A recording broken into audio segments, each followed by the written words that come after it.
Chapter 312. Clothes. Esme's screams continued for weeks. Her throat should have long since sheared apart under the strain, but the odd poisonous concoction was constantly restructuring her body, causing whatever injuries that formed to instead speed up her transformation. She could feel her humanity fading, her thoughts turning simpler and more bland while her hopes and aspirations dwindled. If one could take a look into her body, the sight would be shocking.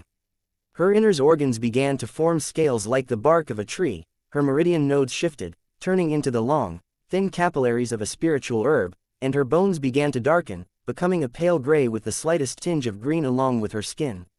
From the outside, her body looked no different from a nude female with a nice figure. Even if one touched her, you would feel the same supple softness only a woman who took good care of herself would have. However, as the intelligence in her eyes grew dull, it was quickly becoming obvious that the Esme the world once knew was fading away. At the end of it all, the last emotion of hers to fade was regret.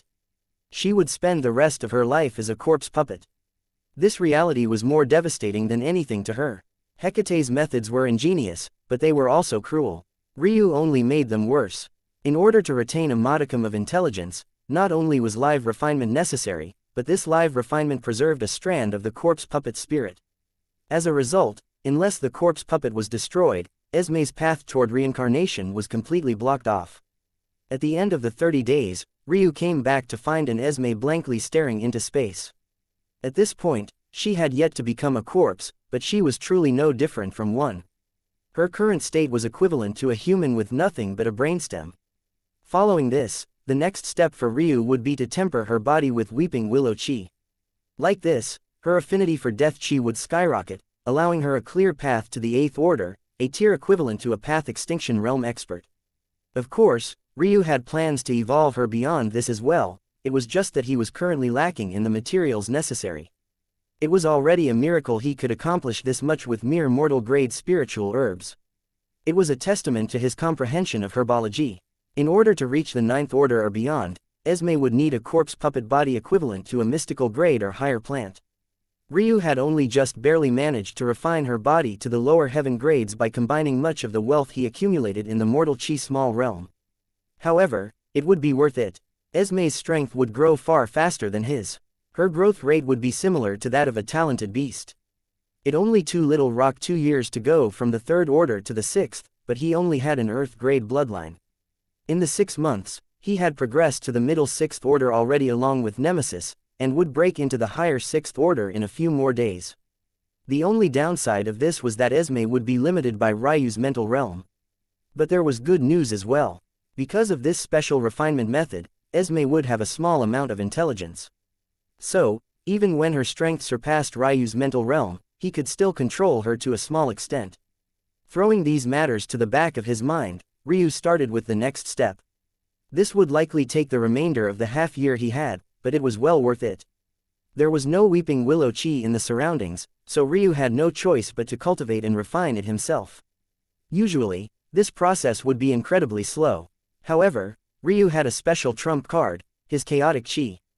Chaotic chi was on the same level as essence. It had the ability to convert into any type of chi as well. In fact, it was especially good at converting into yin-type chis like weeping willow chi. This made a process that should have taken decades only take half a year. Every day, Ryu would catalyze his chaotic chi into weeping willow chi.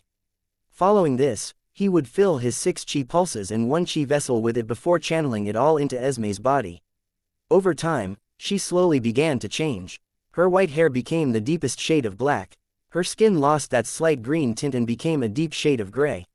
Oddly, this gray shade didn't make her look repulsive. Instead, she looked like a dark elf. If it wasn't for her lack of pointed ears, she would look no different from a princess of their clan. Her eyes changed as well. From their bright silver color, it turned a crimson, bloody red. There was nothing Ryu could do to change this. After all, her body was created with screaming blood root in mind. It was a miracle that her whole body wasn't red. Due to the slight intelligence she retained, her gaze was no longer dull, but rather appeared as a piercing cold. It was truly difficult to tell that she was a plant corpse on even a second look, let alone a first. After months of absorbing the purest of death chis, Esme's cultivation skyrocketed. From the lower 6th order, the latent vitality she absorbed from Yukai and the Bastille First Grand Elder combined with Ryu's efforts to propel her all the way to the peak Sixth Order. Unfortunately, this was Ryu's limit. At the end of the day, his own chi was restricted to the mortal grade. It was impossible for him to evolve her into the Seventh Order without a mortal grade death chi. It was unlikely that the core region would have such a rare spiritual herb capable of fulfilling his requirements, but it wouldn't hurt to check. He did have quite a lot of goods to sell, after all.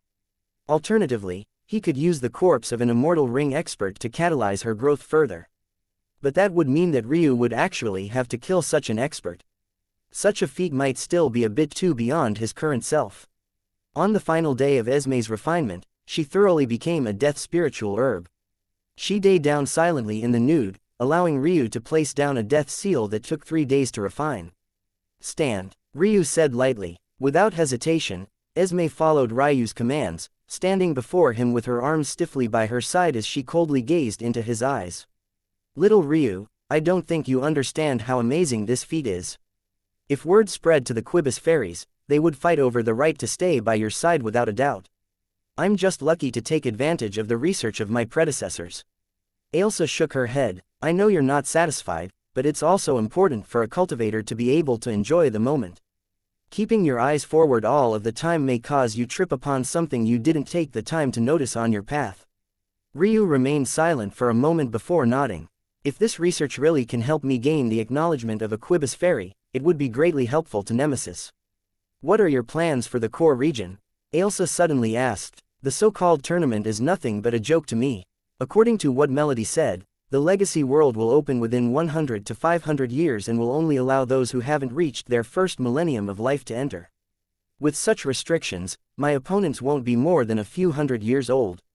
In such a case, even if my enemy were geniuses of the Shrine Plane, very few would be a match for me. There's little meaning to the tournament for me." "Oh," Ailsa smiled, knowing all of this already. "Then why go at all? Revenge. That Commander Fidroha and that Edwin who put me in such a state 2 years ago, I have yet to collect their debts." Ailsa giggled. "They're no normal opponents. You were able to battle 2 half-step immortal ring experts, but that was only because their number of pulses and vessels opened were too low. For Edwin and Fidroha to be those so-called apostles, they definitely opened all 6 chi pulses and at least 5 chi vessels. Even if they were at the same cultivation realm, they'd be far more powerful than those 2. Not to mention the fact Fidroha is already in the immortal ring realm." Ryu's eyes flashed with a cold light. "Edwin will definitely die without a doubt. As for Fidroha, I'll settle for snatching one of her selection spots before humiliating her the way she attempted to humiliate me." All right, my cold little Ryu. First, you should find this poor Esme some clothes. Even if she's a corpse, she can't possibly fight for you like this, right?" Chapter 313. Embergard. The city was absolutely bustling. Young faces swarmed, their hearts clenched in anticipation of grasping a better future for themselves. Very soon, experts from the higher planes would hold a tournament. For many of them who lived their whole lives on the pedestal plane, the thought of rising to the blossom or maybe even one day reaching the shrine plane was enough to fill their hearts to the point of bursting. Unfortunately, many of them lacked proper standing. Unlike those lucky few who gained seated spots to the main tournament, they had no choice but to scratch and claw their way up for a chance. Ironically, due to this, some of them actually wished that they were born in the weaker inner or even outer ring. Among the seated spots, many were given to youths who already passed the preliminary rounds in the outer and inner rings. As a result, they gained the right to skip over this gathering. To the public eye, this made the higher planes appear magnanimous. Giving the lesser regions a chance was truly a noble thing to do. However, it put those youths here not from massive clans in a bind. They had no choice but to participate in this wild card tournament. The core region might be overflowing with riches, but that didn't mean everyone got to take part in them. Was there a land in existence which didn't have the poor and unfortunate? This was why these youths here were even more eager than even the scions of the large clans. Amongst this crowd, there was a silent young man dressed in black robes. His aura was so cold that even within the constant elbow fights and contests for line spots, no one stood within 2 feet on him. He had a face that seemed to have been personally carved by the gods. His frame was tall and wide, drastically contrasting with his delicate features. His piercing silver eyes emotionlessly looked forward as he passed through the crowd with ease, only leaving the trail of his blemishless white hair fluttering gently in the wind. Ryu had entered the city without bothering to hide his identity. In fact, he didn't even bother to wear his necromancy mask. Such a thing was next to meaningless for him. In truth, those of the inner ring had never seen his face. Before entering the mortal Chi small realm, he had worn his half-mask. After exiting, his face was completely covered in dirt and grime, making it difficult to make out his features. In fact, his scalp had shed its impurities as well, causing the foul liquid to drip down and completely coat his white hair, making him seem to have normal black hair. It was nearly impossible to reconcile the image of Ryu from then to his current self. The only person who had seen his true face was Tae. But the truth was that even if they had seen his face, he wouldn't care. Ryu had already enrolled as a participant of the tournament. In order to prove their magnanimity, the apostles guaranteed the safety of anyone participating. Rules like this wouldn't dare to be ignored by clans of the mere pedestal plane. Though, the matters occurring after the tournament would be a different question entirely. Who is that? He can't be taking part in the wild card tournament, right? Why else would he be here? Did you see him take a placard for himself? But how can someone like that have no background? The mutterings were impossible to stop. Ryu simply stood out too much. For one, he was incredibly tall, standing at over 2 meters. He towered over most who didn't have special bone structures. Secondly, his aura was too oppressive. No matter how rowdy the crowd became, they all seemed to calm in an instant when he entered their range. Thirdly, they couldn't sense his cultivation at all. If their realms were high enough, they would believe that Ryu was just using a treasure to his strength. But, since they were low in realm, they assumed that Ryu's strength was simply too far above theirs for them to see through it. Ryu didn't know that his sudden appearance had caused wide-sweeping rumors. Talks of a handsome white devil spread through the capital city outskirts. Of course, this only caught the attention of those of low standing. You may enter the city. Should your badge shatter, it means you've been kicked off of the rankings and have thus lost the right to participate. Under these circumstances, you must leave Ember City within 1 hour. Should you refuse to oblige, the penalty is death without trial. Ryu flashed his participant badge at the city gates and received this practiced response from the guard. Of course, the apostles couldn't very well allow everyone to participate in the tournament.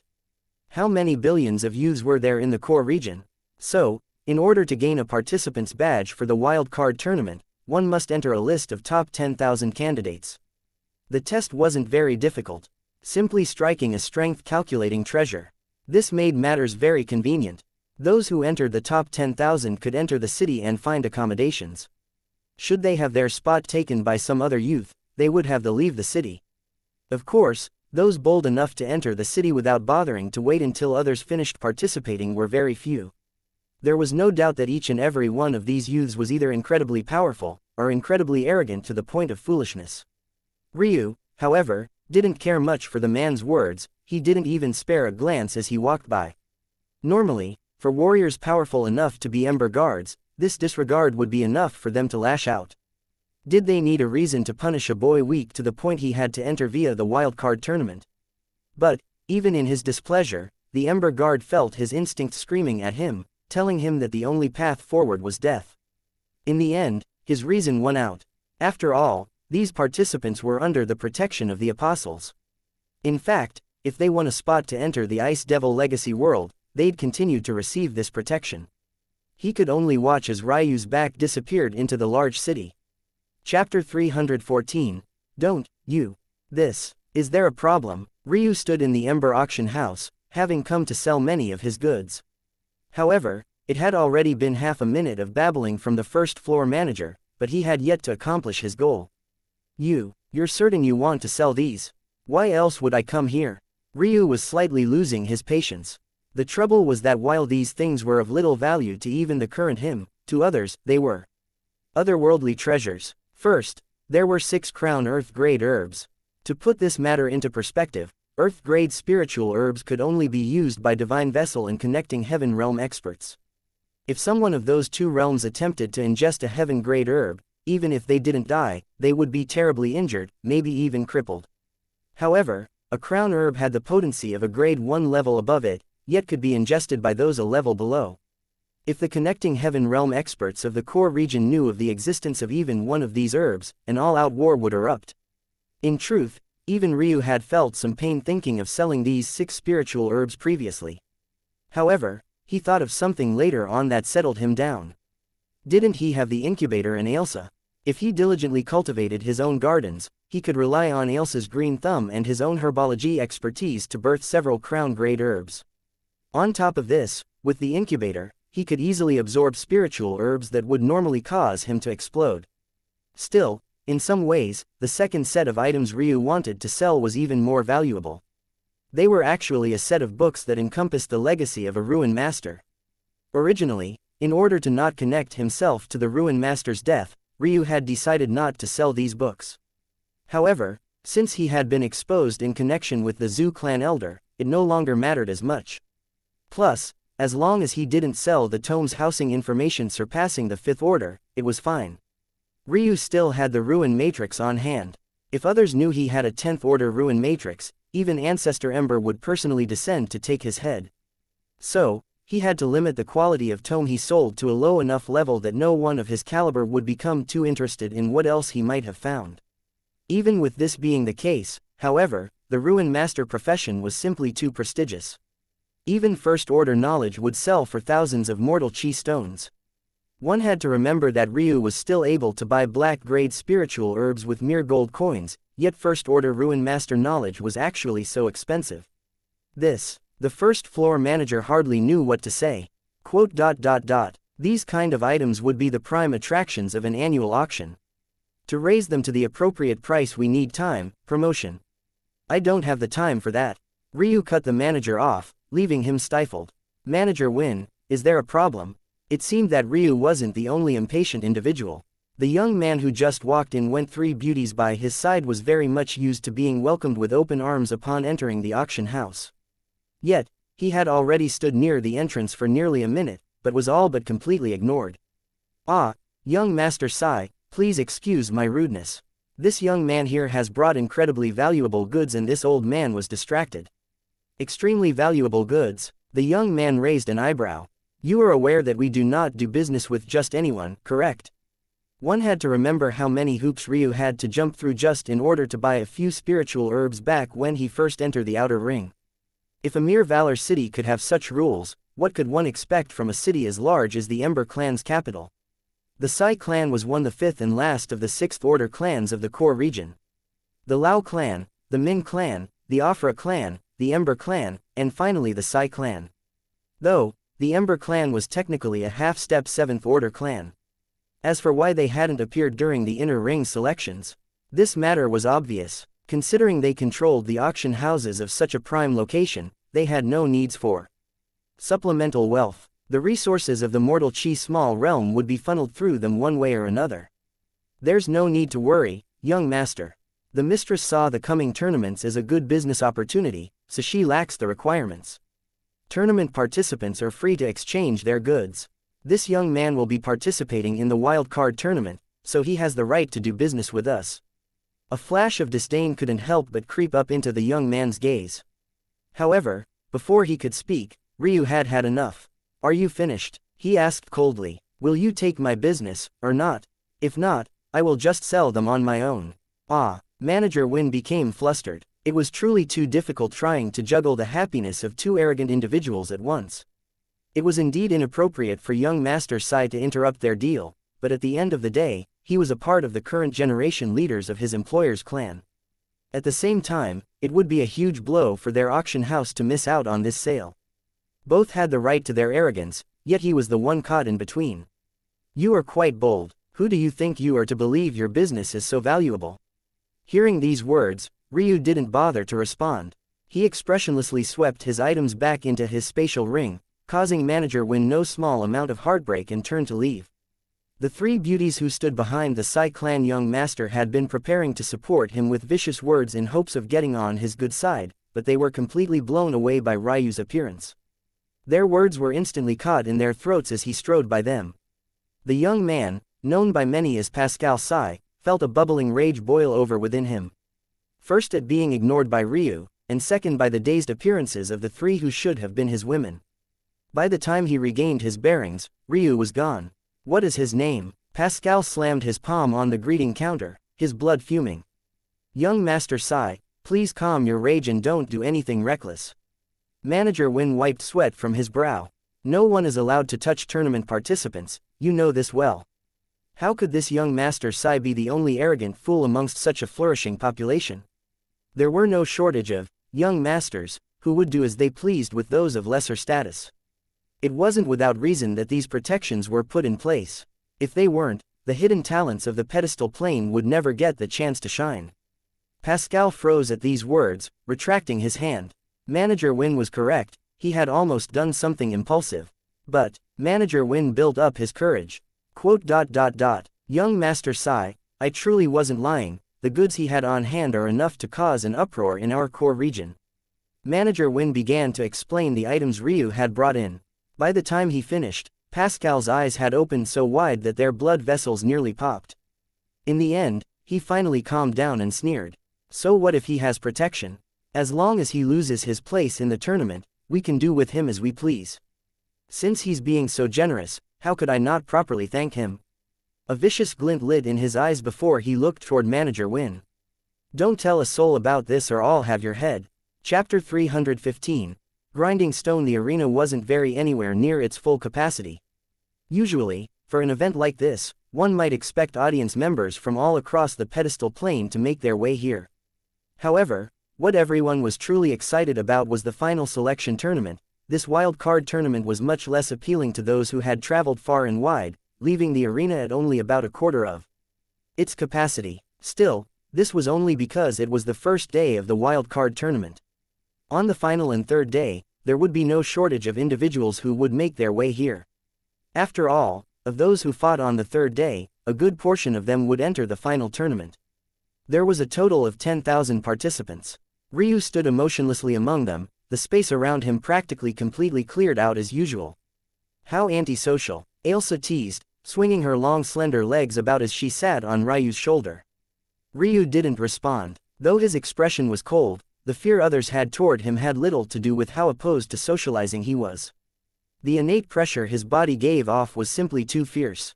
Body realm cultivators tended to give off a kind of space warping pressure since all of their strength was concentrated in their limbs.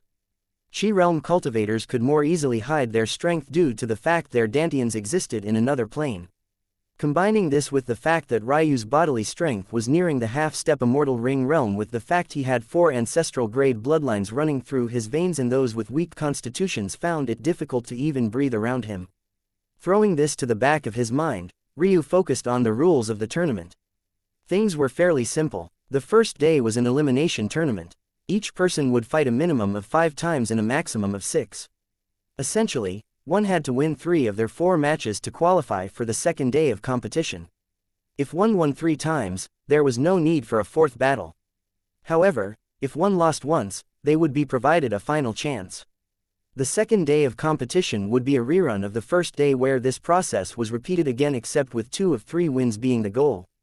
Finally, the third day would cause a bloody hell. All of the remaining participants would have to battle each of their remaining opponents once. There would be 2 points provided for a victory, 1 point for a draw, and none for a loss. Only those who were top 10 in points would be allowed to take part in the final selection tournament where they would become part of the final 32. This alone made it clear the difference in status among the pedestal plane regions. Of the 32, only 4 were from the outer ring, only 8 were from the inner ring, while the core region received a full 20, 10 of which would come from this wild card tournament, and another 10 of which were provided seated positions. In the end of it all, 10 of the 32 would be allowed to enter the Ice Devil Legacy world. We will begin right away. When your identification badge flashes, sense your senses within similar to how you would use a spatial ring to find your designated area. Good luck to you all. The moment the announcer finished his spiel, the pressure mounted. Badges began to flash one after another as the 50 battle platforms had their referees take their positions. It seemed that things were growing lively. The 5 Sixth Order clans sent their youths here too, it seems. Ryu sneered inwardly. It seemed they wanted to monopolize all 20 positions, and it seemed they really could do it. If it wasn't for this so-called wild card tournament wouldn't even be worth it for Ryu. Though these were still small fries to him, there were still certain aspects of his combat abilities that he could use them to hone. Ryu's badge flashed. It seemed he would be among the first 100 to fight. With a leisurely pace, he made his way to his fighting platform and leapt upward to land on its large square stone tiles. Reeve Hidamar, Ryu. The stage judge confirmed the names of the two participants, receiving a nod from them both. Reeve frowned. He had sighed a breath of relief hearing Ryu's lack of a last name and was even feeling confident. But he suddenly realized that he couldn't see through Ryu's cultivation. What was going on? You may begin. Unfortunately, he didn't receive much time to think about it as the stage judge activated the protective formation and stood in the sky above them. With a thought, Ryu sent out a peak fourth-order corpse puppet. It wasn't a puppet among the first he refined as those had been destroyed in the mortal chi small realm.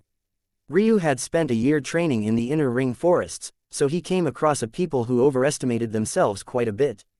He used the opportunity to gain himself a few test dummies.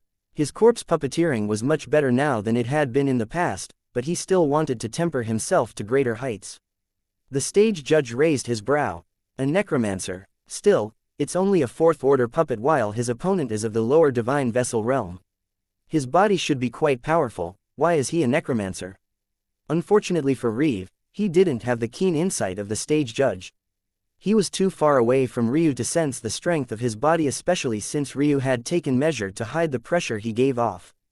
Only those within a few feet of him would sense it. This error in judgment caused Reeve to smile widely. So you're just hiding your cultivation with a treasure. Had me worried for nothing. You can go down now. Even though Reeve knew the fact Ryu had a fourth-order corpse puppet meant that he could also control fifth and sixth-order corpse puppets, he had good reason to conclude that Ryu didn't have such measures. Since when was finding the corpse of a divine vessel realm expert so easy? Let alone a connecting heaven realm one. Plus, this Ryu had no backing. He obviously had no one to get these corpse puppets for him. A saber with a bronzed edge appeared in Reeve's hand as he charged forward, not even bothering with the corpse puppet and aiming directly for Ryu. Ryu hardly reacted to this. Instead, he slowly felt the tendrils of death chi worm about the corpse puppet's body. And with death chi control, he began to pull on them with his mind like puppet strings. The corpse puppet shifted, its movement technique beautiful and enigmatic as it cut off Reeve's approach. Reeve was stunned. He couldn't even think to counterattack with his saber and could only dodge the glaive the corpse puppet held, retreating with quick steps.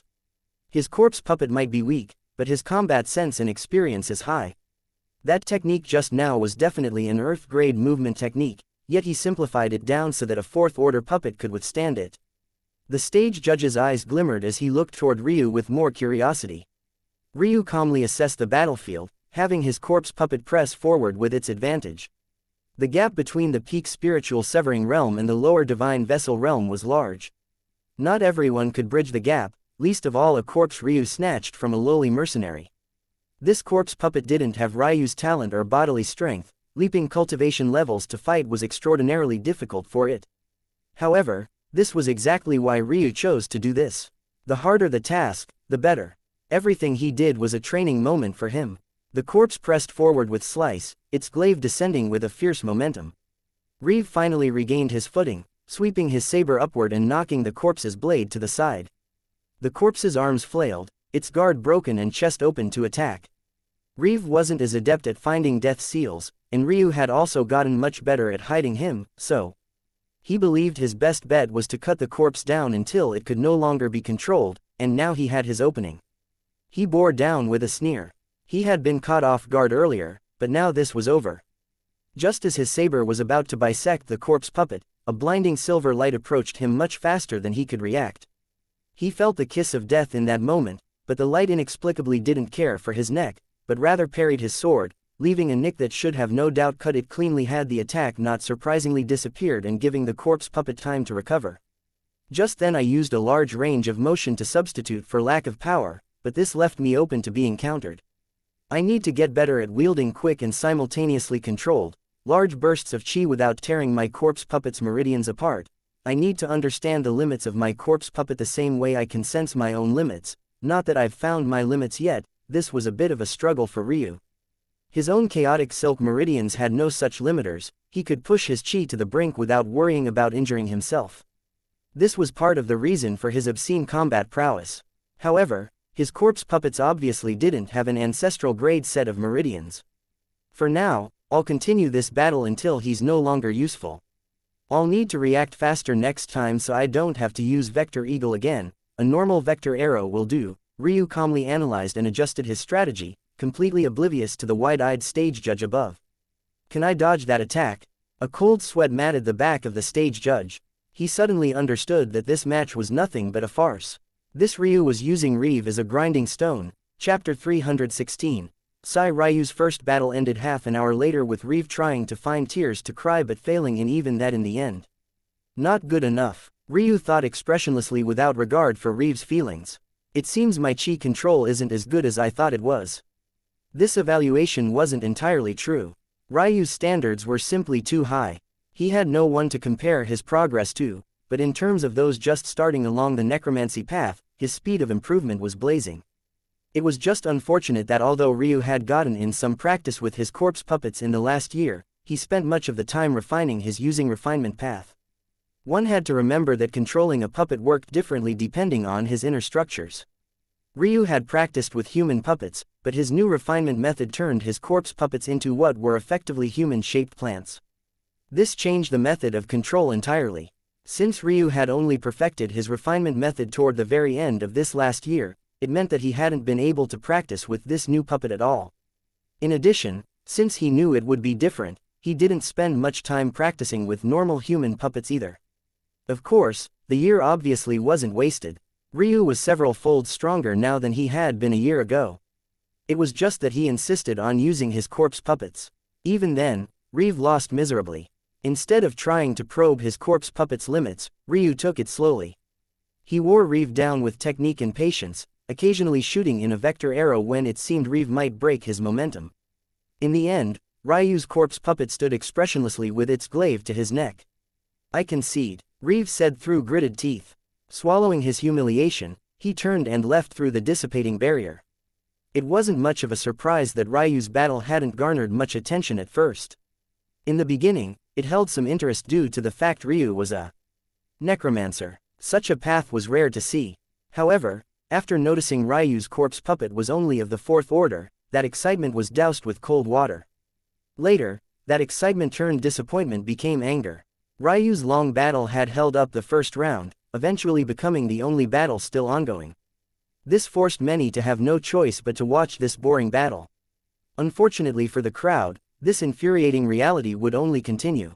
Ryu's second round took over 40 minutes to complete, his third, over an hour. By the time the fourth rolled around, Ryu was taking an hour and a half to finish. By now, everyone knew that Ryu's long battles no longer had much to do with his opponents. The only common denominator was him alone. Some were maybe rightfully enraged, however, some found it odd. How was this nameless Ryu defeating Divine Vessel Realm experts with fourth-order puppets? Something wasn't right here. It wasn't until Ryu's fifth battle that many realized exactly what was wrong. Ryu's opponent, a young lady with flowing blue hair named Luanda, met his corpse puppet head-on in the battle. She herself was a higher Divine Vessel Realm expert. She was quite odd though, being that she was quite a bit overweight. However, it seemed that her extra weight came with great strength. Her palms struck outward with a might that shook the very foundations of the white-tiled stage, her rippling folds undulating with current of chi. Seems this is the limit, Ryu thought to himself. Ryu had beaten 2 lower Divine Vessel Realm experts and 2 middle to now. His last battle was really pushing the limits of his puppet, taking almost 2 hours to finish. If Ryu was honest, the only reason he won that battle without swapping corpse puppets is because he took a more active role, utilizing Vector Arrow and even Ethereal Ripple several times.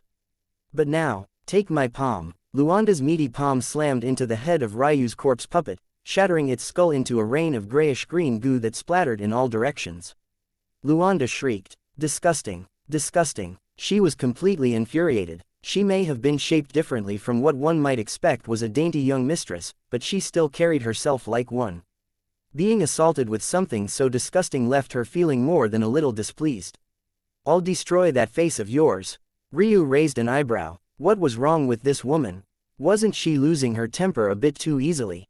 She practices a technique that forces her to intake food in exchange for power. Unfortunately, the foods she needs to ingest are heavy in yang qi. This imbalances her natural yin-qi and influences her emotions. Ailsa explained. The slightest thing could tick her off. It seems she isn't very fond of handsome men like my little Ryu. In truth, outside the arena, several were eager to watch Ryu finally lose. He had been holding the proceedings all this time with his annoying battle style. It infuriated many of the contestants. It seemed they didn't appreciate that Ryu's actions gave them extra time to rest. However, what happened next made Ryu public enemy number one, because, instead of fighting himself, he summoned another corpse puppet. But this time, it was actually a lower fifth-order corpse puppet. Everyone in the stands along with the participating youths were completely enraged. It felt like Ryu was toying with them. If he had such a corpse puppet, didn't that mean he could have ended those other battle much quicker? Over the next hour, Luanda became Ryu's pin cushion. It seemed her cultivation technique made her more immune to pain than others, but she still fell in the end. By the time the battle ended, she was no longer the obese girl who had stepped onto the stage, but was rather a petite woman with loose skin. Having ended the battle, Ryu casually turned to leave the arena. He had won his fifth battle, which meant that he would only need to win one more on this second day in order to qualify for the final day of battles. A chorus of boos followed his descent, but he didn't seem to hear them at all. You did all of this on purpose. Ryu suddenly found that several youths had blocked his path forward. Did you think that garnering your self-attention would help you? Let me tell you, you've thoroughly enraged me. Wasting the time of a genius is the worst sin imaginable. You can forget about gaining yourself a master in my core region. A master in the core region? Is that what they thought he was doing? Gaining notoriety for himself? They must have assumed that Ryu knew it was impossible for him to win the final selection tournament, so he instead chose this approach. But, was there anyone in this core region worthy of being Ryu's master? What a joke. Even if Ancestor Ember came here and implored him personally, Ryu would still reject him. Ryu didn't get a chance to respond before his identity badge flashed once more. Well, it wasn't as though he cared to respond anyway. But, seeing the sneering face of the young man who led the group who stopped him, Ryu was certain that this wasn't a coincidence. What a funny, random selection this was. Manipulating things in the main final selection was likely too difficult, but things were different in this wild card selection with so few observers. Not even a single apostle had come to witness this event. Unfortunately for the young man who was a mere half-step connecting heaven realm expert. He had chosen the wrong opponent. Rowland sigh. Ryu. The stage judge called out to confirm. Ryu sneered inwardly. Sigh. Huh. Chapter 317. Rodent Ryu wasn't very surprised by this turn of events. If there was anything to raise an eyebrow at, it was the fact it took them this long to target him.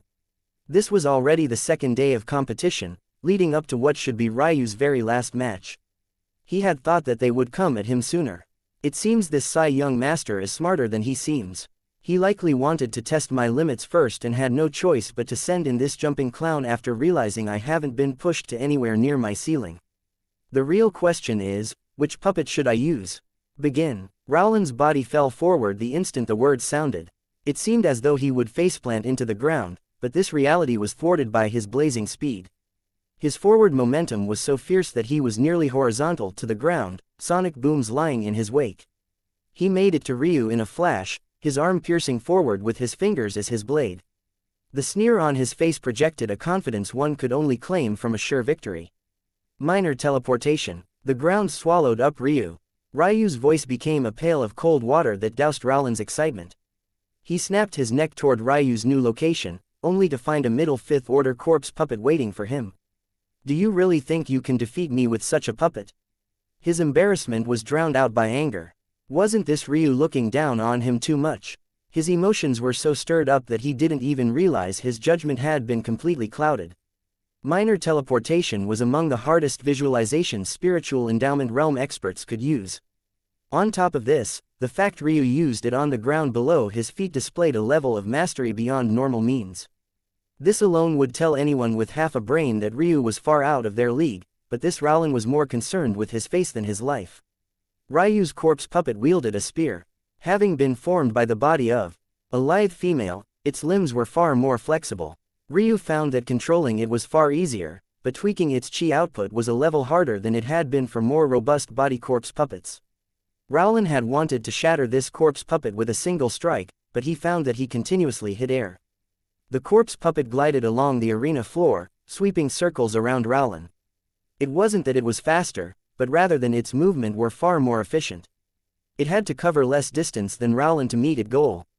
Ryu closed his eyes, feeling every movement within the corpse puppet's body. The special fluid concoction he used in place of its blood, the rolling chi through its meridians, the weak flickers of its infant consciousness, Ryu felt it all. I'm still missing something. Ryu would be lying if he said he didn't feel frustrated. He hadn't come across many roadblocks in his path of cultivation. Even his dual-wielding style was still progressing smoothly, albeit slowly.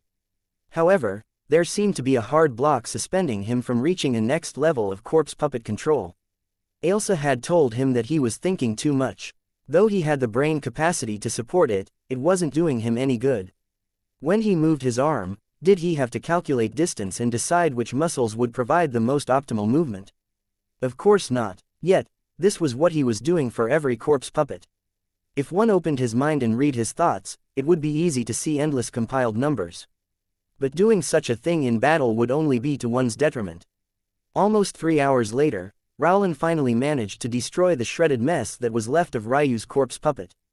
Unfortunately, there was no victory for Ryu this time. Or rather, there wasn't one for his corpse puppet. Rowland roared into the skies like a madman. His injuries were completely superficial, but he was still drenched in his own blood. He felt as though his stamina had been wrung completely dry, but his gaze still blazed with fury. To be pushed to this extent by a mere middle fifth-order corpse puppet was humiliating beyond words. He didn't even care about his cousin's goal, all he wanted to do was rip Ryu apart with his bare hands. Die! His blade-like finger pierced forward once more, reflecting in the sun like a fine sheet of metal. There should have been a massive impact, at the very least. The wind should have rippled, the white tiles should have shattered, there should have been a cry of pain followed by a body streaking through the air. However, what Rowland received was nothing more than the soft touch of 2 fingers. These 2 fingers taunted his own weakness, stretching out from Ryu's hand to block his deadly chi with absolute ease. In that moment, the Ryu who had stood behind his corpse puppets with barely a movement for 2 days had finally made a move on his own, but the result was far beyond anyone's wildest speculations. Are you going to go down on your own? Or would you like me to send you down? Ryu asked the question completely emotionlessly, looking toward Rowland as though he was nothing more than a rat on the side of the road. Rowland felt a trembling sense of shame. Against his better judgment, he lashed out. The slap that resonated in the next instant caused the arena to go completely silent. The blood that coated Rowland's face only made the sound that much crisper. It was the kind of noise that made the ears ring, echoing endlessly through the sound-amplifying arena. Rowland was thrown off the stage, his jaw shattering and his conscience fading.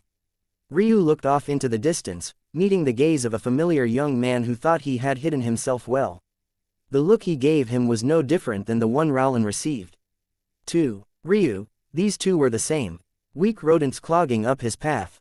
Chapter 318. Eat Ryu, who had already become the very center of attention, had his movements scrutinized by everyone in attendance. How could they miss his gaze shifting so obviously toward Pascal Sai? The indifference on Ryu's face was palpable. In the wake of the silence that held the arena hostage, it was amplified to the point beating hearts suddenly resonated all around. It was as though everyone in attendance was suddenly collectively feeling the very same thing. Ryu suddenly frowned as he felt he caught onto something faint. But just as he did, the feeling slipped away like a fresh fragrant breeze. Unable to find that feeling again, Ryu relaxed his heart, his indifferent appearance returning as he stepped down from the arena, passing by Rowland's unconscious body laying just outside of the stage as though it had nothing to do with him. A deep rage simmered within Pascal's chest. For a member of the Sai clan to be defeated so soundly and so embarrassingly, it was most definitely a stain on their prestige. This Ryu didn't hesitate for even a moment to make an enemy out of him. He could tell very clearly that from the depths of his soul, Ryu didn't think much of him at all. What kind of strength did it take to slap a half-step connecting heaven realm expert so casually? What level of power was he hiding? I should have known. Anyone who doesn't care for crown-grade spiritual herbs enough to sell them can't possibly be a simple person. Pascal calmed himself, his slowly reddening face reverting to a neutral expression. There's still time to deal with him. Even if I fail to monopolize his treasures for myself, there are several connecting heaven realm experts amidst the apostles, Since he actually dares flaunt crown earth-grade spiritual herbs, I wonder what he'll do when he realizes his so-called protection is nothing but a facade. News of the Sai clan's humiliation spread rapidly. This completely doused the previous nonchalance about the wild card tournament. It seemed very certain that there was at least one dark horse rising up that may very well cause waves in the final selection tournament. The third and final day of the wild card tournament, however, was uneventful. The only thing of note for Ryu was that he found Granny Miriam's little sister, Melody. She had come to watch the third day's events just like everyone else, only to be surprised that the Ryu who had caused such a stir was actually the very same Ryu she had come to know. However, Ryu was surprised as well. When he left Melody almost a year and a half ago, she had only been in the spiritual severing realm. Yet, currently, she was already on the verge of entering the half-step connecting heaven realm. Ryu's first reaction was cold and distant. The only way for someone to show such vast improvement in such a short amount of time was by taboo means. Blood and soul sacrifices really did seem like the only way. It was only after Ailsa began to whisper in his ear that he understood. The causal gate bone structure isn't as simple as you think, Ailsa said softly. This year, Melody is already nearing 200 years old. Yet, for the outer ring's standards, it was already impressive that she was at the spiritual severing realm. Since youths of the Shrine Plane entered the spiritual severing realm at 10 years old, one could see how slow this was. But, it was very impressive for the outer ring. That bone structure functions just like your ice jade crystal body does. It has stages. The first stage is in its incomplete form, where the Constitution's abilities mostly lay dormant. However, even then it's the equivalent of an Earth-grade bone structure. A bone of that caliber is already enough to be a genius of the pedestal plane. If it wasn't for the fact Melody was born on the middle mortal plane, causing her cultivation foundation to be lacking, she wouldn't have been stuck in the outer ring. Ryu nodded. The very first steps of cultivation were very important. Everything from your rights to your chi pulses, every step was crucial. Despite being born in the strongest clan of the higher mortal plane, Ryu only had access to the methods in opening 4 chi pulses. Aside from that, they weren't even aware that there were rights past the 9th either. If the knowledge of the highest mortal plane was so limited, what about one plane below it? However, once one twin dies, the Constitution becomes whole and can finally begin its evolutionary process. It immediately became a heaven-grade bone structure, and will evolve into one of the very best sovereign-grade bone structures when its transformation is complete. The sovereign grade was directly above the heaven grade and right below the ancestral grade. Constitutions of this level were incredibly rare, even on the Shrine Plane. But this alone isn't enough to explain her cultivation speed. Ryu thought skeptically. I have a great ancestral circle, not to mention you by my side, yet her speed of improvement matches mine. Remember when I mentioned her age? It wasn't without reason. I wouldn't divulge a lady's prized secrets so easily, Ailsa said with a teasing expression. This is the special ability of the causal gate bone structure. It is able to compensate its wielder for the years spent with lesser talent as if they relived their lives completely and redid every step of their cultivation perfectly. Ryu's brows raised. There's really such a thing? Yes. The current Melody seems like she's had unfair improvement, but the truth is that she's simply being repaid all of the karma she's built up in her nearly 200 years of life. The bone structure redoes her rights for her, allowing her to open the 10th right, the right of limitations. It opens all of her chi and body pulses, as well as all of her chi and body vessels. It's essentially as though she cultivated perfectly for the last 200 years. Wait, her body vessels as well. Ryu's pupils constricted, opening all of one's body vessels. That was the peak vessel tempering realm, which was equivalent of the peak immortal ring realm. Ryu had been so stunned by Melody's chi realm cultivation that he hadn't even took notice of her bodily strength. This is the power of the causal gate bone structure. What you give, you receive in return. I'm sure that if Melody could have her big sister back, she would care about this measly strength. Ryu sighed. Ailsa was correct. The price was simply too high. But this still took a load off of his shoulders. Now he wouldn't have to worry about protecting Melody, so he could continue his plans for the core region in a carefree manner. If it wasn't for the fact it was only 200 years that passed before Granny Miriam died, Melody's constitution would have likely connected all of her meridians as well, allowing her to be a single step from the immortal ring realm. So does that mean all of the benefits from her constitution are over now? Well, the most obvious, potent and short-term ones, yes. She won't experience anything more so drastic after entering the connecting heaven realm. However, as her bone structure slowly enters the sovereign realms, her cultivation speed will naturally increase. But this isn't the true strength of the causal gate bone structure. Much like your heavenly pupils, it can peer into the ties of karmic strings. In addition to this, her comprehension will naturally be higher than most at her cultivation realm. Ryu nodded. If that's the case, I'll provide her what she needs. I owe her and Granny Miriam at least this much. You can choose which cultivation manuals from the zoo palace most suit her. Hello. Melody waved a dainty hand before Ryu's face. After reaching the peak of the vessel tempering realm, much of the imperfections in her body had been purged and she too gained an immortal body. She was far more breathtaking than she had been in the past. Sorry, Ryu said lightly. Would you like to go and get something to eat? Though Ryu's question was very obviously innocent, it left Melody feeling flustered. She had come to the core region alone, so she hadn't been anticipating company. Hearing Ryu's question, she easily overthought things, being a woman who was currently all alone in the world. A moment later though, she felt ashamed. This was a young man who called her own sister. Granny, what was she thinking? He obviously didn't see her that way. Of course, Melody didn't have feelings for Ryu either. It was just the situation that caught her off guard. With a smile that caused many to look over with star-struck expressions, Melody nodded. Sure, let's go get something to eat. Chapter 319. Dream. Melody felt a charming smile curl her soft pink lips as she watched Ryu eat. He's so cold all of the time, but it's really too difficult to keep up that oppressive aura while eating so much food so quickly. Melody watched on like a mother treating her son to a meal. Of course, she had no idea that Ryu was actually a few times older than she was. In his first life, Ryu didn't have a great appetite. In fact, most of his meals ended in 1 or 2 bites. The kinds of foods he had were extremely dense for a mortal body, so he didn't eat much. However, in this life, he consumed food like a glutton. His strength had actually deteriorated after spending those 6 months in a Loom City cell. To his current self, his bodily strength could only be upheld by copious amounts of high-quality foods.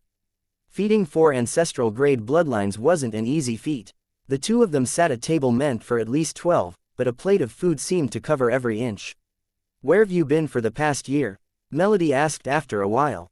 She found that this young man wasn't actually terrible at socializing. Maybe if he was, he wouldn't have asked her to this place in the first place. Though his answers were usually tepid and emotionless, he had a knack for keeping the flow of the conversation going. This made Melody quite curious.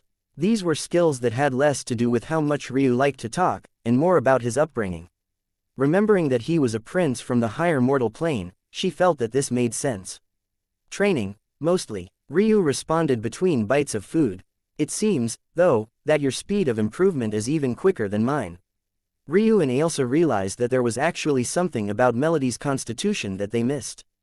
The build-up of karma didn't only encompass her 200 years of life, but also Granny Miriam's more than 200 years of life. It was no wonder her speed of improvement was so potent. I don't understand much of myself. Melody replied with a sigh. It just seems that sometimes, especially when I meditate, my body cultivates all on its own. It's been slowly down in recent days, but this is already more strength than I ever thought I'd achieve in my lifetime. It's just, a sadness pervaded Melody's gaze as she absent-mindedly pushed food around her plate with a fork. Ryu placed down the meaty leg of a fifth-order beast with a slight sigh. There's nothing that I can do to repay what I owe Granny Miriam, but I will do my very best to support you. This promise probably doesn't mean much to you now as you're already so much more powerful than I am. But I'll fulfill its weight one day. Melody was stunned by the somber note of Ryu's voice. The cadence he spoke with was so deep and rich, the kind of voice filled with endless confidence. It was much different from his usually emotionless words. That lack of feel almost made one forget how pleasing to the ears his voice truly was. You don't need to feel this sense of responsibility, Melody said after she collected her emotions. It wasn't you who killed my sister. It should be me taking care of you. This is what I owe big sister Miriam, Melody. Ryu's voice changed once more, almost becoming forceful. Since I have decided that you are one of my people, I won't retract my words. Melody was silenced once more, losing herself in the determination flashing in Ryu's beautiful silver eyes. Here, with a sweep of his hand, Ryu passed forward numerous jades. However, what truly shocked Melody was that aside from a very small number that were green, the vast majority were actually blue.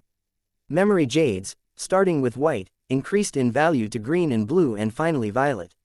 Beyond violet, there were red, black and crystalline memory jades, but when it came to storing techniques, only the first 4 were important. A violet memory jade could store an origin grade technique. The fact Ryu took out so many blue jades, which could store even mystical grade techniques, showed the value of these jades with just a glance. Most of these are actually earth and heaven grade techniques. However, a friend of mine added insights that might help you cultivate easier, which was why they had to be transferred into blue jades. The value of memory jades wasn't actually in their scarcity, but rather the difficulty in finding and mining them.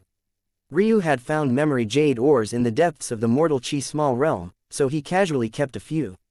As a ruin master, did there even exist a resource he didn't know how to collect?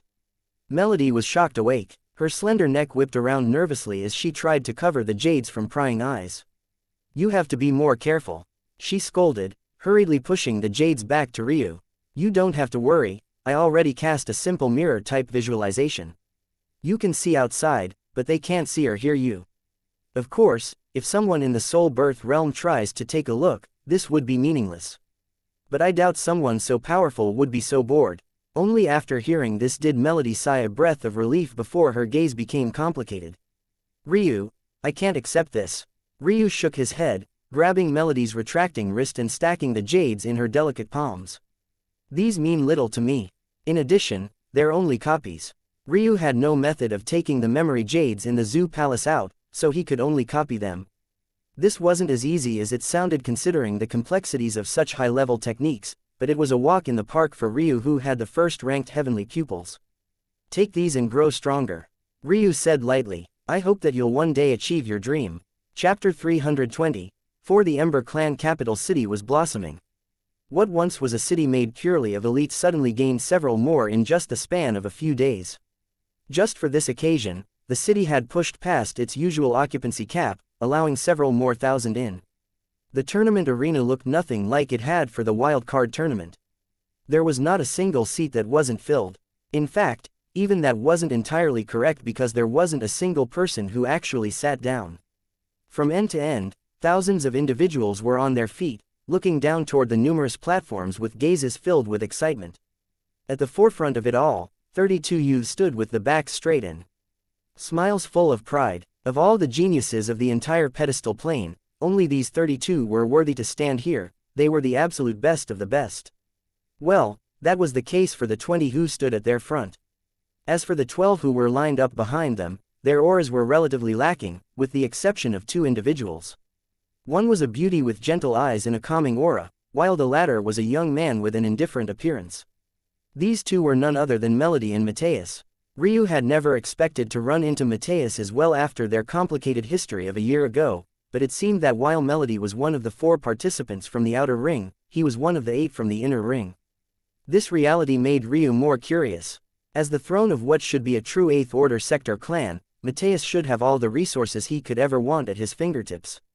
If that was the case, why would he bother to participate in this tournament? Ryu knew Mateus' real strength. He should be quite strong even amongst half-step immortal ring realm experts. Of course, his own personal strength was only at the lower connecting heaven realm, but his corpse puppets were a different matter entirely. As long as he was willing to use them, sweeping through these geniuses was as easy as breathing. Well, aside from Ryu and Melody, that is. Yet, he chose to come here anyway. There was another thing that was curious. There was no 8th Order sector clan on the pedestal plane. And, if Mateus was from the Blossom Plane, he would have participated in their selections, not the pedestal plane selections. One might think that maybe Mateus was looking for an easy way in, but this wasn't the case. Not only would the apostles not allow this kind of loophole for the sake of protecting their pristine image, but as a peak 8th Order throne, Mateus should be nearly unmatched even on the Blossom Plane. So, he would have no need to use such underhanded means. This left Ryu with only one conclusion. Mateus' backers weren't from this realm at all. On top of that, Ryu had very clearly underestimated the value of this Ice Devil Legacy world. If it wasn't extremely valuable, why would Mateus travel all the way back? Suddenly several things began to make sense. Maybe it wasn't a coincidence Mateus came back home. Ailsa, have you really heard nothing about the Ice Devil Legacy world? Before I met you, I simply ignored it because I had never heard of an expert who went by that name, and 900 million years wasn't enough time for such a character to appear. Could I be wrong? Ailsa sighed. I really didn't pay much attention to the world while I was waiting for you. I don't know, but, with your speed of cultivation, could you not also reach such a level in 900 million years? Maybe there's someone just as talented as you out there. The cosmos is vast. Didn't you say that there was no one with my level of talent back then while you were scolding me? Ailsa was stunned for a moment. Was little Ryu teasing her? What an occasion this was. Her bell-like laughter sounded in his ears. Ryu was completely befuddled by Ailsa's sudden weird reaction. But, the pomp and circumstance of the final selection tournament's over-the-top fanfare was finally coming to a close, so he could only turn his attention forward. Why do they always insist on wasting my time with these grandiose speeches? I won't say any more. I believe you all understand the magnitude of this opportunity. Of you 32, 10 will rise above the others and ascend to the Blossom Plane. Now, let us all give our respects to the esteemed guests of our pedestal plane. In those moments, the air seemed to turn solid. A man with hair, blazing like the sun, walked through the air no differently than one would a dirt path. His gaze was indifferent, his posture impeccable, and his aura without equal. The sound of faint gulping spread through the arena. This man was a legend that never appeared in the public eye. One didn't need to think to understand who he was. Ancestor Ember. Ancestor Ember calmly took his seat. However, one couldn't miss the obvious. Of the thrones that took the head, there were two, and Ancestor Ember was actually sharing the right to these two center thrones with some unknown entity. On top of this individual actually dared to arrive after Ancestor Ember. Soon, everyone received the answer to their burning question. Not even a few seconds after Ancestor Ember sat, space warped above the arena, revealing a beautiful silver immortal cave in the shape of boat. The air itself seemed to slice apart beneath its slow, smooth movement.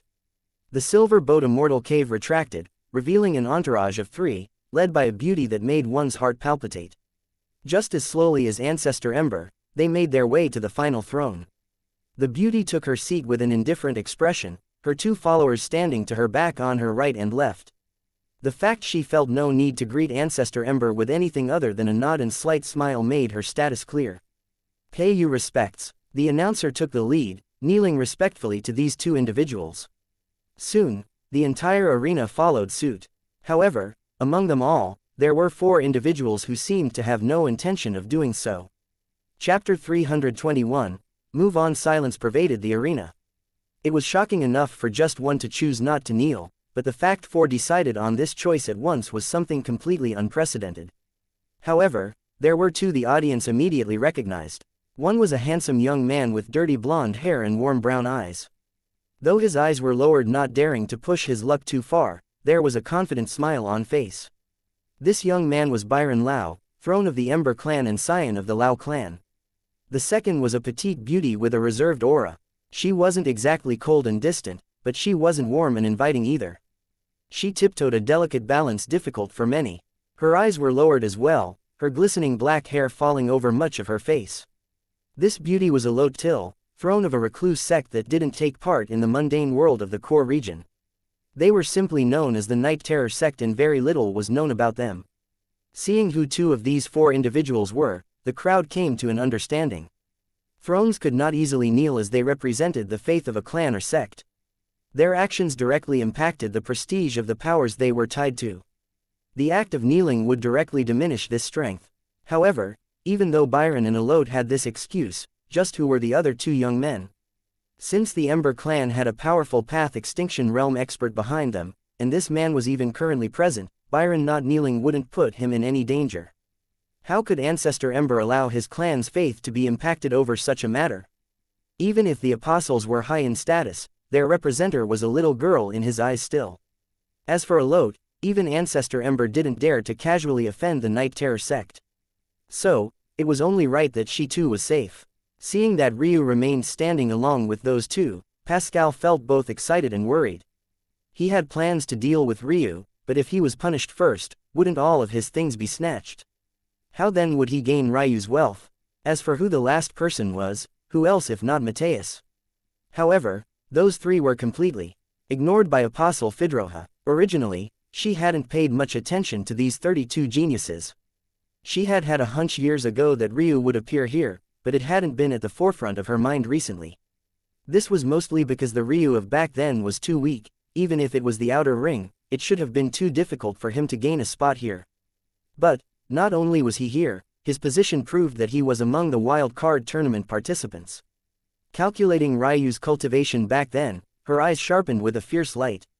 Even if it was only a conjecture previously, she was now absolutely certain that Ryu was the one to gain the fairy's approval. How else could his strength grow so quickly? However, what Fedroha never expected was that Ryu would have been looking at her from start to finish. His cold, expressionless eyes bore into her soul and sent a shiver down her spine. The message was clear: even if it wasn't today, there'd be a day where he killed her. Remembering all those months back, that moment when Ryu disappeared into the pile of rubble, she had felt a gaze so cold that it shook her soul with fear. Today, that gaze was glaring at her boldly. Not only that, but its pressure was several times what it had been in the past. She suddenly found it incredibly difficult to even breathe. Of all four who remained standing, only his gaze wasn't aimed toward the ground.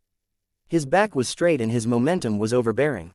He hardly seemed to react when Ancestor Ember's gaze swept over him. He had ignored him completely, staring at Fedroha with a look that gave away nothing.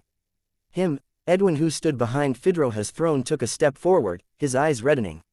He had been viciously whipped by Fedroha in punishment for failing to apprehend Ryu many times. But, how could he aim his anger toward her? All of the rage he had been pushing down in this overyear came bubbling forth, ready to implode. Calm yourself. This cold voice was akin to a bucket of ice water pouring over his head. Fedroha turned her gaze back to her subordinate, taking advantage of the crowd being entirely focused on the four below to reprimand him. They couldn't do anything with so many eyes on them right now, especially when they had promised protection of these 32. Did you not hear me? Pay your respects. The acting host, who had taken a kneel first, suddenly had a change of expression when he noticed that four hadn't kneeled. He had been prepared for Alode and Byron to not kneel, but where had these two nameless individuals come from? Ryu closed his eyes, pretending as though he hadn't heard a single thing. However, Mateus had a completely different approach. His aura suddenly surged, a black throne adorned in dark jewels appearing in the skies. Alode's and Byron's expressions instantly changed, their knees buckling.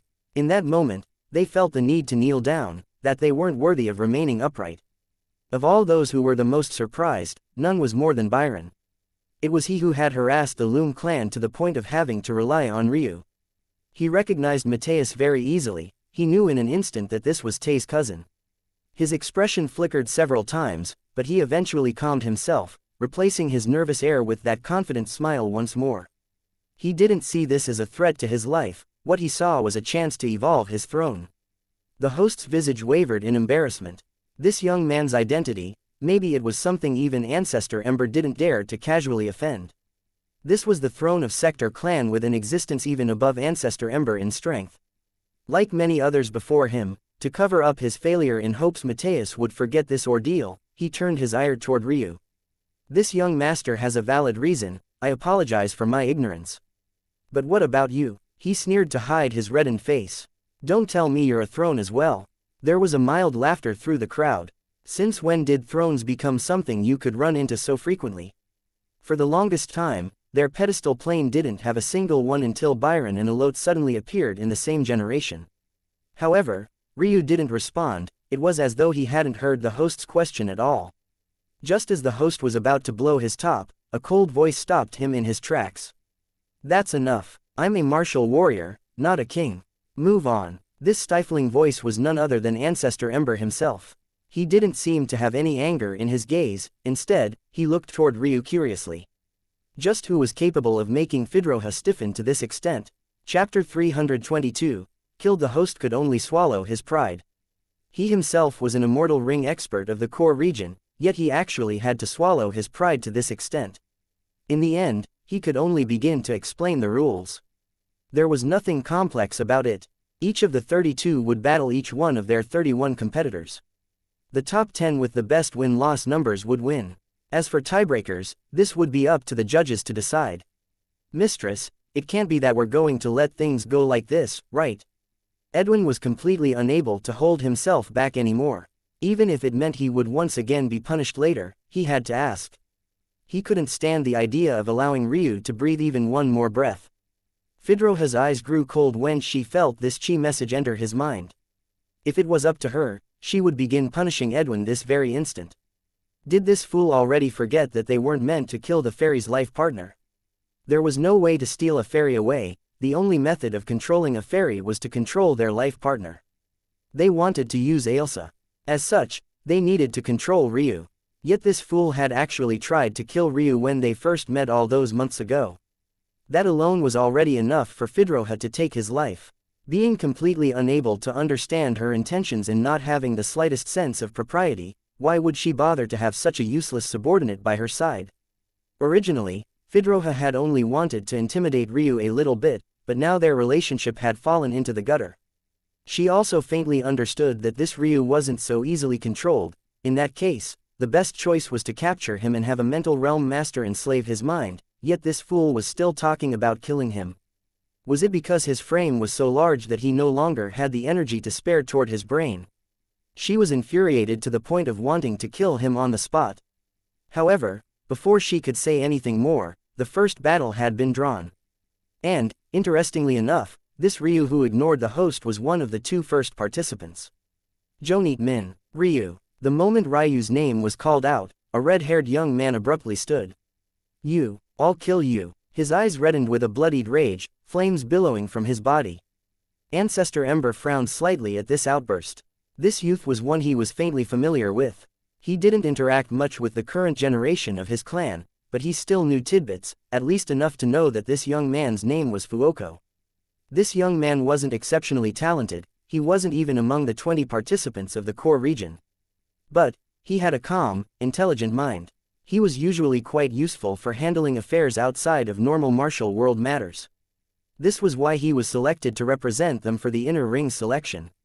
However, this same, calm man had suddenly disrupted such an important affair without regard for anything. How could this ancestor not frown, especially when Fuoko was a member of his own clan? Young master, please pause your steps. Outside of the two participants and the stage judge, no one is allowed to enter this space. The stage judge sent a wave of pressure toward Fuoko that nearly collapsed him to his knees. But it was obvious this stage judge went easy. He's responsible for the death of my Ember clan's 12th elder. What right does he have to participate in this final selection tournament? The shock of the crowd was palpable. Fuoko's words were no different from a bombshell. The Ember clan was a prestigious hegemon that no one dared to touch. To kill one of their own, and an elder at that, how could such a thing be allowed? However, at Fuoko's words, Ancestor Ember's frown only deepened. It had nothing to do with Ryu's actions and the death of his elder, but was rather due to the rashness of Fuoko's words. His statement was tantamount to stating that the face of the Ember clan was worth more than the rule the apostles themselves set. The stage judge's expression changed. Young boy, watch your words lest you want to lose your head. Fuoko was intelligent, he knew immediately that his words had gone too far. But, his emotions were far too agitated. His relationship with the 12th elder wasn't actually that deep, but how could no one be punished for the death of an elder? Since Ryu wasn't around to bear the consequences, Fuoko had to bear the brunt himself. This last year, considering his already shallow status in the Ember clan, was nothing short of torture for him. Seeing the person who caused it all right before him, he nearly went mad. Clenching his teeth and gripping his fists, he bowed deeply. I apologize for my rash words. This junior has lost himself for a moment. I only hope that you senior brothers and sisters will kill him. If you do, I, Fuoko Ember, will owe you a life. Fortunately, or maybe unfortunately in some respects, Fuoko truly didn't need to say this. The moment everyone learned that Ryu was responsible for 12th Elder Ember's death, countless other stories that had been fermenting for a year bubbled forth. The Zhu clan's two immortal ring experts raged toward the death of their Grand Elder and the kidnapping of Esme. Throne Byron's rage toward the stealing of his woman and the death of his little brother. The Afra clan's fury toward the death of the second inline heir, Anbar. And, you killed my big brother Vigil. Jonit looked toward Ryu with eyes that seemed prepared to flood over at any moment. Her small frame trembled fiercely, the tiles beneath her feet shattering. Ryu, the subject of all of this scrutiny, stood expressionless as though it had nothing to do with him at all, calmly summoning his first corpse puppet. Chapter 323. Min, you have nothing to say. Jonti's shrill roar reverberated through the arena, forcing Ryu's corpse puppet to stumble backwards several steps. I kill those who deserve to be killed. Your brother just happened to be among them. To say that Ryu's words were brazen was an understatement. This wasn't just any person he was speaking of, this was the second in-line heir of the Min clan. A sixth-order clan. Those of the core region wouldn't dare even dream of slighting them. However, what was even more unacceptable to those of the crowd was that Ryu actually dared say such heartless words to a little girl whose cheeks had long since flooded with tears. To Ryu, however, this so-called little girl was already a connecting heaven realm expert and well over 300 years old. What did it have to do with him whether she cried or not? So, even when the chorus of boos began to rain downward with impunity, it was as though Ryu didn't hear them at all. Clans with status on the level of the Min clan had their own reserved section for this event. From eldest to youngest, they all boiled in anger. They cared little for what the backstory of Vigil's death was, all they felt the needed to know was that Ryu was responsible for it. Kill him, Mistress Jonit, make him regret his words. Among the uproar, the patriarch of the Min clan stared toward the platform with a gloomy expression. Vigil may have been second in line, but he was still his son. It was taking every fiber of his being to not directly implode. Jonti's shriek shook the protective array that covered their battlefield as she lunged toward Ryu. But she was met with the very same puppet she had forced to stumble backward with nothing more than her voice. Unfortunately, this corpse puppet she thought she could swat away with a single hand, blocked her path toward Ryu time and time again. At first, she thought it was a simple fluke. It wasn't just her, but many others who had this line of thinking as well. However, but third, then fourth, then fifth exchange, Jonti's rage felt so stifled that coughed up blood despite not having suffered an injury. How infuriated she must have been in those moments, seeing the enemy she wanted to kill with every fiber of her being standing right before her, yet being completely unable to pass a mere peak fifth-order corpse puppet. Ryu silently watched all of this, his gaze completely without emotion. Jonit must have thought he was mocking her, but this wasn't the case at all. Her fury, her helplessness, he internalized it all. Maybe one day if he failed in his ultimate goal, it would be him on the other side of this corpse puppet. He wanted to etch this moment into his heart. Never could he allow this to be him. The chorus of boos grew hoarser and louder. Mateus' eyes narrowed. Others didn't know, but he knew well just how terrible Ryu's corpse control was just a year ago. This sort of vast improvement bordered on incredulity. How could a person improve so much in such a short period of time? The corpse puppet's steps wavered. It seemed to be gliding in the wind, appearing and disappearing from existence at different points in time. Its glaive strikes were rare, but purposeful and full of power. Despite appearing to be on its back foot, Jonit never managed to enter a 3-meter radius of Ryu. Even as her fury burned stronger, there was nothing she could do. Her dainty fists rained downward as though she didn't know fatigue, executing all of the close combat techniques of the Min clan, but each of her attempts were dispelled with what seemed like ease. A simple retreat here, a sidestep there. The movements held a simplistic elegance to them that both wowed and infuriated. Soon, the jeers of the crowd grew tired and deflated as even Jonti's movements became sluggish. She had exploded with so much strength in such a short amount of time that she hadn't had the mind to worry about stamina. Just 30 minutes later, she paid a dear price from her mistakes. The butt of the puppet's glaive slammed into her toned torso. Her breath was completely knocked out of her, a mixture of blood and saliva flying forth as she slammed to the outer edge of the arena. The corpse puppet flashed and disappeared, its fluid technique causing those watching on to tremble. A kick slammed against the side of Jonti's delicate cheek, sending her flying once more. Unfortunately, in the final selection tournament, there was no such thing as a ring out. Unless one opponent died, was unable to battle, or admitted defeat, the match would continue. However, under such circumstances, how could Jonit be willing to admit defeat? Seeing Jonti's sorry state, the rage of the crowd that had been doused over time ignited once more. By now, Ryu could have killed Jonit several times already, but he held back. He didn't fancy himself an emotionless, amoral murderer. Jonti's rage was valid in his eyes. He didn't hate Vigil either despite him being a catalyst toward his grandfather's death. At the end of the day, Ryu only blamed himself for being too weak back then. It wasn't Vigil's responsibility to not attack him simply because he was weaker. nor was it wrong of Ryu to seek revenge for his slight. Since Vigil could kill him, why could Ryu not kill in return? Though Ryu would not kill Jonit, he wouldn't feel bad for her either. She believed that her brother's life was worth more than his. Well, in Ryu's opinion, his own life was worth more than every existence, not just in this realm, but in every realm. If he died, his family would never rise again. In comparison to a mere Vigil, what was that worth? Jonit Min is unable to continue. Ryu wins. Chapter 324. Undefeated. Ryu calmly gazed at Jonti's unconscious body. Without much more thought, he turned and left the stage. The moment the array was lifted, the chorus of boos grew louder. Though Ryu could hear what was happening while he fought, the sound was greatly muffled. Only now was the true level of rage the crowd felt by him. Melody couldn't help but worriedly look toward Ryu. But Ryu had long since forbidden her from interacting with him during this tournament. Though she was now much more powerful, the level of enemy Ryu planned to face was beyond this pedestal plane. He couldn't easily reveal weaknesses. An array-powered board flickered. Soon, a set of 32 names shuffled, placing Ryu's 10 feet record at the very top. The gazes of rage and the heckling seemed to roll off his shoulders. He simply found his allocated spot and closed his eyes, reviewing his gains from this past battle. As Ryu was entering silent meditation, a half-eaten apple was suddenly flung in the air toward him. As though taking this as a cue, a barrage of garbage and food soared through the skies. Maybe if the perpetrators were just mortals, it wouldn't be a big deal. However, many of them were in the divine vessel realm and above. The various projectiles streaked across the skies, each with their own supply of chi powering them.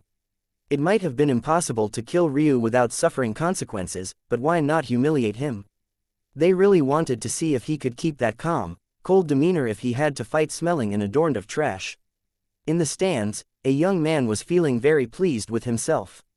He had taken a risk going first, but the results were even better than he expected. Serves you right, how dare you do this to Goddess Jonit? However, none could have possibly expected what happened next.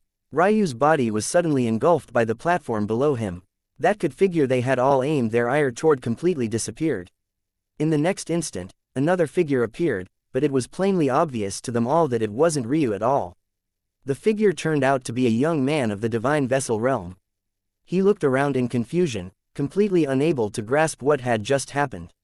Unfortunately, he didn't have much time to think about it all before he was suddenly bombarded with the very half-eaten apple he himself had thrown.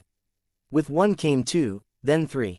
A barrage of trash and half-eaten foods assaulted his frame, sullying whatever clean image he had in a flash. If those in the audience didn't understand what happened by now, they'd truly be too stupid. The hail of food and drink stopped, no one daring to act for fear of being the next on Ryu's list. However, by the time they located the Ryu they feared so much, they found that he was still quietly mediating. The only difference this time was that he silently floated in the air a distance away from the sudden pile of trash. The young man shivered in embarrassment and rage. He didn't know where to place his gaze, he could only run, not daring to look toward Ryu. The host's visage darkened. He was meant to be a neutral party, but as a member of the Min clan himself, he hated Ryu even more than he had for ignoring him before. Jonit in her current condition wouldn't be able to fight another battle for weeks, let alone gain a spot to enter the Ice Devil Legacy world. Suddenly, his eyes flashed with a sinister light. If contestant Ryu could please return to his designated seating area, we can move on with the next round. It is inappropriate for participants to sit where they please, lest they interfere with the coming battles. Also, take this as your first warning. Making moves against the audience will absolutely not be tolerated. If there's a second time, I will have to implore the apostles to consider disqualifying you. Though host Min's visage didn't fluctuate as he spoke nonchalantly, many sneered in response to his words. However, these sneers were all aimed toward Ryu himself. How could his actions not be easily seen through? Ryu's so-called designated area was now no different from a trash heap. Pieces of food, liquids of sauces and juices, and wrappers of all shapes and sizes were strewn in every direction. How could any dignified person sit amidst such nonsense? Ryu's eyes slowly opened, meeting host Min's gaze. In those moments, host Min felt he had suddenly been plunged into ice-cold water, his heartbeat uncontrollably slowing to the point he was scared it might stop completely. Host Min, is it? Ryu said faintly. I'll be sure to remember that. Ryu floated to the ground and slowly walked toward his sitting arrangements. But, just when many thought he was truly swallow this humiliation, his body suddenly lit on fire. No, it was more accurate to say that hellish flames began to follow his every step, wafting the arena with an oppressive heat that sought to burn everything down. Ancestor Ember's pupils constricted into pinholes. His sensitivity to fire was far beyond anyone else in attendance. This flame somehow made even him feel fear. The garbage and remnant food was burned to a crisp, fluttering in the air as gray and black flecks of ash. Somehow, the meditating platform itself remained completely untouched, leaving the area just as clean as it had been the very first time Ryu sat. Host Min's eye could only twitch, his mouth suddenly feeling exceptionally dry. Coughing, he redirected his attention. The next battle. Throne Barine. Guiot Allos. Guiot nervously made his way to the platform, almost jumping in fright as the array barrier closed around them. He could have never guessed that a throne would be his first opponent.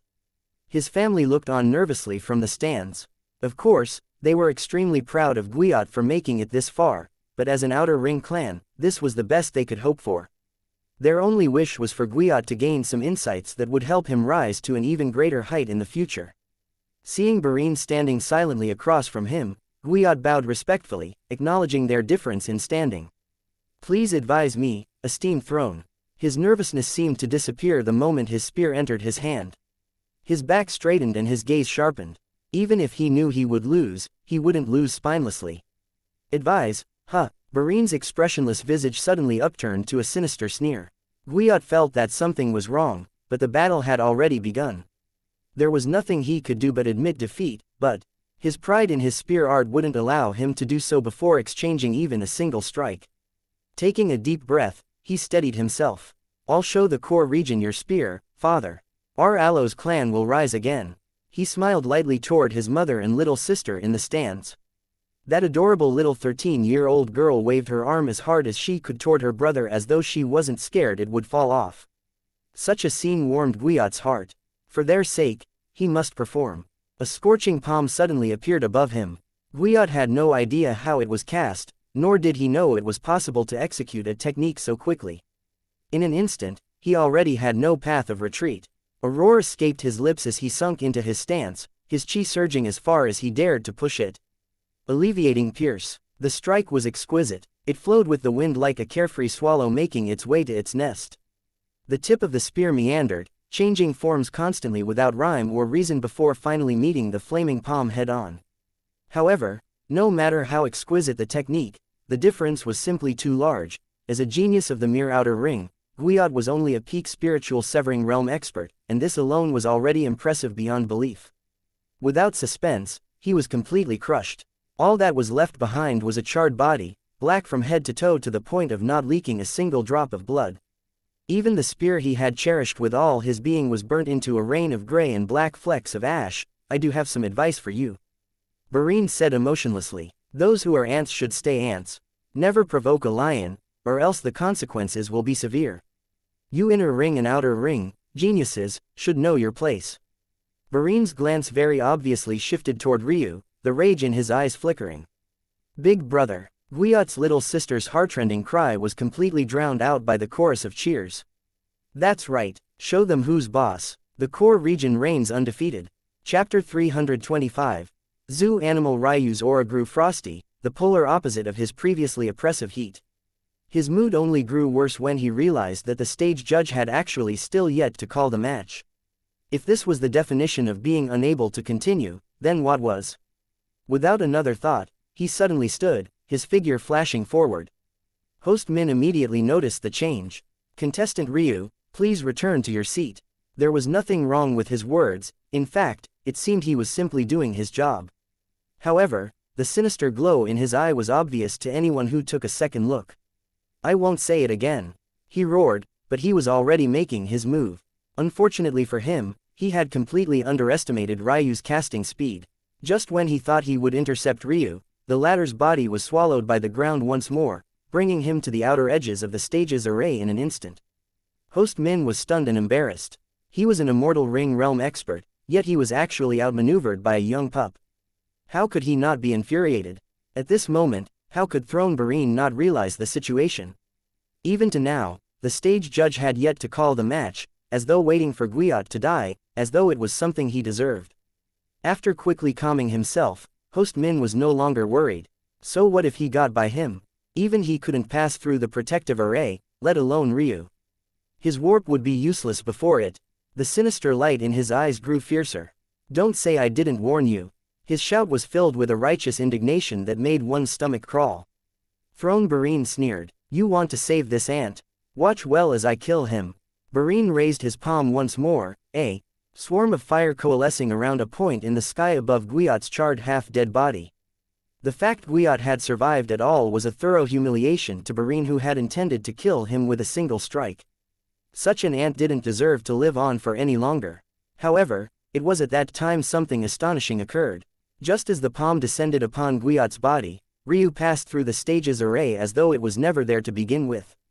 Shock-colored Host Min's expression as his own palm strike shattered against the outer dome, reverberating through the arena that was already filled with excited cheers and shouts. It felt like he only took one step, but Ryu had already appeared beside Guiyot's body even as the flaming palm enveloped them both. Barine was shocked by the change, but he soon sneered. Since you want to die together with him, before he could finish his words, his expression changed once more. His flaming palm seemed to slow. It didn't dissipate, but rather moved as though it was wading through a thick, viscous liquid. It hovered above Ryu's kneeling form, slowly losing power before it began to visibly shrink. Eventually, its form began to flicker weaker, its heat cooling and its body deforming from a palm to a ball of flame, and ultimately to nothing.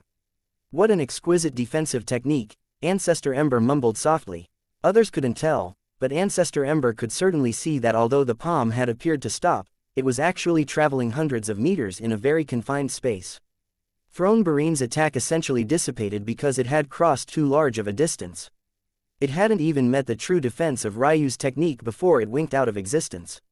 Ryu calmly placed his hand on Guiyot's chest. After a moment, he lifted it upward, taking with it a torrent of raging fire chi that had been wreaking havoc within Guiyot's body. He flicked it into the distance, dispelling all of the latent heat within him. As an herbologist, Ryu knew well that the worst danger in severe burns wasn't actually the initial hurt, but rather the lingering heat that would continue to do damage over time. Unless it was dealt with first, the situation would only become worse and worse. The stage's array quaked as the string of fire chi collided against it. It was clear and obvious that this casual chi could obliterate a divine vessel realm expert, yet Ryu had handled it so deftly. However, there now remained a dilemma. Even if the latent heat was now gone, just how could he save someone at death's door? Guiyot's mother and sister had cheeks flooded with tears. They had wanted to move forward to retrieve Guiyot just as the Min clan had been allowed to receive Johnny, yet their path had actually been blocked. They thought for a moment that they really could only watch Guiyot die until Ryu came out of nowhere. Ryu's brow furrowed. The stage judge cleared his throat. Guiyot Allos is unable to battle. Throne Barine wins. He knew it was simply impossible to delay it any further. He wanted to fillet Ryu where he kneeled, but he didn't dare to. He wasn't as brazen as Host Min. Unless the apostles said they were removing their protection from Ryu, he would not make a move. Throne Barine's gaze flickered uncontrollably, but there was already nothing more he could do. Oh, Ailsa's brows arched. When did my little Ryu get so soft? Ailsa knew what Ryu planned to do even before he did it. However, even if she was prepared, the torrent of shocked gasps showed that others most definitely weren't. A spiritual herb appeared in Ryu's hand.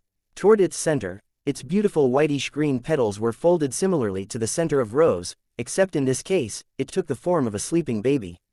Outward from this center, a fluffy white haven was created like clouds formed of balls of cotton. This gorgeous interior was surrounded by a lush green lotus the size of two palms held together. The heavenly fragrance they wafted made one's heart tremble. Crown-grade herb. No one knows who said it first, but the ensuing chaos nearly brought the arena down. It felt like for the first time, voices alone would be enough to shatter its very foundation. Yet, from this precious herb, Ryu actually plucked a leaf, causing its radiant rainbow aura to dim slightly. The sounds of several hearts breaking was nearly corporeal. They could only watch as Ryu crushed this leaf and placed it into Guiyot's mouth. At first it was only one, but then Ryu used a second, then a third. Eventually, the petals of the lotus were gone, leaving a bed of puffy cotton and a whitish-green rose-like center formed into a sleeping baby. Guiyot's chest thumped, his weak vitality slowly strengthening. Seeing this, Ryu took action once more, stealing his heart and cutting a wound in his chest before placing what remained of the spiritual herb inside. Guiyot's body trembled more violently, his limbs quaking to the point where his charred skin began to peel, revealing the bone and muscle beneath. Whether you can survive now, it's up to you, Ryu thought silently. He had just fed Guiyot the crown earth-grade herb known as Cotton Rose's Lullaby. The issue was that crown earth-grade herbs allowed Divine Vessel and connecting Heaven Realm experts to experience eating a heaven-grade herb without suffering the consequences. However, Guiyot was only a spiritual Severing Realm expert. In the end, though, Guiyot did not disappoint him. Maybe it was because he was already so close to the Divine Vessel realm, but his aura surged, his meridians crackling and popping as his first chi vessel was opened. His body underwent a rebirth, a sharp spear chi radiating outward in every direction. It seems this little one has a spear soul, how interesting. Ailsa said with a light smile. A spear soul, Ryu was faintly surprised as well. There were 4 pillars of cultivation talent. One's meridians, one's bone structure, one's spiritual foundation, and finally, one's bloodline. But there were rare instances where a 5th pillar might appear. This 5th pillar wasn't necessarily better than the other 4 facets, it was only that they didn't often manifest, they were known as soul natures. This hidden 5th pillar of talent was rare already, but they were especially rare amongst humans and beasts. They were only slightly more prevalent amongst creatures like fairies and elves. Of course, Ryu didn't have a soul nature. With his pitiful mental realm talent, it was a wonder he could practice at all, let alone birth such a good thing. Guiyot's soul nature was fairly restricted now, but when he entered the soul birth realm, his talent would blossom forth. The small outer ring would definitely be incapable of holding him. Later stages of cultivation heavily relied on comprehension, and those with soul natures were far beyond others in this respect. It wasn't an exaggeration to say that Guiyot's raw spear cultivation talent was even beyond Ryu's. Of course, with the mysteries of heaven and earth pupils by Ryu's side, he could ignore this difference with ease. Guiyot slowly fell back to the ground. His eyes slowly opened, but his gaze remained filled with confusion. Just what happened? Why was everyone looking at him like he was a zoo animal? And why was this handsome guy standing over him? Chapter 326. Irrelevant. Just as Guiyot was lost in thought, he was forced to focus once more as his aura surged again. How could a spiritual herb with an efficacy of a heaven-grade herb have such a small effect on a spiritual Severing Realm expert? Lower Divine Vessel Realm, middle, higher, Guiyot's aura didn't stop surging until he was right on the verge of breaking into the peak Divine Vessel Realm. Just like that, in just a few moments, he had opened 4 chi vessels right before the eyes of everyone in attendance. However, the subject of everyone's gaze was actually more confused than them all. He had no idea what was happening at all. Your mother and sister are waiting for you. You should go. Guiyot's attention was suddenly brought back to the handsome guy who had been standing over him. Though his gaze still flickered from confusion, he realized that he had likely lost the battle. This guy was probably here waiting to start the next battle, but he had embarrassingly lost consciousness. Ah, sorry. He nodded his head, shooting up from the ground and running out of the dissipating stage array. As though these matters had nothing to do with him, Ryu actually turned to walk back to his seat. Halt! Host Min, fuming with anger, subconsciously infused chi into his voice, sending a torrent of wind and sound toward Ryu. Ryu frowned, his steps faltering slightly. No matter how powerful he was still no match for an immortal ring expert. However, his gaze still coldly met Host Min's. Is there a problem? Host Min was so enraged that he suddenly began to laugh. You just interfered with an ongoing battle. Is this not a problem? His gaze turned upward toward Ancestor Ember and Apostle Fidroha, bowing deeply. Esteemed ones, I implore you to expel this contestant and allow me to mete out punishment. If there's no law and order, how can we appease the masses? Appease the masses, or appease the core region? Ryu asked faintly. You dare interrupt my conversation with the immortals? Host Min's roar shattered Ryu's eardrums, causing blood to run down the side of his face. But Ryu's passive healing almost instantly cured the problem. With his phoenix bloodlines growing in power, he had already gained a small healing factor. For an immortal ring expert, you spend too much of your time yelling. Ryu responded coldly. I do not fear you, so lower your voice. Many shivered beneath Ryu's words. The difference once clear. One tried to use their cultivation to stir intimidation, but the other used their will. Who was superior and who was inferior could be seen with a single glance. Host Min's face reddened with rage, however he didn't get a chance to speak again before Ryu had already continued. Either way, your claims are baseless. According to the rules you yourself set, a match ends when one dies, admits defeat, or is unable to battle. Guiot was unable to battle, and therefore the match ended. I don't remember hearing anything about others having to wait for the words of the stage judge. If you intended that to be the case, you should have been a better host and said so. Host Min laughed. Is this the faint hope you want to cling to? Your own arbitrary thoughts of what is and isn't able to battle? If anyone could make the decision, what would be the point of stage judges? It was obviously an implied rule that would only need to be stated for the mentally deficient. I didn't know that you were so incapable. The crowd seemed to be on Host Min's side, but Ryu only internally sneered. It seemed this host had yet to realize that he had already subconsciously begun to debate with Ryu as an equal. However, to Ryu, this host was far beneath his notice. He had once debated with World Sea Realm expert, who was a mere immortal ring expert before him. Oh, seeing the smile that wasn't a smile on Ryu's lips, Host Min suddenly felt a terrible premonition coming on. Between the time of the first fire palm strike and my entering the arena, there were no other exchanges between Throne Barine and Guiot. Yet, the moment I kneeled by his charred body, the stage judge suddenly announced that Guiot was unable to battle. As for why he lagged in his assessment, you'll have to ask him. But I think it's a bit foolish of you to assume that this is my one-sided opinion considering this evidence, right? This time, it wasn't just Host Min, but even the stage judge who felt a burning desire to tear Ryu limb from limb. Unfortunately, his words were too sound. I've grown tired of this. The voice of a third party suddenly sounded. However, it wasn't from Ancestor Ember or Fidroha, but rather came from Barine himself.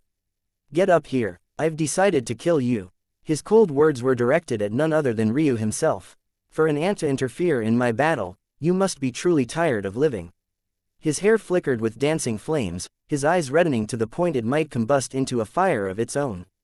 The crowd suddenly fell silent before roaring in applause. They had felt just as stifled as Host Min just a few moments ago, but now, their figurehead had decided to take action. How could they not be excited? I hope the immortals will allow me this chance. Throne Barine spoke, but his gaze never left Ryu. Who knew that Ryu wouldn't care for the answers of Ancestor Ember or Fidroha and immediately appear on stage, standing not even 3 meters from Barine as though he didn't fear him at all. Barine was stunned for a moment by Ryu's speed even though he had already witnessed it, but he still sneered in his heart. In this confined space, once the stage array was lowered, what would speed mean? He would directly incinerate everything. Barine didn't believe that Ryu could decode the array while facing his pressure. I will show you the true strength of a throne. There are some things you can't imagine. How dare you provoke me? Barine roared. His aura surged, a throne of blazing rubies appearing to his back. It seemed to want to light the world on fire, setting everything in its sights ablaze. Oh, Ryu's gaze lost interest. Is this where your sense of entitlement comes from? In that instant, the skies suddenly changed as the arena grounds shook beneath their feet. A throne adorned of beautiful sapphire gems descended from the skies, radiating a strength beyond even Mateus' display. It was so infinitesimally close to a ninth-order throne that even Ancestor Ember felt the faint urge to lower his head. The ruby throne nearly shattered under its might, its size decreasing by several levels. This is the thing that made you so proud. Host Min's gaze trembled even as Barine's visage paled. Ancestor Ember's fist subtly clenched. This was not good. Barine was directly tied to the faith of his Ember clan as their throne.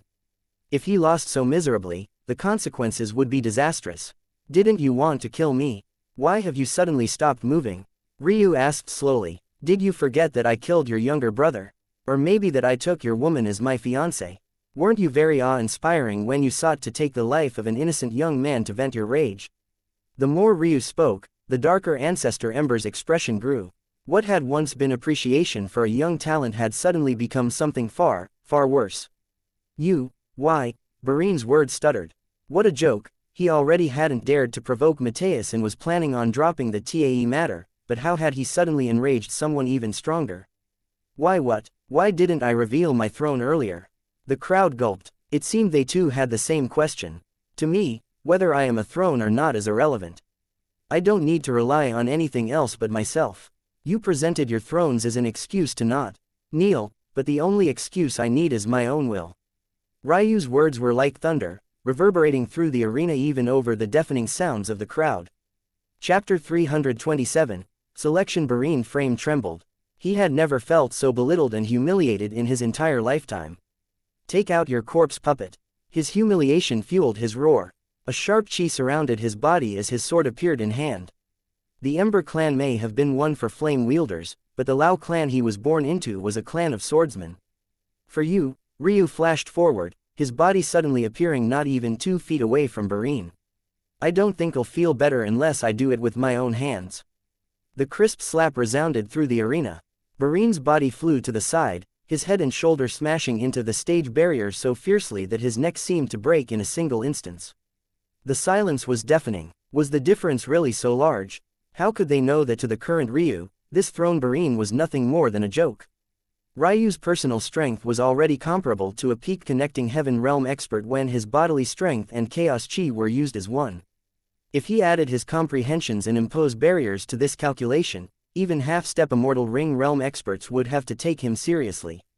Yet this so-called genius throne Barine was a mere middle connecting heaven realm expert. Not only that, but he had already cultivated just over 500 years to reach this mark. Just by this fact alone, his talent was actually far below Esme's. This Barine who saw himself fit to trumpet around his status before Ryu was actually nothing more than a jumping clown. If it wasn't for the fact he had pissed him off, Ryu wouldn't have even bothered to deal with such an inconsequential person. Weren't you very imposing just now? Ryu appeared by Barine's half-unconscious body and sent him flying with another kick. His demeanor appeared incredibly relaxed as though he was doing nothing more than taking a stroll in the park. Weren't you a lion? Even as Barine's body flew through the air, Ryu mystically appeared above him, striking down from above and using the dazed throne to shatter the white tiles of the stage below. Ailsa sighed softly. Aiya, my little Ryu pretends to be so cold but he's actually gotten so angry for a complete stranger. I'm a little jealous. In the distance, Guiyot was looking on with a shocked expression. After reuniting with his mother and sister, he found out the truth of what was happening and couldn't help but look toward Ryu with a conflicted gaze. This man so suddenly came into his life and gifted him something that was far too difficult to repay. If he were to return to the outer ring now, he would already be among one of their greatest experts. Yet he had reached this realm so easily, at the whims of a young man he didn't even know. The crowd was even more stunned. Barine and Elode were the 2 premier geniuses of their core region. Though they were worse than Ancestor Ember back when he was young, they were still the very best. How could this be happening? I'm just a little prince from the higher mortal plane. Shouldn't you be teaching me about how much of an ant I am right now? Poochie. Ailsa choked on her own breath, falling into a fit of laughter. You're so bad, little Ryu. How could you be compared to a normal little prince? No matter how you sliced it, even though Ryu took the crystalline jade and found Ailsa under his own power, his starting point was still much higher than those of the mortal planes. His words were definitely a bit disingenuous. However, the crowd didn't know that. His words sent off a bomb amongst them. Weren't they just looking down on the outer ring? Why was their hero suddenly being beaten by someone of even lower status? Mateus looked on with a bitter smile. He really is nothing like a necromancer. Stop, stop. The stage judge panicked. Barine Lao is unable to battle, the match is over. Though he said this anxiously, the stage judge was truly hoping that Ryu continued to attack, only then would he have a justifiable cause to be a bit heavy-handed. Unfortunately, things did not go as he pleased. Under the astonished eye of the stage judge, Ryu's attacks abruptly came to a stop. To a normal martial artist, such an abrupt stop would cause a severe backlash, but Ryu slowly fell to the ground as though he hadn't been fighting at all. Even the stage judge was stunned. He thought he had timed his words perfectly so that Ryu wouldn't be able to stop, yet how could he know that this was a joke before Ryu chaotic silk meridians? In that moment, Barine's throne considerably dimmed in luster even as Ryu's own brightened. The former nearly fell out of the half-step 7th order entirely. With a dull thud, Barine fell to the ground headfirst, his neck injury becoming several times worse. In the distance, Pascal was sweating profusely. This was way too far out of his expectations. The man he provoked was a throne who could toy with Barine as though he was nothing more than a joke at that. Of the families, only his Sai clan didn't have a deep grudge against Ryu, yet he actually went out and sought it for himself. He felt like a fool. How could a normal individual possibly get their hands on so many crown-grade herbs? Commander Fidroha, I really can't take this for even one more second.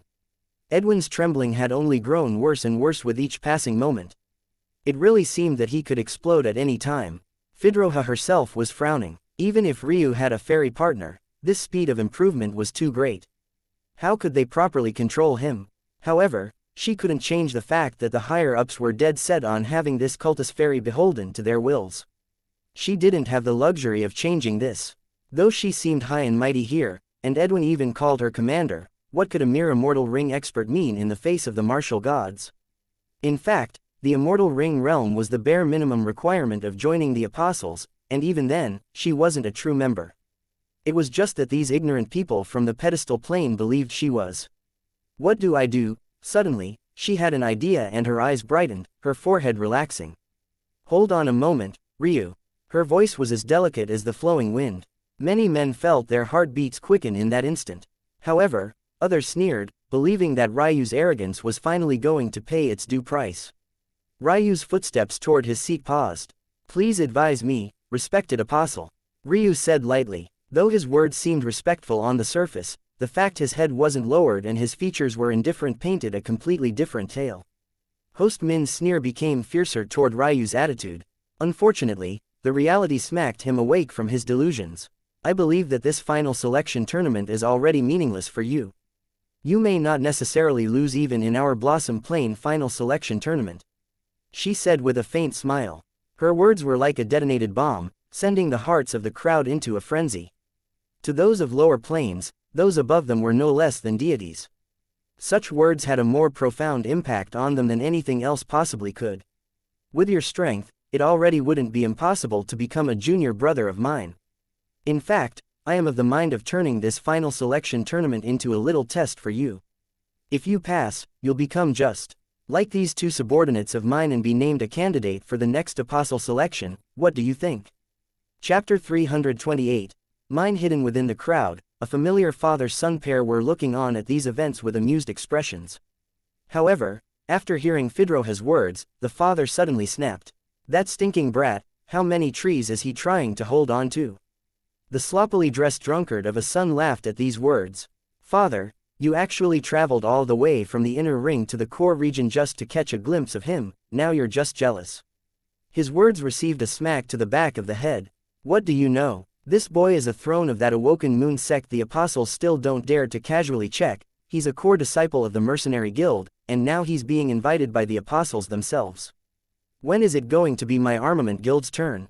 Who asked you to lurk in the dark instead of approaching him? Considering the fact you're sulking around on a mere pedestal plane, why do you care so much about that old face of yours? Plus, his status as a throne and mercenary guild core disciple don't interfere with joining other parties, both have a great degree of freedom. That's where the problem lies, boy. He obviously doesn't want to tie himself too firmly to any one organization. Plus, he dared to try to tease me out of hiding that day a year ago. I'll make it so that he begs this old man to enter beneath my wing. The son took a swig of his flask, ignoring his senile old man to watch the preceding events with curiosity. No matter what, I doubt he'll join the apostles. It seems he has a grudge with them. The old man's gaze narrowed. It does seem that way. Down below, Ryu also felt amused by Fidroha's words. To be honest with you, he started. I have little interest in joining your apostles. The atmosphere suddenly plummeted, a cold breeze whipping through the arena. The only one who seemed to take this lightly was the old man who lost himself in laughter. If it wasn't for the fact any noise he made would be too obvious amid this silence, he'd likely be rolling on the floor, clutching his stomach. But if you'd like to make a bet, I'm more than willing to oblige. Fidroha's eyes narrowed. What kind of bet? It's simple really. If I am to join your apostles, I prefer to do so as a throne. You stinking brat, Edwin roared. You think that because you've risen to the top here that you can casually do so anywhere. Thrones beneath the Nine Order aren't even considered to be true thrones. Yet you're speaking of conquering a second throne with your pitiful strength. Wanting to claim the throne of an 11th Order organization was already an impossible mountain to climb, yet Ryu actually wanted it to be his second throne. It was no wonder Edwin, who had been holding himself back, finally exploded. I don't believe I was speaking to you, Ryu said coldly. His biting words were simply too much for many to handle. Those in the crowd didn't even dare to breathe. Just as Edwin was about to truly lose himself to rage, he felt a piercing gaze to his side coming from his commander. He felt as though he had suddenly been dropped into an ice-cold ocean. Continue, Fedroha said plainly. Instead of speaking, Ryu began to directly bring out several things. Fedroha instantly froze when she realized that Ryu was actually bringing out several crown-grade herbs. I have 5 crown earth-grade herbs here. I will use them as a stake. If I lose, I will give you all 5 of these spiritual herbs.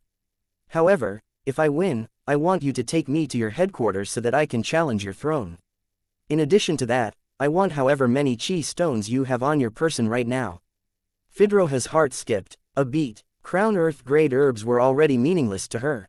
After all, she could directly consume heaven-grade herbs. There was no need to pay from crown earth-grade herbs that were more expensive than even many heaven-grade herbs while also having a slightly lower efficacy. However, there were countless young masters of massive clans who would bend over backwards for a chance like this. Edwin himself had already lost his composure.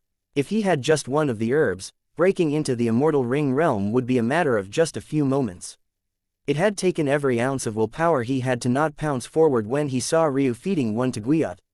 But who knew that Ryu would actually have so many more? And what bet did you have in mind? Fedroha asked after steadying her breath. Simply taking Ryu to the Apostles' headquarters wasn't a big deal. Even 1 crown-grade herb was enough to cover the cost. It wasn't as though they were a secret organization, they were more akin to a governmental body. Their location wasn't hidden. The reason Ryu would rather ask for Fedroha's assistance was to lessen his troubles. As for things from Fedroha's perspective, the only requirement that left her a bit apprehensive was Ryu's ask for all of the chi stones in her possession. But, if she were to be honest with herself, her current net worth would barely be able to buy even just 1 crown earth-grade herb. Betting the price of 1 for the price of 5, how could she reject it? Simple. Ryu's gaze turned cold. I want to kill him. At this point, even the old man stopped laughing completely. His son, by his side, stopped chugging his hard liquor, looking toward Ryu with a flickering expression. Fedroha herself was finally unable to control her changes in expression as her face visibly stiffened. In a corner of the arena, Fuoko clenched his fists. When he dies, I must find a way to take his corpse. His heavenly pupils must be mine. Chapter 329.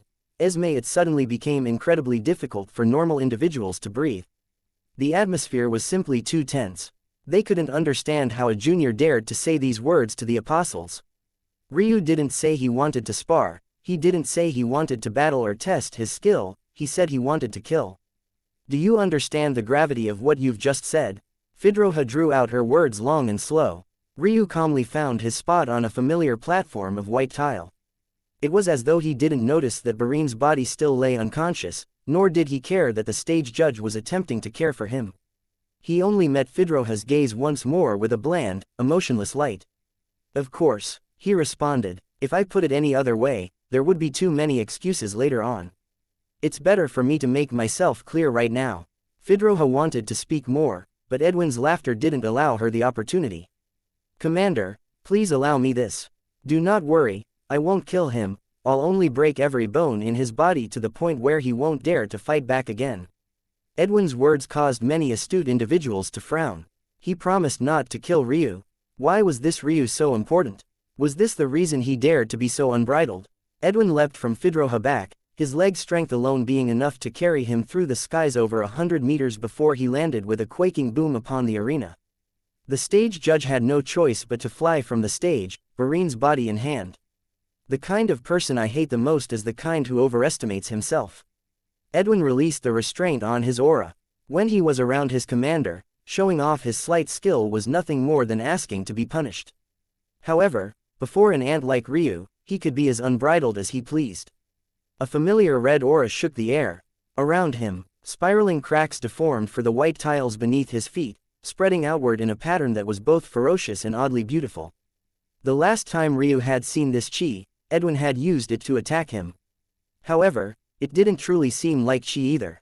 It felt more like vital chi, but wasn't entirely like that either. Vital chi was the energy type cultivated during body realm cultivation. When Ryu tempered his blood, What he was really doing was saturating it with vital qi.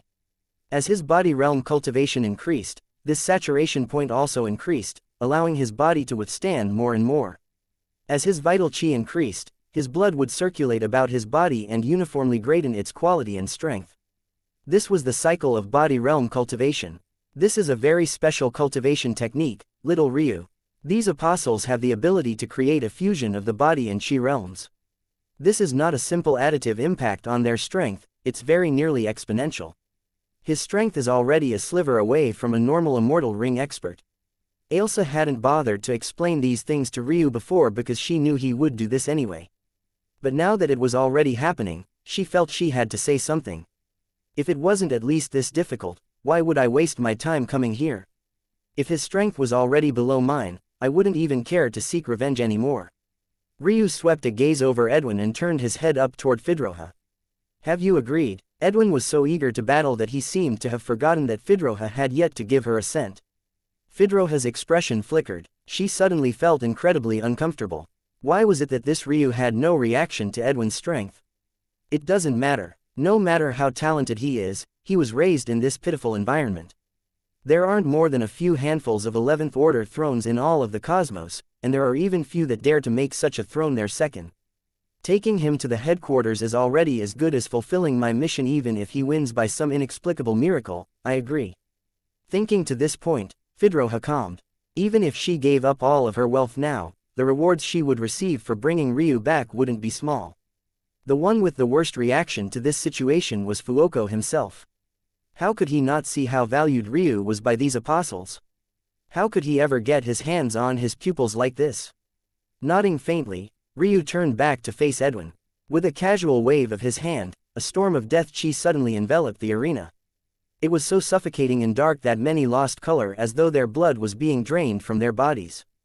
By the time their sight cleared enough to lay eyes on this corpse puppet, their hearts were struck with an incomprehensible feeling. Was this really a corpse? Why did it seem so alive? How was it possible that it had the sinister aura of a blood-sucking demon, yet also the elegance and beauty of a dark elven princess? Esme's body was wrapped in a bold armor alternating in black leather and shining obsidian-like metal.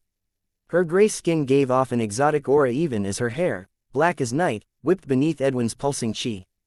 Despite her delicate frame, she held a violet spear with a silver head that stood more than a foot taller than her. Yet, considering the sharp chi that wafted from her, it didn't even remotely feel out of place.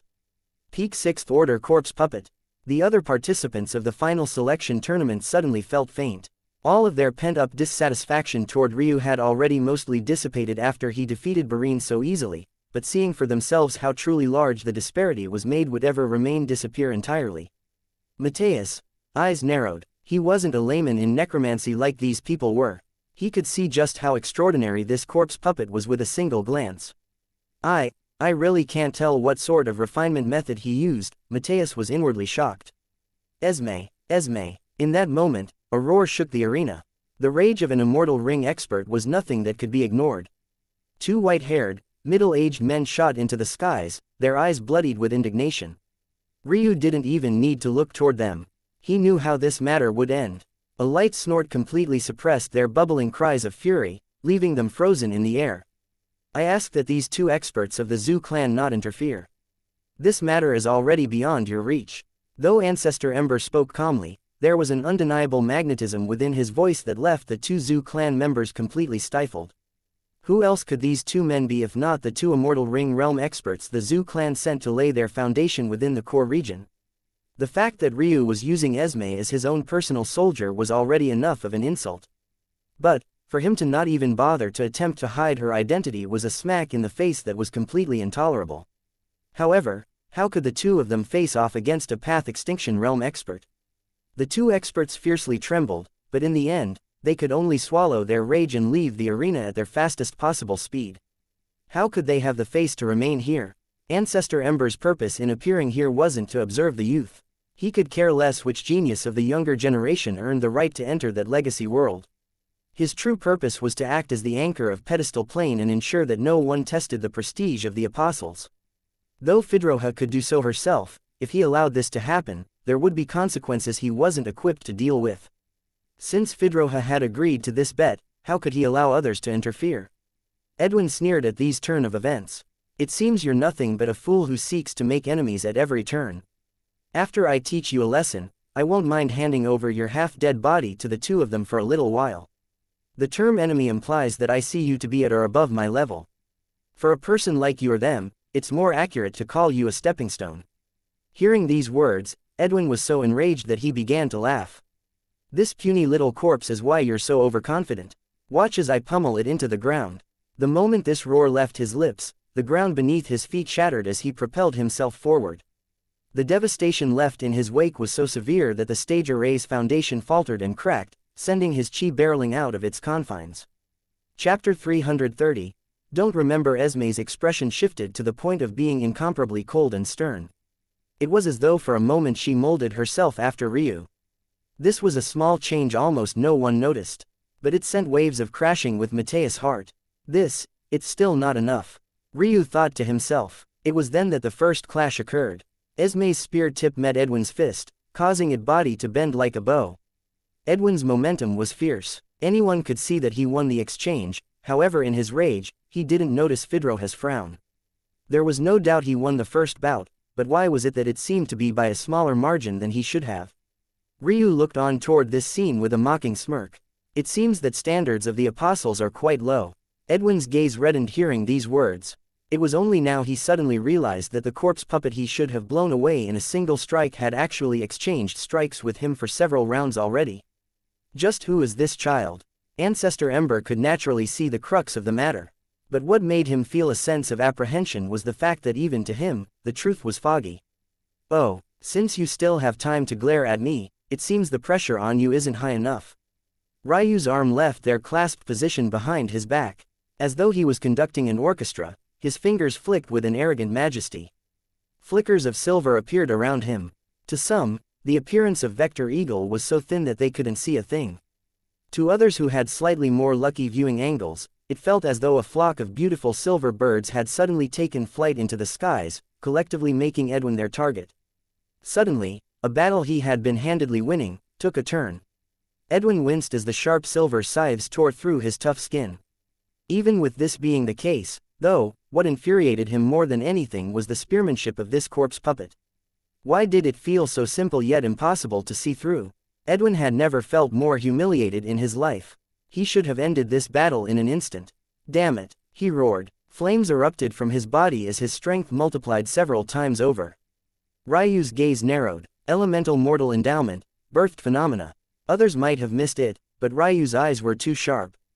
Beneath the wreath of flames that coated his fists, Edwin was hiding a powerful fist inheritance. He likely wanted Ryu to underestimate him on purpose so that he could end it quickly. Unfortunately, he still underestimated Ryu. Esme's steps became unpredictable in an instant, her movement becoming ethereal. She flitted around Edwin's strikes with an elegant ease. It was as though she was always a step ahead. However, the circumstances had clearly changed. It was now Edwin who pushed forward. His fists tore through the air. Concentric booming spheres of compressed wind fell toward Esme like a torrent. It seems fire is a weakness of Esme's, Ryu analyzed calmly. With a new refinement method, how could it be perfect and without flaw? After being modeled after a spiritual herb, Esme suffered the same weaknesses many of them did. Though it wasn't terrible for now, Ryu could see Esme's skin quickly drying and her movements were slowly becoming rigid. Esme's wrists twisted and pierced through the air, deflecting the blows of Edwin's fists at their weak points. However, while Ryu was calmly analyzing the situation as though nothing was wrong, he hadn't cared to notice that the arena had become so silent a pin's drop could be heard. Well, that would have been the case if not for the loud cacophonic booms of Edwin's fist strike. Everyone watched on, occasionally rubbing their eyes as though they were trying to wake up from a dream. Was this a joke? Wasn't this battle supposed to end in an instant? Why was it that it was still going? Esme's spear rapidly unleashed a flurry of strikes. Edwin's muscles bulged, his temper flaring more and more with each passing instant.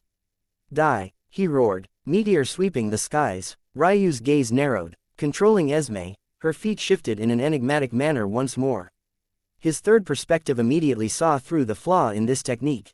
Using Esme as his own spearhead, he had her pierce through, the air around her shifting with an incomparably sharp aura. The strike completely slipped through Edwin's defenses, making its way toward his throat without regard. Warped ripple. Edwin suddenly felt that his fist had slowed. It was only for an instant. In fact, not even a split second later, his chi ripped through whatever barrier there was, sending a violently ripple through the ground that shattered what remained of the white tiles. However, by then, the spear had already made it to this throat. He would die. Clang. Just when that battle seemed to be over, Esme's spear shattered into shards of silver and violet pieces. Along with it, her body was sent flying, crashing against what seemed like the last remnants of the stage array. Edwin stood silently, not moving a single inch. His messy black hair partially covered his features, hiding his gaze. At the same time, his trembling had suddenly stopped entirely. It seems I have to stop treating you like an ant by the road. The pace of his words was slow and deliberate. His momentum seemed to be steadily rising. Completely unlike he had been before, his figure became as steady as a mountain. Ryu walked to Esme's side. To say she was in terrible condition was an understatement. Almost all the bones in her body were shattered. Beyond that, her muscle fibers were sheared apart in some of the most important region. Unless Ryu used his own chi to make up for it, she wouldn't be able to move. It was then the crowd finally sighed a breath of relief. If Ryu really won, it would be too much for them to handle. Now everything was right in the world again. Who among them didn't believe that Esme was Ryu's final trump card? Now that she was unable to battle, it was definitely over.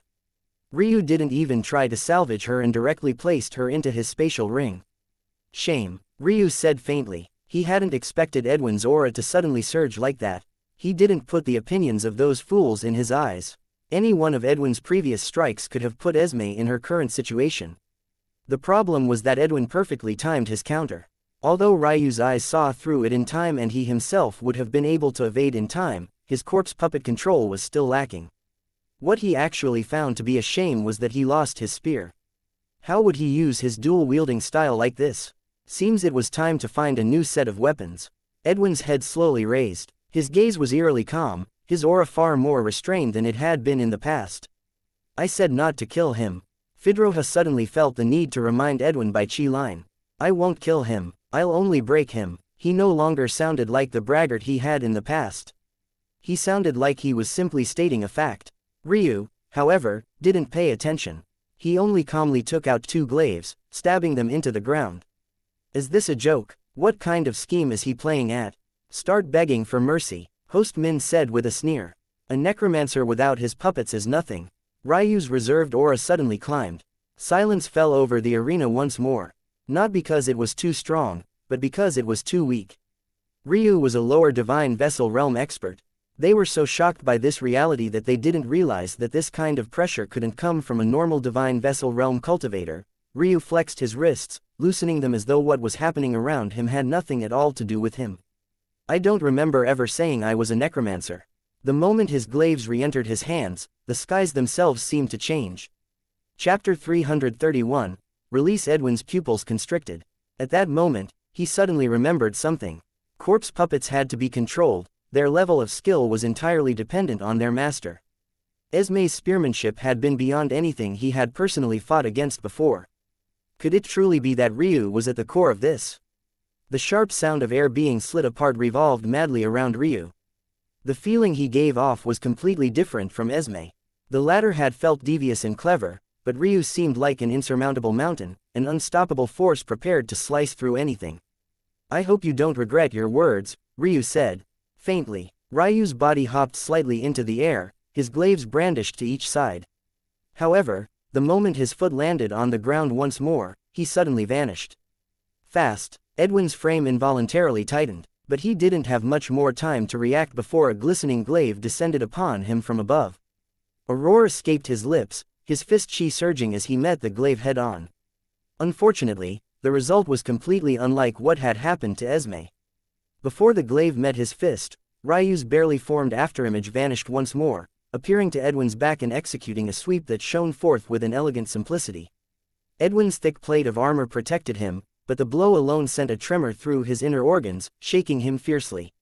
Ryu's body became akin to a gust of wind. Esme's movement technique had seemed to be enigmatic and unpredictable, but witnessing Ryu execute it made her seem like nothing more than a jumping clown. Even Host Min began to feel a cold sweat permeate his back. Ryu was actually faster than him. Fragrant breeze. This was the name of Ryu's peak Earth grade movement technique. When trained to the grand circle of perfection like Ryu had done, one became a lingering sweet scent in the air, fleeting and impossible to grasp. Truth be told, this was a technique that was incredibly difficult for men to learn. Most male cultivators lacked the flexibility of their female counterparts. However, since the start of his training, Ryu had emphasized not only his own strength, but also the pliability of said strength. Dual-wielding polearms already placed great stress on his body. It necessitated being able to apply strength at angles that may very well shatter the arms of a normal expert. However, Ryu was completely different. Not only did he have his ice jade crystal body, he also fire phoenix martial form which emphasized recoverability and flexibility. When this martial form was combined with the Kukan martial form which targeted small muscle groups in order to increase speed and explosiveness, Ryu's muscle fibers were refined to a level impossible to find among those of his cultivation realm. That's enough, Edwin roared. How many times did he need to be humiliated on this day? He had already brought out most of his full strength and this still wasn't enough. This was completely unacceptable. First pulse, release. A roar of pain and rage left Edwin's lips as his body grew one level in size. His fire and fist chi flourished, but both gained a savage red color clearly tinted by the presence of his fusing chi. Ryu smiled, but his gaze was filled with intent to kill. Suddenly, his body was enveloped by a green glow, causing his speed to double in an instant. The brows of the elders watching on twitched. Just what was happening? How could a junior have such strength? How could he be in the divine vessel realm? I'll show you the difference between you and I. Edwin spoke savagely. Impose. Ryu's speed suddenly faltered as an imposed barrier shrouded their battleground. Those watching on shivered in terror. The imposed realm. It had to be said that the number of individuals who had reached such a realm in their core region could be counted on two hands. On top of that, they were all well into the immortal ring realm. They had never heard of a connecting heaven realm expert reaching such a state. There was a reason Vigil, Anbar and Lucian were so eager to kill Ryu. His comprehension was simply inconceivable. As though something had finished fusing within him, Edwin stomped downward viciously. It seemed in that instant that Ember City itself might completely crumble to the ground. In fact, if it wasn't for Ancestor Ember's interference, it truly would have. Ah, so this is it, how? Interesting, I want this ability, Lines of Fate. The world in Ryu's eyes suddenly became bundles of black and white strings. Every living person seemed to have a line connecting from their heads to the heavens above, their bodies becoming nothing more than wound-up yarn. Ryu carefully observed. Diverting Edwin's strength became even easier. It was as though he could pierce a hole into the future and peek through. Every instant of time was suddenly broken into probabilities. Predicting Edwin's bestial, caveman-like movements was as easy as breathing. Ryu should have been disappointed. After all, he came all this way specifically to battle Edwin. But he could have never expected that his battle strength improved far more than even thought. It was then he understood. His previous calculations were made using common and black-grade techniques as his foundation. He had completely underestimated the power of earth-grade techniques. Even more so, he had underestimated the strength of his imposed realm wind inheritance. However, he wasn't disappointed. If for nothing else, this technique was worth it. Even though Ryu felt that he was taking a stroll, to the vast majority, it seemed as though he was on his back foot. His glaives were constantly being swatted to the side, and he was continuously retreating more and more with each passing moment. Only Edwin, Fidroha, and Ancestor Ember, not to mention the mysterious father-son duo above, saw that this wasn't the case at all.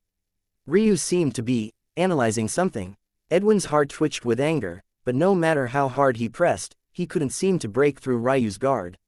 Second pulse. Release. Chapter 332. Yes, the moment he said these words, a projectile of blood flew from his mouth. Ryu's gaze glowed. Good. Ailsa smiled sweetly from Ryu's shoulder, his erratic movements seemingly not bothering her at all. She rarely got to see Ryu's genuine emotions, but right now, he looked no different from a child opening a gift from his parents. This Tatsuya blood is really too savage, making my lovable little Ryu into a battle fiend. But this should be good. Lines of Fate's basic ability is to read an opponent's intentions before even they are certain of it. However, in order for its auxiliary ability of technique snatching to come into effect, little Ryu must have a strong fate-based connection with the person he is battling. Though he doesn't have much of a connection with this Edwin, his ties of fate couldn't be stronger with the martial gods and apostles who did this to his family. Since this technique originates from them, currently, host Min was feeling much better. As long as Ryu was beat into submission, he wouldn't have anything to worry about. It wasn't like Ryu would heal himself all for the sake of revenge against him for a few words right. He smiled complacently. So what if you're a genius? You'll still get put in your place today. Edwin's speed actually increased to the point where he was now on par with Ryu.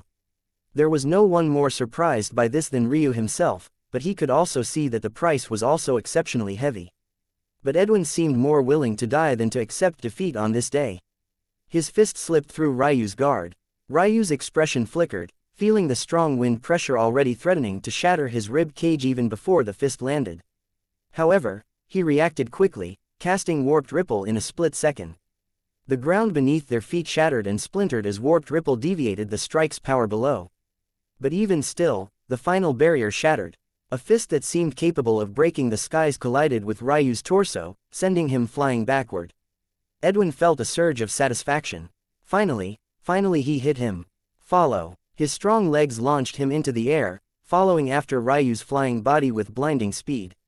However, what he found when he caught up and looked down toward Ryu to send another strike was a gaze of pure boredom. That apathetic gaze dug into his heart and gnawed at his bones. The feeling of absolute inferiority overwhelmed him to the point of suffocation. I think that's about enough, Ryu said calmly as though it wasn't he who flying through the air. Impose. The sound of shattering glass reverberated through arena. Edwin grabbed his head, his agonizing screams making the crowd feel as though bugs were crawling through their heart. Ryu flipped through the air, allowing himself to stand upright before landing gracefully. Edwin, however, completely lost control of his body, crashing into the ground below. To be honest, I'm quite disappointed. I didn't expect you to be so weak. A beautiful green barrier surrounded Ryu. It was none other than his wind-imposed barrier, something he had only recently comprehended. When two imposed barriers crossed, when there was an obvious difference in strength of quality between them, the weaker would shatter. This backlash would directly impact the victim's mental realm. For those who weren't used to such things due to their not being mental realm masters, this result was especially difficult to deal with. Host Min shivered. Imposed barrier. It wasn't just a normal imposed barrier. It was one that made it difficult to breathe even without being within its boundaries. It was the most powerful imposed barrier he had ever witnessed in his life. Ailsa's eyes narrowed. This increase in strength definitely can't be due to Earth-grade techniques alone. I have a feeling that Ryu's chaotic chi is still strengthening itself. In addition, this Edwin is weaker than I thought. His chi technique is powerful, especially its fusion. However, he doesn't have a constitution powerful enough to make use of it. He's nothing but a leaking faucet. Edwin's chi was incredibly powerful, but neither his meridians or his body could handle its flow. This led to the vast majority leaking out from his body and becoming wasted. This was why Ailsa initially overestimated his abilities. She had gotten too used to working with Ryu, who seemed almost perfect in every facet. Fidroha frowned deeply as Ryu raised his glaive, but she already lost her right to say anything. Young man, is there really a need to go so far? Ancestor Ember's magnetic voice sounded over the arena. He didn't seem to be trying to be overbearing, but the strength of a Path Extinction Realm expert was simply too much. No matter how much Ryu overestimated himself, he wouldn't survive a single blow. So, he didn't even look at him. Yes, Ryu replied. With a swing of his glaive, Edwin's head fell. Ryu looked toward Edwin's corpse with an expressionless gaze. He didn't feel anything special toward this victory. As he had said before, to him, Edwin was nothing more than a stepping stone. His life and death wasn't worth anything more to him than another step forward. With a simple application of demonic strings, he pulled Edwin's spatial ring from his body, then sent Esme out. Under the shocked gazes of the crowd, the hobbled Esme's fingernails turned a demonic shade of black, extending almost a meter in length and stabbing into Edwin's corpse. A surge of chi and vital chi was ripped from what remained of him, nourishing and healing Esme with each passing second. Esme's body seemed to glow, her gray skin becoming more resplendent. At the same time, her physique bulged almost as though she had overeaten. But, very quickly, the added weight began to concentrate. One could even see the new muscle fibers being formed, only to be compressed back down into the corpse puppet's original slender appearance. Suddenly, Esme's slender body trembled, her aura breaking into the half-step seventh order. Chapter 333. Stop me. Mateus couldn't have been more astonished. Just what kind of refinement method was this? No matter how he racked his brain, he could have never guessed that this was Ryu's own unique path. He likely wouldn't be able to believe that someone Ryu's age could accomplish such a thing. Of course, he also had no idea that Ryu was just 20 years old. If he did, maybe the shock would have been even greater. Fedroha could only watch as Edwin became nothing more than a skeleton. To make matters worse, when his corpse crashed back into the ground, it shattered to ash, blowing into the wind no differently from dust. This was the special ability of Screaming Blood Root. Its gestation could only occur upon the corpse of high-level cultivators, but this wasn't the end of it. In order to grow, it must continuously absorb vital chi. After being modified by Weeping Willow Chi, the Screaming Blood Root used as the foundation for Esme's evolution became even more sinister. The former was known for cannibalizing spiritual herbs, while the later used humans and beasts alike as fertilizer. Their combination was without a doubt potent. The only trouble was that Ryu had yet to become proficient at using these abilities in battle. Maybe Esme wouldn't have lost so miserably if he could. This was why he still felt lacking as a necromancer. On the one hand, he couldn't perfectly translate his battle experience to his corpse puppets. At most, they could use only 10% or so of his skill, 20% on the very upper end. Unless his corpse puppet was far more powerful than he was, it wouldn't be much help in a one-on-one battle. On the other hand, Ryu couldn't use the innate abilities of his corpse puppets very well either. This left him with problems from all sides, problems he knew he had to fix. Looking up toward Fedroha, Ryu met her gaze. "I believe I've won." "Yes." Fedroha's voice was far steadier than Ryu expected, causing him to feel a faint admiration. But this was all. He could guess why she was calm, so he could only smirk inwardly. "One of the 10 spots to enter the Ice Devil Legacy world is yours. You have no need to participate in the tournament any longer." With a wave of her hand, 2 items streaked toward Ryu and landed in his hand. One was an identity plaque, while the other was a spatial ring that likely held her debts from their bet. "In that case, I won't impose anymore. I will come to collect the other half of our debt just before the Legacy world opens." Fedroha's eyes narrowed at these words, trying her best not to lose her temper. She had never expected that Ryu would actually choose to delay his venture to the apostles like this. Was it a coincidence, or was this child really this shrewd? The trouble was that she really didn't have the ability to stop him from leaving. She still had to oversee what remained of the battle and had already said that Ryu didn't need to participate in the rest.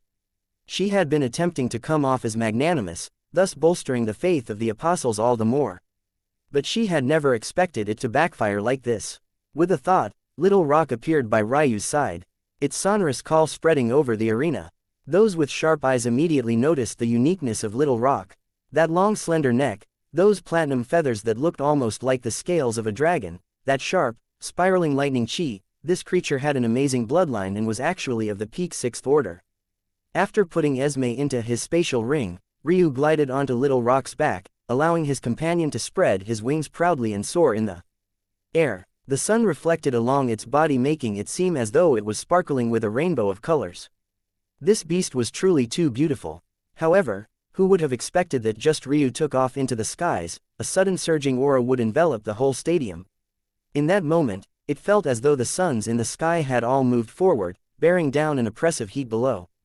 A flame curtain covered the arena in a dome that completely blocked Little Rock's path. "I'll ask that this little friend please respect the rules of our city," Ancestor Ember said faintly. "There is no flying allowed."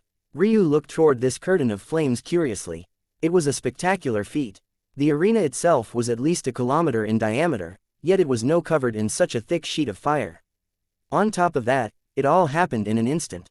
Seeing this scene, Fedroha inwardly smiled. She might be younger than Ancestor Ember, but he was much more experienced and cleverer. This was perfect. As long as Ryu was forced to leave the arena on the ground, there were a million other methods to deal with him. There were too many variables in the sky, but who knew that Ryu wouldn't even stop Little Rock's ascent? In fact, he had a smirk of disdain on his face. "Ancestor Ember," Ryu's voice called out faintly. "A word of advice. Being a lapdog won't allow you to become the martial warrior you claim to be. It won't help you become the king you deny to be either. Such weak flames, where did you get the audacity to think they could stop me?" The moment these words fell, Ryu and Little Rock entered the barrier of flames. To the outside world, they had completely vanished. The arena suddenly felt as though it had been frozen in time. Ryu's words, his actions, by all accounts, they should have believed that he committed suicide. These were flames created by a path extinction realm expert. Even if it was done casually, it wasn't something Ryu should have been able to handle. However, for some odd reason, they were absolutely certain that he had survived. Chapter 334, Ring's ancestor Ember's expression turned incomparably stiff. He reached his senses outward, dispelling his flames to look for Ryu, but he was truly gone. Had he turned to ashes? No. Of all those here, Ancestor Ember was the most certain of this. He treated his flames like a plaything. Ryu's words pierced into his heart. There was no doubt he was being looked down upon. Though Ryu didn't explicitly say it, the fact he was still middling around on this pedestal place spoke volumes. He couldn't remember the last time that he had had such a volatile emotional reaction. Yet, this had all been caused by a boy who was nothing more than a child to him. How could he not feel infuriated? However, Ryu was already gone. No matter how far he stretched his senses or scanned the skies, he couldn't find even the faintest clue of where he had left to. Ailsa's laughter rang out. It was quite a pleasant sound, but only Ryu was able to hear it. Following little Ryu is too interesting. Why are you so good at making people angry? Ryu, who still upon Little Rock's back and even still above the stadium itself, shrugged. I didn't have any strength of my own before. All I had were my words. Ailsa giggled. I feel bad for this Ancestor Ember. He actually went quite easy on you. It's just too bad he didn't know my little Ryu is immune to most flames. Ryu's rebirth flame didn't have many abilities and was nearly useless in battle considering its current state. However, what it could do was give Ryu an incredible resistance to flames. Now that it was in the imposed realm, Ryu was immune to all common grade flames, black grade flames to the divinity realm, earth grade flames to the dominion realm, and so on and so forth. Essentially, Ryu was immune to flames at the same grade and realm as his rebirth flame, and for every step downward in grade, he took a step upward in the realm he was immune to. Even though they ruled the pedestal plane, the Ember Clan's special technique flame was a mere lower earth grade flame. At the same time, Ancestor Ember's comprehension was barely at the ruler realm, which was only one step above the imposed realm. He was nothing more than a child before Ryu when it came to flames. Though things were explained like this, it was nearly impossible to bring such low-grade flames to such a high level. There probably didn't exist a black-grade flame at the divinity realm. They were too weak. Unfortunately, Ancestor Ember didn't know any of this. Maybe he was triggered by Ryu's earlier fire inheritance usage and wanted to subconsciously put him in this place, but this ended up being a massive error. Not only did Ryu treat his flames like a joke, but Ancestor Ember actually provided the cover Ryu needed to disappear from everyone's senses. If he knew this, he'd probably spew up blood in anger. Let's go, Ryu thought calmly, urging Little Rock to fly from the city. This little excursion didn't mean much to Ryu. It was a shame he didn't get to spar with Mateus again, though. He felt that maybe only by battling other necromancers would he be able to grasp what he was missing. But it seemed that Mateus was still keeping his status as a necromancer secret, so there was no point in staying. You're not leaving the city? Ailsa asked. I'll leave the city, but for now, it's not too convenient to leave too far, just in case some unforeseen circumstances occur. Ryu's gaze flashed with a cold light. Ailsa tacitly understood what Ryu was referring to and didn't say any more. Though I didn't receive the challenge I was hoping for, we still did have some great gains. This apostle technique is excellent. Maybe I've been neglecting body realm techniques a bit too much. Ryu had yet to practice body realm techniques outside of cultivation techniques. However, this was mostly because the majority of body realm techniques were attached to specific cultivation techniques. Essentially, unless he was willing to change out his Phoenix Heavenly Body, he couldn't practice them. And, unfortunately, his copy of Phoenix Heavenly Body wasn't whole, so it didn't have its auxiliary techniques attached either. However, this technique, though Ryu didn't have its name, was actually one of the few forgiving body realm techniques there were. Ryu found it to be worth learning. If you wanted more of a challenge, why didn't you just battle that little beauty? Ailsa teased. I wanted to, but then my chances of getting out would have fallen to zero. Having made his way out of the city, Ryu found a tall tree to enter the foliage of. On a high, thin branch, he leisurely took a seat, taking out Fidroha and Edwin's spatial rings. Ailsa, what are the odds that there are tracking arrays on these spatial rings? Fairly high, Ailsa said lazily, reclining on Ryu's shoulder. But I've already shifted then into the ethereal plane. And, it's impossible for them to be detected from within the inner world of your pupils. Ryu nodded, hearing his thoughts affirmed. He wasn't a fool, nor did he believe Fidroha would let him go so easily. It was just unfortunate for her that Ryu was far more experienced than she thought he was. His eyes flashed. Soon, the hidden arrays of the spatial rings were laid bare to him. With a thought, a beautiful dagger with a crystalline blue edge appeared in his hand. A surge of spiritual chi later, and the arrays were completely shattered. During the process, Ryu also noticed that these tracking arrays doubled as protective formations, but unfortunately, they were just too weak. Ryu looked through Fidroha's ring first. Since he had only asked for her chi stones, he had much less expectations for what was within hers, so of course, he checked it first. Not bad, Ryu said faintly. If others of the pedestal plane saw this wealth, maybe they would faint from shock. But to Ryu, this wealth wasn't even a small percentage of what he had accumulated in his first life.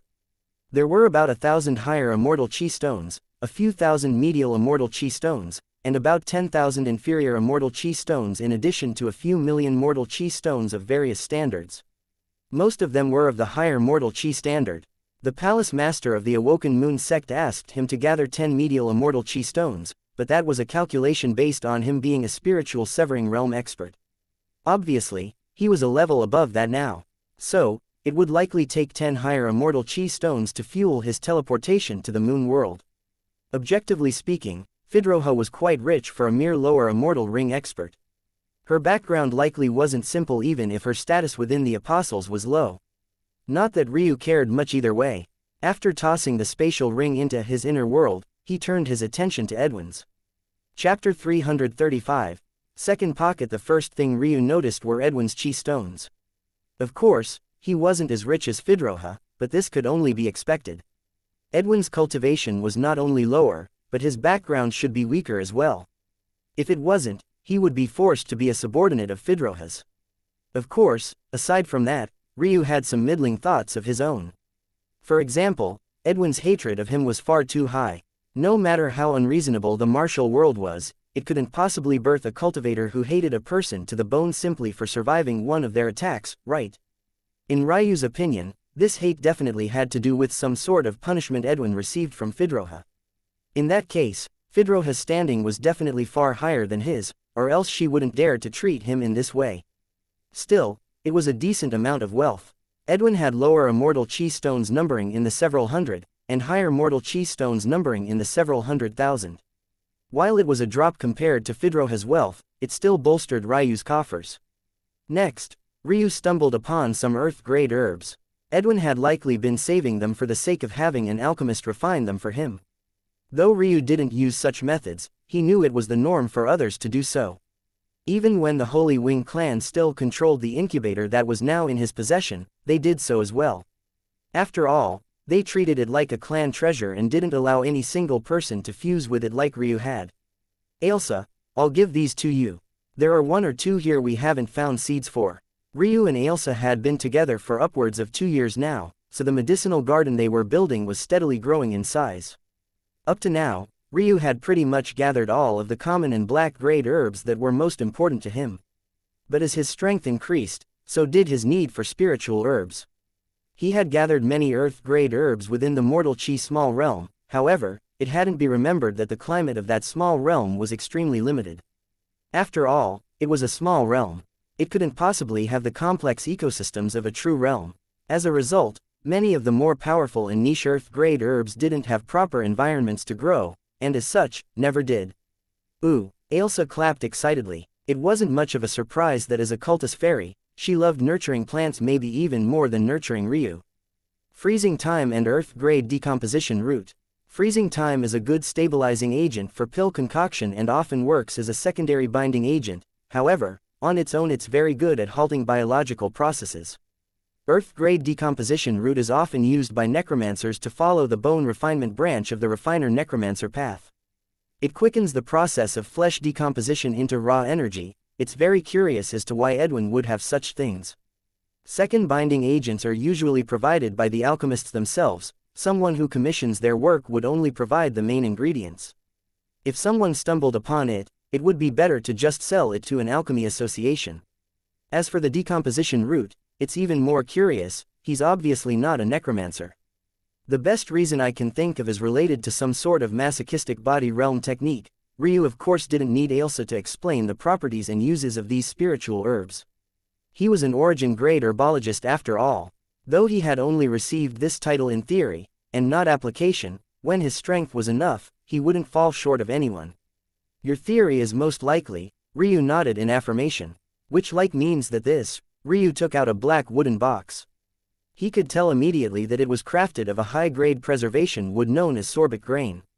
A high-class vessel on this level wouldn't be used for anything weaker than a heaven-grade herb.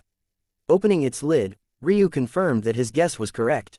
Gate-leaping lotus. Much like Edwin's decomposition route, this gate-leaping lotus was the lowest grade of its kind.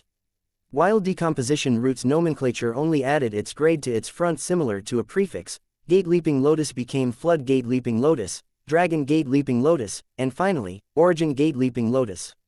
Of the spiritual herbs Ryu had studied, this one in particular had one of the most abstruse usages in combination with the shortest entry Ryu had ever seen in an herb compendium.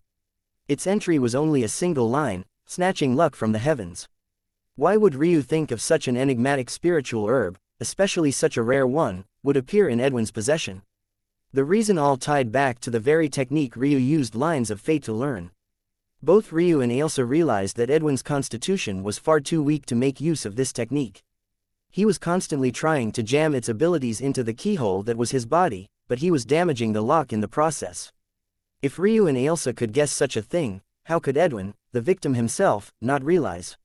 Freezing time to numb his pain and stop the biological process of the rest of his body, decomposition route to break down the inner pathways of his body, gate-leaping lotus to snatch luck from the heavens and reform a better, stronger body, he's a madman. Ryu closed the lid of the sorbic grain vessel, a deep frown setting in. He didn't even notice Ailsa's gaze was looking toward him with near infatuation. Other women might fall for Ryu's looks, or his kingly demeanor, maybe even his battle prowess. However, Ailsa hardly cared about these things.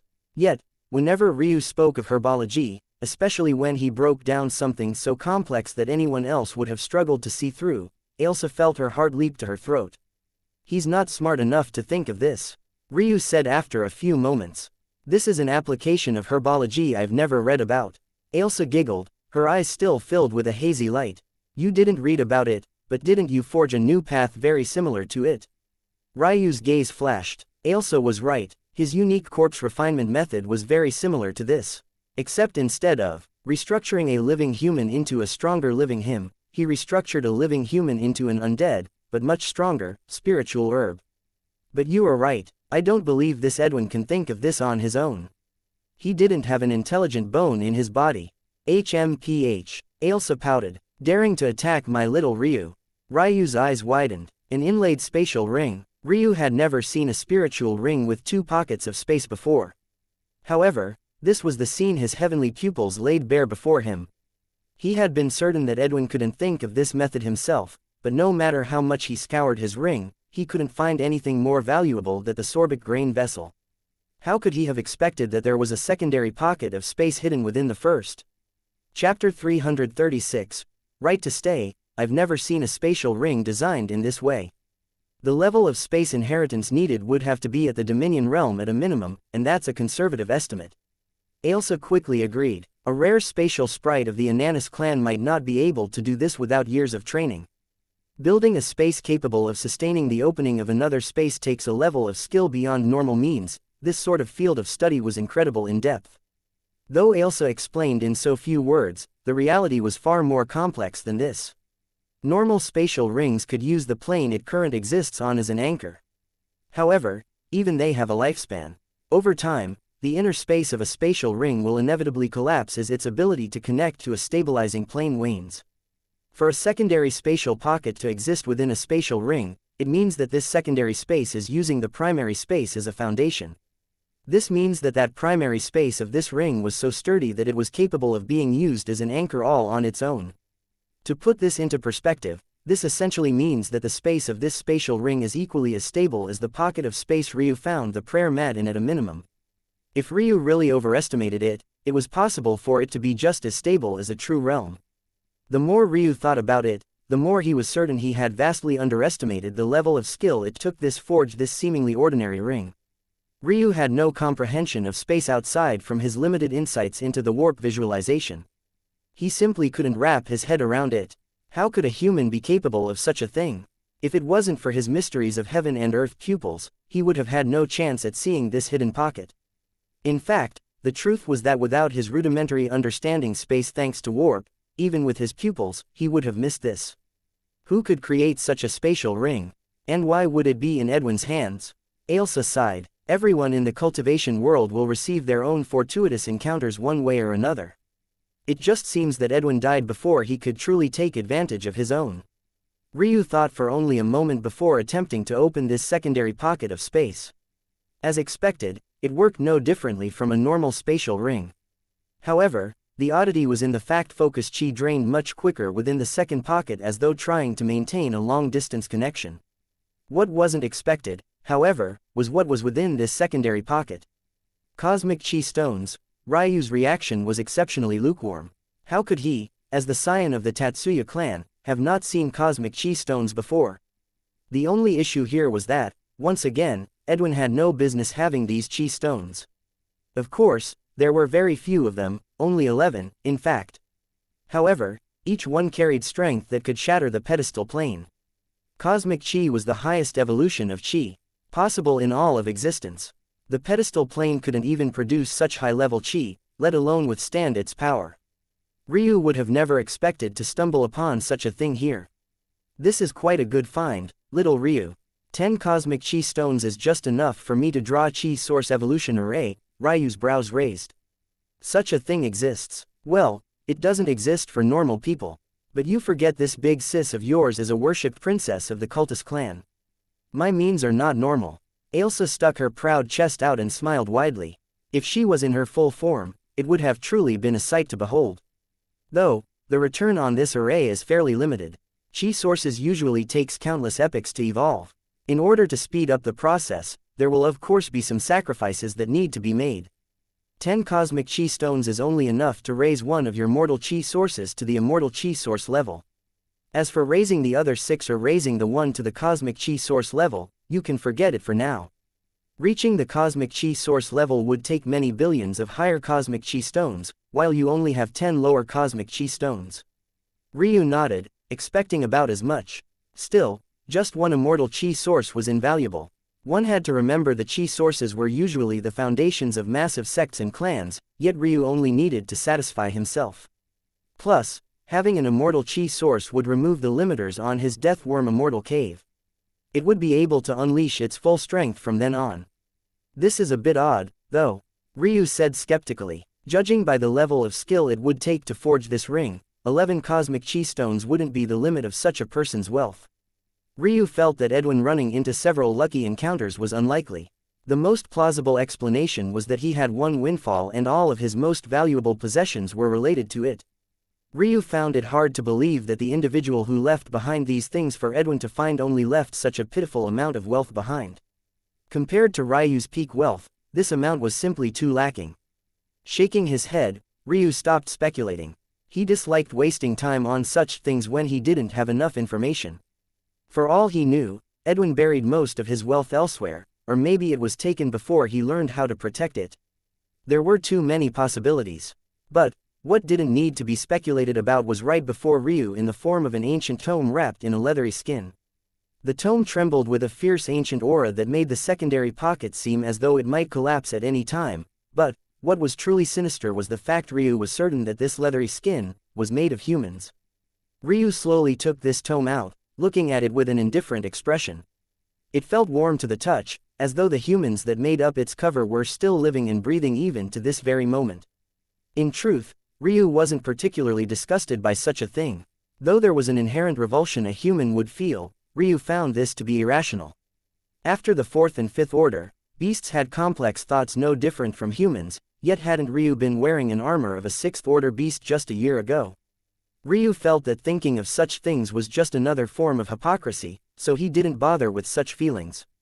Who knows, maybe this tome was written by a high-level beast who decided to use the skin of human experts. I can feel it telling its name to me, body of an herbologist. For Ryu to hear the name of this tome so easily, it meant that it had a particular affinity to him. Maybe it appreciated his thoughts or his demeanor. Either way, it was far more in sync with him than the prayer. Madwich had yet to tell Ryu its name so clearly. Ryu slowly opened its cover, finding a small note to its front written in an ancient language of the Sky God era. However, for a ruined master of Ryu's level, reading it was as easy as breathing. Suddenly Ryu had a thought. Maybe Edwin spent his wealth hiring a ruined master to translate for him. I was frail, so I became a gardener. I was poor, so I became an herbologist. I was weak, so I became a demon. The lines were short, but they somehow made Ryu's heart thump uncontrollably. He resonated with them in a way he had never done with anything else. Steadying his breathing, he turned the page once more.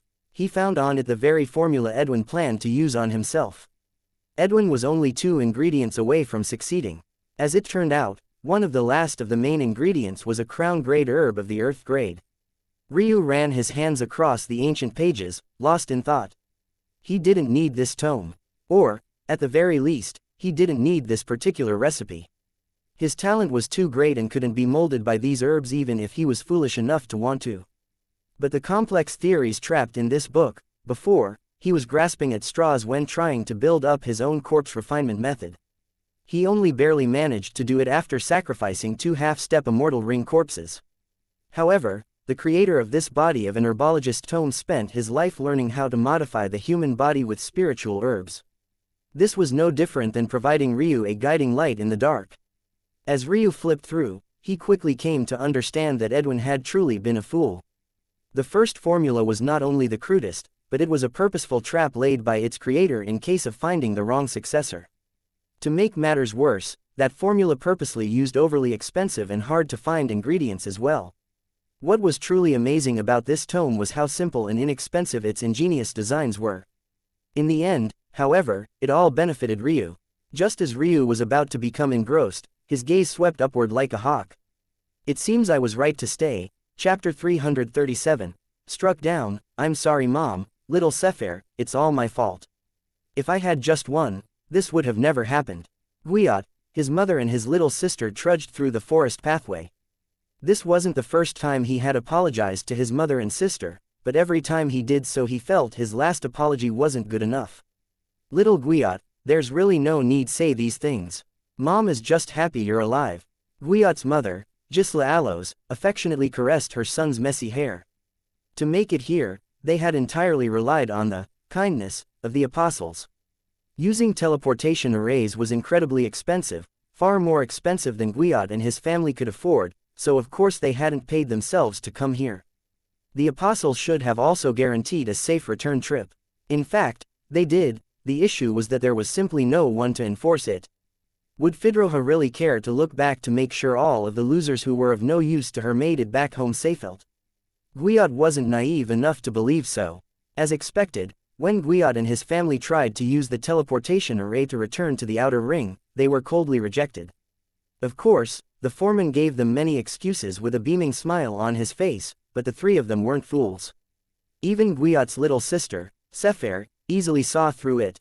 Forget those ugly, smelly men, Sefer said with a wrinkle in her little button nose. Gwiat smiled a bitter smile. To someone like Ryu, being frozen out of using a teleportation array wasn't a big deal. At worst, he'd just waste a few months making his way back to the outer ring if he so chose to return. However, to Gwiat's little family, it was nothing short of a death sentence. Even for Ryu, when he first traveled from the outer to the inner ring, he heavily relied on Little Rock and his concealment cloak. If not, he would have died several times over. On top of that, the barrier of nature between the inner ring and core region was easily 10 times more dangerous. How could Gwiat possibly protect both his little sister and mother on the way back to the outer ring? It was an impossible task. Even if he was alone, he would have less than a 1 in 100 chance of survival. Even that might be giving himself too much credit. The only logical option for the family was to remain in the core region. Traveling back was simply too dangerous. But even then, Ember capital city most definitely wouldn't have a place for them. They had already been kicked out. This meant that they had to travel to some lesser region for the core region in hopes of finding a place for survival, but even if it wasn't the natural barrier, travel between cities without adequate protection came with its own sets of peril. Especially when connecting Heaven Realm experts could be found everywhere in the core region. Though it wasn't to the point of them being ubiquitous, they weren't rare either. Then there was another problem. Even if by some miracle they made it to this unknown destination with their lives, how would they settle down? Wuxia only had gold coins to his name. The first time he had even seen chi stones was when he first used the teleportation array. Wuxia clenched his fists so fiercely that his nails began to chip and bleed, cracking and folding in on themselves. On a simple whim, these elites had forced his family into a corner. It wasn't even a great effort to them. They treated it no differently than one would squashing a bug on the side of the road. Wuxia's neck suddenly snapped in a particular direction, his expression turning even more solemn as he attempted to pull his spear out as a force of habit. But that was when his gaze trembled with despair. Why had he lost the tournament so miserably? It was precisely because Barine had destroyed his spear. He couldn't even put up much of a fight in his next matches. His heart tore to pieces remembering how his family heirloom was nothing more than ashes now. Regathering himself, he protected his mother and sister's frail bodies to his back, his gaze becoming incomparably cold. Gisla's eyes brimmed with tears staring at her son's back. Wuxia had always been an honest and carefree boy.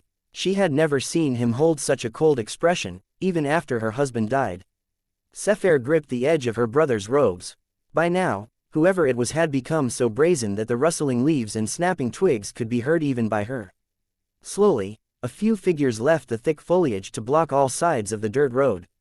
However, these figures were very clearly led by a young man Wuxia had never expected to see. Why is a member of the Sai clan looking for me? Wuxia's brow furrowed more deeply. Oh, you're not going to ask me why I'm here. Pascal looked toward Wuxia and his family as though he was a predator toying around with his food. Wuxia clenched his jaw, but said nothing. Unfortunately, his actions inexplicably made Pascal angry.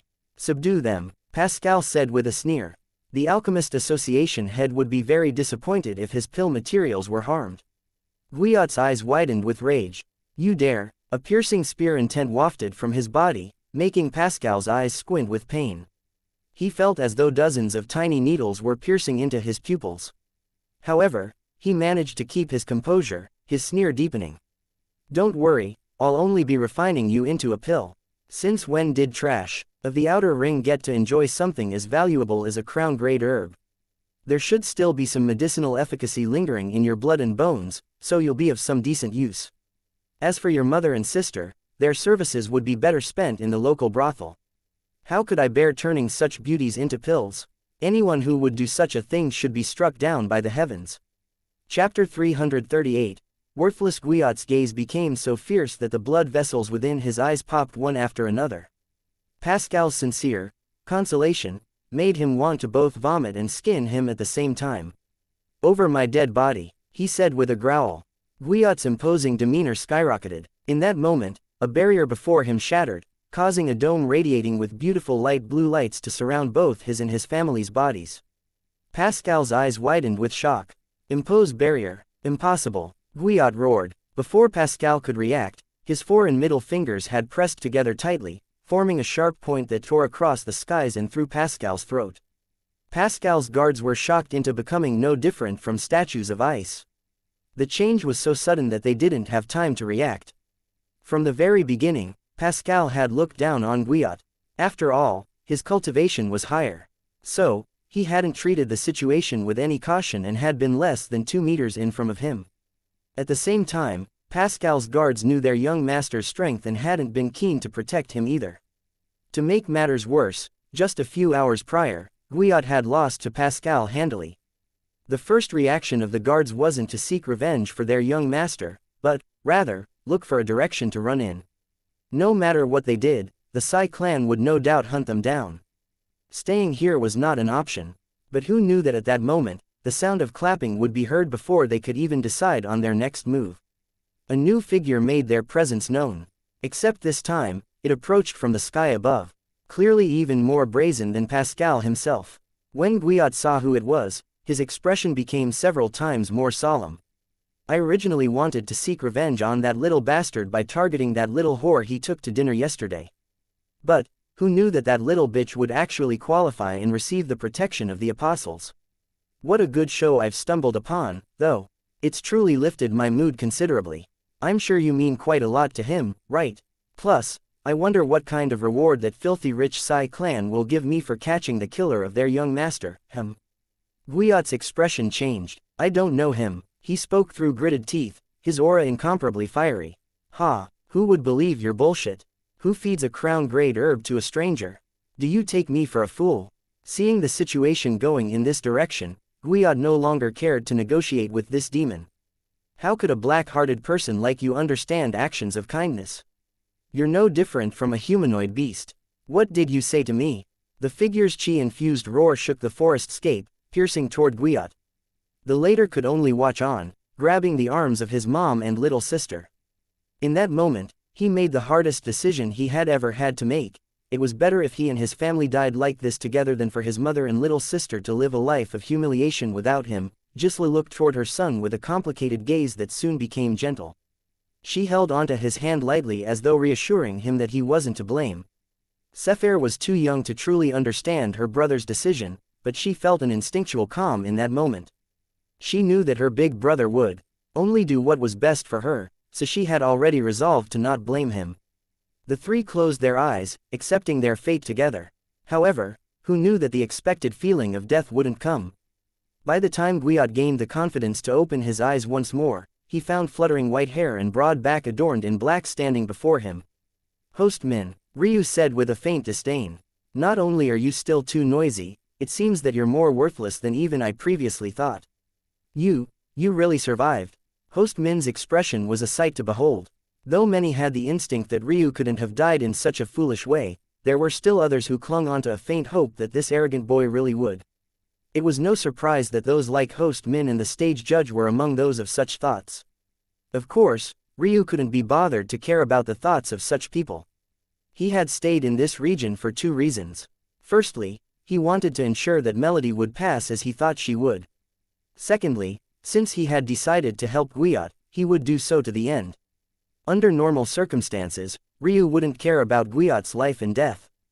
Back more than a year ago, he had watched a man be betrayed by his former lover and backstabbed to the point of death without flinching. Could he have helped that man? Yes, but he didn't care to put himself in danger for the sake of some higher moral ground. The reason why he chose to help Guiot was mostly due to Barin's brazen provocation and secondly due to his mother and little sister. As cold as Ryu pretended to be, he would always have a soft spot for family.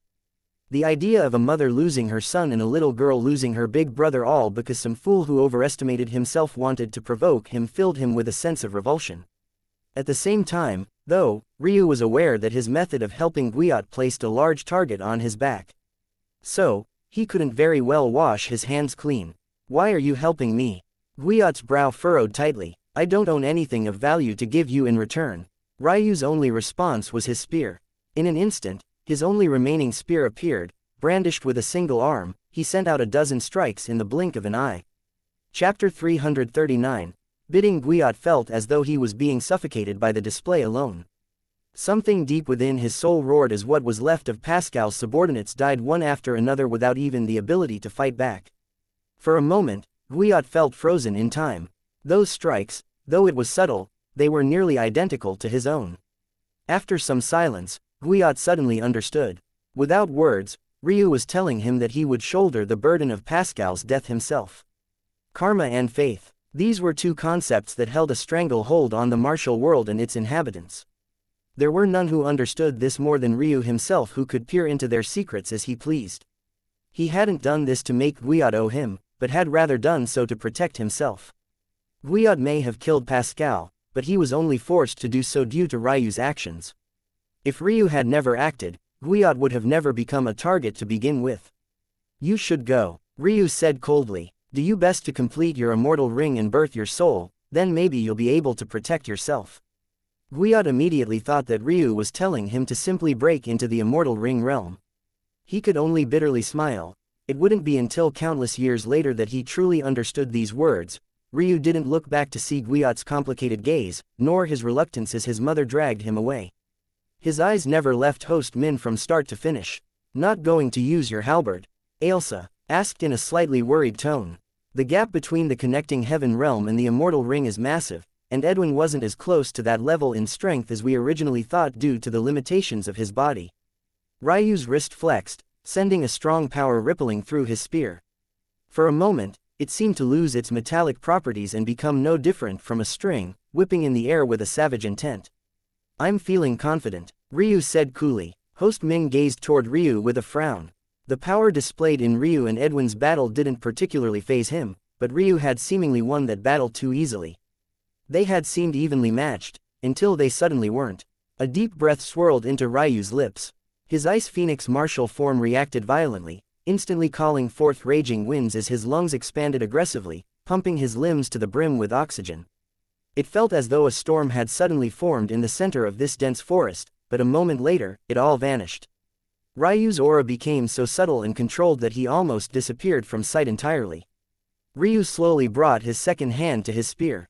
The moment he touched its cold metallic body, a tremor was sent through the earth even as a shimmering birthed phenomena appeared to his back. Host Min's heart thumped wildly. "BB, birthed phenomena." The crunching soil beneath Ryu's feet sounded as his stance widened, his base becoming incomparably sturdy.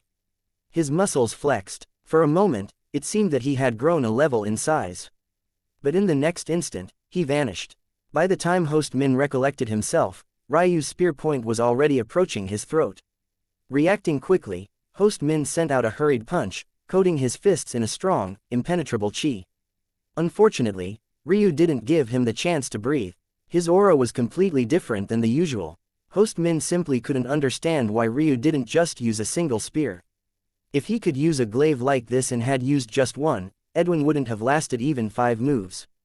Heavenly flow, yin-yang domination. Host Min was pulled into Ryu's rhythm. Ryu's strikes flowed like water, advancing with the waves, receding with the tides. He seemed to master the flow of the battle as though the heavens themselves sat in his palms. Heavenly flow, yin-yang domination was the very peak earth-grade technique he had learned. It was so compatible with Ryu's God Emperor spear that he was shocked. The Tatsuya saintly spear was not only a man of war and character, but also the ruler of a nation. He wasn't a tyrant, but a benevolent and intelligent ruler. One who was both a warrior and a scholar. This was the true strength of the Tatsuya spear, to be crafty, yet bold. To be flexible, yet rigid. To flow, yet block the rain. Heavenly flow, yin-yang domination grasped this concept perfectly. It created an invisible domain around the battlefield, allowing an instinctual reading of the flow of battle. In the end, this gave its wielder the ability to balance and counterbalance their strikes and that of their opponents on a whim. When paired with Ryu's third perspective, this technique held unimaginable power.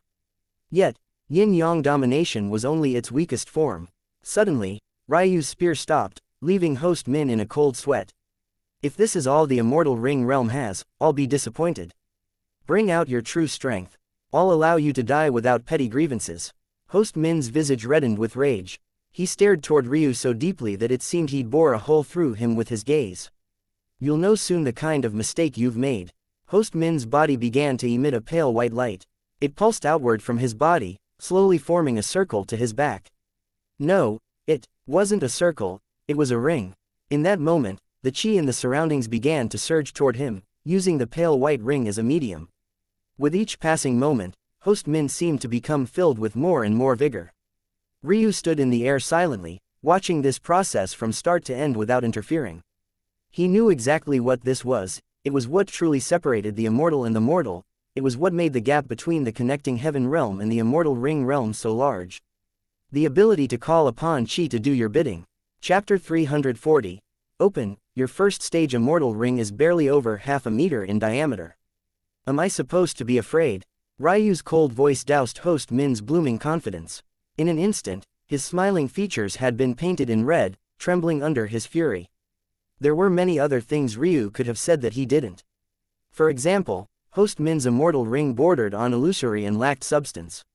In addition, he took almost half a minute to summon it forth properly, meaning he was only a sliver stronger than normal half-step immortal ring experts under normal circumstances. Who would allow him so long to prepare himself? It could only be said that Ryu was truly brazen. Others might see Ryu as rash, but Ryu saw it differently. These blips in his road weren't things he merely wanted to skate by and survive. He wanted to push himself to his absolute extremes.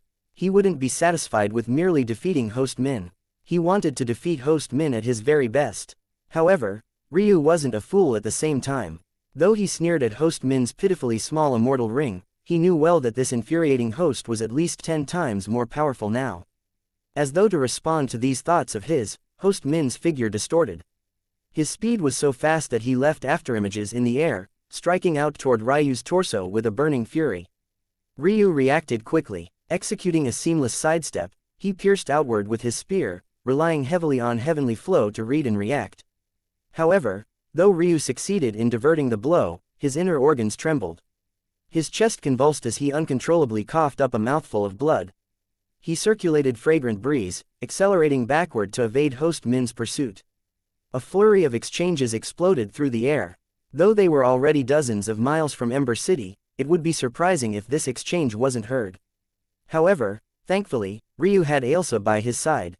For a fairy who could shift the real and ethereal as she pleased, something like blocking sound waves from traveling too far was as easy as breathing. As for Host Min, he hadn't even thought of such a possibility. His thoughts were filled with rage and shock. Though Ryu was most definitely in a sorry state, it wasn't to the point of him being on his last legs. In fact, it seemed he still had quite a lot left in him. Ryu's attacks maintained their sharpness, his silver pupils burning with a desire for more. His spear spun in his hands, snapping to a halt only to unleash an avalanche of pierces. Each layered atop of each other, executing the black-grade monumental pierce in a barrage. 2 strikes became 1, 3 strikes became 1, 4 strikes, still became 1. The God Emperor to Dion's back, its face still obscured from the vision of most, calmly gazed downward. Its aura alone was imposing enough to make the suns in the sky dim. It had become the center of the world, pulling everything toward it. As though responding, Ryu's spear strikes began to hold a certain gravity to them. Whereas before his strikes read and reacted to the actions of his opponent, they began to slowly morph, instead pulling the battle in the direction it so chose. This was no longer yin-yang dominance, it had become infinite cycle. It seemed he really did need an opponent of this caliber. Ryu's improvement speed had long since passed the barrier of incredulity. However, it could be said that the last year had been his slowest in this regard. Though he had learned many techniques that fundamentally increased his battle prowess, and Ailsa had also spent a lot of time helping him strengthen his foundation, this was still slower than normal for him. There were simply some things where real experience couldn't be replaced. Yin-yang dominance was the first phase of heavenly flow. However, infinite cycle was the second. And it was of the heaven grade. How Ryu, a mere divine vessel realm expert, was using a heaven grade technique only immortal ring and path extinction realm experts could. Ailsa felt that this was a very unique situation, such that it was even outside of her expectations. The limitation of those who could use certain caliber techniques wasn't just about withstanding their might. Rather, more importantly, there was the matter of meridian nodes. At the pulse opening realm, one would only have 333 such nodes. Only upon entering the divine vessel realm could one begin improving this number to 999. As of now, Ryu still only had 444 since he had only opened one of his 6 chi vessels. What did this mean? It meant that functionally speaking, Ryu could only use techniques that only made use of these 444 meridian nodes. The problem was that most peak Earth grade techniques used all 999, for obvious reasons. As a result of this, Ryu was limited, only being able to pick from the rare peak Earth grade techniques that either made use of less meridian nodes, or gained their high ranking by not relying on nodes at all. Demonic strings, though only of the higher Earth grade, was one such example. With his high level of comprehension, Ryu was able to use it even within the chi refinement realm. Heavenly flow was another such technique. Using one's chi, heavenly flow created an invisible domain.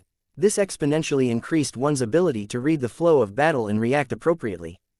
But, if this was all it could do, Ryu would never choose it, reason being that his heavenly pupils more than accomplished this function on their own. However, what Ryu wanted heavenly flow for wasn't for what its mere first phase could do, but rather for what its latter phases could accomplish. Perfect counter. The moment Ryu shattered the great circle of perfection realm he had been in for yin-yang dominance, and stepped into the small success realm of infinite cycle, he could suddenly see things he hadn't before. No, he had always been able to see these things with his pupils. But now he could feel them. He could feel the chi surging toward Host Min's immortal ring. He could feel it swirling around the battle, tingling his skin. Ryu's sensitivity to chi had always been extraordinarily high.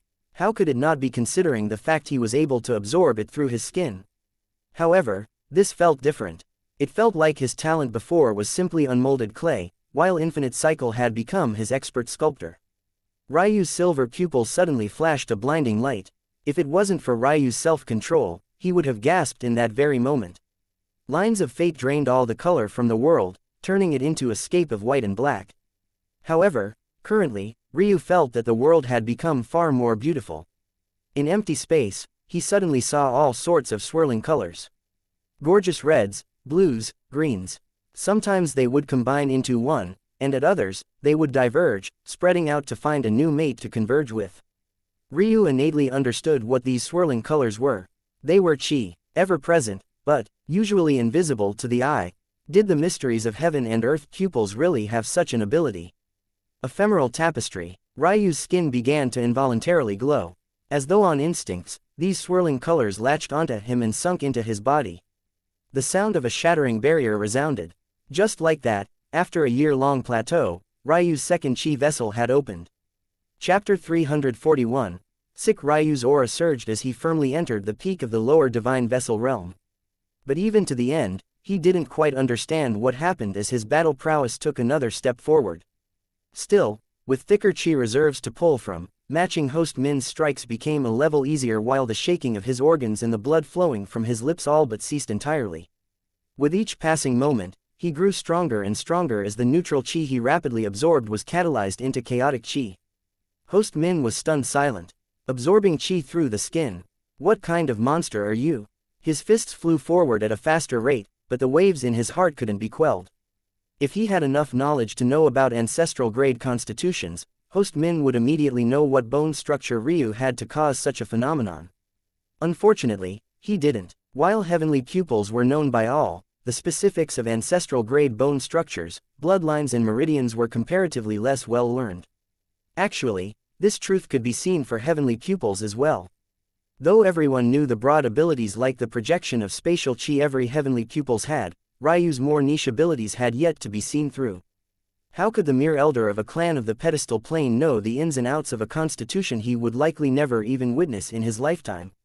Ailsa, what is this?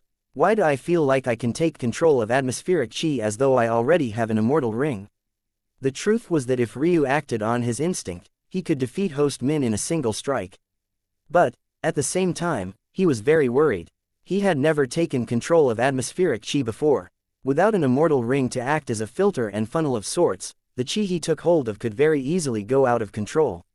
For someone else, this would never become a problem. Reason being, most people could never elicit the movement of enough chi to the point of being a danger to themselves. However, Ryu was certain that he could pull in enough chi to kill himself several times over. One needed to understand that Ryu wasn't pulling this chi into his meridians. If he was, it would be far less of a problem.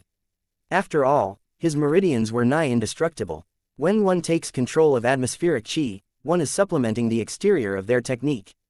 The entire point is that this chi doesn't have to enter your body. This is a great boost to those who don't have the ability to hold as much chi in their bodies as Ryu can. However, this process is also very dangerous. Since this chi hasn't been refined, controlling it is comparatively more dangerous. This is especially since Ryu could vaguely feel that even lower-grade immortal chis would listen to his call. Not only was this incredulous, Ryu almost wanted to turn the ability off. Chi had such a high affinity for him that even without him actively calling for them, they were running toward him. In the end, this completely disrupted the flow of his own chi, causing his battle prowess to drop slightly. Damn it, Ryu muttered. He had grown more powerful, yet had somehow grown weaker at the same time. What kind of sick joke was this? There's actually nothing much to worry about, Ailsa said after thinking for a moment. Ryu dodged backward, his spear swinging in a sweep before arching back upward to execute a beautiful slice. Host Min seemed to have noticed the oddity in Ryu's fighting stance. And after a moment, he understood what was going on. Ha, he roared with laughter. A sudden breakthrough isn't always good, little fool. Your greatest asset is your chi control, but now you suddenly have far more than you're used to controlling. It's no wonder, it isn't that your battle sense has dropped, but rather that your ability to act on those senses has. Host Min was ironically correct, but for all the wrong reasons. Ryu had gone from pressing him back after his breakthrough, to being on his back foot. Ryu could only ignore him. What do you mean? How is this nothing to worry about? Well, this actual situation is pretty worrisome. But, the situation as a whole isn't. This is actually pretty common. Your heavenly pupils went through what is called a synergistic mutation. It's just shocking that the mutation is actually so good, Ryu's eyes flashed. He had read about synergistic mutations before. The martial world, and especially the human body, wasn't a static entity. Whenever several constitutions appeared in a single body, the chance of a mutation was possible. After all, with two or more sometimes completely different powers existing in one body, they are forced to find a unique balance with one another lest they kill their host. What Ailsa said about them not being rare was both right and wrong. It was wrong in the sense that a single person having more than one constitution was incredibly rare. However, mutations occurring in those who happened to have more than one wasn't a rare occurrence at all. It could be said to happen over 50% of the time. You heavenly pupils resonated with your ice jade crystal body. It's a fusion your bone structure's ability to harmonize with nature and be beloved by chi and your heavenly pupils' ability to see through the mystery of all things. When those two combine, you receive a mutation like your ephemeral tapestry. Ryu was kicking himself for having forgotten such a possibility. In his last life, he had extensively researched his heavenly pupils, hoping that maybe the number one ranked pupils might have a way to help him cultivate. He knew all of his current and future abilities like the back of his hand. This was why he had never been surprised when they appeared to now. However, he was currently in completely uncharted waters. He wasn't even sure if this ability could be turned off. He couldn't deny that these sights were incredibly beautiful. It felt as though the world had lit anew, but these same gorgeous sights were very much making him feel sick to his stomach right now. Chapter 342. Survive. Though Ailsa could have guided Ryu through this precarious situation, her gaze instead shone brightly as she remained silent. This wasn't because she felt Ryu needed to improve without her. After all, life partners never left each other's side. Such a thought would assume that Ryu would one day be without her, which wasn't the case at all. Rather, the reason she remained silent was because she knew well that anything she could say about chi control, Ryu would grasp infinitely faster on his own. I can't continue to use my spear. Ryu's brow furrowed as he made a difficult decision. With a thought, his spear vanished. It was no surprise that the immediate aftermath placed him in an even sorrier state. Ryu used the most primal methods of attack, his fists and legs trying to match Host Min's movements. However, it became very obvious very quickly by his inelegant striking that he was no better than a layman in close combat. Host Min found Ryu's actions to be ridiculous, however his own confusion was overwhelmed by his sense of entitlement and happiness. The feeling of his fists meeting Ryu's flesh and bone, he had never experienced something so exhilarating in his lifetime. Ailsa frowned, but she didn't say anything even as Ryu was severely beaten. Though he tried to fight back, his attacks were full of openings and his defense was non-existent. The Min clan was a close combat clan that specialized in fist chi to begin with. This was truly the worst opponent Ryu could have had under these circumstances. However, he had no choice. Trying to control this swirling chi around him that seemed intent on becoming one with him while balancing it with his spear chi was simply too difficult. If Ryu wanted to have any shot in even partially succeeding, he needed to stop trying to incorporate this atmospheric chi into his complex and multi-layered spear techniques. The weapon that gives me the best chance for success will be my glaive. However, even that is too tall of a task for me, unless, Ryu's eyes flashed. His speed suddenly skyrocketed, a beautiful green wind enveloping him even as a green-red barrier descended into this plane. Impose. Ryu's voice was forceful and deep, rumbling through the booming strikes of their battle with absolute ease. Host Min suddenly felt his immortal ring waver, but it quickly recovered. Unfortunately, its speed at gathering chi had at least halved. To impose barriers, Ryu acted quickly, a singular glaive appearing in his hand. However, this time, he pinned his left hand to his back, brandishing his glaive almost as though it was sword. Whenever Ryu wielded his polearms with a single hand, he was entirely focused on channeling the essence of conventional polearm wielding. The reason he could only tap into a portion of his strength when wielding with a single arm was precisely because polearms simply weren't meant to be wielded with a single hand. They emphasized stability, power and distance. However, aside from distance, which Ryu interestingly gained when using one arm, the former two strong points fell drastically. As a result, Ryu had still failed to evoke his birthed phenomena when dual wielding. He could only do so when channeling all of his focus with both hands into a single weapon. Now, however, Ryu had done away with all of this. He wasn't trying to tap into the essence of the war god right now. His mind was only focused on one thing: the wild, primal nature of the glaive. Ryu's wind chi and rage flames blossomed, a perverse heat that could melt suns blooming from his body. Host Min involuntarily began to sweat profusely. A portion of it might have been due to nervousness, but a large majority was due to the heat. He had no choice but to quickly wrap himself in a layer of chi, hoping to stop his skin from burning. What Host Min had no way of knowing was that this was likely the weakest Ryu's rage flames could be. He was simply not in an enraged state. He treated Host Min no differently than a passing bug by the roadside. As such, he wasn't tapping into his rage flame's greatest ability, to turn his fury into power. For now, I will use my impose flame and wind chi to make up for what I'm lacking. Ryu's gaze burned with fighting intent as he wildly raised his glaive upward and hacked down. Host Min was shocked, feeling a looming shadow of death breathing down his neck. Ryu's weapon felt as light as a feather under this influence of his wind chi. At the same time, his attack prowess skyrocketed as a flame so deeply red it almost flickered to black coated his blade. A flurry of attacks were unleashed by Ryu's singular arm. They were so ferocious that the clouds above split, only to be rapidly burned and singed by the wild flames. These attacks held none of Ryu's normal technique, none of his normal calculations or his elegance. It was as though he had become a wild beast, his eyes reddening to match his roaring flames. Host Min retreated time and time again, not daring to meet Ryu's flames head-on. He was confident that his chi shield could survive through its strikes, but the problem was for how long. If he had to continuously replenish his shield of chi, even if he wouldn't run out of chi thanks to his immortal ring, his focus chi would most definitely give out. However, his eyes shone when he noticed something peculiar. There was only one reason Ryu had never used his rage flames like this before: his weapon simply couldn't withstand its strength. With his current impose realm flames, only a heaven-grade weapon could last under its influence without regard. Ryu had only entered this state for a few minutes, yet his glaive was already showing signs of completely melting. One could say that other than the fact his halberds made him too powerful to the point of making his training pointless, Ryu didn't use them often because eliciting the dragon god necessitated activating his rage flames. His halberds simply couldn't withstand that state for long. Host Min grinned. His glaives won't last long in this state. What a little arrogant fool. If he was really the throne of an 8th Order sect, he should have taken a weapon with him that could withstand his own talent. He must have thought he simply didn't need it. Your own pride will be your downfall. This wasn't the only reason why Host Min was growing increasingly arrogant despite his now sorry, burning state. Numerous cuts were inexplicably appearing all over Ryu's skin as though he was bursting from the inside out. Host Min believed that this only proved his ascertain that Ryu couldn't control his 2-chi vessel strength.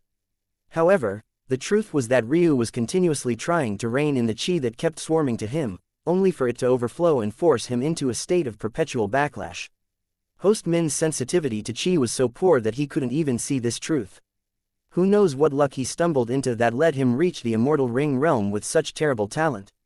Still, with every strike, Ryu's gaze grew brighter and brighter. His wild attacks incrementally grew more powerful. The process was so slow that Host Min didn't even notice. He was no different from a turtle sitting in a pot of slowly warming water. However, at that moment, Ailsa said something worrying. "Little Ryu, I can continue to block the sounds of this battle without an issue, but the range to which you're pulling in chi is too wide. I can't cover such a large radius from the senses of others. Eventually, someone will notice that abnormal flow of chi and come to investigate." Ryu's brows furrowed at these words, but there was nothing he could do. If he could stop this flow of chi, he would have done so ages ago. How could he possibly control its range? Ryu took a deep breath, his attacks growing even more ferocious. The fire dragon blood within his veins roared with excitement. Ryu suppressed it far too often, This was the first time he had ever unleashed it, allowing it to run rampant as it pleased. However, as the saying went, two tigers couldn't exist on a single mountain peak. The dragon and Qilin had always butted heads throughout the history of the martial worlds. Something like them appearing in the same body might have never happened before. If it wasn't for his ice jade crystal body, Ryu would have most definitely been a stillborn. Just as Ryu's lightning Qilin bloodline seemed to roar to life in response, Ryu caught the presence of two rapidly approaching auras. Even if his spiritual sense range hadn't been 1,000 kilometers, he would still be able to guess exactly who they were.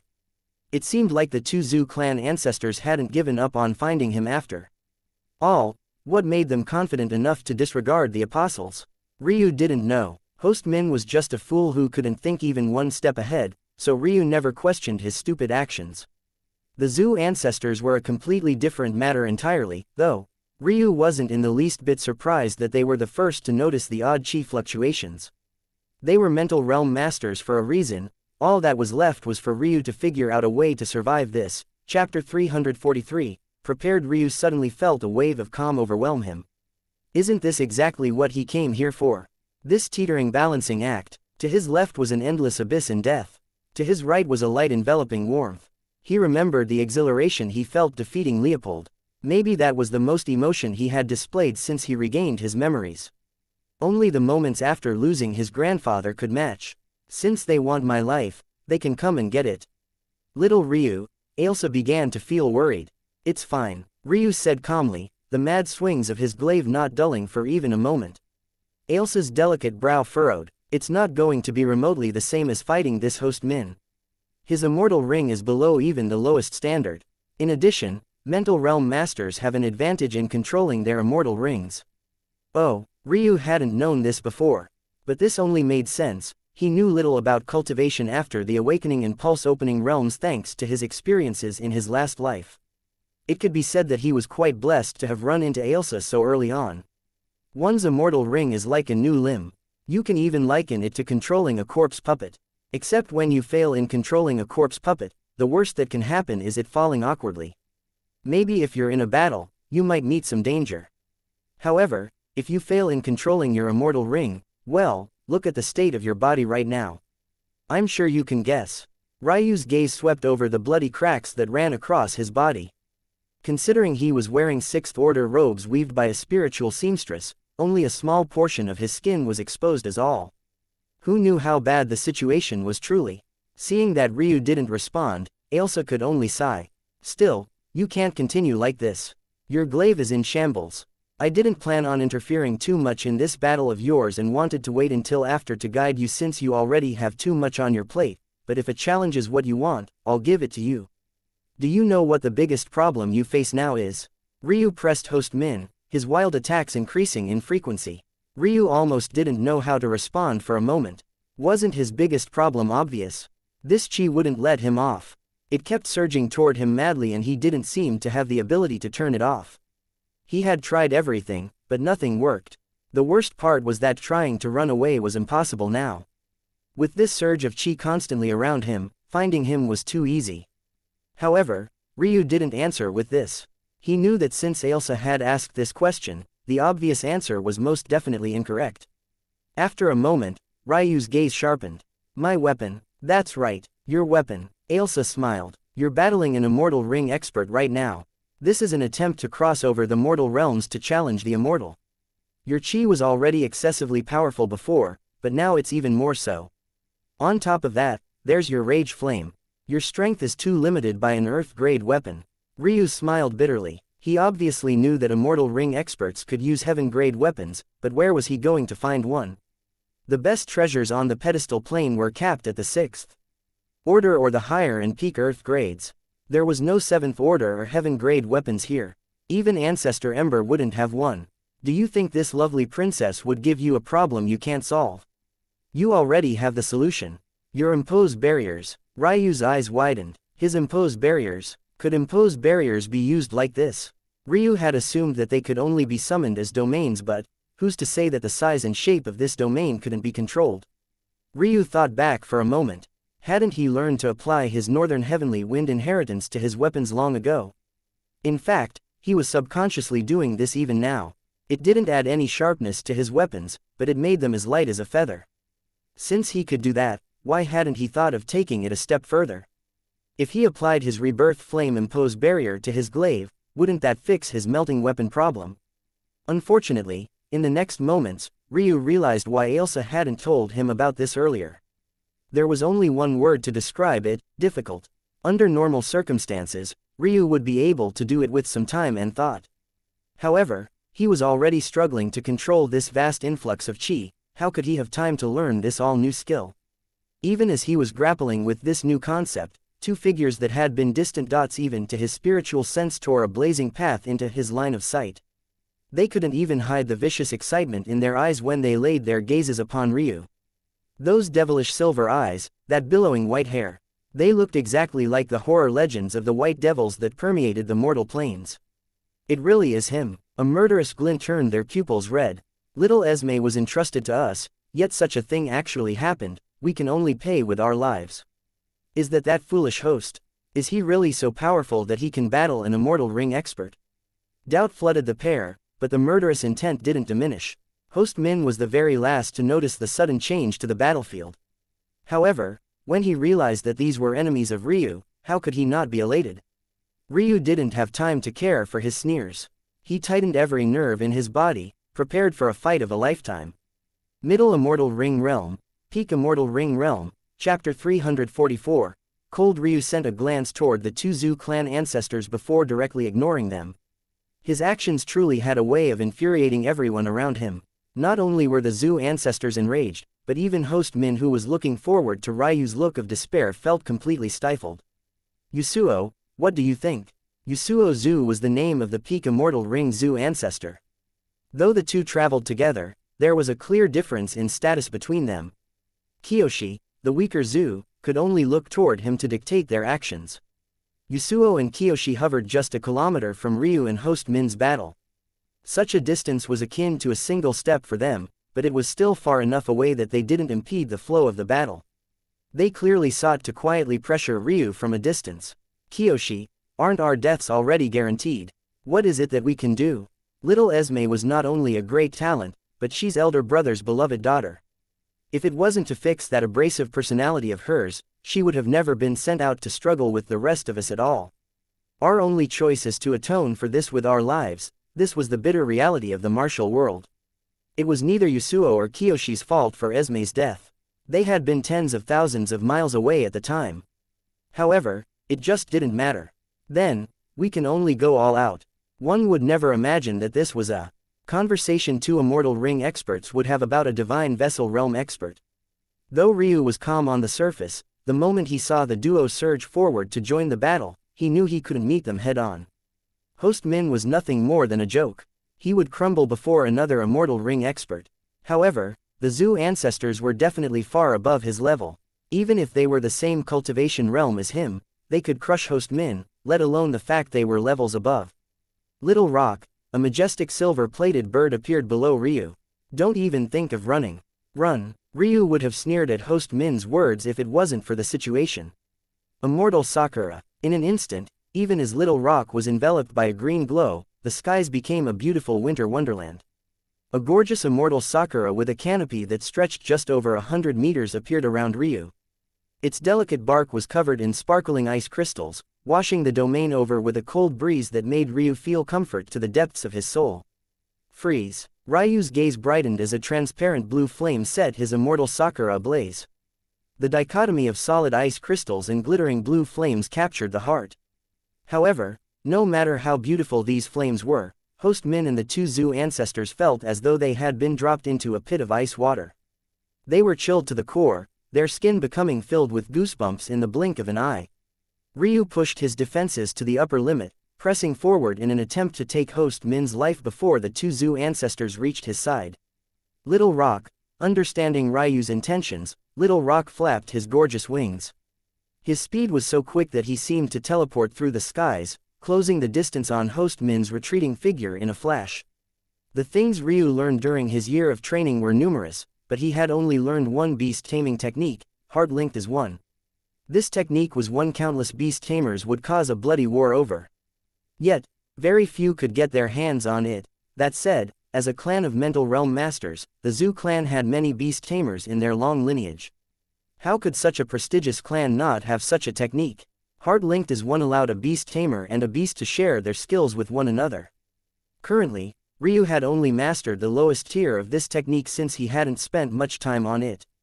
As such, he couldn't share in Little Rock's affinities or skills. However, what he could do was share his inheritances with Little Rock to a small extent.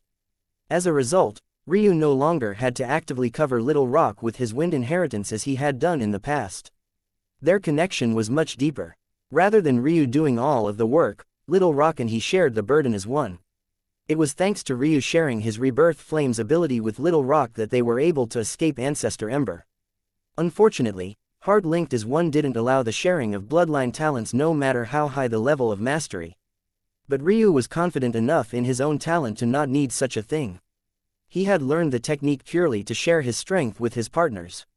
As a winged beast, Little Rock already had great affinity with wind, albeit less than he did with lightning. However, the results were devastating nonetheless. The timing was perfect. Host Min had finally become too arrogant, believing that with 2 more helpers coming to take Ryu's life, the battle was as good as over. In fact, believing that Ryu would run, he had taken the initiative to run forward, not thinking for even a moment that Ryu would come after him first. Die! Ryu's glaive swung at the unsuspecting Host Min. The strike was savage and unbridled. The blazing rage fire pitted against the backdrop of sparkling ice crystals made for an awe-inspiring, if not dangerous, scene. Heaven, earth, fire, thunder, mountain, lake, 6 trigram shell. 6 curved triangular shields suddenly appeared before Ryu's strike. They each were made of a transparent bronze, faint ancient runes pulsing on their surfaces.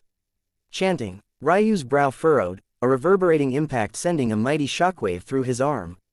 His already opened wounds split further, scattering blood into the air. Retreat. Little Rock stopped his forward momentum in an instant, accelerating backward. Chanting was the ability of a mental realm master to exponentially increase the strength of their visualization through the use of their inner voice. It seemed like Yasuo was speaking normally, but the truth was that he was simply opening his mouth. It was his soul that was speaking. This reality made it obvious why Ryu hadn't learned or used this ability. It required one to birth their soul into a great enough state of maturity. When a soul was birthed, it would be nothing more than a baby. The same common sense logic thus followed. How could a baby speak? The fact that Yasuo's soul could chant meant that his soul was far beyond the entry levels. Ryu's heart couldn't help but turn cold. Chapter 345. More, the legacy of the Zhu clan can't possibly be as cut off as I originally believed. To still have access to a technique like chanting, they've hidden their roots deeply. Still Ryu didn't panic, nor did he try to run. He stood on Little Rock's back proudly, looking forward toward the 3 immortal ring experts. In truth, he was a bit surprised by Yasuo's actions. Chanting wasn't exactly a great stress, but it wasn't as easy as breathing either, especially for someone only of the soul birth realm. He was a bit confused as to why this Zhu ancestor would cast such a powerful defensive visualization from so far away for the sake of a mere Host Min. This was far different than what the norm should have been. With Ryu's low cultivation, they should believe they could defeat him easily. No. What would they need Host Min for? It must not be so simple. The Zhu clan is trying to gain a foothold in the core region. As for their reasons, I'm still not sure. Even though this Host Min is nothing but a jumping clown, immortal ring experts are too rare on the pedestal plane. He's only one of 2 in the Min clan. If they grasp a hold of his gratitude, their futures will definitely be much easier. Ryu had been so rampant that he almost forgot that these were mere 6th-order clans he was talking about. Immortal ring experts were already ancestor-level characters among them. If Ryu were to take on an even deeper level of analysis, what the Zhu ancestors gained wouldn't just be mere gratitude either. Host Min was too foolish to realize that his current actions were making him an enemy of the apostles. However, the 2 Zhus most definitely knew this. If they waited until after they killed Ryu to explain this, then Host Min would be in the palm of their hands. How could he dare go against someone who knew such a dark secret of his? In such a case, he would be little different than a puppet on a string. This made the reason they saved Host Min obvious. They wanted to ensure that he was the one who dealt the killing blow to Ryu. Seeing through all of this, Ryu sneered. I can use this. Without giving them time to coordinate, it was actually Ryu who attacked first. his valiant figure streaking across the air upon Little Rock's back. His actions completely shocked the three Immortal Ring experts. Who would ever think that a Divine Vessel Realm expert would take the initiative to attack them? I need to focus, manipulate my imposed barriers, change their forms as I please. Ryu completely ignored Yasuo and Kiyoshi, making a mad sprint toward Host Min. Chi chi chi. Little Rock's battle cry sounded across the skies. His voice was still immature, but still held a powerful gravity that only a beast with a primordial bloodline could elicit. After years of being diligently raised by Ailsa, his bloodline had slowly grown purer. If it wasn't for the fact the pedestal plane was lacking in the rare spiritual herbs the little guy needed to evolve his Earth-grade bloodline to the Heaven grade, he would already be far more powerful than he was now. Simply put, as a battle partner to Ryu, he was perfect. Little Rock flashed forward at blinding speeds, closing the distance once more. Fool, Host Min roared in laughter, completely oblivious to Yasuo and Kiyoshi's furrowed brows. He clearly didn't understand the Ryu's actions, were obviously the smartest. Many thanks for helping me, Host Min said respectfully. Let's take this ignorant brat down together. Yasuo and Kiyoshi smiled on the surface, hiding their disdain deep within their hearts. They may have resolved to die, but their mission still came first. It was only after they succeeded that their lives would be reaped. As such, Host Min was still important to them. The Zhu Empire must reign once more. Vortex Spear. The Zhu ancestors attacked at once, but who knew that Ryu wouldn't even attempt to block the runes-etched spears that manifested in the skies. Beautiful petals of snow descended, deflecting them in all directions. But now a single landed upon Ryu or Little Rock. Unfortunately for the Zhu ancestors, they had made two mistakes. Firstly, they lowered their strength on purpose, holding back so as not to kill Ryu. And secondly, they had underestimated Immortal Sakura. Now that Ryu was less worried about his focus chi thanks to the prayer mat, the calculations he executed with this supreme defensive technique were far more sophisticated. Instead of simply meeting and blocking attacks head-on by getting in the way of their trajectories, Ryu could now spare the processing power to deflect their paths at angles of least resistance instead. This meant that Ryu could not only better protect his mind from backlash, but the attacks he could block were far higher in strength now. Yasuo's gaze flashed. 6 trigram shell. In that moment, Ryu's lip curled. Yasuo sensed that something was wrong, but the change was too sudden. Yasuo, Kiyoshi, Host Min and Ryu all stood in the air within 20 meters of each other. This distance was ironically both meaningless and infinitely large at the very same time for reasons that would soon become apparent. Warp. Kiyoshi saw what was about to happen and reacted quickly. Flow Wave. Much like chanting, Flow Wave was the unique ability of a birthed soul.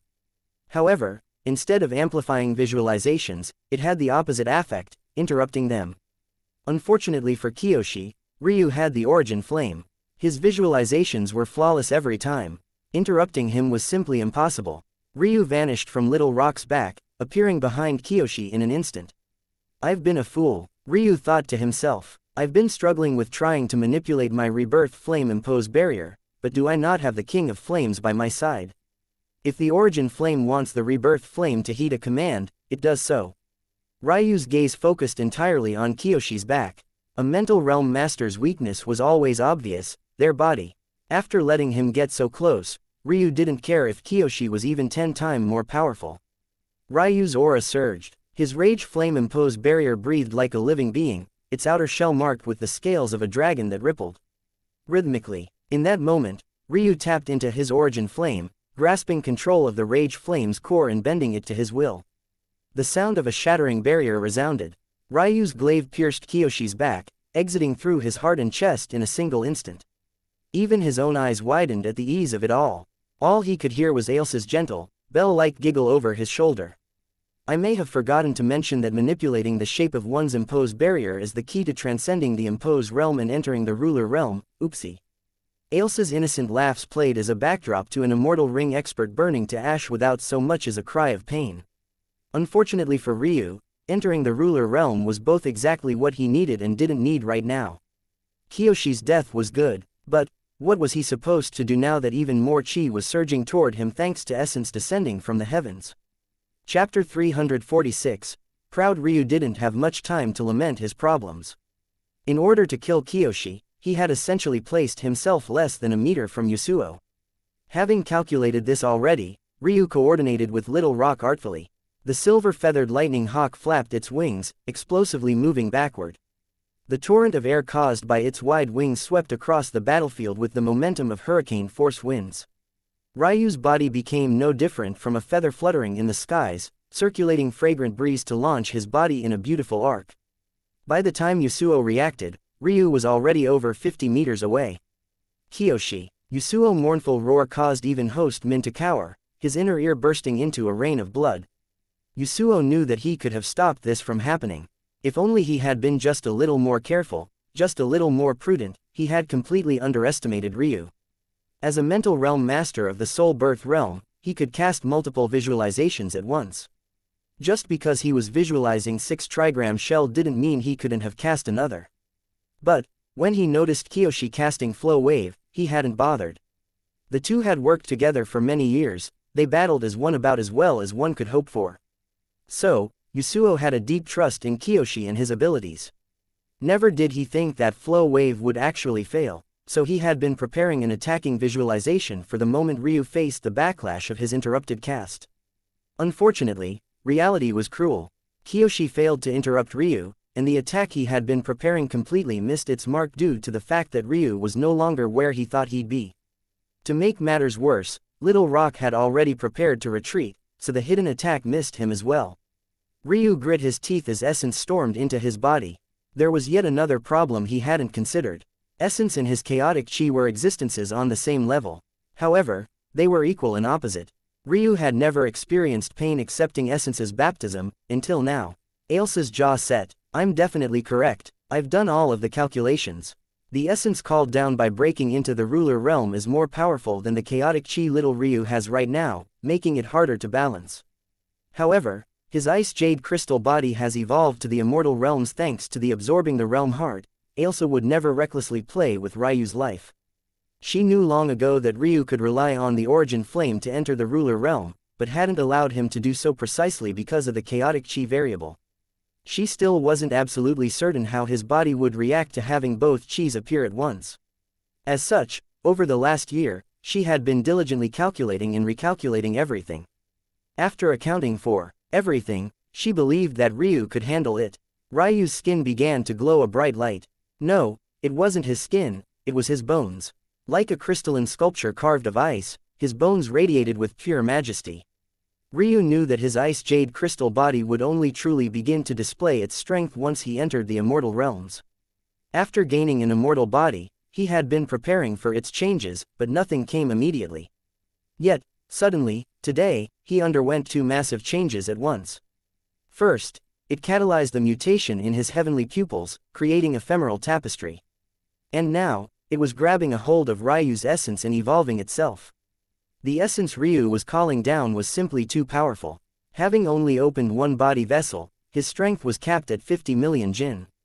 In addition, since he had broken through with his rage flames and rebirth flame, the essence was tailored for his fire dragon and fire phoenix bloodlines.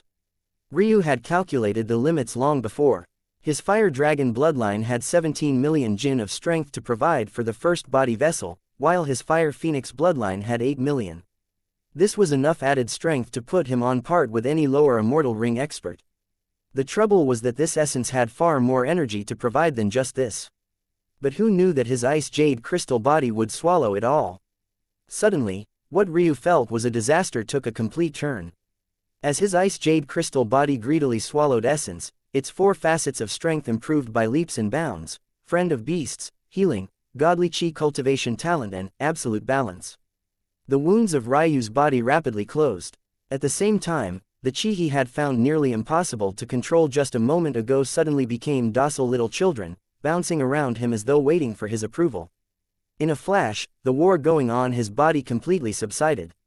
His essence and chaotic chi completely stopped battling one another, listening to the soothing vibrations of his bone structure and becoming calm. Ryu's strength blossomed, reaching over 25 million jin in a single bound. Maybe the only unfortunate part was that his lightning Qilin bloodline, which had been stirred to action due to his rage flames just minutes ago, died down completely as though subdued. Ryu was almost as shocked as host Min and Yasuo. Although his visage was just as expressionless as ever, he couldn't help but send a glance toward the gorgeous little fairy sitting on his shoulder, his gaze blazing with emotion. This wasn't luck, nor was it a fortuitous turn of events. Ryu was intelligent enough to see that this was planned every step of the way by Ailsa. She knew how to help him break through the imposed realm long ago, she derived how his body would react, and in the end, perfectly laid a flawless path out for him. In that moment, the slow progress he thought he had made in the last year was completely erased. It was only now he understood that this slow progress wasn't by error, but rather by design. Cultist fairies, it seemed this princess of the cultist clan was far more capable than even Ryu knew. Ailsa proudly swung her long, slender legs, a smile that could collapse worlds playing her plump red lips. Chapter 347. Cannot Ryu felt power coursing through every fiber of his being. Before, his strength was mostly reliant on the chaotic chi that ran through his meridians. Its strength was so far above that of other chis that Ryu was directly able to compete with quantity with his quality. However, now, Ryu's strength didn't originate from his own meridians any longer. Now, he suddenly felt as though the chi that swam freely in the skies was under his complete control. Ryu's glaive sliced upward. Before what remained of his words could finish, Host Min found a diagonal slice running through his body. His figure tore apart at his right shoulder first, his flesh and blood falling along a line toward his left hip. What remained of his upper half hovered in the air for a moment, his stunned visage looking down toward the inner organs hanging loosely. He couldn't believe for a moment that this was in fact himself. He had died. He died to a divine vessel realm boy. He fell from the skies, his immortal ring blinking out of existence. Not long later, he was incinerated to a pile of ash, Ryu's rage flame not letting even his corpse go. The sound of another barrier shattering resounded as Ryu made use of his origin flame to take control of his ice flame. Essence surged toward him once more, his ice phoenix bloodline surging to provide him another 8 million jin of strength. The excess energy poured into his ice jade crystal body once more. It seemed insatiable at that moment. Ryu suddenly understood that having his ice jade crystal body evolve once more into the cosmic grade would take much more than he could provide now. Still, this was an excellent start. Ryu's immortal sakura blossomed. Though it remained at the white stage, the crystals that coated its bark became far more robust as Ryu's ice flame bloomed to another level. Its strength skyrocketed. From a state of being able to just barely block the strike of a lower immortal ring realm expert, Ryu felt that blocking a strike of a middle immortal ring realm expert was child's play. Yasuo watched on with a dazed gaze. He was completely lost in his feelings of shock. His brother of many years just died before him. Now, his murderer was breaking through with a momentum that placed a suffocating pressure on his chest. Ryu gripped his fists tightly, his gaze blazing to life. He didn't care about Host Min's death, nor Yasuo's reaction. His mind was caught up in the excitement of his progress. He felt closer to that ever-looming, impossible goal of his. Suddenly, Ryu's glaive crumbled, burning to dust in his hand. Ryu hardly reacted to this change, simply slowly manifesting a mighty halberd. Its body was the same violet color as his glaive and spear, and its head was a glistening silver, standing a head taller than ever Ryu himself. Come! The silvery spear tip of the halberd pointed toward Yasuo, a reddish hue spiraling through it to coat its body. The suppression Yasuo faced was instantly several times higher. There were no longer defined borders like Ryu's imposed barriers, but the result was somehow far more devastating. Hearing that magnetism in Ryu's voice, Yasuo was almost compelled to listen against his will. However, such a reality ironically snapped him away, filling him with shame and rage. For Kiyoshi, for Esme, Ryu's dull gaze met Yasuo's. The glittering rainbow of colors swirled around him. It seemed he truly didn't have the ability to turn ephemeral tapestry off. However, this was a good that he could hardly fathom because, I can see it all. He could see the chi gathering around Yasuo, he could read its flow, its direction. He could sense what Yasuo wanted to do even before he finished. Usually, cultivators, especially experienced warriors, learn to hide their chi fluctuations for their benefit in a battle. Unless it was a large-scale technique they hadn't learned to properly control or was simply too powerful, all great battle experts knew how to not telegraph their attacks. However, all of these, hidden, fluctuations were suddenly laid completely bare before Ryu. Ryu's flashed forward, his speed more than tenfold what it had been before. Other than wrapping his spear in his rebirth flame ruler barrier, he did nothing else, executing a simple slice. Yasuo's eyes widened. Heaven, earth, fire, thunder, mountain, lake, 6 trigram shell. A booming shockwave coursed through the skies, leaving a rippling cracking to spread throughout Yasuo's shell. His chant is so low level, Ryu thought without emotion. He could see how the chi reacted to Yasuo's call to action. They couldn't have been less enthusiastic. The truth about chanting was that it relied on one's comprehension. A singular visualization could have an infinite number of chant variations. There was no perfect chant. Or rather, there were any number of perfect chants. What mattered was whether one's chant grasped the quintessence of the visualization. Yasuo's chant was the most basic. He simply listed the fundamental laws that built his 6 trigram shell. He didn't grasp its full meaning at all. You underestimate me too much. Yasuo's aura bloomed. Unlike host Min, who took several minutes to summon his immortal ring, Yasuo succeeded in less than half a minute, relying on the delay his trigram shell visualization bought him to summon his strength. As expected of a peak immortal ring realm expert, his immortal ring put host Min to shame. Its form was far sturdier, a complete opaque white, unlike host Min's transparent and feeble ring. In addition, it was 8 meters in diameter. Qi surged toward it, even snatching away much of the qi that had been swirling around Ryu. It was then that Ryu understood that his ephemeral tapestry was still lacking in comparison to a true immortal ring. However, he could faintly feel that much like his other heavenly pupil's abilities, it could be strengthened by unlocking his seals, so he didn't worry about it. The mere fact he could control atmospheric qi while in the divine vessel realm was a truth enough to send shockwaves through the martial world. And what of the day he truly did awaken his immortal ring? What kind of synergistic effects would they have together? 8 meters at the peak immortal ring realm. That means that not only did he not cultivate his body realm, but also that his immortal ring is of the second lowest black grade. If I cannot defeat him, I will not leave this pedestal plane. Chapter 348. Ash, there's no need to take action against a junior, don't you think? A familiar old man lounged leisurely in a place only one man had ever stepped into over the last several hundred years. The garden where the two sat was quite odd. In fact, one would be hard-pressed to truly call it a garden at all. What should have been a calming stream of water was actually a trench filled with lava. The green lotuses one would expect to find had become odd flower rock structures that glistened mostly of obsidian. At the same time, the creatures which should have been beautiful were instead sinister scaled creatures of the snake and salamander variety. Ancestor Ember tried his best to hide his ugly expression behind a veil of calmness. But it didn't take a genius to realize that his fists were clenched beneath his long and wide robe sleeves. I see, maybe I should have known. Ancestor Ember finally said. The old man tilted his head in confusion for a moment before bursting into a fit of laughter. He laughed so hard that he was eventually forced to wipe the tears from his eyes. It's no wonder you got outmaneuvered by that little pup. For you, it would only be natural for someone so much weaker than yourself to lower their heads. The fact he didn't makes you believe that he must have had someone in the shadows protecting me. Not to be the bearer of bad news, but he doesn't know I'm here. In fact, we've never met or spoken a day in his life. I find your conclusions quite amusing. Ancestor Ember's visage turned stiff. I was wondering why a Path Extinction Realm warrior bothered to stay in such a place. This pedestal plane can't produce heaven-grade treasures, nor are there any alchemists or herbologists capable of providing you what you need.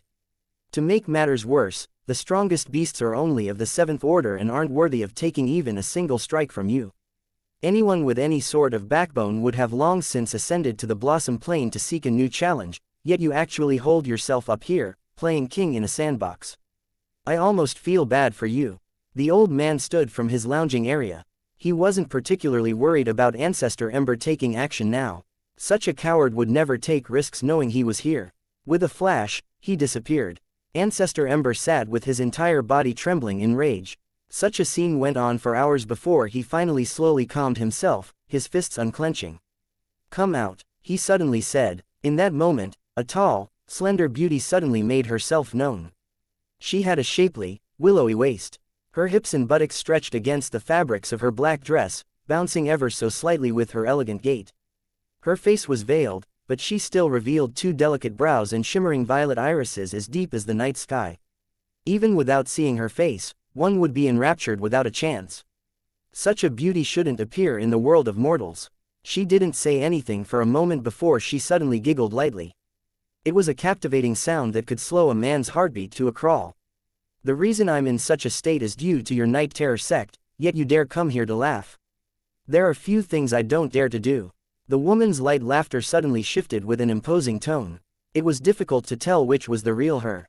Of course, Ancestor Ember said shortly, coming from such an inferior world and daring to place your sights on my martial god realm. Your guts are quite large. Are you not the same, daring to make a deal with this devil? And my reward for it is ridicule by an old man I can't see through and a youth with talent that shouldn't appear on even the martial god plane. Of course you cannot see through him. He's a member of the Armament Guild.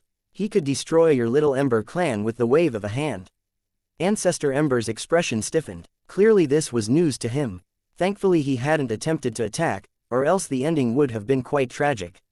As for the boy, he may be a variable even more difficult to handle. Ancestor Ember's brow furrowed. Is it because he's favored by the Armament Guild? This is only a small reason. The ring on his finger is that of a core disciple of the Mercenary Guild.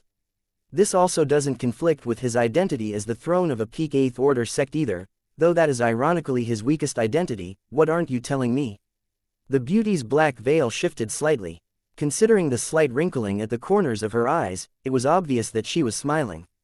Just how much would he be willing to give up to see this smile? I ran into a very interesting clan a while ago. They went by the name Bastille. Their young heir had some good information, you might say. Ancestor Ember's brows furrowed. The Bastille clan, that half-step 6th Order clan of the Inner Ring. What information could they possibly have?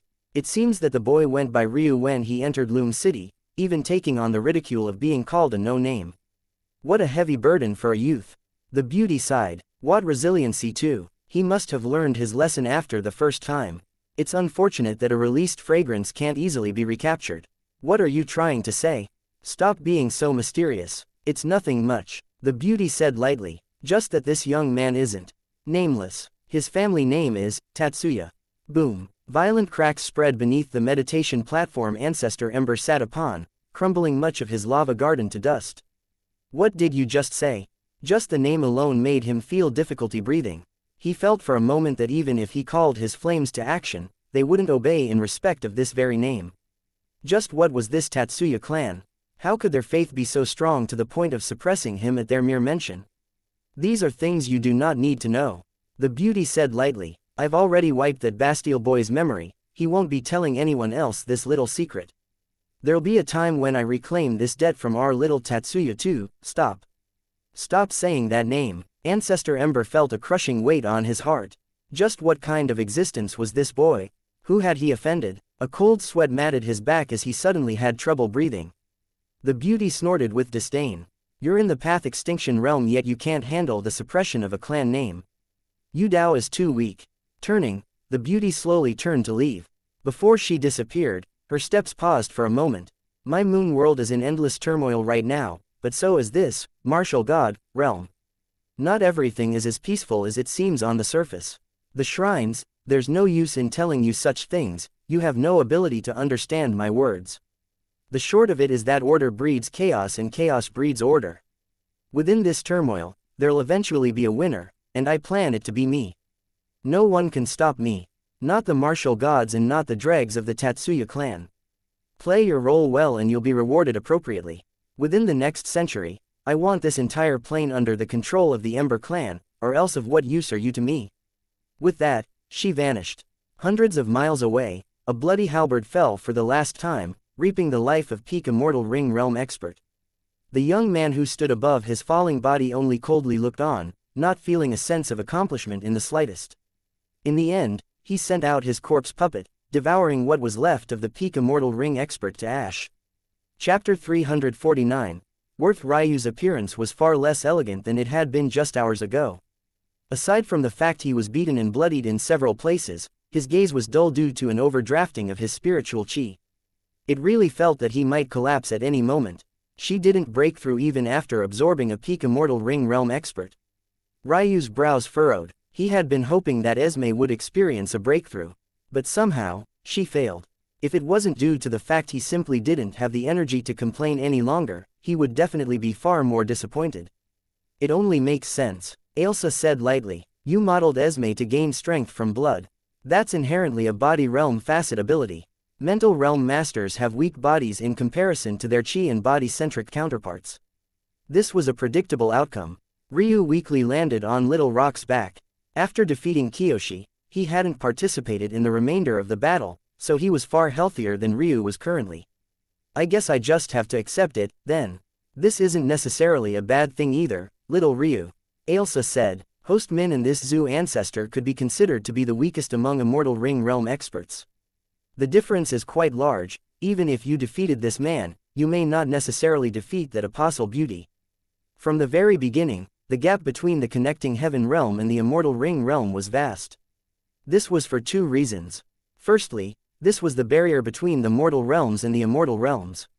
One would only be considered a true immortal after completing their first Immortal Ring. The second reason lay in the vast differences between Immortal Ring experts and, in specific, their Immortal Rings. To make a long story short, Host Min's Immortal Ring was of the pitiful common grade. Yasuo's was of the black grade. As such, after their creation, they were 0.5 meter and 1 meter in diameter respectively. This size and grading system worked identically with one's spiritual foundation sizes. To put this into perspective, Ryu's spiritual foundation started at the origin grade's 10-meter mark and doubled after every breakthrough. Likewise, Yasuo's began at the 1-meter mark and doubled with every leap forward.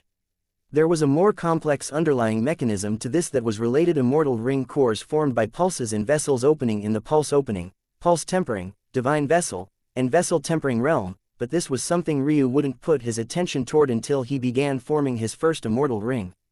This was all to say that Yasuo wasn't even the best among black-grade Immortal Ring experts, let alone comparable to Fidroha, who was of at least the Heaven grade despite the fact her cultivation was several sub-stages lower.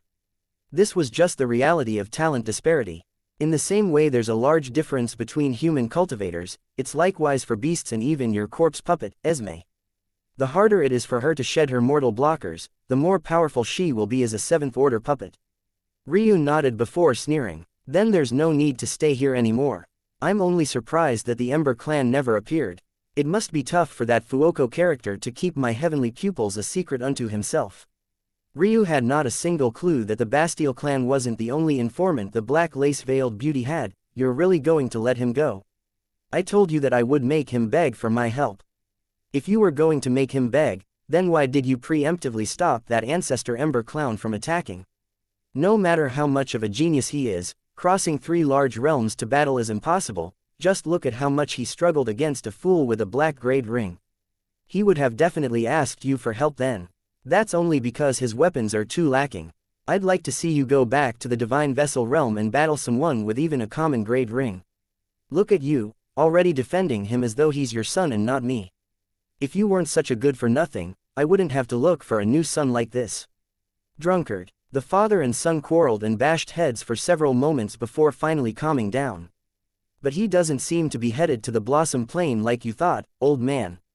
It's likely that you won't be able to follow him to his destination. It's fine, I wasn't planning on stalking him constantly anyway. It is indeed a bit too early for him to go to the Blossom Plain. Their influence is much stronger there than here. Ah, so you know that this is stalking too. Respect, boy. Within the Death Worm Immortal Cave, Ryu had no idea that his battle had been watched from start to end. He had instead been letting Ailsa execute her cultist martial forms on him to slowly refine his body back to peak condition. After Ailsa finished her laborious massage, she left to set up of the formation needed to raise one of Ryu's chi sources to the immortal grade. Though it wouldn't be directly useful to Ryu just yet, it would completely unleash the features of this immortal cave. Oh, little Ryu, that adorable 3-person family is above us right now. Do you want to take them back to the outer ring with you? Ryu thought for a moment. His initial instinct was to say no, but in the end he sighed. It was a slight inconvenience to him, but it was of great help to them. Since he had already decided to help them, he might as well finish the job. Considering they caught up to them so quickly, it definitely meant that Guiot hadn't wanted to leave too far away. If not, there was no way they could appear here. This mentality alone was worthy of respect. Chapter 350. Big Brother Guiot, his mother and his little sister could only look around in complete shock. How could they have ever seen something like an immortal cave before? Back in their homeland of the Outer Ring, they weren't even large players in the 27 major sects. Gold coins were already fairly hard to come by for them, let alone the chi stones needed to power this monstrosity. After a few hours, Guiyot settled down with his family in a vacant room, an inner struggle pulling him in all directions. How could he repay Ryu? Money, he didn't have any. His life, how much was that really worth? For a talent on the level of Ryu, someone who could defeat an immortal ring realm expert at the divine vessel realm, was he even worthy of such a thing? Rather than helping, it would probably be him benefiting from such an arrangement. His sister's hand, absolutely not. Sefer was too young, and what kind of elder brother would he be if he had to pawn his little sister's future because he couldn't repay his own debts? Guiyot believed his limit was the pedestal plane, yet Ryu already stood at the pinnacle of this plane. This left him at a complete loss. I should go talk to him. No, I can't bother him like this, but I can't seem ungrateful. I don't want him to think that I expect this kind of protection. I can't impose too much, though. Guiyot paced back and forth madly. If it wasn't for the sturdy build of this immortal cave, he very well might have left 2 parallel trenches beneath his feet. Forget it, I'll go and speak to him. Even if he wants me as a corpse puppet, I'll accept. Guiyot snapped awake from his thoughts to find his mother smiling and laughing at him. Gisela felt that her son was very much like his father. Everything was about the spear, so whenever they had to deal with a problem that couldn't be solved with one, the result was very much like this meltdown she was witnessing now. Guiyot blinked before embarrassingly scratching the back of his head. Wait, where's little Sefer? The 3 of them had been sharing a room. Though this was a bit inappropriate, Ryu really had no other choice. This was an immortal cave built for experimentation, not living. This was already the only living area in the entire place that wasn't contaminated in some form or fashion. So, when Guiyot noticed his little sister wasn't here, he panicked. The last thing he wanted her to do was stir up trouble. Don't worry too much, Gisela said noncommittedly. It's her choice. Gisela said with a sigh. Your little sister isn't a baby anymore. I was already betrothed to your father at 13. I had you only 3 years later. Mom. Guiyot's gaze reddened with anger. Gisela only shook her head. If you wanted a husband for your sister, could you find someone better? Guiyot choked on air, unable to respond. His chest seemed pressed down by a heavy weight that was only growing larger. I'm not ashamed to say this, little Guiyot.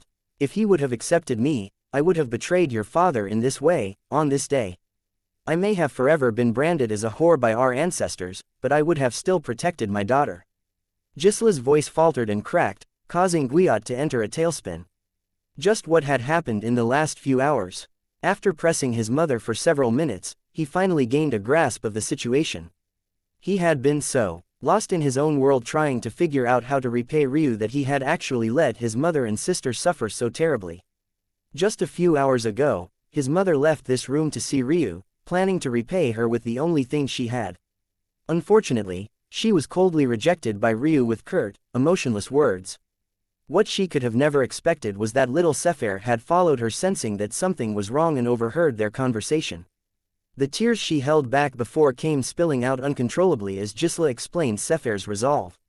The little girl was determined to take her mother's place, and Gisela was too weak-minded to stop her. How long has she been gone? Guiyot grasped his mother's frail shoulders, his eyes brimming over. It's been over an hour. I'll kill him. Guiyot, no, unfortunately, it was already too late. Guiyot, in a violent rage, sprinted through the immortal cave. He didn't know what he going to do. He didn't know how he could possibly best an enemy like Ryu, but he was willing to risk it all. Ryu, you beast! Guiyot burst into the central laboratory of the immortal cave, standing at the edge of one of its countless honeycomb-like entrances. He wanted to say countless more words. He wanted to curse Ryu's past generations and future generations. At the very least, he wanted to spew all the venom he had before he inevitably died. However, what he saw froze him in his tracks. The cold, arrogant Ryu was smiling. His laughter was so captivating that Guiyot had to remind himself several times that Ryu was a man. Ryu and Sefer sat on their knees. The little girl had her small tongue sticking out the side of her lips as she concentrated on the alchemy cauldron before her. Ryu seemed to be diligently guiding her. His alchemy knowledge was superficial, but it seemed that he was teaching how to better control and efficiently use chi. But this was beside the point. The iceberg was smiling. Whenever Sefer made a mistake, he would console her with a pat on the head and encourage her to try again. Whenever she succeeded, he would seem even more excited than she was. Guiyot stood there stunned until the trembling footsteps of his mother came in from behind him. Then, they both stood in stunned silence until they realized over another hour later that Ryu hadn't heard their outburst because he had cast a silencing visualization to help Sefer focus. What the two didn't know was that Ailsa, who was sitting on Ryu's shoulder, was even more shocked than the two of them. It was only after shamelessly reading through Ryu's memories again that she understood. He wanted to be a big brother this badly. Ryu's worry for Nuri's fate weighed so heavily on him that Ailsa's own eyes brimmed with tears. Chapter 351. Demon, just like that. Good. Ryu smiled, lightly patting Sefer's soft dark blonde hair. He couldn't remember the last time he felt this sort of genuine happiness. Regardless, it had been a very long time. Don't try and treat chi like a beast on a leash, think about it more like breathing. You aren't pulling air on a rope into your lungs, rather, you're expanding your lungs and creating a vacuum that invites air in. Treat your chi just like this. You don't have to tug, fight and pull it. Make it subconscious, a reflex you have as synonymous with yourself as taking a breath. Ryu's voice was incomparably gentle, even his gaze was soft. When Sefer came here with such a ridiculous goal in mind, he was honestly infuriated. His fury was for this poor girl as her resolve, but rather toward her mother and brother who actually allowed such a thing to occur in the first place. If it wasn't for Sefer's pleading, Ryu would have most definitely lashed out. Ultimately, the little girl burst into a fit of tears, causing Ryu's heart to soften. Through her sobs, she managed to eke out a few words. Ryu learned that much of her sadness and even her actions on this day stemmed from her being unwilling to be a burden on her family. She had even hidden the fact she was trying to learn alchemy because it was simply too expensive. Sefer wanted to become an alchemist because she had heard from a friend that alchemists made a lot of money. If she could become even a decent common-grade alchemist, she would be able to support her brother's cultivation journey and be less of a burden. Unfortunately, she had a frail body and could barely become an working disciple of a subordinate half-step fifth-order sect. After saving up her contribution points from the time she was 9 years old, she barely managed to afford an ungraded alchemy cauldron and a crude circulation method. It had been almost half a year now, but she hadn't made any progress whatsoever, mostly because she had miscalculated. Now that she had a cauldron and circulation method, how would she afford the spiritual herbs she needed to practice? Having hid all of this from her mother and brother so as not to burden them, the little girl suddenly felt the crushing weight of the world. She had surmounted one obstacle, only for a much larger one to appear. Gisela and Guiyot thought her to be naive and innocent, so they tried to protect her with all her might.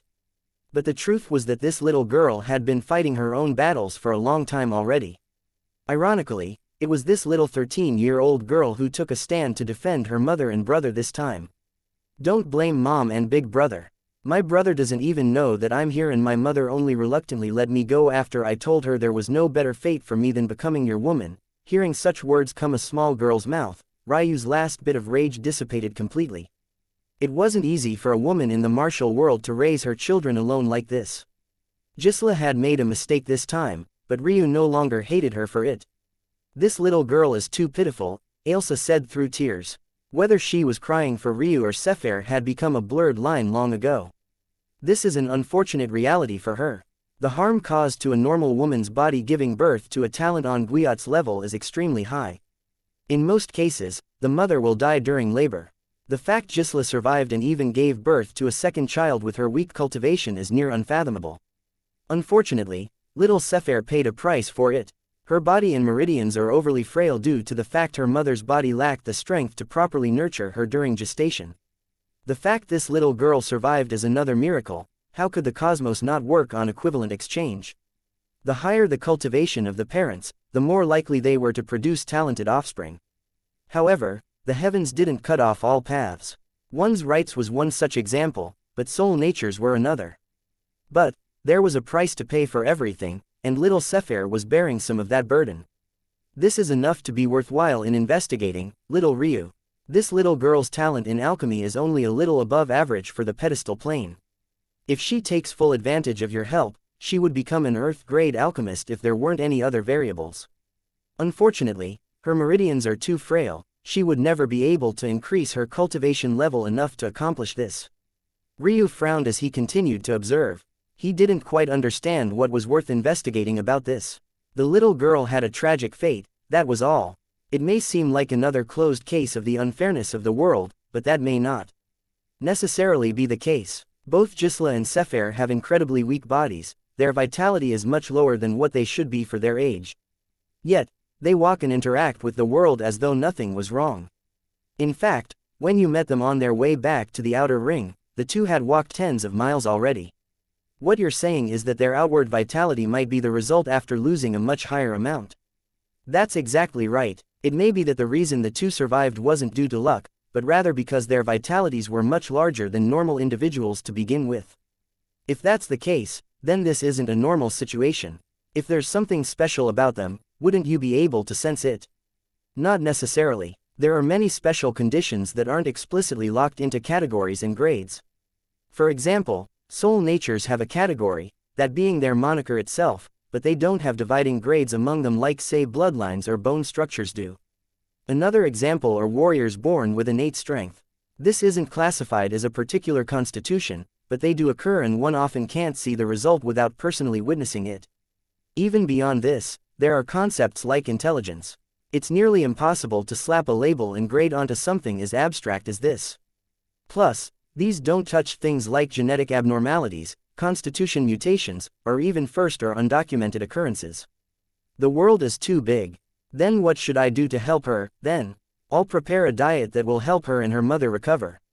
It doesn't seem like this situation is impossible to reverse, it's just that they haven't had the expertise or the wealth necessary to do it. Then we can simply observe what happens. Ryu nodded before turning his attention back toward little Sefer's progress. Ailsa gazed toward the side of Ryu's face and sighed deeply. Little Ryu, she'll be fine. Ryu remained silent for such a long time that Ailsa thought he just wouldn't respond as he usually did. However, he, to Ailsa's shock, spoke again. The person I feel the most guilty toward is Big Sister Nuri. I at least said goodbye to Elena, but I know Nuri will take it the hardest. She was tasked with protecting me, yet I died.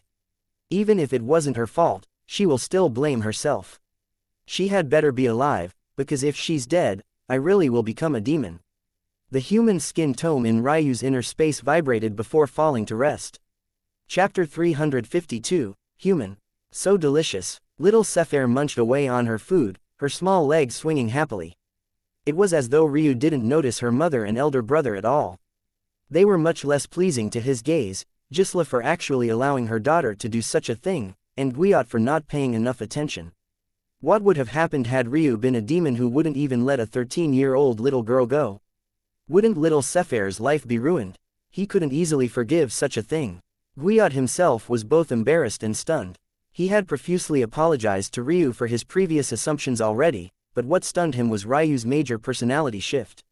He felt that he knew too little about Ryu, but how could he? After all, they had only just met each other. The person truly the most shocked was Ailsa. She was still having trouble wrapping her head around a kind, smiling Ryu. The weeks ticked by. The journey from the core region to the outer ring was quite a long one, but with an immortal cave, and considering the pedestal plane was the smallest of the immortal planes, it should have only taken half a month at most. This time would have been even shorter if Ailsa lay the formation necessary to upgrade one mortal chi source to an immortal chi source. However, Ryu and Ailsa purposely slowed their pace in order to see what kind of special abilities a healthy Sefer had. The results were quite intriguing. As Sefer's vitality grew, her talent seemed to grow proportionally as well. This made sense and would be true for anyone, in reality. When a body's vitality was low, much of its energy was geared toward sustenance. Everything from blood flow to digestion was slower in such a state. Once vitality was normal, the body could then spare the needed energy for less essential tasks. As a result, Sefer broke through a bottleneck, entering the sixth awakening realm. The little girl was ecstatic, smiling so brightly it seemed her cheeks might pop. It was then that Ryu noticed Sefer's spiritual foundation was decent. Actually, Ryu's standard of decent would make little Sefer a genius of the core region. Her spiritual foundation was 64 meters across at the sixth awakening realm. That meant she had an Earth-grade spiritual foundation. From this, Ryu understood why she was overlooked. Even though such talent made her a genius, spiritual foundations simply weren't very important to the pedestal plane, so they often didn't bother to check it at all. The unfortunate truth was that the spiritual foundation didn't truly display its prowess until the Tao pedestal realm. It was then separations in grade divided those with talent and those without. The problem then became obvious. Who on the pedestal plane could reach such a high standard? Why bother with it at all, then? That said, one's spiritual foundation wasn't useless at lower realms. For example, the chi fumes of the pulse-opening realm wafted from one's spiritual foundation. Once little Sephir entered the pulse-opening realm, her true talent would start to shine forth. It was just a shame that her body had been too frail to progress until now. Aside from this, one's constitutions were interconnected and could build off of each other. This was why mutations could occur. So, even though Sephir's meridians were normal, they would benefit greatly from her spiritual foundation, making them sturdier than others. Still, none of this was out of the normal. Ryu just felt he could breathe easy now. If he brought little Sephir to the Awoken Moon sect, they'd have an inheritor who could replace Melody. Sephir would even be able to lead them to the core region one day. Really, big brother Ryu? Sephir's big eyes sparkled, her small hands grabbing onto Ryu's. I can enter a fifth order sect. Really, really, of course, if you work hard, you can even become their inheritor. Your spiritual foundation is of the earth grade, so your future is bright. Gilsa and Guiot gasped when they heard this. The earth grade, such an evaluation was so high they felt faint. In the outer region, having any sort of ranked constitution was something a clan could celebrate for generations, even if it was of the common grade. Honestly, you are too good for the outer ring. But, the Awoken Moon sect are people that can be trusted. It's also a female-only sect, so you will be comparatively safer. I'll have the castle master take you in as a disciple. Sephir almost started crying. If it wasn't because she didn't want to be any more of a burden, she really would have. All she wanted was the ability to support her brother and mother, yet it had actually come so easily. That bad old lady, she told me that my spiritual foundation was a little bit better than others, but that it was useless. Ryu's expression darkened, so it seemed others had already noticed and likely pressed Sephir down due to jealousy. It was a lucky thing that Guiot had at least been of the spiritual severing realm, enough to be an elder of Sephir's sect, or else her fate would have likely been even more tragic. Ryu sent a glare toward Guiot, his frigid gaze piercing the latter's heart. Guiot shivered, wondering for a moment who really was Sephir's blood brother. But then he was overwhelmed by guilt. He spent so much of his hours off training that he didn't consider the details of his little sister's plights. He hadn't even known Sephir joined a sect until months after the fact. Like this, Ryu became more determined to have Sephir enter the Awoken Moon sect. As for her previous sect, would they dare to quibble with a fifth-order hegemon? The days ticked by and Sephir and her mother grew healthier and healthier. Even Guiot seemed to improve thanks to the high-quality food. But, this could only be expected. Ailsa had perfectly tailored their diets to maximize the benefits. Guiot especially consumed many soul-nourishing foods. Still, though everything was trending well, Ailsa couldn't help but feel a bit weird about it all. The mother has such great vitality, yet she's immortal. Hold on a moment, how is it possible for a person without cultivation to live long enough for their son to reach the spiritual severing realm? And to also have enough vitality to give birth to another child just 13 years ago? How is that possible? Also, the little girl's chi control talent seems to be improving disproportionately to her spiritual foundation grade, but I don't sense anything unusual about her other pillars. It's almost like, she's not human. Different species had different innate talents. An average talent for a human was not the same as an average talent among beasts or fairies or any number of other existences. Sephir's rise back to her baseline talent didn't make sense for a normal human. But, what if she wasn't? Chapter 353, Well, the Awoken Moon sect was in great spirits. Despite the harsh winters they experienced every day, the bright smiles didn't leave the faces of the fairies of the Outer Ring. They had received great news just over a month ago. Not only had Heiress Melody received a spot from the Apostles, their throne, Ryu, had appeared in grand fashion as well. He handily defeated Throne Barine and even killed an Apostle candidate. Faith wasn't always a tangible thing. However, this was mostly the case when it rose slowly. It was difficult to see its effects when it took centuries and even millennia for significant improvement to be made. Still, there were always exceptions to the rule. The most excellent of thrones could steal faith for their sect at speed unimaginable under normal circumstances. While everyone was happy that their inheritor was also impressive in her own right, the benefits given by Ryu's success were much more immediate. First, Castle Master Toria suddenly broke through her bottleneck of several decades to enter the connecting heaven realm. Now, the Awoken Moon sect had not just one connecting heaven realm expert, but two. Just like that, their slow but steady trend downward halted, reversing direction. Following that, several elders who had been stuck at the spiritual severing realm for many years broke through as well, entering the divine vessel realm. The sect went from having 10 divine vessel realm experts and 1 connecting heaven realm expert, to suddenly having 15 divine vessel realm experts and 2 connecting heaven realm ancestors. This seemed like only the beginning.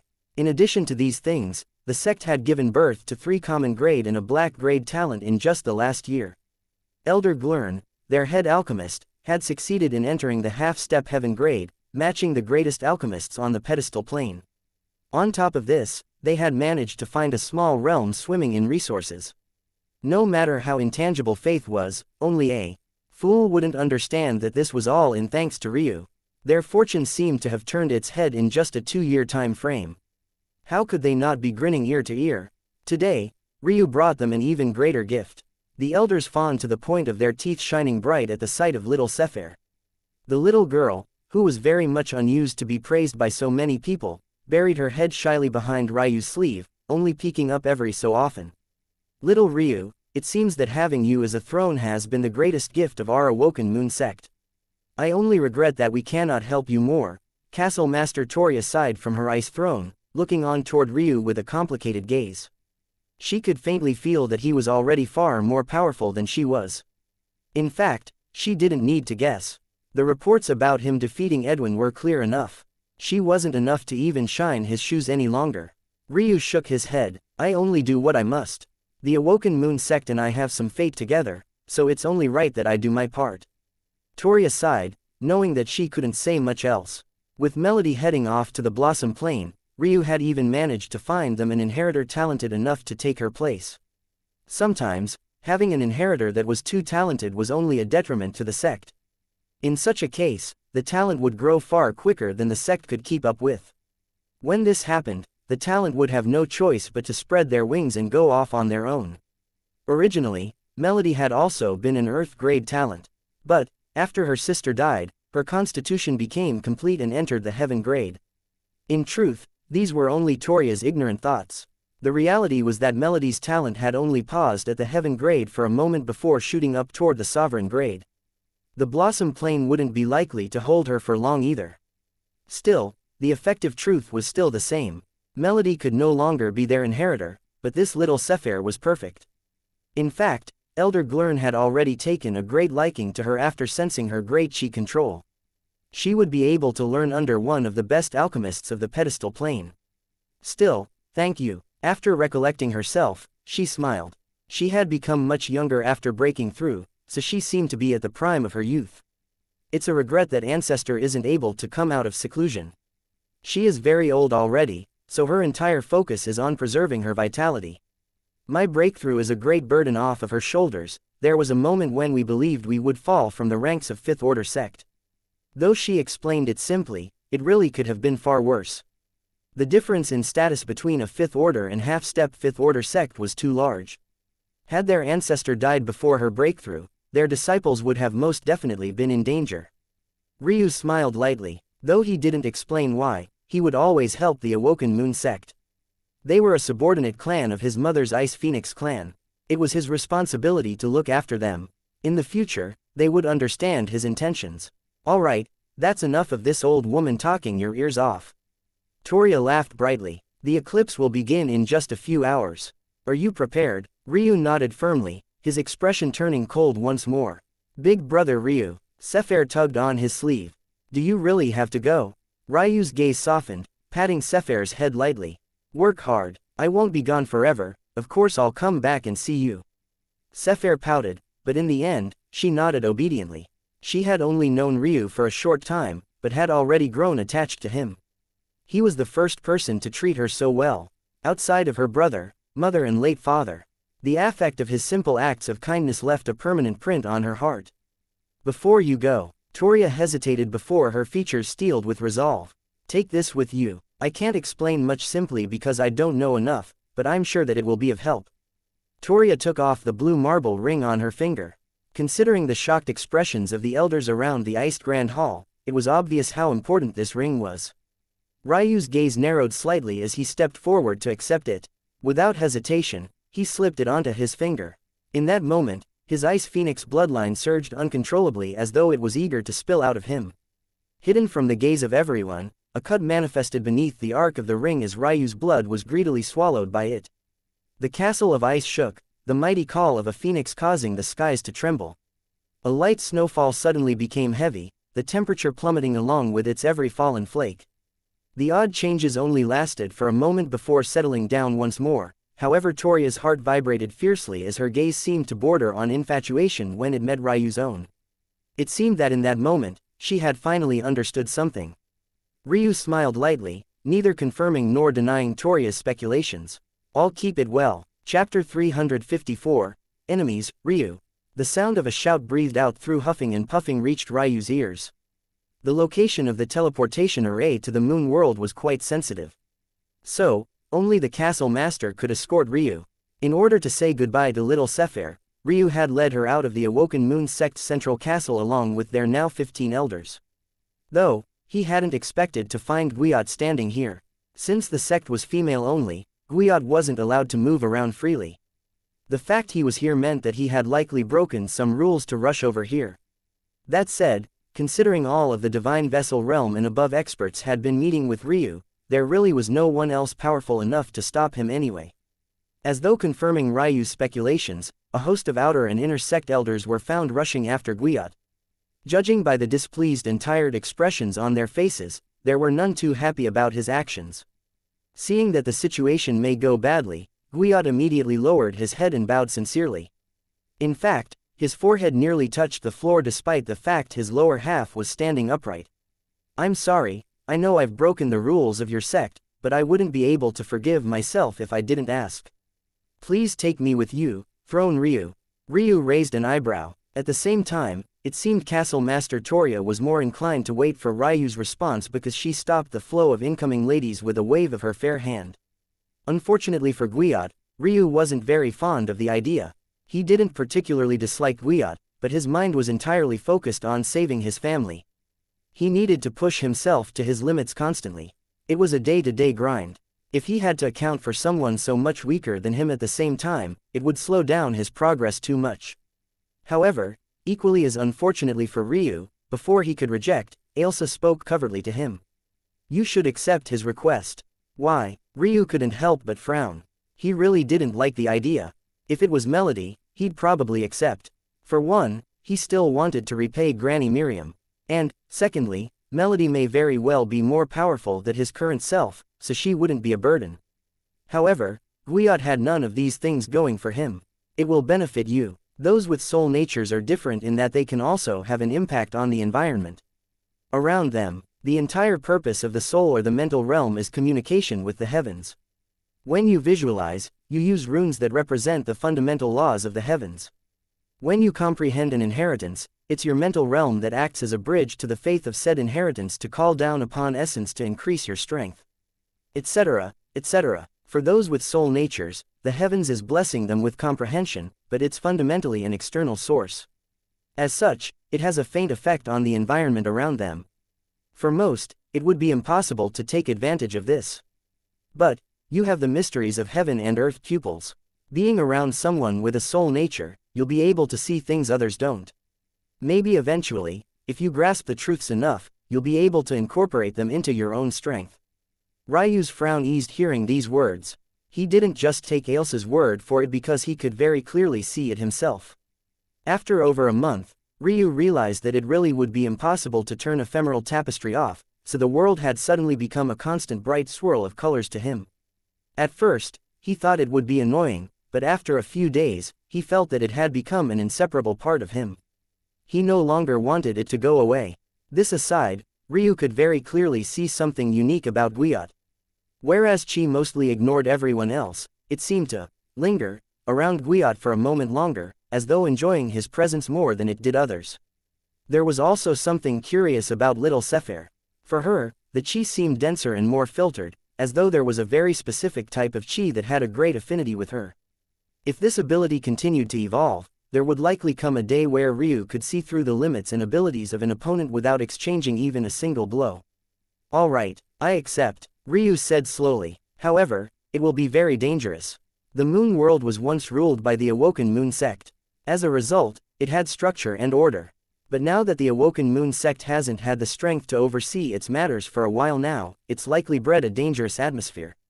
Hold on, let me finish. Ryu wanted Guiot to truly understand what kind of world he was entering. The moon world is one of extreme yin. If it's not policed properly, yin beasts and wraiths will proliferate and populate. The potential of these creatures is far beyond the ninth order the Awoken Moon Sect once was, so in order to maintain control, the sect had to stunt their growth before they reached their true strength. The world we're entering now could very well be filled with enemies far beyond our means to handle. Are you still certain you want to enter with me? Yes. Guiot seemed to think that if he hesitated for even a moment, he would lose this opportunity, so he rushed to accept. He knew from the beginning that this would ultimately be a journey fraught with danger. Even if he didn't know that he might have to face 9th order yin beasts or 10th order yin wraiths, did it really make a difference? He knew from the beginning that any enemy that could challenge Ryu would be of at least the immortal ring realm. In fact, maybe this was just the low standard of the pedestal plane. Who knew if there were connecting heaven realm experts who could match Ryu? However, what Guiot knew without a doubt was that whether it was such an expert or one far more powerful, any one of them could defeat him with a single look. So why fret over the semantics of their exact strength? Since he had decided to do this, he would do it. Alright, since you agree, I have a mission for you. Anything. Taking you along will be expensive. Since you're a divine vessel realm expert, it will cost me 10 higher immortal chi stones. By the end of the journey, you need to earn this amount on your own and return it to me. Guiot's mouth hung open, completely unable to answer for a moment.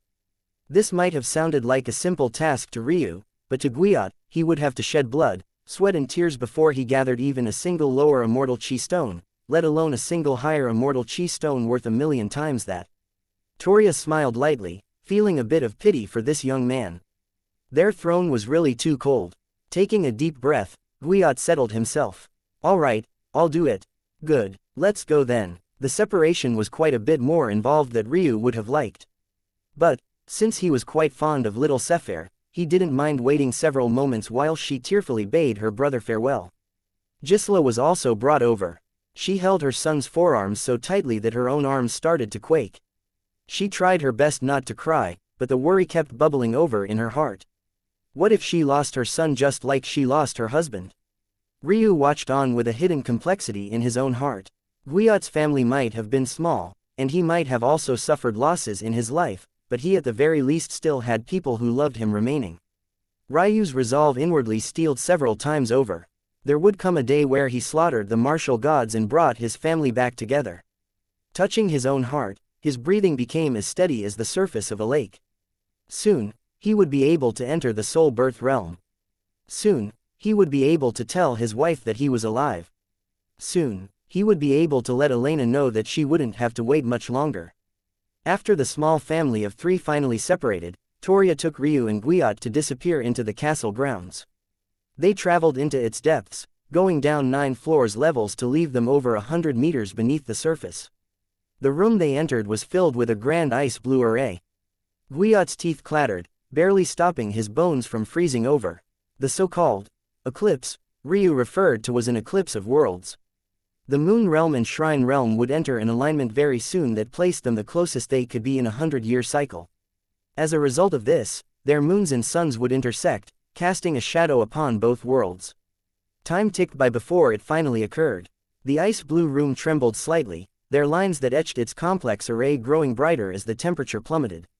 Ryu had no choice but to put a hand on Guiot's shoulder just to stop him from becoming an ice cube. "Thank you, Castle Master," Ryu said with a nod. "Stay safe until I return." Without another word, Ryu brought Guiot forward, leaving a beauty with a very complicated gaze behind. In a flash, they disappeared. Ryu's vision blurred, a slight dizziness taking hold of him. It had been very long since he took such a long-distance teleportation formation. He couldn't help but use his free hand to touch his forehead, trying to regain his bearings. The first sense Ryu regained wasn't his sight, but was rather his hearing. Inexplicably, the sounds of clashing metal and harsh roars filled his ears. By the time his gaze cleared, he was rendered speechless. Why the hell was he in the middle of a battlefield? No, more importantly, why the hell did that damned formation send him here? Suddenly, as the only unknown, Ryu and Guiyot became enemies of both sides. Chapter 355. So far Ryu's cold gaze swept across the battlefield even as his hand tightened on Guiyot's shoulder. A glaive appeared in his other hand, breaking the attack of a soldier who attacked him without hesitation and leaping into the air. The moment he did so, Ryu knew he had made a mistake. An onslaught of arrays assaulted him from every angle, attempting to burn him and Guiyot to ash. Ryu had never been on a battlefield before, but he knew what these arrays were. They were the protective mechanisms of the two armies. Only those who were sufficiently powerful would dare to enter the air like this. But those who were so powerful usually wouldn't act in a battle of this scale because their abilities were too devastating. The battle between such entities would be decided on a different field. It was in the best interest of both armies that the battle continued on the ground. If flight was allowed, it would be far easier for stronger cultivators to pick off the weaker ones. In the case that an army was trying to raise a group of youths by helping them gain experience, it would be too easy for them to be assassinated. These reasons were just the tip of the iceberg. But the ultimate conclusion was that battles of this scale were usually littered with these aerial arrays, meant to shoot down anyone brazen enough to enter the air. And now, they were all targeting Ryu and Guiyot. Ryu's gaze turned colder. The easiest thing to do would be to toss Guiyot into his incubator. But if he was willing to do this, he would have already done so and saved himself the chi stones he spent on him coming here. Obviously he wasn't comfortable with Guiyot knowing about such a great treasure. Despite the situation, blasts of multicolored chi assaulting him from all sides like beaming lasers, Ryu felt inwardly satisfied. This was exactly what he had come here for. If this moon world wasn't at least this dangerous, it would be a waste of his time. It was suffice to say that seeing a young man enter the sky so brazenly, both sides were stunned. In fact, since they had no idea who Ryu was, they took turns pointing and laughing at the other side for having such a foolish soldier on their side. Rule. Ryu's voice deeply rumbled. A vast barrier of ice bloomed around Ryu, the pillar of an immortal tree protecting him from all sides. The violent booms of detonating arrays colliding against his immortal Sakura from all sides was deafening. The battle below could only stop for a moment so that they could take measures to protect themselves. As the smoke slowly cleared, many believed that they would see two corpses.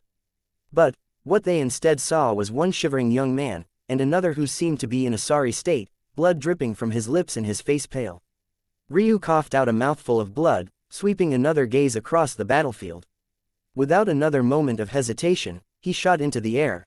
The only way to avoid another assault was by ascending much higher than the arrays were set. Of course, the prerequisite for this method to work was surviving the first assault. Little rock appeared below Ryu and Guiyot just when Ryu felt he couldn't hang on any longer. Shooting off into the distance, the beautiful silver-scaled lightning hawk disappeared from the battlefield in the blink of an eye, leaving both sides stunned. Who was that young man? How had he survived an onslaught only Path Extinction Realm experts could shrug off? Whose side was he on? These questions could only continue for a small while before the battle was forced to erupt once more.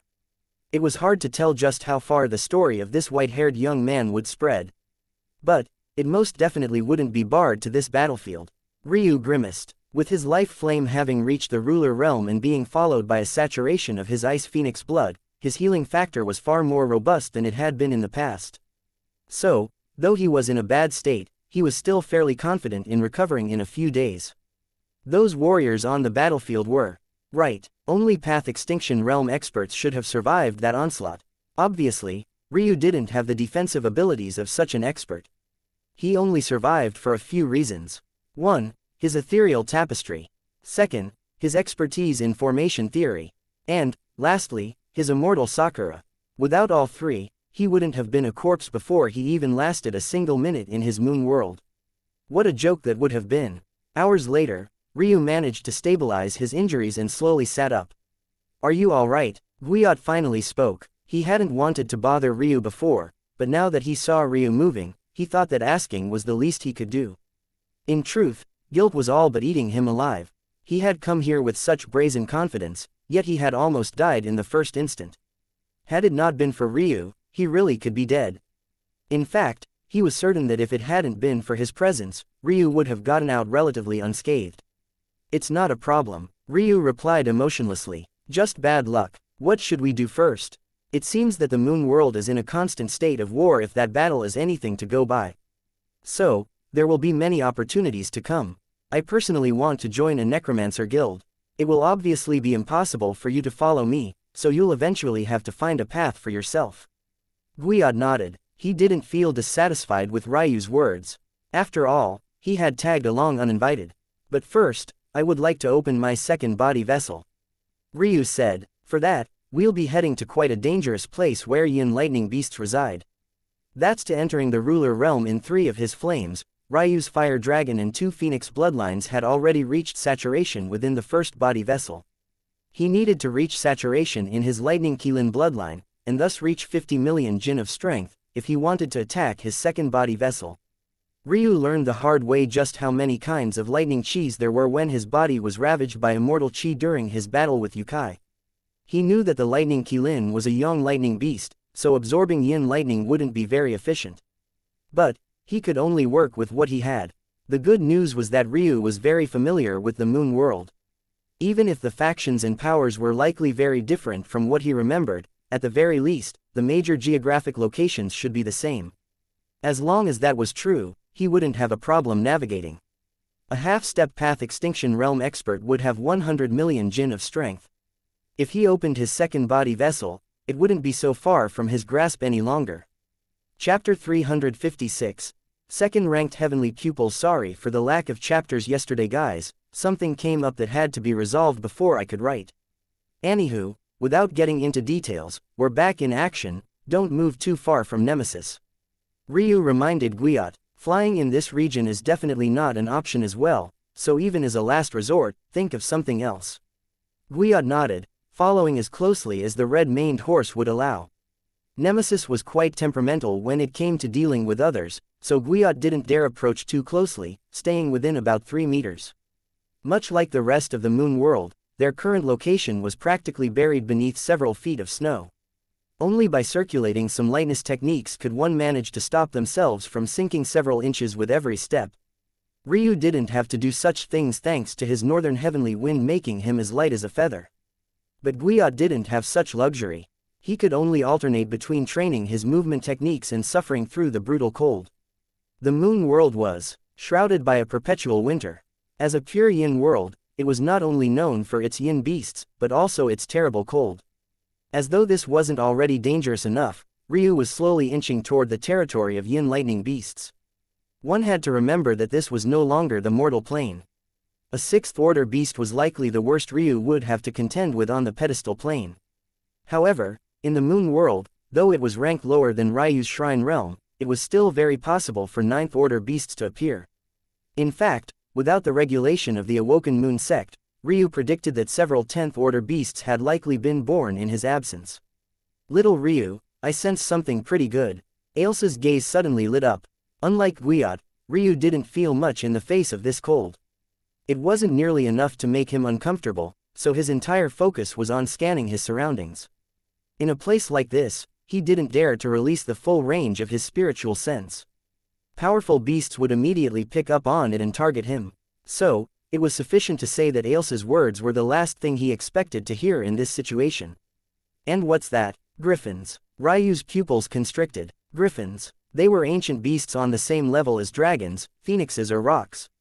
It was such an exclusive class of existences, what would they be doing here? And Ailsa seemed to imply that there was more than one of them.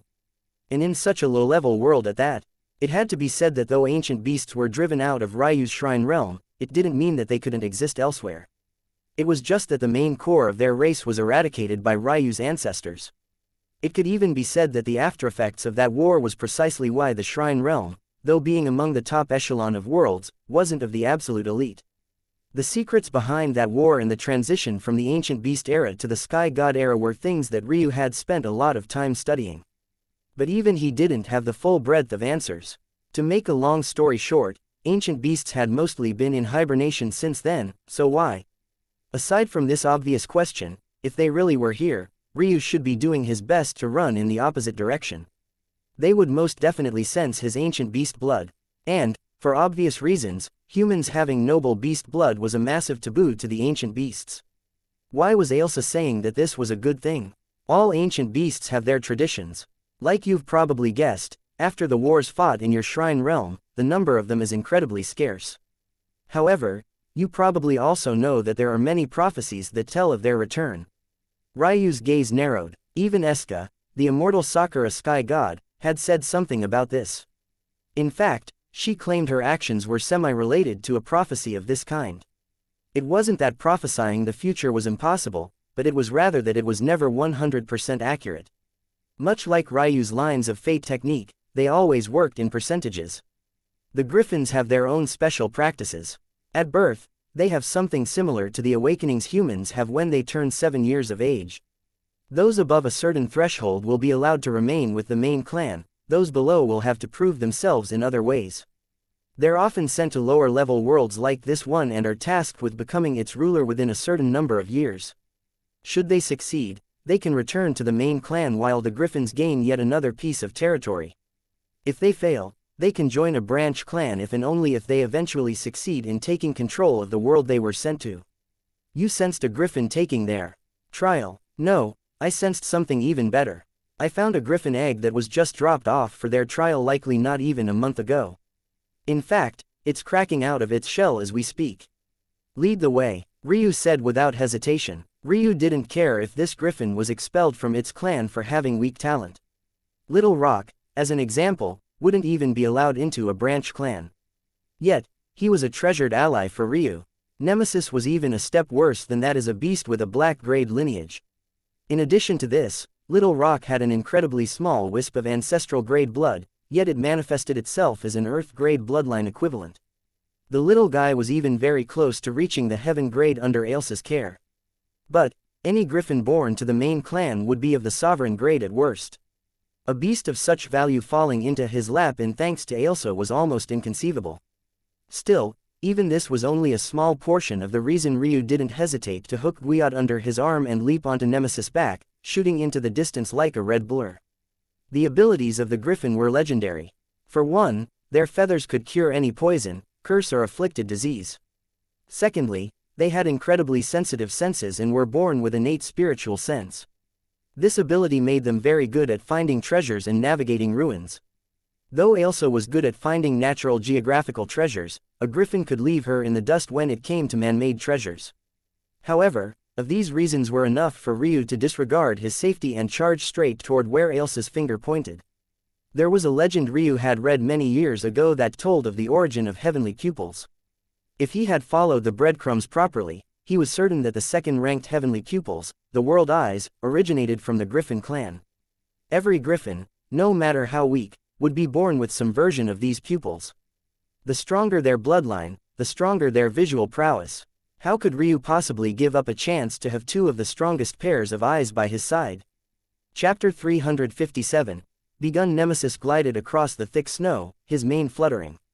It had been a long time since he could run so freely, so to say that he was happy was an understatement.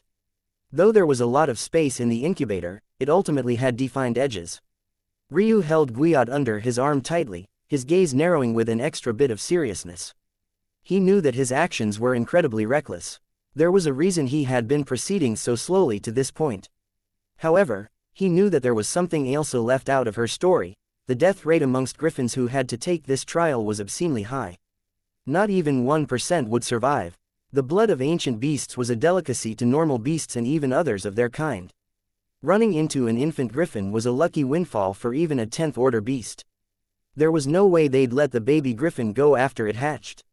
Especially since a pillar of light shot into the sky, separating the perpetual cloud cover that snowed year-round. Ryu's own birth had come with an auspicious sign that covered the whole of the shrine realm.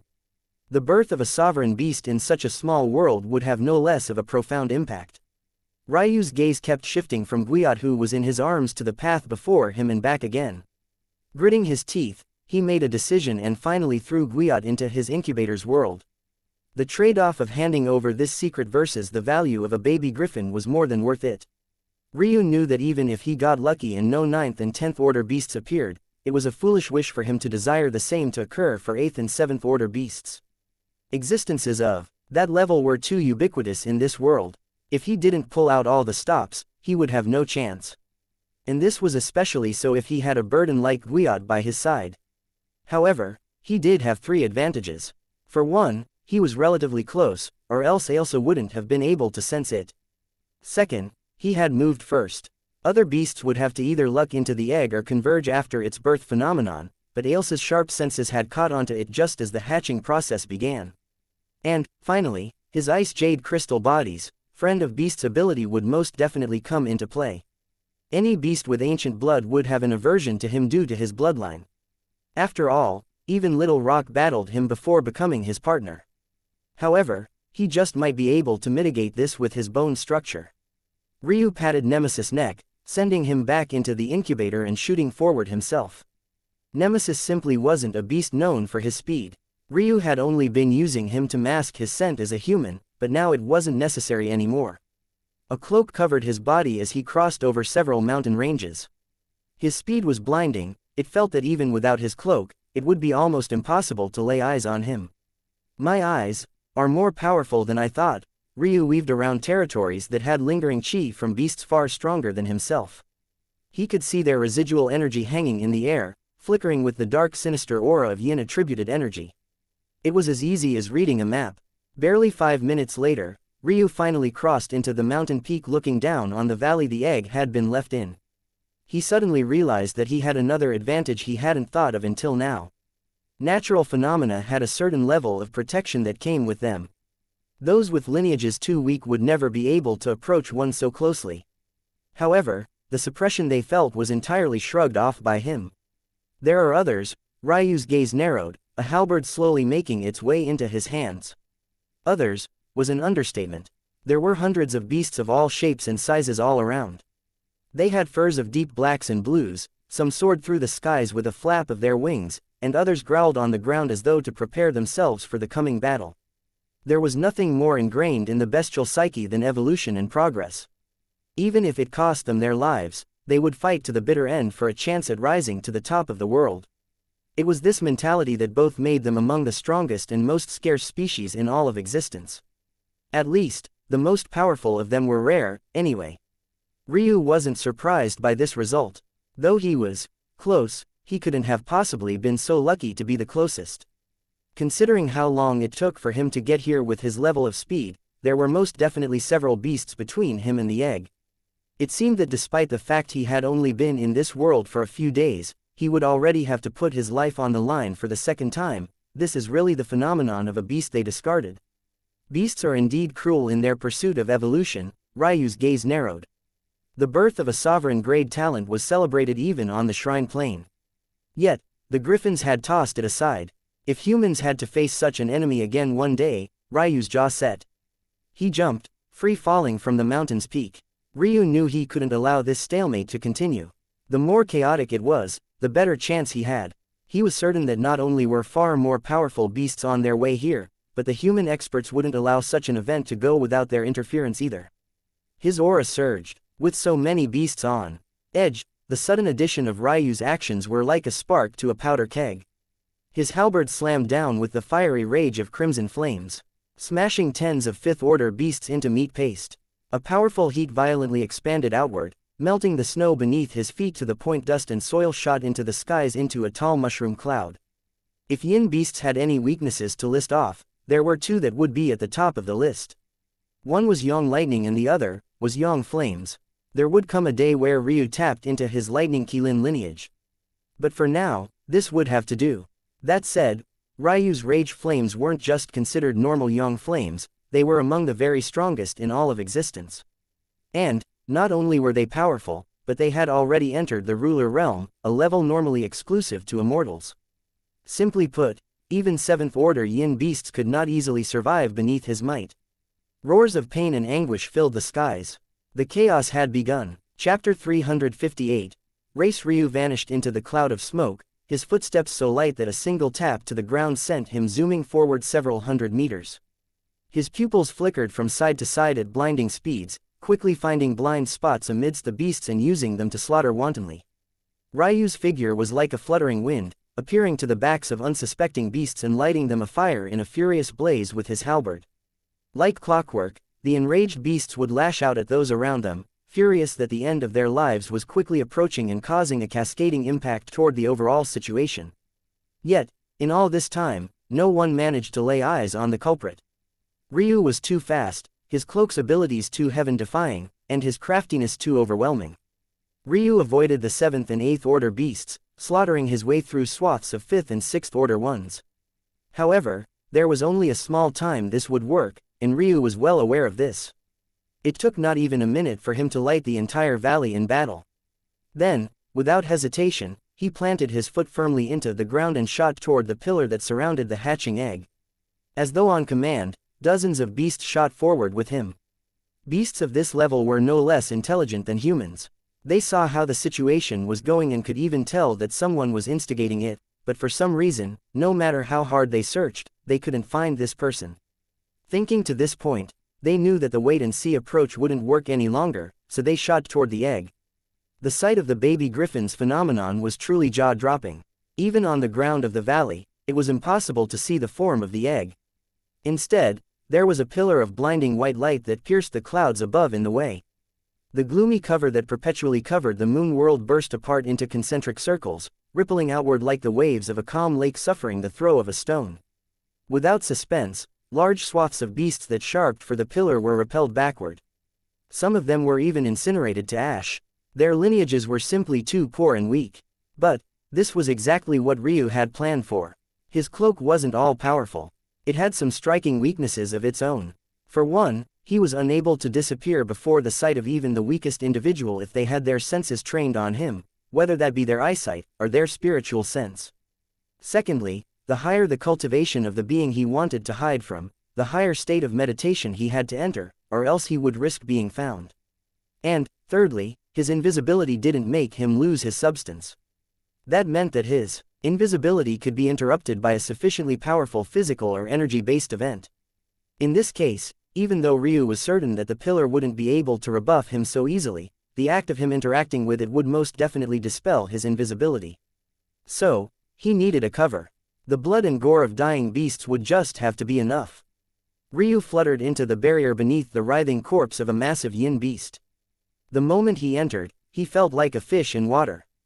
The energies that had blocked so many beasts before him was almost like a refreshing rain of dew to the Tatsuya clan scion. Of course, not all of the beasts ended up in such a sorry state.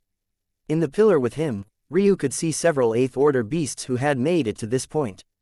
In fact, they could see him as well. With all the wild chi fluctuations within this pillar, it was obviously impossible for him to maintain his invisibility.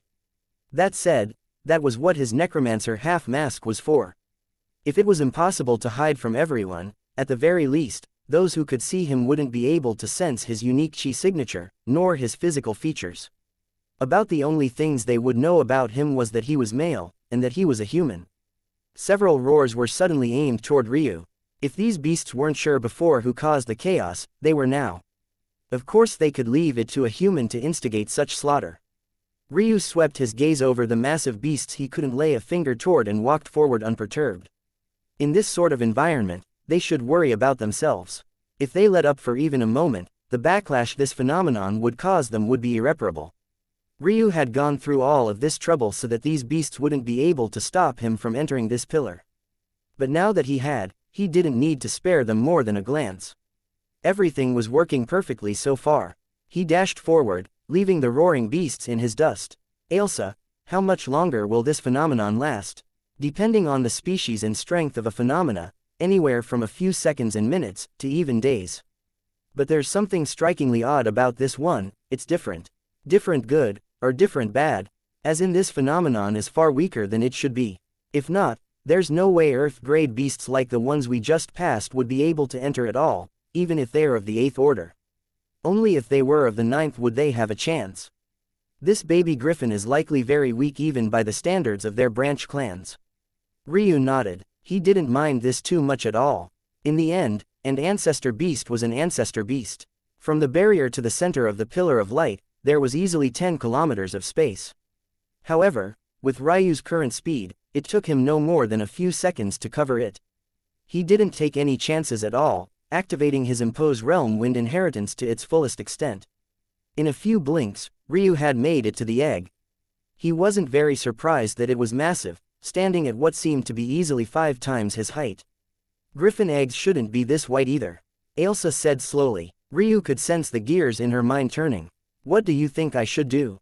Ryu asked. If I put it away now, wouldn't the phenomenon disappear? There might be 10 kilometers between me and those beasts, but that's a blink of an eye to them. No matter how fast Ryu was, he was under no illusions that he was faster than even the slowest 8th order beast. When cultivation reaches such a high level, such distances are nothing but child's play. This was why he hadn't dared to simply run through the barrier without stirring some chaos first.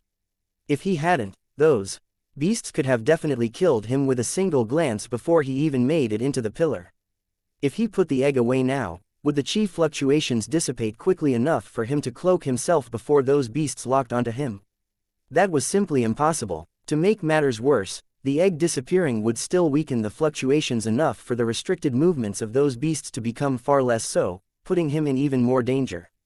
As if this wasn't bad enough, if he tried to simply move the egg without putting it away, the pillar would move along with it, making such an action useless.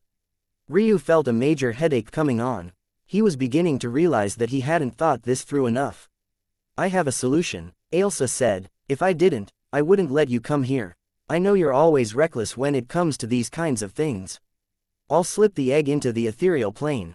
There'll be a small lag in the phenomenon as a result. Use that time to exit the 10-kilometer radius. Ryu's gaze brightened. The phenomenon was occurring on the real plane currently.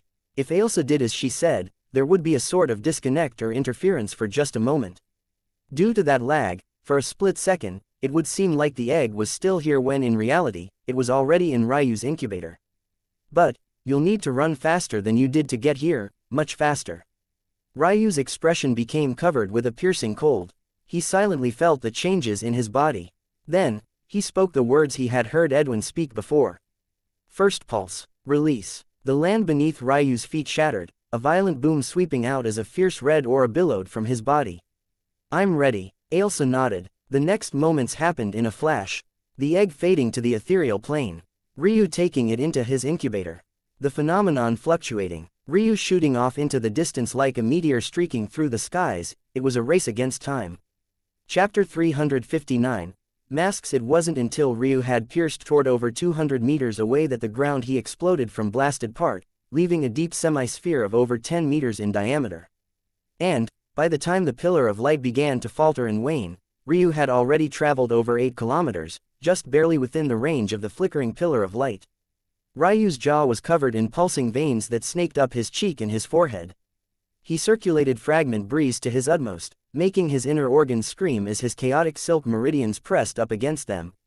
Not enough. Second pulse. Release. Boom. Space trembled beneath Ryu's speed. His thighs bulged, tearing the pants of his robes apart. Ryu subconsciously circulated lined assault. Never would he have thought that he would need to use a black grade technique in such a situation, but he found his body executing it before he could react. His limbs and torso bent like a bow with every step, his explosive straight-line acceleration reaching obscene levels.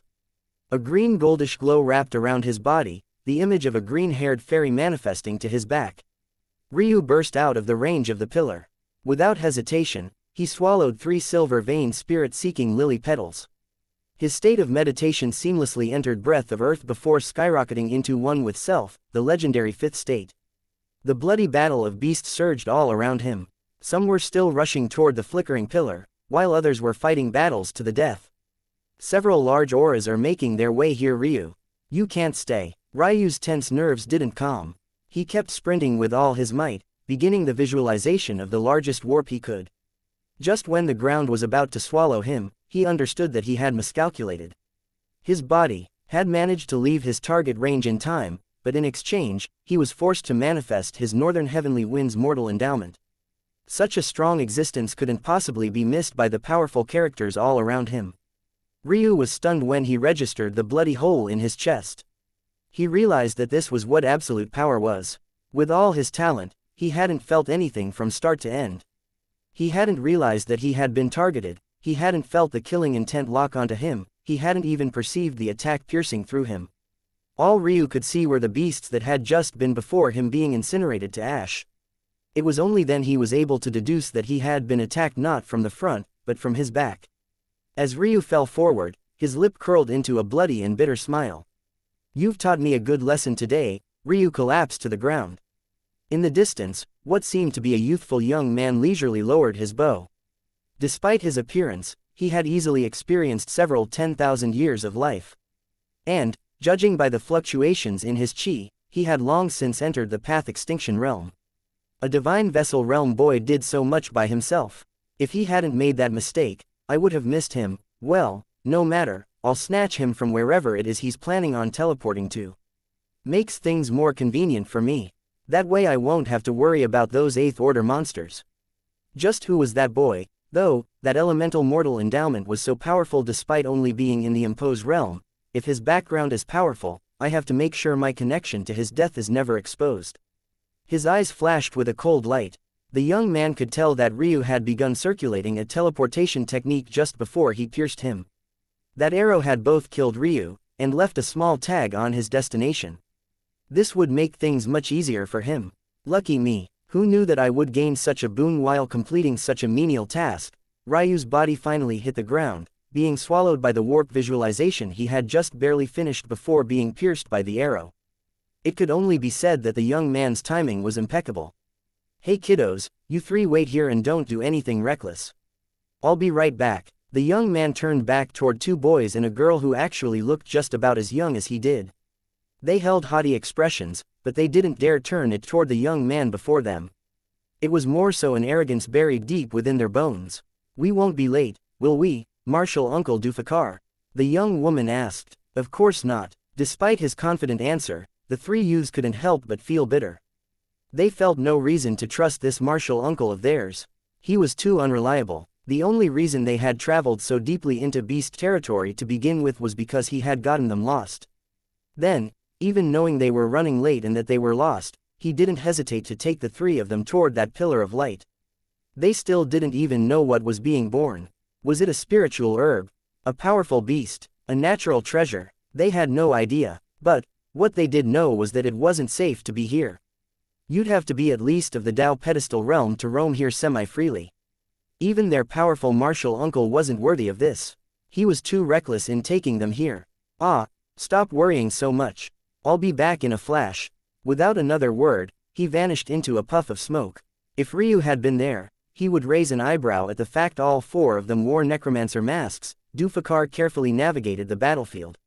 He knew that the beasts were in a rage after Ryu disappeared, and he also knew that there were very likely several human experts on their way here.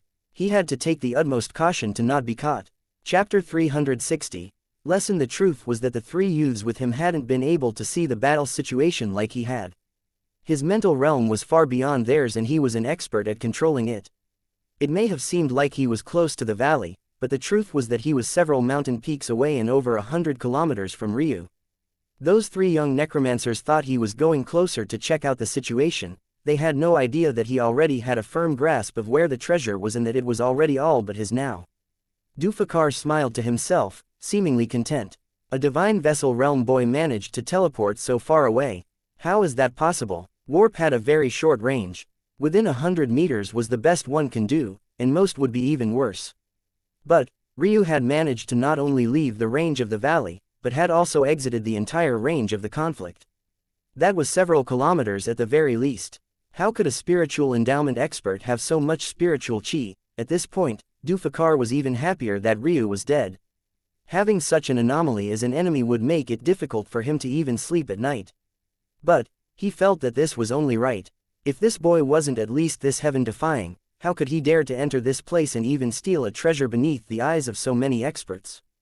If it wasn't for him noticing the fluctuations of Ryu's northern heavenly wind mortal endowment, Ryu would have actually gotten away cleanly. The other beasts and experts ultimately ignored it because it was just of the imposed realm. So, they didn't analyze it too deeply and just assumed it was just more rabble fighting amongst each other. However, Dufakar had had a literal bird's-eye view of the entire matter. He knew well that that was no normal imposed realm inheritance. Dufakar froze. He had reached the place Ryu should have come to, but he didn't find the corpse he was looking for. In fact, there wasn't a single drop of blood, nor was there even the slightest energy fluctuation. That's impossible, I completely destroyed his heart. Dufakar's frown deepened. Could he be wrong about the location? But that was impossible too. He had perfectly mapped it all to this very place. His fine control of his spiritual sense was exactly why he was of the greatest necromancers of his generation. He wouldn't make such a rudimentary mistake. Opening up his palm, several spiders barely 2 inches long appeared. However, if one looked closely, they were entirely exoskeleton. They shot off in all directions, looking for even the tiniest of clues. If Mateus were here, he would be in absolute awe. Compared to bone, exoskeletons of deceased beasts were incredibly fragile. This was doubly so considering the extraordinarily small size of the corpse puppets Dufakar was controlling. Forget about being precise, even implementing the slightest bit of uncontrolled spiritual chi would cause these corpse puppets to break, crumbling to dust. The amount of fine motor control needed to be the master of just one was completely outside the bounds of reason. Yet, Dufakar was controlling hundreds. To say that this seemingly young man was a genius was the understatement of understatements. However, even with his genius, he was completely unable to find Ryu. A daunting shadow was cast over his heart. Just how was any of this possible? Dufakar stood without a word for a long time. Don't let me find you before you grow. Without another word, he turned and left, not knowing that Ryu was just 10 meters beneath his feet. Ryu knew quite well that Dufakar was standing above him. Or rather, he would have known had he had the wherewithal to care. In his present state, he was completely reliant on Ailsa to operate the cloak. The issue was that Ailsa still couldn't stay in her true form for very long.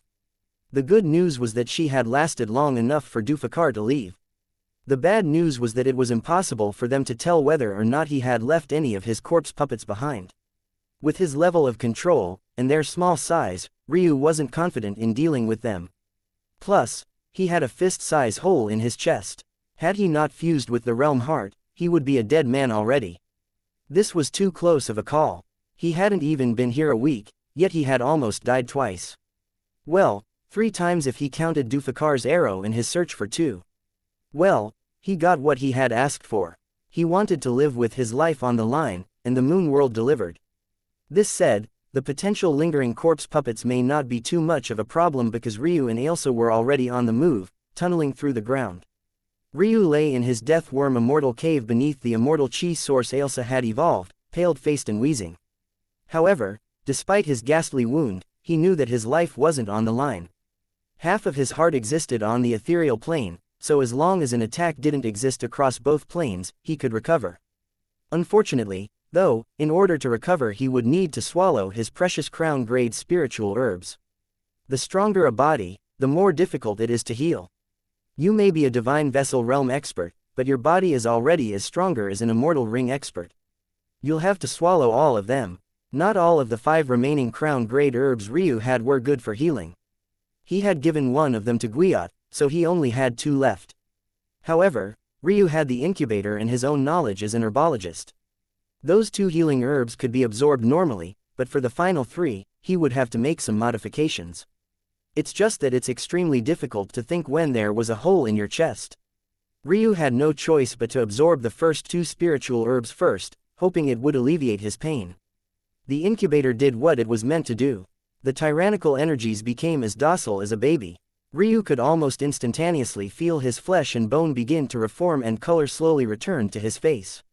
It took several days of nursing the energies he absorbed and calculating how to efficiently use the remaining 3 herbs to maximize their small healing abilities, but Ryu's situation finally stabilized, countless liters of blood later. For the first time in what felt like forever, Ryu slowly sat up. It would take some time for his lost blood to be recuperated. It was only right, his blood was worth more on average than others and he needed a lot of fuel to sustain it. Unfortunately, he hadn't been doing much eating in the recent days for obvious reasons. Ryu's gaze still held a biting cold. He had analyzed the energy fluctuations that pierced him so many times that he could recognize them even if he was burnt to dust. He had really almost died. A good lesson indeed. The cold glint in his eyes was so fierce that his silver irises seemed blue for a moment. Chapter 361. Curse. Ryu took a deep breath. He didn't feel lucky that his heart had been targeted and not his head. After thinking about it for a moment, he realized that it was by design. Whoever attacked him realized that he was preparing a warp and timed his attack such that it landed just when his visualization was complete. Had this person attacked his head instead, his mental realm would have shattered, breaking the connection he had to his warp and making it fail. In the end, the heart was about the only place he could attack to execute his plan. Whoever this person is has a level of spiritual chi control I've never seen before. More control than I even thought possible. Are you alright now? Because this little one seems to think that I'm his mother. Ailsa's voice entered Ryu's ears. It was rare for him to actually hear her speak aloud. Normally, it would just sound in his mind, but the feeling wasn't the same. It was easy to forget that there was such a beauty on his shoulders all the time. Ailsa walked toward Ryu with a shimmering white gown. Her golden hair flowed like the first light of dawn, and her ruby-red eyes held an ethereal magnetism to them, the kind that seemed of another world. It was the kind of thing you'd expect in the glint of a fairy's eye. Women were rarely so tall in Ryu's experience, but there was something about Ailsa's height that made her seem even further from the natural world. In her arms, a bundle of white nestled in her bosom. Its body was incredibly frail, but it seemed quite comfortable using Ailsa's ample chest as a pillow. Ryu frowned. That was most definitely not what a griffin was supposed to look like. Their fur and feathers were white, yes. However, it wasn't meant to be entirely white. Their feathers were meant to form a crown on their heads, and the very edges of that crown varied in faded colors. Some griffin bloodlines had blue feather tips, others had red. The possibilities were endless. But each represented a different strength of bloodline. However, white feather tips didn't exist. In addition to this, all griffins had a gemstone on their foreheads. It was this gem that carried the strength of their innate spiritual sense. Innate spiritual sense was a fairly simple concept, whereas those without one, like Ryu, had to awaken their spiritual sense by mental realm cultivating. Griffins had theirs from birth. This both made their mental realms more robust, and they had, on average, much larger ranges. Their gemstone was the source of this ability, not to mention the core of much of their inherited techniques. But this young griffin didn't seem to have one. And, to address the elephant in the room, how did a 5-story tall egg produce what amounted to a puppy that could fit in Ailsa's arms? Ryu sighed, gingerly walking to Ailsa. He accepted the baby griffin when she passed it to him. The little guy was actually quite adorable. It slept away, apparently not even realizing that Ryu was holding it up by its armpits. The legends of griffins having eagle claws, scorpion tails and lion bodies were actually tainted versions caused by members of their kind with extremely impure blood. Their true form was right before Ryu now. Well, in part, they had soft paws hiding their claws like a lion cub would. Their backs did carry wings, but their tails were completely as one would expect, covered in soft fur. The real distinguishing quality of griffins was the seamless transition of their fur-covered faces into a subtle beak. That and, of course, their gemstone and crown of feathers. This little guy really did look like a griffin for the most part, right down to its small beak and folded wings. But it was far more lacking in every other regard. It should have been born at least 5 meters in size, at a minimum. Yet, it wasn't even 2 feet in length. It should have had a colored crown of feathers, but it was completely blank, as though it hadn't inherited any of the griffin clan's most powerful bloodlines. And it didn't even have a gemstone. No, Ryu realized now that it did. It was just that it was so incredibly small that it couldn't peek out from the fur on its face. Author's note: if you'd like to see the inspiration for this version of the griffin, check out RRR's wiki fandom page. I've been slowly building it up recently. It already has detailed explanations of every chi realm cultivation stage up to the path extinction realm. Wiki Griffins. The baby griffin yawned, its small little tongue sticking outward as its large eyes sleepily blinked open. It silently observed Ryu for a moment, realizing that it had never seen this human before. Its eyes are white, it doesn't have the world pupils. Ryu almost smiled bitterly. All those born with the second-ranked heavenly pupils had golden eyes, just like all those born with his pupils had silver eyes. The fact this baby griffin didn't have this coloration meant that the reason Ryu risked his life wasn't even waiting as a reward for him. Ryu sighed. You're a cripple too, huh? Ryu gently brought the small griffin into his arm, rubbing its crown of fur until it settled back into its nap again. It snuggled into Ryu's arms, seemingly finding him even more comfortable despite his lack of appropriate assets. Since you're a girl, I'll call you Little Gem, so what's wrong with her? Ryu asked. He believed that Ailsa definitely had an answer by now. The little one is cursed. Ryu was speechless for a moment. Wasn't one of the abilities of the Griffin race to cure all curses? What kind of warped reality was this? Ailsa sighed. Not all curses are created equal, and nothing is infallible. So someone harmed this child with capabilities beyond even the natural abilities of the Griffin. Not exactly, it's not someone, but something. The heavens cursed her. Ryu's gaze flashed with a cold glint. The whiteness of her coat and eyes are symptoms of this curse. It's almost an artificial cap the heavens place on certain powerful species to stop them from growing too powerful and allowing the balance to be maintained. For this little one to appear, it means that the Griffins are at a tipping point in their evolution. They may be ascending to a new tier of strength soon, so the suppression on them has an added level of fierceness. It's a trial the heavens sets for bloodlines. Little Gem just happened to be the unlucky one. Ryu had known that cultivation had tribulations to undergo, but he never thought that bloodlines did too. The worst part about this curse is that this doesn't necessarily mean that this little one is a great talent either. The heavens are simply trying to bottleneck the reproduction rate of the Griffins. How talented Little Gem is unfortunately irrelevant. This is why the little one is so unlucky. Ryu's gaze became colder. For one, this meant that the ancient beasts were already so close to completing their comeback, and maybe even coming back stronger than ever judging by Ailsa's words. But he wasn't even thinking about this in any real capacity. He was more so focused on the heavens pissing him off again. Chapter 362. Oblige. About a month later, Ryu had made his way to a city known as Fel.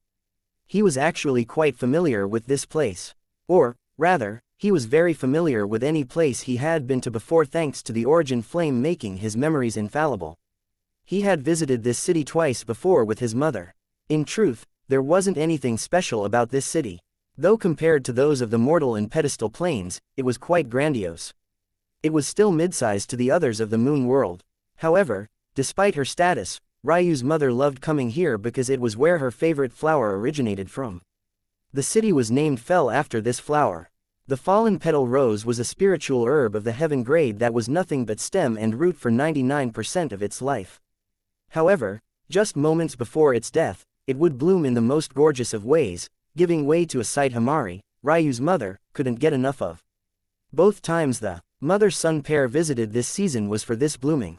Ryu still remembered those awe-inspiring sights. There was even a point where he promised Elena to have their wedding in this place. However, this moment was not the fallen petal rose's blooming season. That said, the imprint the flower left behind was clear and obvious. All across the cityscape, along cobbled roads and around store windows, the vines of the flowerless spiritual herb spread. It gave the city the feeling of a hidden garden, buried beneath an endless greenery. However, it carried a heavy yin and dark aura with it. The fallen petal rose was known for swallowing yang in its unbloomed form.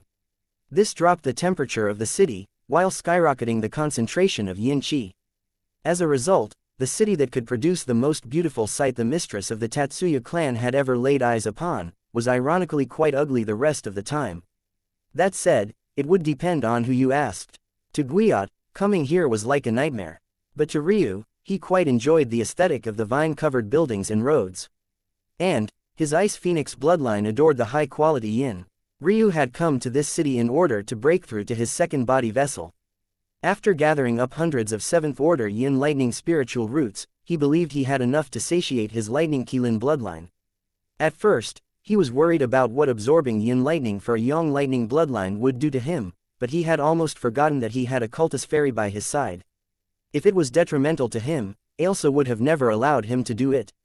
This city is perfect, Ailsa said, swinging her long legs as she sat on Ryu's shoulders. It seemed that she too was ignoring the sick face Guiot was making. If they still have those cultivation rooms you spoke of, it would be even more perfect. But, even if they don't, with this kind of environment, it won't be an issue to make our own. You still haven't told me exactly what you want to do. I already told you, Ailsa said with a sweet smile. Absolute extremes give birth to absolute opposites. Little Gem stirred in Ryu's arms, yawning adorably before shifting a bit and going back to sleep. She unfortunately couldn't stay away for more than an hour or two a day. Her body was too frail and wasn't very good at retaining the energy she consumed. Even her bones felt thin and hollow like that of a bird's. Ryu had no qualms about carrying her around like this because no one would recognize a griffin anyway. Plus, even if they did, they would never know that the legendary griffin could ever be so small. On top of that, Little Gem didn't exude the aura of an ancient beast because of the curse, and the little bit she did exude could easily be blocked by Ailsa. The real reason Ryu was carrying her around, though, was because the poor baby griffin panicked whenever he left her in the incubator. You did already say this, but you never explained exactly what it meant. The formation of 8 extremes. Sleep and wakefulness, yin and yang, life and death, order and chaos. The heavens love order, but to maintain it, there needs to be balance. Wherever an extreme appears, there's an equally high chance of its opposite being birthed as well. You tell me, the fallen petal rose, is it a yin spiritual herb, or a yang one?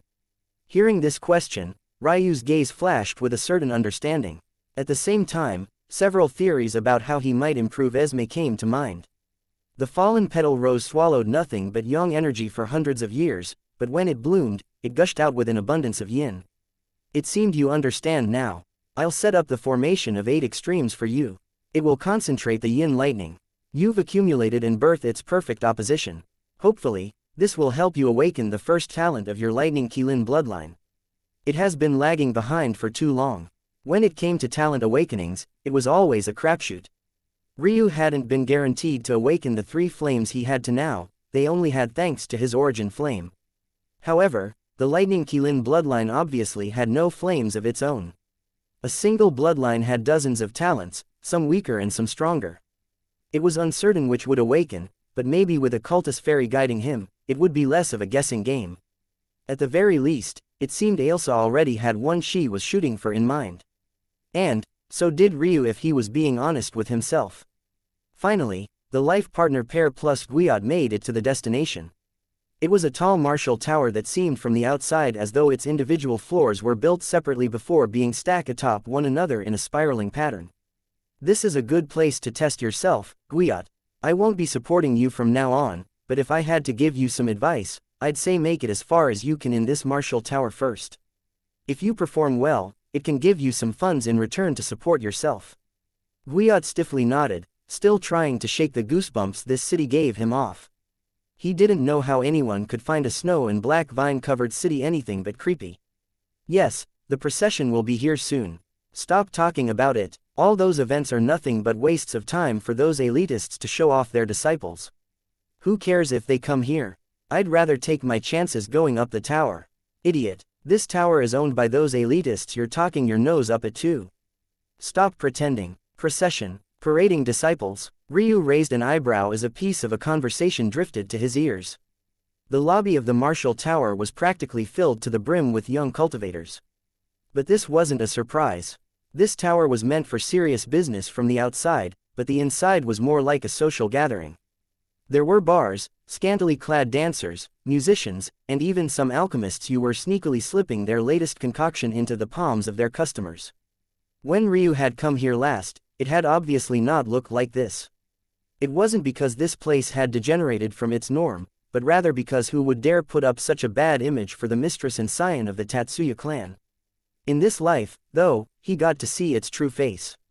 Did you remember something? Ailsa asked curiously. If they were talking about what I think they were talking about, it should be the elimination event. Disciples chosen by those top establishments must go on tour and challenge the mid-level cities of the Moon World as a sort of trial by blood. Only then can they affirm their spots as students or disciples.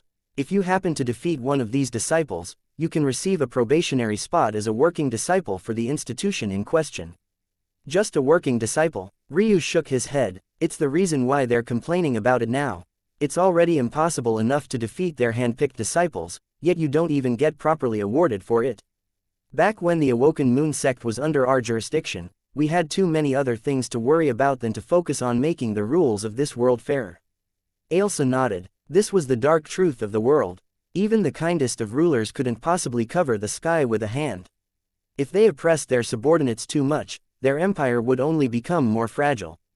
But, when compared to the other horrible occurrences of the martial world, for example, what those so-called martial gods allowed the white devils to do to the mortal plane, Ryu's Tatsuya clan was a group of angels.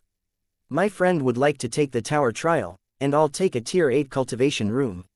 Ryu spoke emotionlessly after finally weaving his way to the central command desk of the lobby. The receptionist, a middle-aged man, frowned. A Tier 8 cultivation room is meant for path extinction realm experts.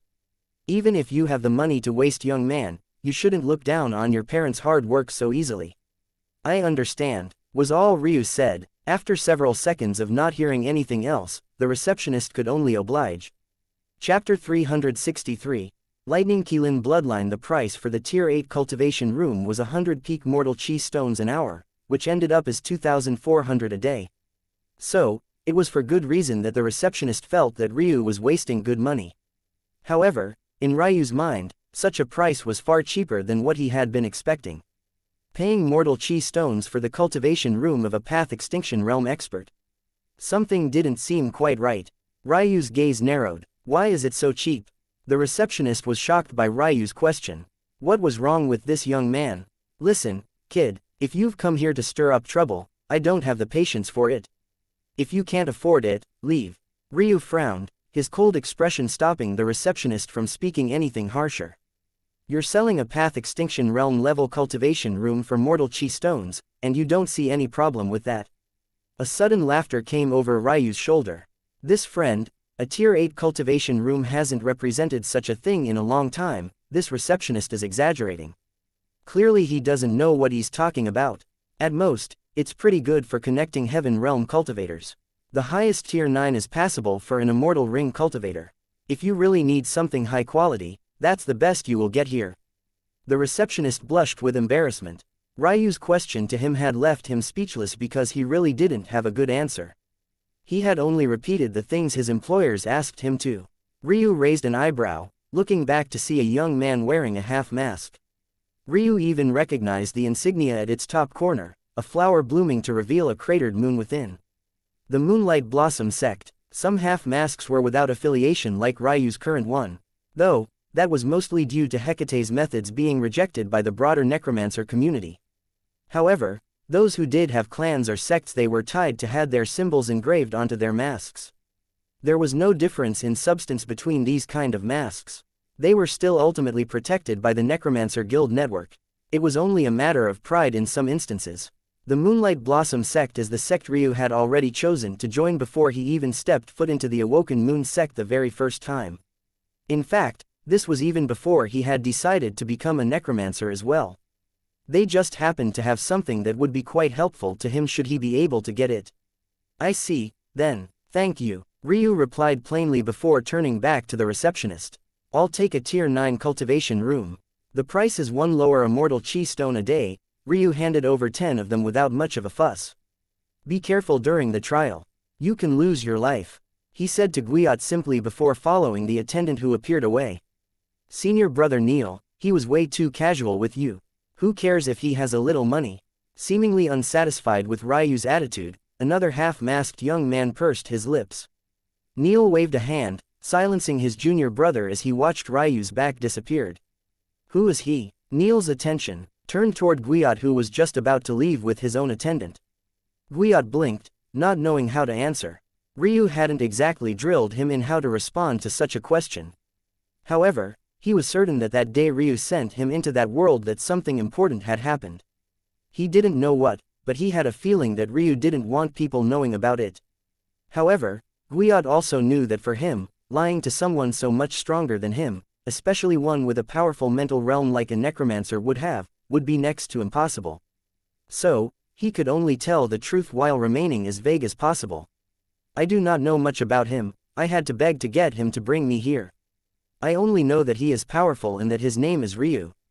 That is all. Neil's junior brother snorted. I'm sure many things are powerful to you. Ryu, is that all you have of his name? I'm not sure of his family name. He doesn't usually tell people what it is. Is it that he doesn't tell people? Or that he doesn't have one? This time, Neil didn't correct his junior brother. He was curious about the answer. In the end, Guiot could only answer with his humble opinion. He knew that the pedestal plane believed Ryu was nameless. But, I believe he simply doesn't tell people. Neil's gaze flashed. You believe, huh? This is your Tier 9 cultivation room. If you would like to ask for more time, please use the built-in small-scale teleportation array to send down more chi stones.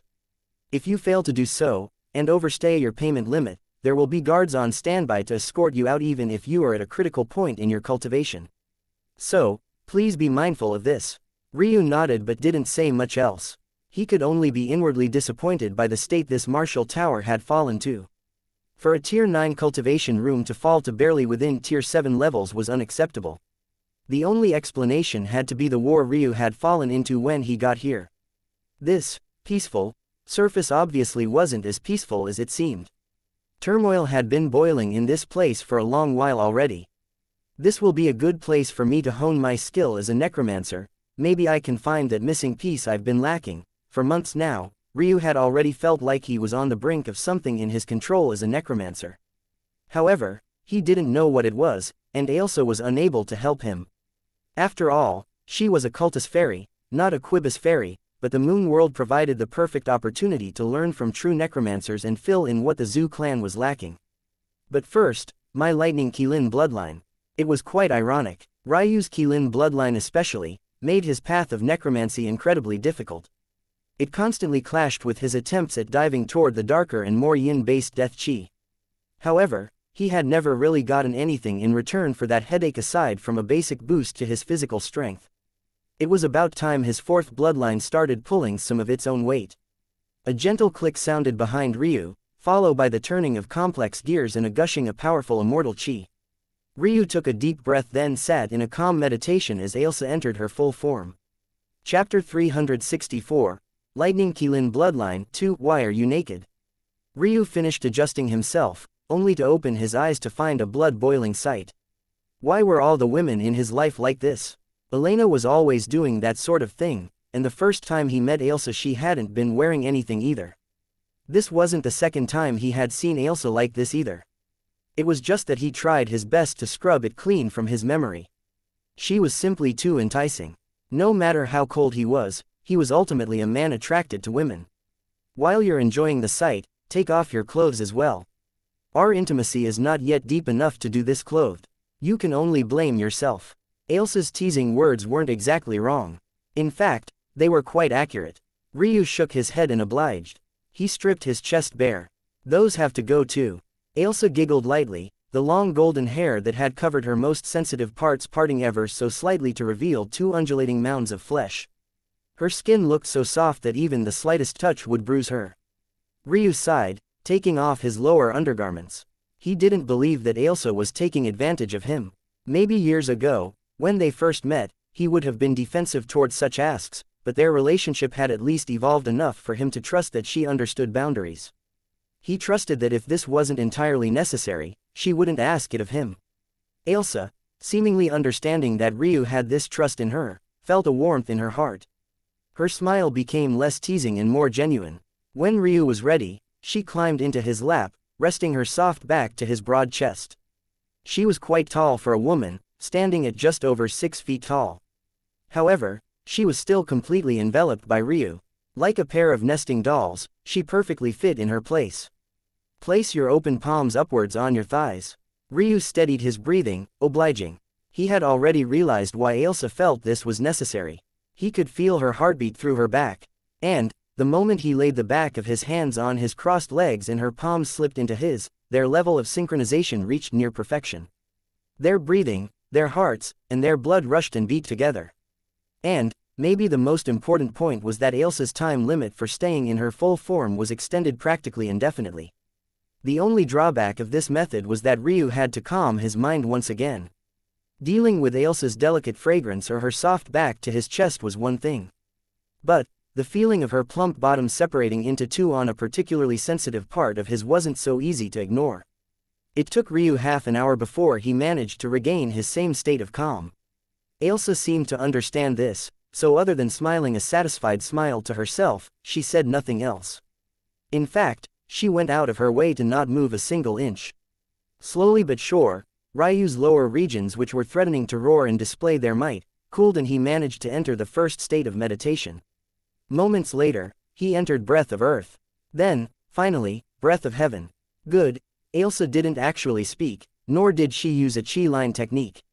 All she did was think the words, and Ryu managed to easily comprehend her intentions without them exchanging so much as a gaze. All around the pair, a dense array drawn of blood slowly chilled around them. However, one would never guess what they were made of. The lines were too clean and precise. It was as though they were drawn with curved rulers on a sheet of paper. There was only one clue as to the origin of this array's lines. At every node, there were large bowls forged of beast bone, filled to the brim with blood and processed spiritual root with a mixture of unknown spiritual herbs. The temperature of the room continued to plummet. A day later, the pair still hadn't moved an inch, but frost had begun to appear all around the room. For context, although this room was no longer of the Tier 9 level, this was only because its arrays had deteriorated. The materials of the room itself were completely untouched. For it to chill enough for frost to begin to appear on its parts was completely unprecedented. At the same time though, it was only because of the strength of these materials that the room had yet to completely crack and collapse, while Ryu and Ailsa's action could remain hidden from those outside. At this point, even Ryu, who was practically impervious to cold, felt that his lips were beginning to turn blue. Another day passed. It had already been a long time since Ryu slipped out from Breath of Heaven.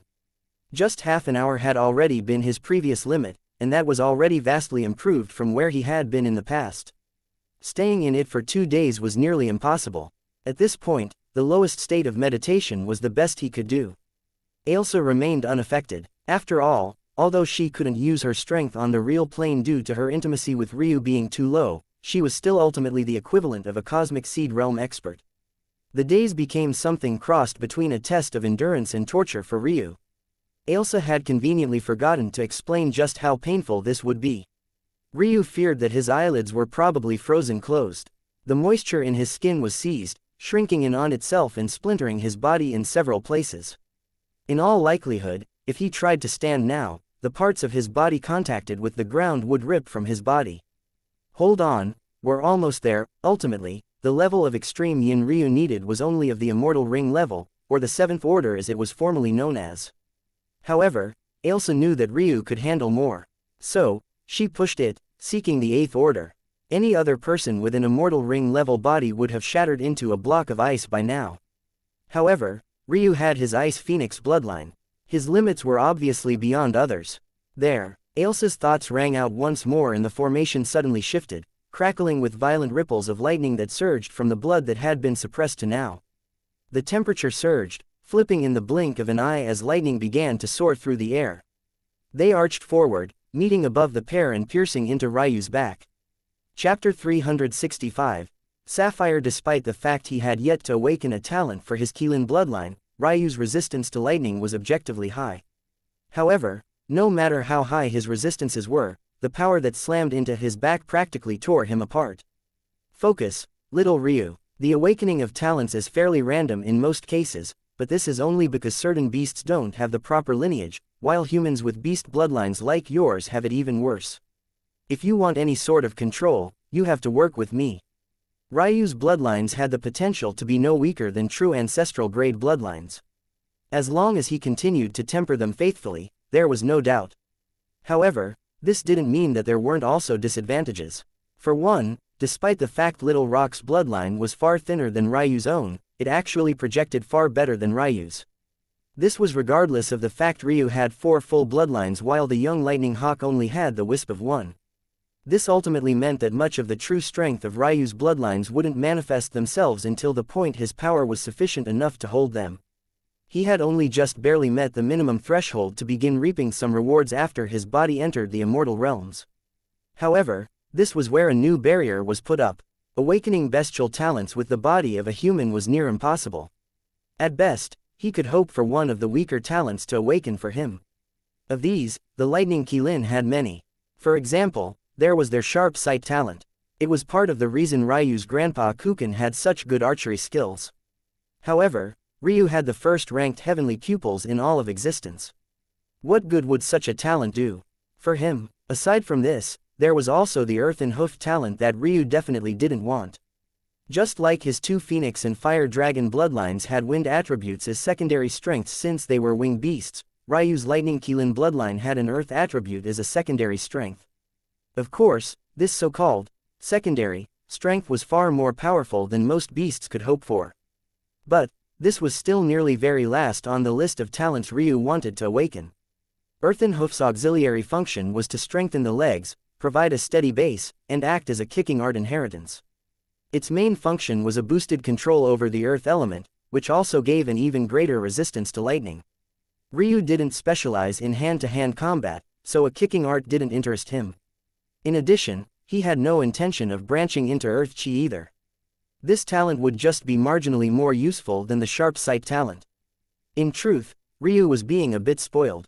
Even the worst talents of the ancient beasts were classified as the very peak heaven grade. No matter how simple or seemingly useless their descriptions, they would ultimately be a great boost to his strength. But, as a man lucky enough to have a cultist fairy by his side, it was only right that he was a bit spoiled. There are two talents that I most want for you in your current state. Ailsa thoughts projected into Ryu's mind as streaks of blue lightning coursed throughout his body. The first is Lightning Qilin Spirit Body. The second is the Storm Soul talent. I will leave the decision up to you. The one you don't choose will have to wait until you have opened your sixth body vessel and are preparing to enter the next body realm. Ailsa didn't explain what these two talents were because she was certain that Ryu already knew. The Spirit Body talent wasn't exclusive to the Qilin. Every ancient beast bloodline had the potential to awaken this blessed talent. In addition, it would be considered the most fundamental, as well as one of the most powerful talents a beast could awaken. It allows a Qilin, or in this case, a human like Ryu, to tap into the deepest wells of a Lightning Qilin's strength. It's a fundamental boost to the talents a Qilin has already awakened, while allowing the faster cultivation of lightning elements. The strongest ability of a Lightning Qilin's spirit body is the one with lightning state. This state allows a person who has awakened this ability to shift into the pure element out of their physical form and back again seamlessly. This not only increases speed to even more obscene levels, but it also acts as an almost impossible to deal with escape and defense mechanism. Also, as a human, activating the spirit body talent would allow Ryu to manifest Qilin's scales and output a multiplier to his strength for a small time. The Storm Soul talent is the second fundamental ability of the Lightning Qilin. Except this time, it is exclusive to them and doesn't share a name across ancient beasts. However, it is a Sin talent. The heavens have many taboos, one of which could be considered controlling weather patterns and events. The Storm Soul talent gives those who awaken it the ability to steal strength from the skies and use the weather to power and strengthen their attacks. Once this talent is awakened, one gains access to the potential to unlock several of the Lightning Qilin clan's most precious techniques. If it reaches a certain level, calling down tribulation clouds to smite one's enemies wouldn't be entirely impossible, though the penalty for doing so is harsh beyond compare. It was a difficult choice, indeed. The Sin talent title might scare others away, but it didn't faze Ryu even the smallest bit. He really did find it difficult to choose. Since the Spirit Body talent was available to all of his bloodlines, he could set it aside for now. But the issue was that there was no doubt that the Lightning Qilin's Spirit Body was the most useful and enticing. Turning into flames wasn't nearly as good for obvious reasons. However, if he awakened the Storm Soul talent, his power would take an instantaneous massive leap forward. And, once Nemesis' strength reached a certain level, he might even be able to pass on the ability to Little Rock. The other thing to consider was that abilities that could turn one into lightning were somewhat scarce, but not exactly rare. However, as for ones that could control the weather, there might only be a handful in all of existence. What should he do? Ryu took a deep breath. My escape ability is too important to me right now. Choosing the Spirit Body talent is smartest. Are you sure? Ailsa asked. I know that your father had two ancient beast bloodlines, and he was only able to awaken a single spirit body, so he chose the Fire Dragon Spirit Body. However, your mother awoke both of her spirit bodies because she had your Ice Jade Crystal Body to rely on. You don't have to choose one or the other even if the Lightning Qilin Spirit Body is most useful to you. Ryu took another breath and shook his head. No, I've made my decision. Controlling storms does me no good if I just end up dead. Ailsa nodded, her eyes closing as she rested her head beneath Ryu's chin. Ryu suddenly felt a strong spiritual sense latch onto every cell of his body. He had already known that Ailsa was within the Soul Ascension realm, but it was only after witnessing the power himself that he truly understood just how large the gap between them was. In the martial world, such a gap should have made them people of two different worlds. Yet, here they were, together. However, Ryu couldn't think about his for long. A furious, uncontrollable roar left his lips. It was so powerful that the sound protections of his cultivation room cracked and splintered, followed by the sturdy materials beneath his seated form shattering. The roar of Ryu's Ice Phoenix bloodline had been mighty. When he touched the blue marbled ring now on his finger, it felt like it had been released from a shackle. However, the oppression of Ryu's lightning Qilin bloodline had been on another level. Of his four, it had been the most neglected. It was only made worse by the fact it had been being suppressed by its longtime rival, the fire dragon. With a resounding snap, Ryu's second body vessel burst. Ryu's gaze flashed open, his body crackling with endless power. Beautiful blue sapphire scales rippled across his body, fading in and out between arcs of vibrant blue lightning. However, the most captivating were his eyes. They slit vertically like a Qilin emperor's, pulsing with a sky blue and being charged with endless power. They were like two gems, glowing in the darkness. Even after his scales faded away and his pupils returned to their original circular shape and silver color, the subtle arcs of lightning hidden in their depths never stopped. Anyone now meeting Ryu's gaze would feel as though they had landed eyes upon an ancient crouching beast. Those that could last without lowering their heads would be few and far between. Chapter 366. Promise. The wounds over Ryu's body slowly closed. One of the greatest abilities of the spirit body talent was the power to heal through the absorption of your primary element. With so much extreme yang lightning surging toward him, it was child's play for Ryu to return to his peak form. Now that Ryu had opened his second body vessel, in order to have enough strength to attack his third, he would need to reach 125 million jin of strength. Both of his Phoenix bloodlines would provide 20 million to the total, while his Dragon and Qilin bloodlines would provide 42,500,000 each. They currently had already provided 8 million and 17 million respectively, so he needed to make up the difference. His current strength had finally crossed the 50 million jin barrier. Ailsa. Ryu looked down toward his lap. He was going to ask why she hadn't gotten off of him yet, but his words stopped on the tip of his tongue. Ailsa's skin tone had paled considerably. Her breathing was erratic, and she was sweating profusely. Somehow, her golden hair seemed less vibrant. Ryu's heart ached completely out of his control. His first instinct was to have her get off of him, but he hadn't considered for a moment the amount of work it took for her to accomplish this. It might be far easier to awaken weak talents of his bloodlines, but those on the level of spirit body and storm soul were rare even amongst lightning Qilin themselves. Ryu's parents didn't even sense and awaken theirs until well into the cosmic sea realm, and they were already great geniuses of their time. The act of stimulating and awakening them so early on wasn't nearly as easy as it seemed.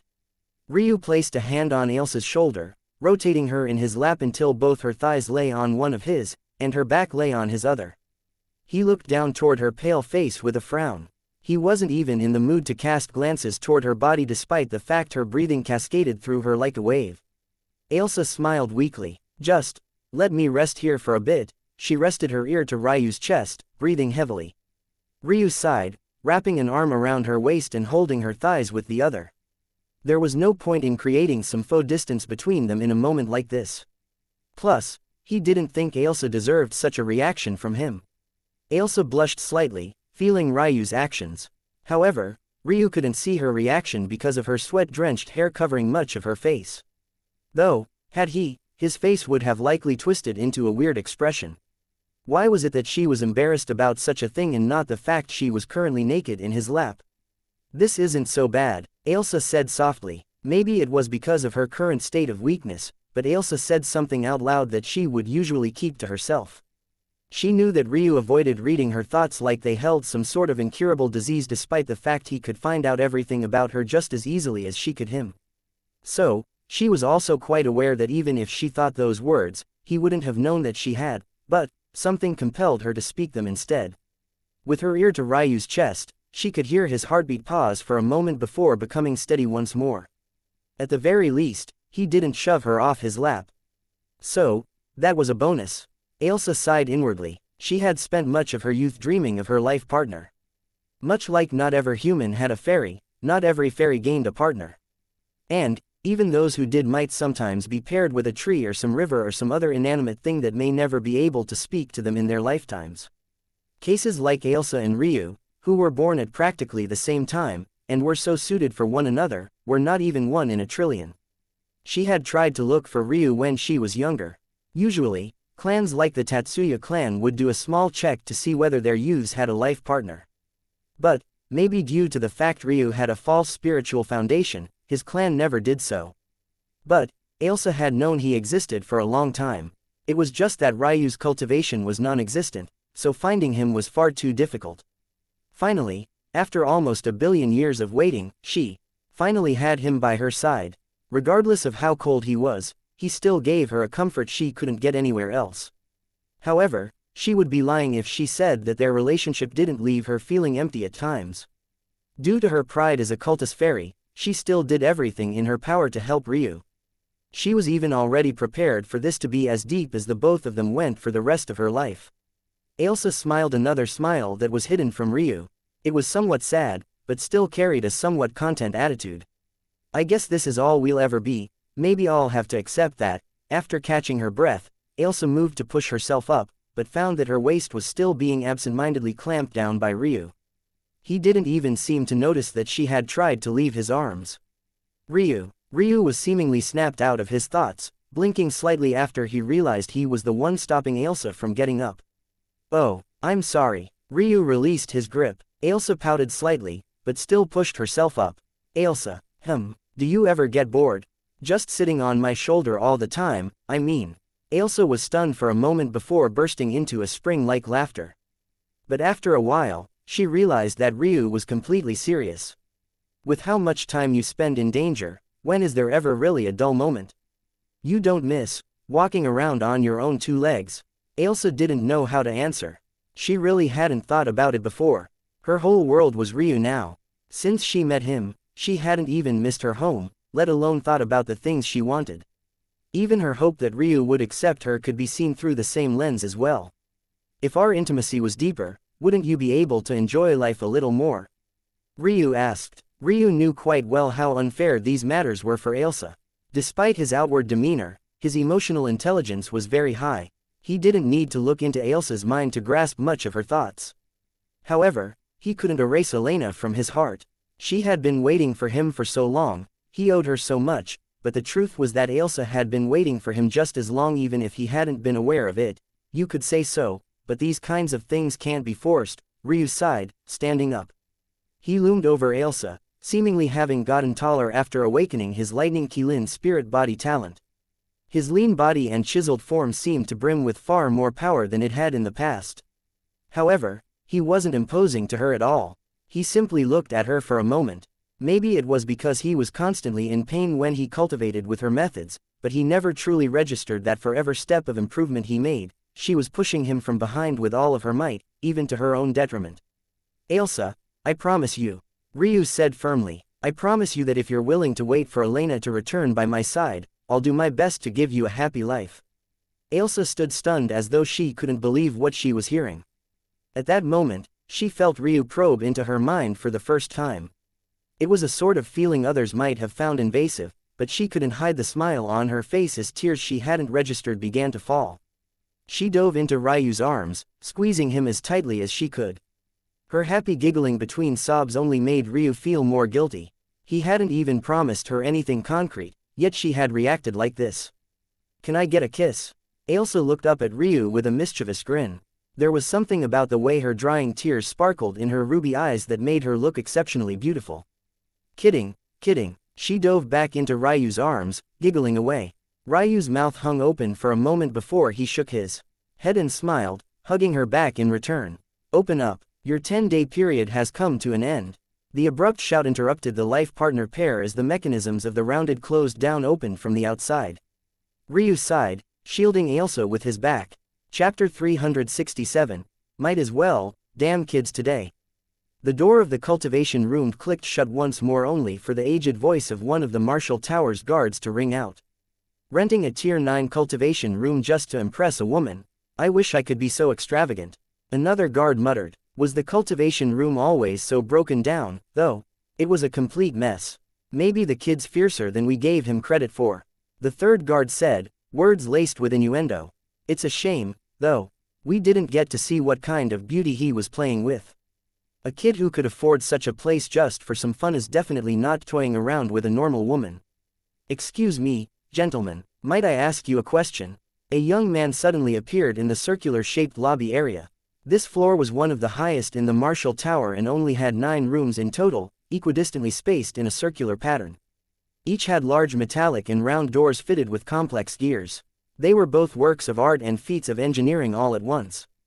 In such an open floor plan, it was nigh impossible for someone to sneak up on 3 immortal ring-level guards. Yet, this was exactly what had happened. This young master, how might we be of service? Compared to Neil, who Ryu had met 10 days prior, this person was decidedly darker, though he wore a similar half-mask.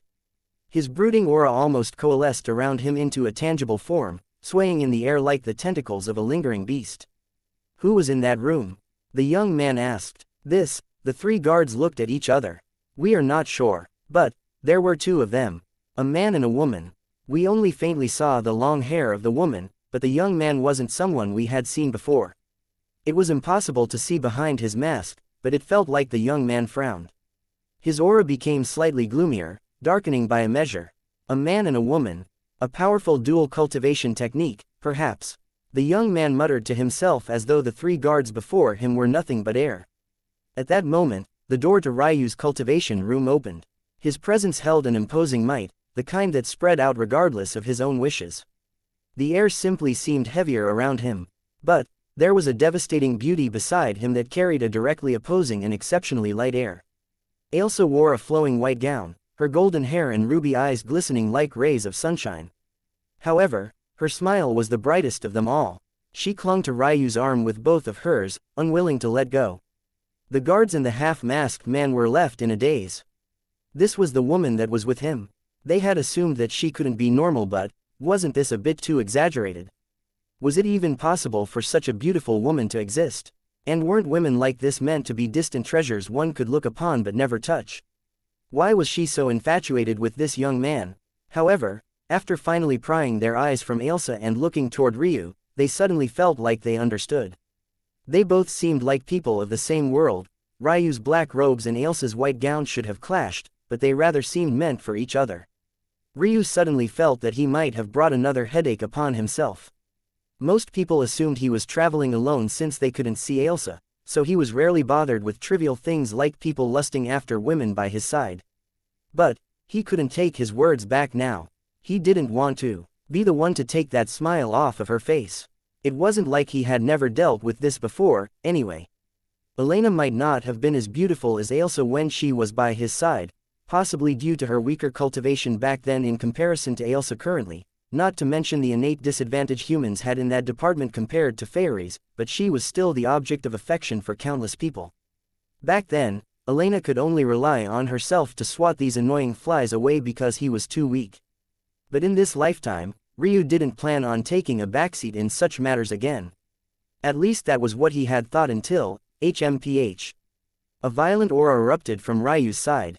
It was such a raging torrent of oppressive energy that even Ryu's own heart seized, his gaze whipping about as though trying to find the source. But when he did, it took all of his self-control for him not to display a surprised expression. The 3 guards and the half-masked man all simultaneously turned various pale shades of white. We're sorry, noble lady. The 3 guards bowed their heads immediately. After being stunned for a moment, the half-masked man cupped his fists. I apologize for my rudeness, noble seat. This junior comes from the Nightingale Mansion. Might I ask where noble seat and her partner hail from? The 3 guards turned paler hearing the half-masked man's form of address. In the Moon World, a seat was a title reserved for those above the immortal ring realm. If this seat's temper was bad, their referring to her as simply a noble lady could result in their deaths. To make matters worse, they had just been talking about missing out on seeing her body just moments ago. What if she heard and decided to kill them for their words? Thinking to this point, they trembled and fell to their knees. Ailsa looked toward Ryu as though asking his opinion. Seeing this scene, the half-masked young man could hardly control the cold sweat to his back. Had he made a mistake in addressing Ailsa instead of Ryu? Ryu, who had been lost in thought, looked up and shook his head. I guess you could say that we will be your rival soon. Ryu said simply before leading Ailsa away. Rival, he will join the Moonlight Blossom sect. The Black Wind's kingdom perhaps. Or is he one of their starred recruits? But I would have met him by now. At the very least, there would be some intelligence on someone like this. I didn't know you had regained some of your strength," Ryu said to Ailsa after they left the range of the four of them. "Of course," Ailsa said brightly, "the better our intimacy, the more of my strength I will have. I can easily stay in my full form now, and I can display the strength of a Path Extinction Realm expert for a few minutes." "I see, that's good then," Ryu said lightly. "Will you take the Martial Towers trial? I'm not very interested in it, but I have no intention of working my way up from the status of a working disciple. The only way to enter these powers as an outer disciple without being selected as a starred recruit is to claim both a challenge badge and a tower badge. I might as well do the latter now." Chapter 368. Deeper in the end, Ryu had still underestimated the kind of impact Ailsa had on people. He had forgotten to consider the fact that not only was she beautiful beyond most comparisons, but the people of this world were also unused to seeing women of this caliber. Even when he ventured out into the public with Elena, it was usually within echelons of society where Path Extinction Realm experts were ubiquitous. But in this place, they were practically gods. If one considered this, it wasn't much of a surprise when the whole world seemed to stop around their walk back to the receptionist's desk. Gazes of furious jealousy could hardly be hidden as several piercing eyes seemed to want to tear the both of them apart. That was right, even Ailsa, who happily clung to Ryu like a little kitten, was subject to this scrutiny. Whether it was because these women were jealous of her beauty, or because they preferred to be by Ryu's side instead, it was unknown. "I would like to take the Martial Towers trial," Ryu said plainly. In any other context, his words would have gotten drowned out in the fanfare of the Martial Towers lounge. However, there were simply too many people paying attention to his movements and the atmosphere had become much too quiet. Something like taking the tower trial was far too common. The number of people who took part in it were too numerous, there were countless every day. However, there was one exception to this usual nonchalance, and that was when those of high standing took on the challenge. Their clans would usually make big spectacles of the event. After all, it was an excellent way to gather up faith. Those listening on couldn't help but wonder if Ryu was among this number. The receptionist audibly gulped, summoning willpower he didn't know he had in order to focus on his task. He had already offended Ryu once, he couldn't afford to do it again. "Okay, I will. Give me the Immortal Ring trial," Ryu interrupted. The already fairly quiet lounge area grew even more so. There was only one level of difficulty for the tower trial.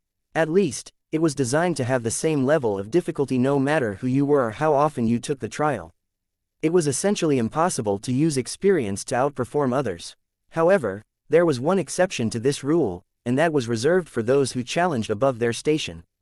These challenges were extremely rare and were known as path-blazing challenges. That said, even those rare instances usually had individuals only attacking a single level above their chi realm cultivation. Attacking 2 realms above, like Ryu was suggesting now, was completely unheard of. Genius necromancers could control connecting heaven realm experts at the divine vessel realm. But controlling an immortal was impossible. It was very obvious to them all that Ryu was a divine vessel realm expert, while they had no ability to see through Ailsa. His ask now was bordering on the ridiculous. It wasn't that they couldn't feel how powerful Ryu's body was. Ryu made no attempt to hide any of himself. It was just that the stage his body was at shouldn't have been powerful enough either. Normally, one would only challenge the tower when they were on the verge of breaking through into the next stage. This was because the trial was specifically tailored to the pinnacle of said cultivation realm. However, Ryu's body was nowhere near the limits of the immortal realm yet. In truth, if the tower was in the original condition Ryu had expected of it, he would never make such a reckless decision. However, after seeing the state the cultivation rooms had fallen to, what reason did he have to believe that they had managed to maintain the trials to the same standard? Knowing this, the decision to take this chance was a no-brainer for him. Plus, there was no better way to test his new talent than this. In one corner of the lounge, a familiar figure watched on with narrowed eyes, his junior brother uncharacteristically silent by his side. The latter was beginning to believe that it just might be true that Guiot was right. Neil was having a hard time taking his eyes off of Ailsa, much like many of them. But, unlike most of the others, he could feel a strong pressure that came from this gorgeous woman, a pressure that reeled in much of his innate desire. In another corner, the masked young man of Nightingale Mansion also watched on. Unlike Neil, he didn't have to guess, he knew that Ailsa was every bit as powerful as her aura would suggest. His question lied in just how powerful Ryu was. After a moment, the receptionist finally recollected his emotions enough to begin fulfilling Ryu's request. Soon, under an uncomfortable amount of silence, Ryu was finally led to the entrance of the trial. The second floor of the martial tower could be considered where it truly began. There were no more bars, no more dancers, no more questionable pills, there was nothing but long hallways painted in deep blacks and flickering blue lights. The long somber hallways might have been eerily quiet, but that didn't mean that they lacked people. There were actually many here, it was just that they were all very much aware of just how dangerous the trials they were about to undergo were. At the end of the line, there was a line of massive doors, standing at over 50 meters each. Before each one, there stood a podium where silent, stoic and black-garbed individuals could be found. Unlike the receptionist on the ground floor, these individuals could not be taken lightly. The air seemed to tremble around them all. At any moment, they could explode out with an unimaginable power. For these trials to be trusted enough to act as possible entry into the most prestigious sects of this world, it no doubt had strict requirements. And, in this case, the reason these trials were so trusted was because the sect that created them was the most powerful of this world, the Three Pupil Eclipse sect. The Three Pupil clan were an enigmatic existence. It was because of them that despite knowing of the existence of a stronger power to join, Ryu decided against it. He wasn't sure if Ailsa could help him keep his secrets in that clan. It was very likely that if he entered that place, his heavenly pupils would be exposed. The young woman standing behind the podium of the door Ryu was meant to enter frowned when she saw Ryu. Or, more accurately, she frowned when she saw Ailsa hanging from his arm with a bright smile on her face. It was obvious what kind of assumptions she made. Yet another young master come to treat this trial as though it was a joke. To make matters worse, he was a divine vessel realm weakling who had come to the doors of her immortal ring realm trial. Her expression became piercingly cold. No matter how low her status in the sect, she was still a member of the Three Pupil Eclipse sect. Dealing with something so far beneath her dignity was something she would never do. "Leave now or I'll kill you where you stand." The voice was far too conspicuous. The biting cold in combination with the already deathly silence created the perfect recipe. However, what the young lady already felt was a done deal didn't turn out the way she expected. Ryu's already cold gaze became a level even colder. It was to the point where it completely swallowed the aura of the young lady before him. For the first time, she met Ryu's gaze only to feel as though she had met the eyes of a beast emperor, a king that ruled over countless subjects. Seeing that she had gone stiff, Ryu didn't bother to say anything at all. He never had much patience for such nonsense. "I'll be back soon," he told Ailsa faintly. "Be careful," she said with a light smile, finally letting go of his arm. She watched his back disappear into the tall doors, oddly much more nervous than she ever had been in the past. It was such an odd feeling, she hadn't thought that it was possible for her to care any more for Ryu. For the first time, she felt something deeper than just their connection as life partners. Chapter 369, 70th. A silence hung over the lit dark blue flame. It took a long while for the young woman at the podium to grasp what had just happened. When she finally did, her face reddened with an intense shame. She wasn't a fool, no normal person could surprise her to such a state. It was very obvious that she had misunderstood Ryu. She had allowed her annoyance in taking on such a menial task to impact her mood, and by extension, her judgment. However, even if she knew this, she found it difficult to swallow her pride. When her gaze landed on Ailsa, who was looking toward where Ryu had disappeared with love-struck eyes and an adorable white creature in her arms, her anger flared once more. Entering the trials of the Three Pupil Eclipse sect without permission is a capital offense. Ailsa coldly swept a gaze over the young woman, but she surprisingly didn't say a word. Instead, her lip curled slightly and she remained silent, the bubbling strength within her lithe body settling into a low rumble. In a while, the thoughts of this girl wouldn't matter for much of anything. The young lady could feel that her attempts at being overbearing had fallen on deaf ears once more, leaving her feeling stifled. However, at that moment, a torch lit on the gate to her back, causing her to freeze in place. Impossible! Not only were these tall doors massive, but they were surrounded by unlit torches of dark blue fire that followed the arch of the door's frame. There were a total of 99 of these torches, representing the 99 floors of the martial tower. The fact that one had been lit already meant that Ryu had already cleared a floor. However, he hadn't entered for more than a few seconds. On top of that, he was a divine vessel realm expert. How was this even possible? She had hardly finished her thought when the second torch was lit even quicker than the first. The young woman's body trembled. She realized now why Ryu had only given her a glance and Ailsa was too lazy to deal with her. Anyone who could perform so well in this trial wouldn't have to worry about her rage at all. Even if this kind of person wasn't accepted into her sect due to their strict bloodline requirements, they would still be valued to some level. Ryu simply didn't have to care for her opinion at all. In the case that his bloodline met the requirements, he would practically be guaranteed a spot amongst them. In the case that it didn't, he would still gain an honorary title from their sect. In some instances, these honorary titles were worth more than even a true position within their echelon. Soon, there came a third, then a fourth, then a fifth. Not even 5 minutes had passed by the time the 10th torch had been lit. By now, considering many had already been paying great attention to Ryu, the martial tower was in a state of combined wildness and contradictory stillness. The crowds of people found it difficult to choose between their stunned states and discussing just what in the world was going on. Within the trial, Ryu coldly glided across a bland landscape. Though a single glaive dragged along, its blade just barely a fraction of a centimeter from the ground, he didn't use it. As crackles of lightning followed his seemingly casual but impossibly quick steps, numerous vector eagles flew in beautiful silver patterns around him like the wings of proud birds of prey. There was nothing complex about the trial floors of the martial tower, they weren't particularly large either.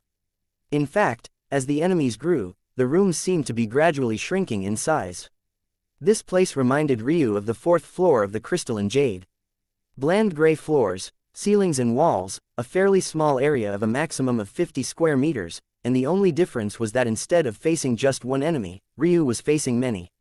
These enemies didn't appear all at once, though, which was key to why Ryu had moved forward so quickly to now.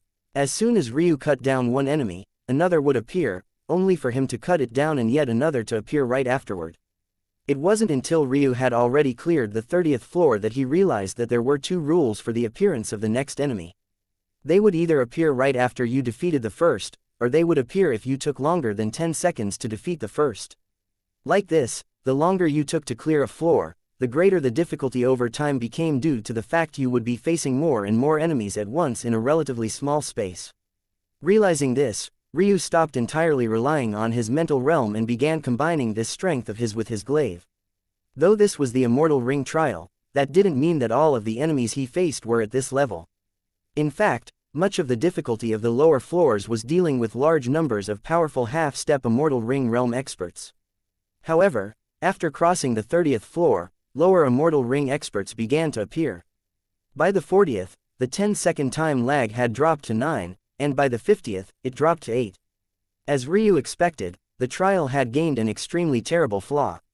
This flaw had most definitely not been present at the advent of this martial tower, or else it would have never gained its reputation of great difficulty. And, it seemed that not many were able to exploit this weakness, or else its previous reputation would have taken a great hit. The flaw was simple: the enemies didn't appear with their immortal rings deployed. Instead, they would attempt to form them after they appeared, but before they succeeded, Ryu would have already cut them down. Ryu suspected that the only reason that such an obvious flaw hadn't been dealt with yet was precisely because this fell city was merely among the middle-tier cities of this moon world. The geniuses that appeared here would find this trial enough of a challenge, so why change anything? However, even as Ryu had this thought, he felt that it was more complex than this. What the true reason was, though, he wasn't sure.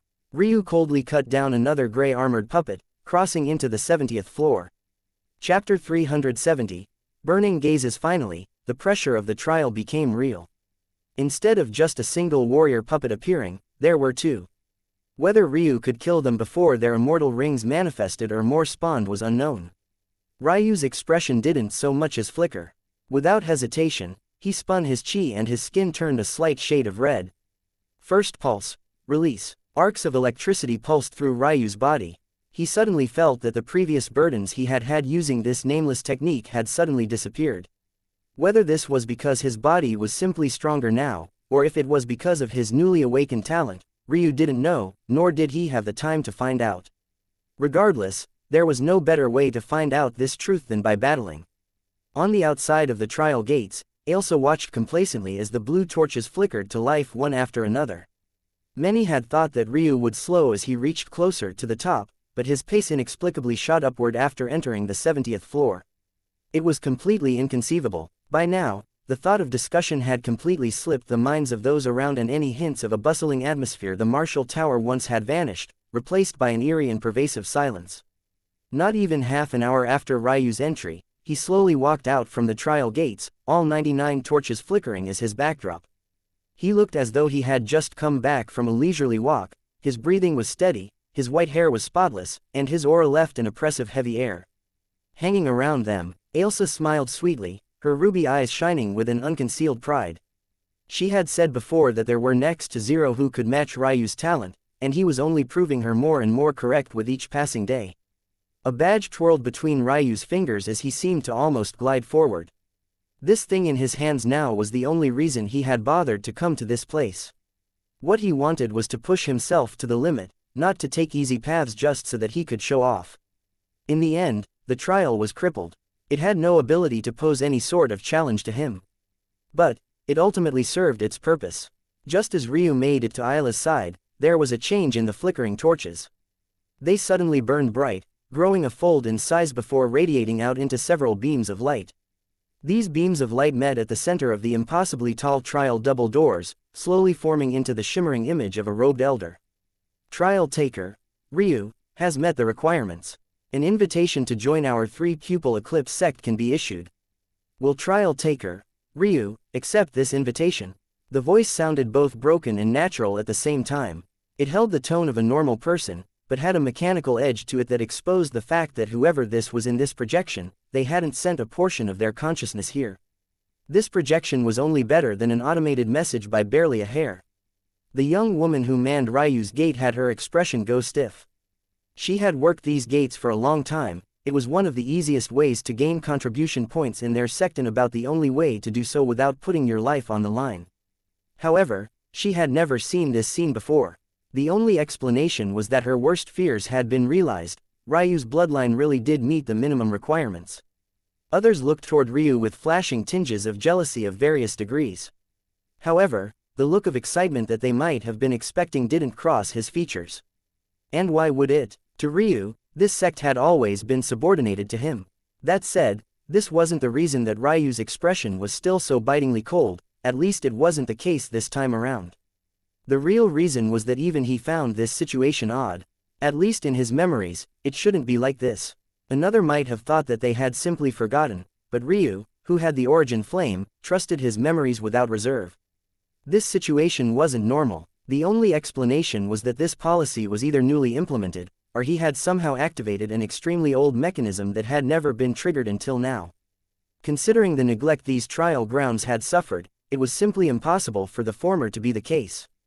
It wouldn't make logical sense. That means that the only explanation was the latter. But, if this was true, then Ryu felt that maybe he had been a bit too reckless in his display. Whatever reason this projection had for appearing, Ryu had no doubt that this overlord sect had been alerted of his existence now. Whether that was a good or bad thing, he wasn't sure yet. My apologies, Elder. However, I have set my sights on joining the Moonlight Blossom sect. Trial taker, Ryu, has rejected the offer. According to protocol, he will still be provided a reward of equivalent value. Please accept this tri-key. The next appearance of the Tri-Palace will be in 21 years. You can use it to enter. After these words fell, the projection collapsed and distorted.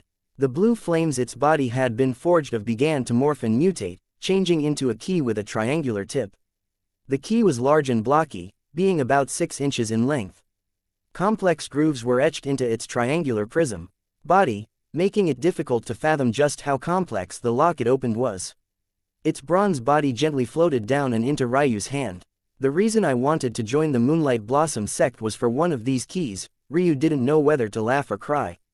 On one hand, he wanted to join the lesser sect for this purpose. Yet, he couldn't have gotten this key unless he rejected the offer to begin with. It was a shame. If he had a choice, why wouldn't he join the better sect? The 3-pupil eclipse sect even had several ocular techniques he was quite interested in. It was just that he found entering Tri-Palace to supersede them in importance. Ailsa giggled, being the only one who could hear Ryu's thoughts. It's fine. She projected her voice into his mind. Who's to say having 2 keys instead of 1 isn't better? And, even if it isn't, the Moonlight Blossom sect is still better for you because your other main goal is to improve your necromancy. After a moment, Ryu nodded. He wasn't sure if Ailsa's first words about 2 keys being better or not were true, but he did know that the Moonlight Blossom sect was better for improving his necromancy. Once he settled his mind, Ryu put the worries to the back of his thoughts. There was no need to dwell on them. In fact, there was a more important problem to deal with right now. If he went to the Moonlight Blossom sect, there was a chance that he could keep his acquisition of the Tri-Key a secret. But now, Ryu looked up to find countless burning gazes trained on his palm. Chapter 371. Piss off. Ryu didn't hurry to put the Tri-Key away. Completely unlike a person who was the subject of so many greedy gazes. He curiously analyzed the key and put it away moments later at his own leisure. Even a fool could tell he wasn't pressured by their gazes even in the slightest. Ryu looked toward the tall black doors of the trial. He faintly wondered how Guiot was doing, but he didn't pay these thoughts much attention. Not everyone could complete the trials as quickly as he did. Staying inside for even a few months wasn't an odd occurrence. In addition, though Guiot's cultivation had approaching the pinnacle of the divine vessel realm, he had done so with the use of Ryu's treasures and had yet to get used to his realm, so the trials wouldn't be easy for him. In Ryu's mind, it was fine as long as Guiot didn't die. He didn't want that adorable little girl to cry over the loss of her brother. Though he was fond of her, he had no intention of replacing Guiot's place in her heart. How far Guiot went would be up to his resolve. With his talent, simply by virtue of having a soul nature, he was already considered to be among the most talented youths in existence.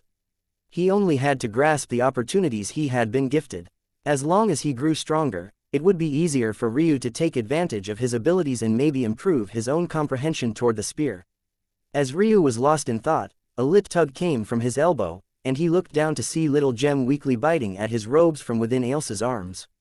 His cold expression melted a bit when he saw this. The poor little one hardly had enough strength to accomplish even this. It seems Little Gem likes you far more than me. And here I thought fairies were beloved by nature. Ailsa muttered somewhat resentfully as she passed the small bundle of white over. Ryu smiled lightly as Little Gem snuggled in his arms, falling back into a deep sleep. Ailsa herself pouted, now finding that she had lost her place to cling to Ryu. Was she really inferior to a little beast? Brother Ryu. At that moment, a voice came to interrupt their small bit of ambience. Ryu looked up to find that it was actually Neil who he had met at the receptionist desk earlier. However, it was easy for Ryu to notice that though Neil had been respectful to him before, it was out of his polite disposition. But the politeness he exuded now was out of a place of acknowledgement. It was subtle, but it was most definitely there. I heard Brother Ryu say that you'd be joining our Moonlight Blossom sect. Hearing this, Ryu could only nod. It wasn't as though he had much of a choice left. He had already said so publicly, so if he went back on his word now, he would be foolishly offending the 3-pupil Eclipse sect for next to no reason. At the very least, he couldn't change his mind so quickly. Plus, Ailsa was right. It was a good idea for him to join anyway. Yes, I will be challenging one of your disciples soon, Ryu said. At that moment, even the junior brother who following Neil like a little tail couldn't find it in him to say any words of discouragement toward Ryu any longer. In the martial world, talent was important, but there was nothing more important than strength. And, even if Ryu was still nothing compared to their elders, at the very least, he was already a monster within their generation, and that was enough for respect. This is great, Neil said with a hint of happiness in his voice. I have come here as the leading disciple brother of our sect. My junior brother here will be among those you can challenge. Neil's junior brother's expression changed, and he suddenly looked a bit gloomy. You don't have to give him any ideas, senior brother. Seeing his head droop down like this, Neil laughed and slapped his junior brother's back. As a cultivator, even if you feel you will lose, you still need to step forward with your head held high. Don't shrink back, or your future road will be even harder. Do you understand? Neil's junior brother's gaze lit up as he nodded hurriedly. It was obvious that he respected this senior brother of his greatly. Even Ryu had no choice but to give him a second look. If he was a leading disciple brother for something as important as the procession, he was, at worst, a half-step path extinction realm expert.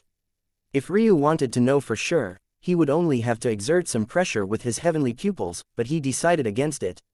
Usually, he would be able to do so even without this much effort, but Neil was still wearing his necromancer half-mask, shielding himself.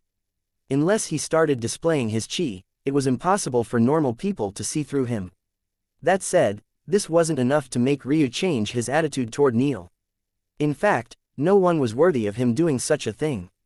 Seeing that there was no change in Ryu, Neil oddly became even more respectful. Hello. It could only be said that anyone with the gall to interrupt a conversation between Ryu and Neil was either incredibly foolish or had actual ability. Just the act of the two of them turning their gazes over would pressure anyone into oblivion.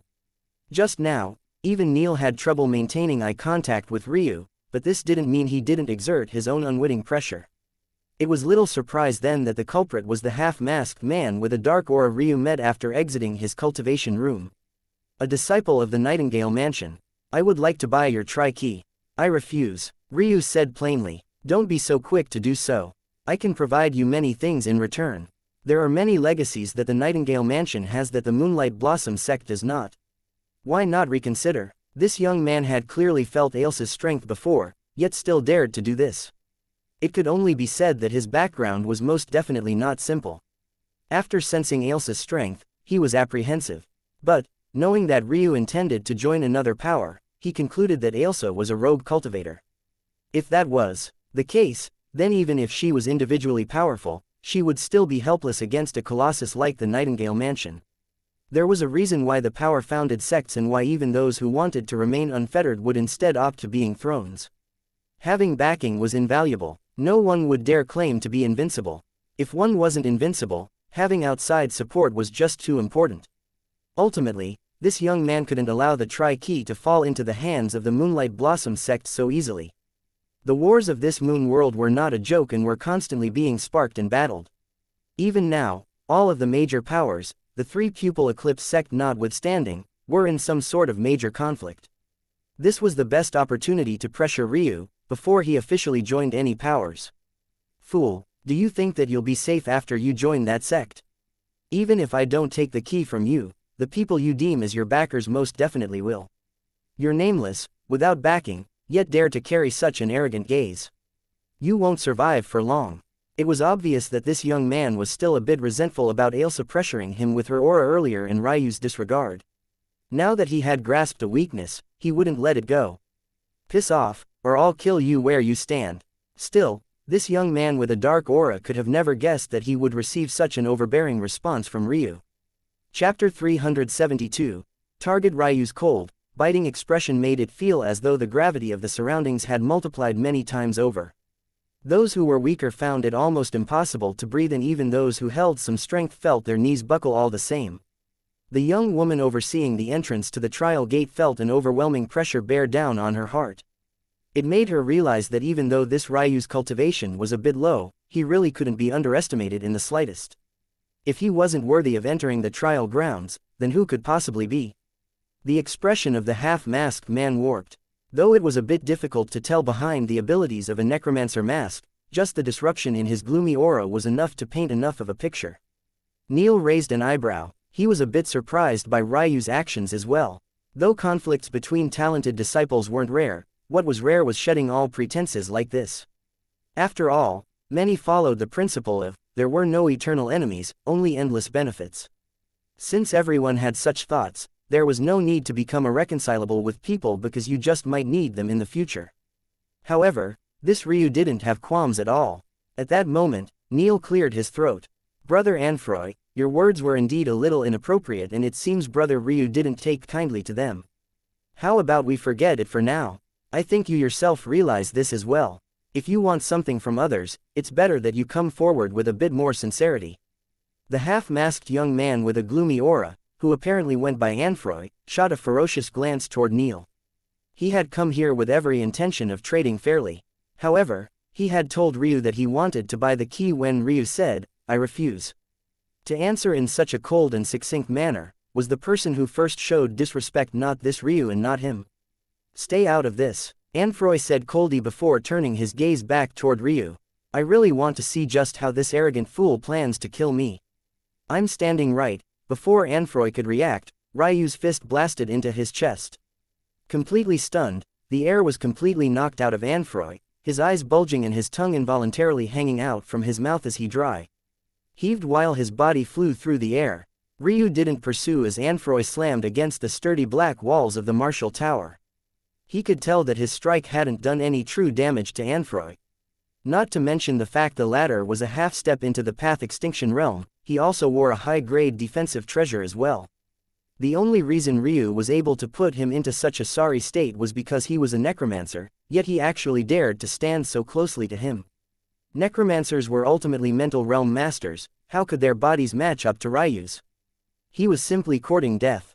However, in the end, Ryu had still chosen to hold back for now. This Anfroy was lucky that he had used a fist and not his spear, or that latter really would have died.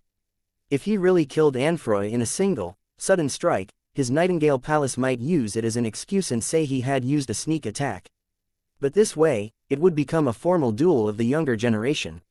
At that moment, the scene of numerous twitching lips could be seen. How could they not be shocked? When had cultivation realms become so meaningless? Since when was it possible for a divine vessel realm expert to treat someone on Anfroy's level like a ragdoll? Even if they weren't aware of Anfroy's cultivation due to his mask, what they did know was that he was the leading disciple brother of the Nightingale Mansion. This meant his cultivation was at worst a half-step into the Path Extinction realm. Of course, there was another reason Anfroy was blasted away so easily, and that was because his immortal ring hadn't been summoned. Bang! I'll kill you! Ghastly black chi surged from Anfroy as he roared with all his might. If this had been a normal dwelling, the shout of such an expert would have caused it to collapse entirely. But since this place withstood countless ongoing trials, how could it not withstand this little bit? Unlike what one might expect, the martial tower didn't prohibit battle. In fact, though guards were present, it was actually quite rare for them to act. It was just that Ryu was a bit unlucky in going over his time limit. Now that there was the sudden eruption of battle, not only did no one in a position of authority step forward, many even looked over in interest. This was called the martial tower for a reason. To think that I, Anfroy Nightingale, would have a day where a mere divine vessel realm expert dares to attack me. Neil seemed to want to stop Ryu, but the latter had already flicked his wrist and opened his palm, causing a spear to appear in his hand. Ryu's black robes billowed, sharp piercing spear chi whipping around his body incessantly. Their momentum was so fierce that even the sturdy materials the tower was forged of were suddenly filled with countless white marks in an instant. He slowly walked toward Anfroy, who had raised into the air, his chi billowing like a dense black fog with the intent to envelop everything. "I'll use your head as a warning," Ryu said in a calm and even tone. "Those who want this key in my possession should be ready to pay a price, no matter who they are." Anfroy's laughter shook the air. Even as it did, 3 figures stalked outward from the dense fog that was his chi, sulking forward with the scent of death lingering in their wake. Though all 3 were humanoid in their shape, but they were most definitely larger than any human would be. Unfortunately, it was impossible to tell exactly what they were due to the thick black robes they all wore. A black imposed barrier erupted around Anfroy. In that instant, the auras of his 3 corpse puppets raised to another level. Their cultivations jumped from the peak immortal ring realm to infinitely close to the Path Extinction realm. If others saw how Anfroy was acting now, they'd see that he was truly infuriated. Though it couldn't be said that he had brought all of his trump cards out, it was very clear that he wasn't underestimating Ryu in the slightest. As for Ailsa, he didn't even spare her a thought. If she dared to make a move, even if she ran to the ends of the earth, the experts of the Nightingale Mansion would never let her off. You think that just because you cleared some neglected trial that you have the qualifications to go up against me? You want to know why passing this trial is only worth a spot as a working disciple? It's because this trial is worthless. Only by taking this trial at one of the 8 cities can it actually have some meaning to it and allow you to become an outer disciple. Since you've thoroughly infuriated me today, I'll toy with you to the brink of death and then refine you into a puppet so you can spend the rest of your miserable existence regretting your bang. In that moment, Anfroy's imposed barrier shattered and he spit out a mouthful of blood as he almost fell from the air. An instant later, the auras of his 3 corpse puppets plummeted once more, returning to their original strength. Impose. A beautiful green barrier wrapped around Ryu in the shape of a dome. Arcs of bright blue electricity and wisps of light green wind followed his steps, building momentum with his every stride. A solemn expression coated Neil's face. It wasn't just him, but everyone watching felt a shudder in their hearts. Just how much stronger was Ryu's inheritance to shatter the Nightingale Mansion's death inheritance so swiftly and easily? I suggest you don't use such flimsy imposed barriers before me. Bring out everything you have now, or you'll lose your chance to do so. Anfroy was right about one thing: the trial to Ryu's back was meaningless. It had far too many flaws and had been far too easy. The current Ryu wanted to deter others from pissing him off on the one hand, but on the other, he wanted to test where the limits of his new strength lied. This leading disciple brother was the perfect target dummy. Chapter 373. Luck. Ryu had yet to meditate upon the lightning inheritance of the Lightning Qilin clan. The truth was that the moment he awakened their spirit body talent, his body was reconstructed into the Yang lightning element. As a result, he could use lightning chi at will without having comprehended an inheritance. Due to the fact he still had poor control of it, whenever his chi surged, streaks of lightning would unconsciously emanate from his body, striking the surroundings with a vicious momentum. But it was exactly this uncontrolled lightning that shook those watching on.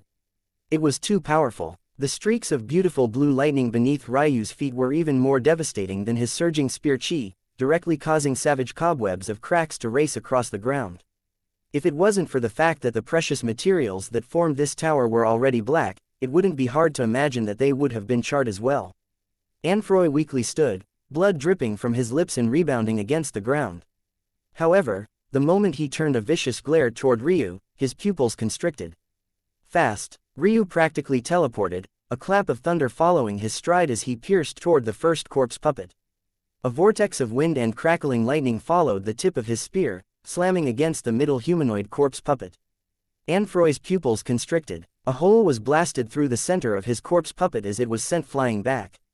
In that same instant, its black robes were blasted into pieces beneath the crackling of lightning, revealing its ghastly appearance. It was difficult to tell whether Anfroy's corpse puppets were corpses or golems. Though its face was obstructed by a black fog, it hardly mattered because its body couldn't be considered to be normal any longer.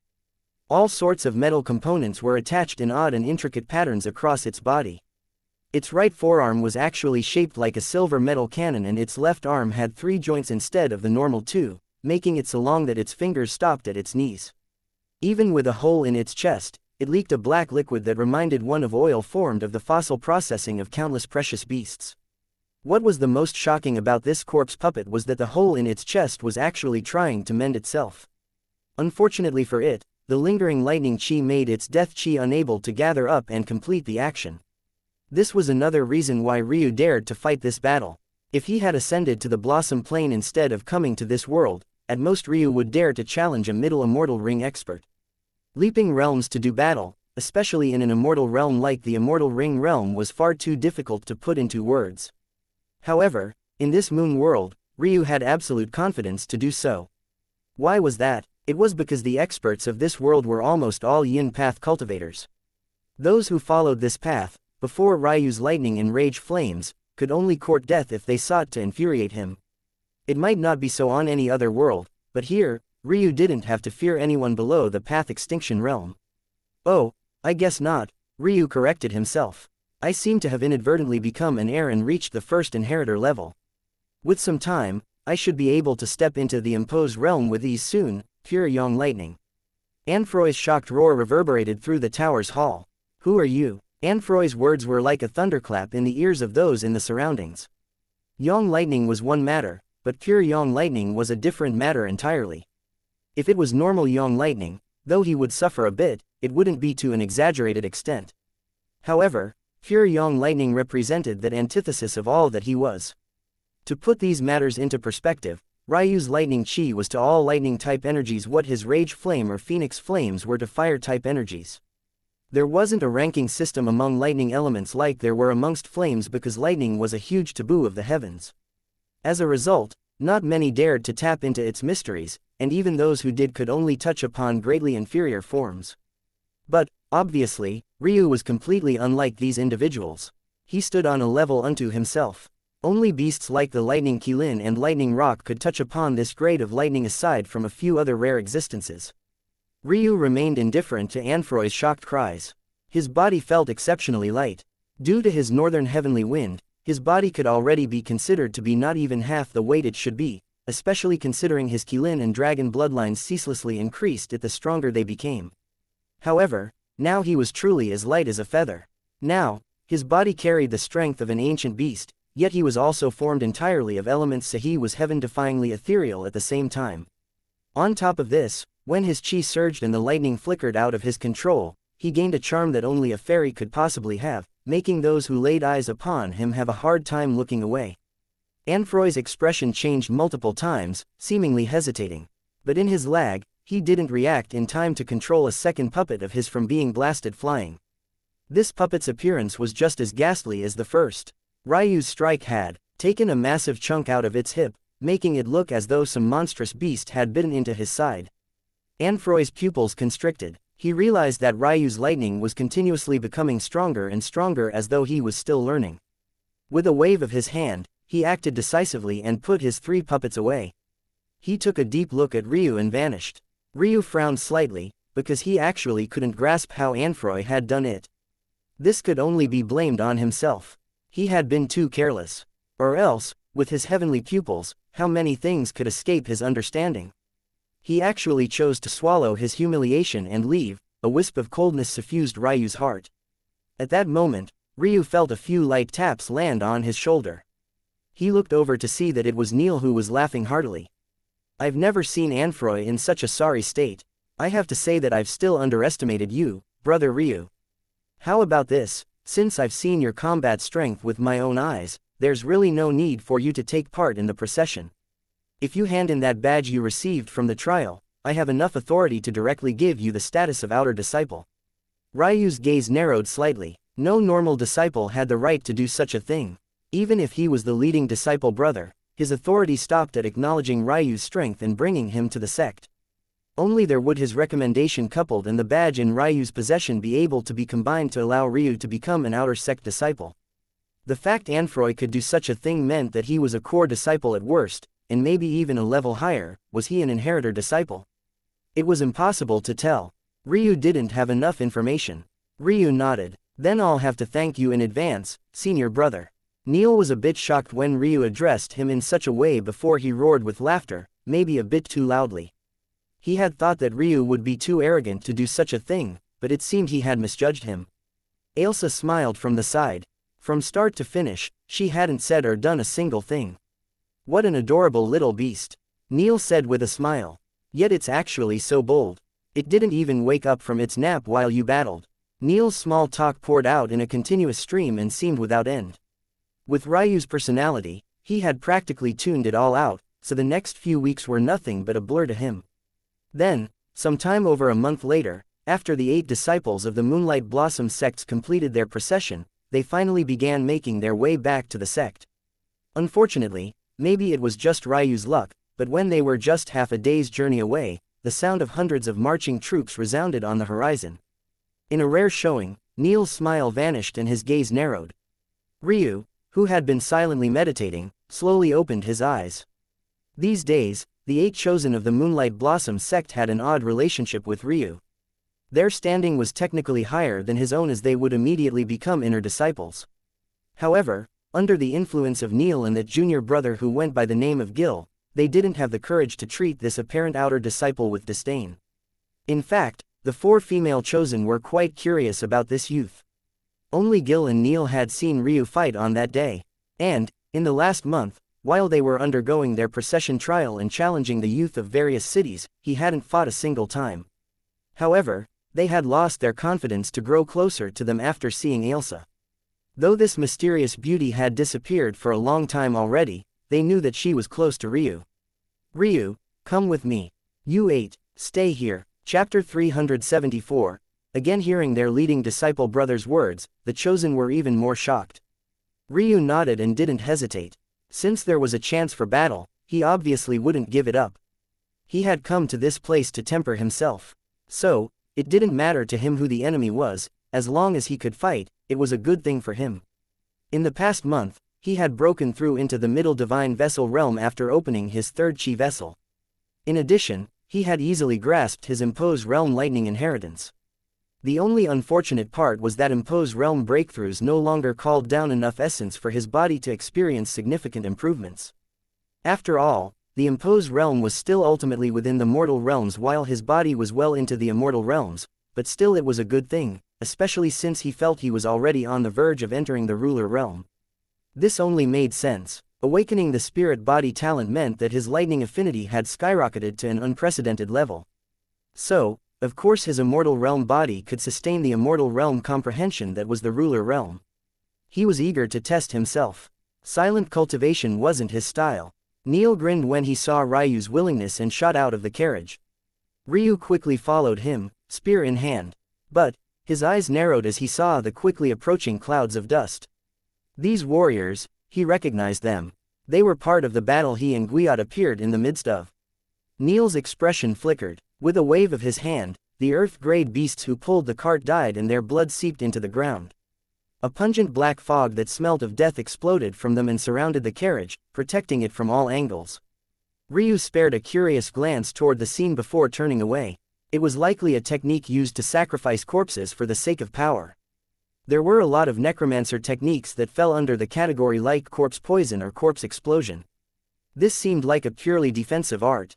It seemed the means of necromancers were far beyond what he currently knew. He also knew that this was why Neil hadn't fought for a higher position for him. The Moonlight Blossom sect was ultimately a land of necromancers. If he didn't display the skill of a necromancer, it didn't matter how powerful he was, he'd probably be an outer disciple for the rest of his life. The reason the Chosen were, well, chosen, was due to their exceptional talent in the field of necromancy. Ryu knew all of this. Neil saw his talent and likely wanted to take him in to avoid him going to powers with less restrictions and thus lessen a potential future headache. After Ryu joined their sect, unless he was expelled, he didn't have the right to leave. This was why though this Neil looked like a good guy, he was probably even more dangerous than that Anfroy fellow. But, despite being smart enough to see through this, Ryu didn't care. Because, he had indeed come here to be a necromancer. Black Wind's kingdom. Neil's visage turned darker. Those floating specter steeds rushing toward them now were the signature mounts of the Black Wind's kingdom. It wasn't that they were really floating, but rather that their legs were obscured by black fogs and wind that gave this impression. This was why their hooves could still be heard. The reason they could maintain their small sizes wasn't because they had the same talent as Nemesis, but rather because they were half-dead creatures. They had their bodies amplified by treasures and couldn't break through beyond their current limits. This was the price they had to pay. Soon, the approaching troop began to slow, eventually stopping about 50 meters from where Ryu and Neil stood. The group was covered in black armor obscured by black winds and numbered about 100. What are you doing in Moonlight Blossom sect territory? Is this to be considered an act of war? Do you think that our elders won't eradicate you all? Neil asked calmly. Ha ha. A robust man at the front laughed uproariously. Neil, are you even worthy of my empire declaring war on you? You're too full of yourself. Just as the man was about to say more, his gaze suddenly narrowed as he landed on Ryu's figure. It's you. Neil frowned and turned a gaze toward Ryu. What was that supposed to mean? Did these two know each other?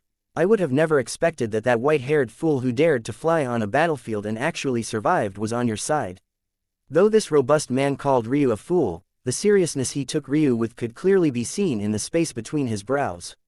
Neil was even more surprised by this. What exactly had Ryu done to make this muscle head take him so seriously?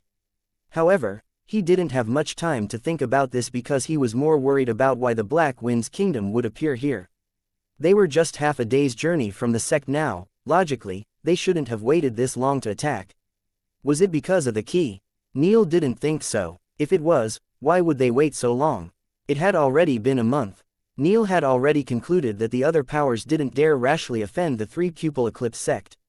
After all, they had given it to Ryu as a reward, so taking it from him would be like smacking their faces.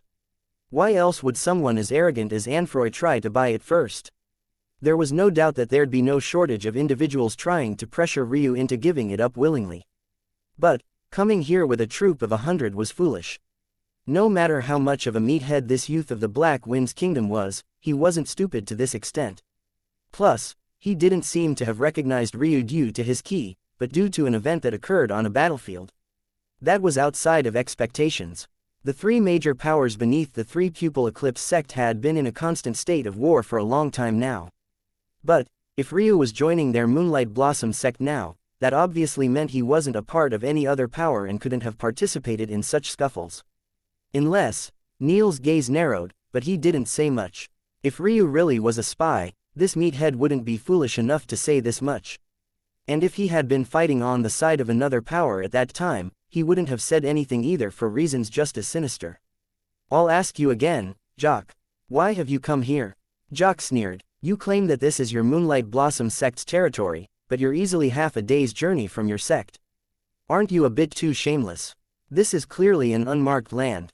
Ryu's brow cocked. Even if you wanted to have a spar of words, you shouldn't be this stupid, right? All of the cities in this vicinity were under the control of the Moonlight Blossom sect. You could practically draw a circle connecting them all and enveloping this area. If this wasn't considered their territory, then what else could it be considered? Could it be that they had to have a city on every single bit of free land? Just as Ryu was about to attack, having had enough of this nonsense, a powerful aura shot over from the direction of the Moonlight Blossom sect. It had a heavy yin character that made the air seem colder. The moment Ryu sensed the aura, a concealed killing intent began bubbling deep within his heart. Haha, junior brother Neil, thank you for taking care of these little pups for me.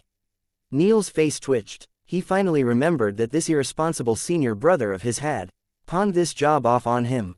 Senior brother Dufakar, Neil greeted somewhat reluctantly. Still, he sighed a breath of relief. At least now this problem was resolved. However, he hadn't expected the next words his senior brother spoke. Oh, you're here. Neil frowned. What's going on? Nothing much. We just plan on launching a joint attack on Nightingale Mansion, so they're escorting some representatives over. Neil's eyes widened. This was quite a big secret. Why would his senior brother so casually say such a thing out loud? Shouldn't he have thought of an excuse before telling him the truth later? It seemed that Dufakar realized this too as he smacked his forehead with a palm. Ah, my fault, my fault. I shouldn't have said that. He waved his hand casually and the entire Black Wind's Kingdom troop collapsed. There were only a handful and a conspicuous carriage he left untouched. Dufakar, what is the meaning of this? Jock roared. Aya, is there a need to get so angry? I made a mistake, so I rectified it. You don't care much about those troops around you anyway. Plus, I left those valuable steeds of yours alone. And, my side is going to suffer a bit too. At first, Neil and Jock didn't understand what Dufakar meant by that last part of his words. At least, that was until his hand suddenly stretched toward Ryu. Ryu's gaze narrowed. He had already been shocked that this man had a high position in the very sect he now had no choice but to join. But, to think he would try to kill him again. Chapter 375, Choice. We've made it, boys and gals, if there are any of you lurking. Finally a new chapter of Gab after what feels like forever. The reason chapters have been slow is because I've had to reread Gab from start to finish because it's been so long since I've written Ryu and Ailsa, LMAO. Anywho, I have a lot of exciting stuff planned. This is where the main plot of Gab finally kicks in. You want to kill me? Dufakar's had just been raising into the air when he suddenly heard Ryu's voice.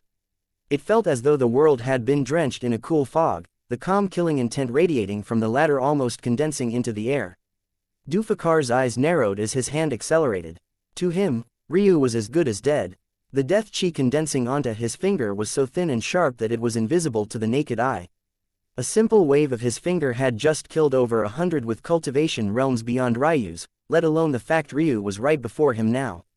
This matter was over. However, how could Ryu's eyes be compared to the eyes of another?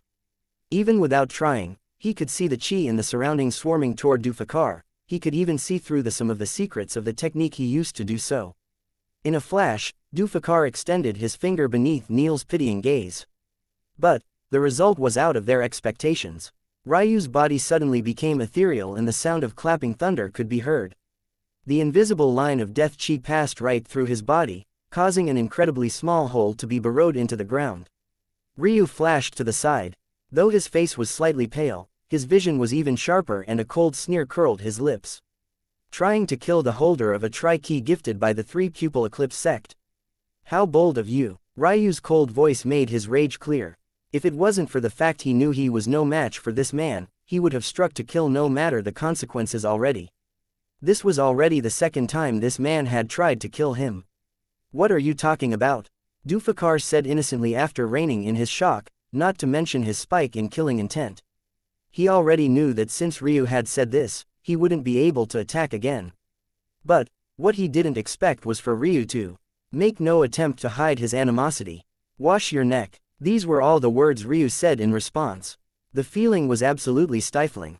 The idea that a mere divine vessel realm expert would say such words to him was almost as bad as the idea he truly couldn't attack anymore. A tri-key held too much significance, and a tri-key given by that sect personally held even more. The only way to get the key would be to get Ryu to willingly hand it over. Taking it by force would cause one to offend the three-pupil Eclipse sect. With his high status in the Moonlight Blossom sect, it might have been possible for him to get away with an accident, but attacking twice in succession, especially after Ryu so clearly stated his identity, would be nothing more than him courting death. However, even knowing this, the fact Ryu so brazenly took advantage of this fact filled him with a belly of resentment he didn't know how to get rid of. What might have been worse was that he felt a lurking sense of danger from this boy. At the very least, his eyes were dangerous. By the time he had calmed down his anger enough to be certain he wouldn't lose his cool and attack Ryu again, the latter had already walked off into the distance and toward the Moonlight Blossom sect, not even bidding Neil farewell. As for the matters here, what did they have to do with him? Even from the distance, they could see how each of Ryu's steps left burning scorch marks on the earth. It was clear that his words weren't false, he really wanted to kill Dufakar. Not only did he really want to, he really dared to, as well. Alright, Ailsa giggled, there's no need to be angry, we'll make him pay eventually, right? Ryu walked through the snow, arcs of blue lightning coursing around his body. Ryu wasn't quite used to his new body just yet, so, with his emotions having become so heated, he found it even more difficult to control. The dragon and Qilin were both beasts of extreme yang and both were quite known for their tempers. The red dragon specifically even had their rage flames which could be fueled by their emotions, so there was no surprise there. But now, Ryu had unlocked talents of both beasts, making his own temper even more difficult to control. Despite the consequences, he almost went all out with Dufakar right then and there. Of course, he knew that it would be foolish to do so, so he hadn't, but the strong temptation somewhat scared even him. It only made it worse that Dufakar's attack had been so volatile. Just turning into lightning wasn't enough for Ryu to dodge. Had he done that, all the energies his body had been made up would have been corrupted by the death chi, leading to his death. In order to survive, Ryu had to not only enter his elemental form, but he also had to bend his body around the needle. The level of concentration it had taken to accomplish this almost drained him completely. He wasn't fast enough to react, so he had to use his pupils to predict the trajectory. If it wasn't for his willpower, he probably wouldn't even be standing now. After a long while, Ryu finally managed to calm himself, his silver eyes sparkling with a cold glint. He had to admit, if it wasn't for Ailsa, he might not have calmed down so quickly. This will be troublesome, Ryu finally spoke. He originally wanted to use the Moonlight Blossom sect to train in peace until it was time for him to use the Tri-Key. But, he wasn't a fool. If he still tried to do this now, he would only be asking for constant harassment. In fact, Ryu even thought of finding a new sect to join regardless of what the consequences might be. He didn't particularly care about what others thought about him. To Ryu, the most important thing was growing stronger as quickly as possible. He didn't have millions to billions of years to waste to reach the top of the martial world.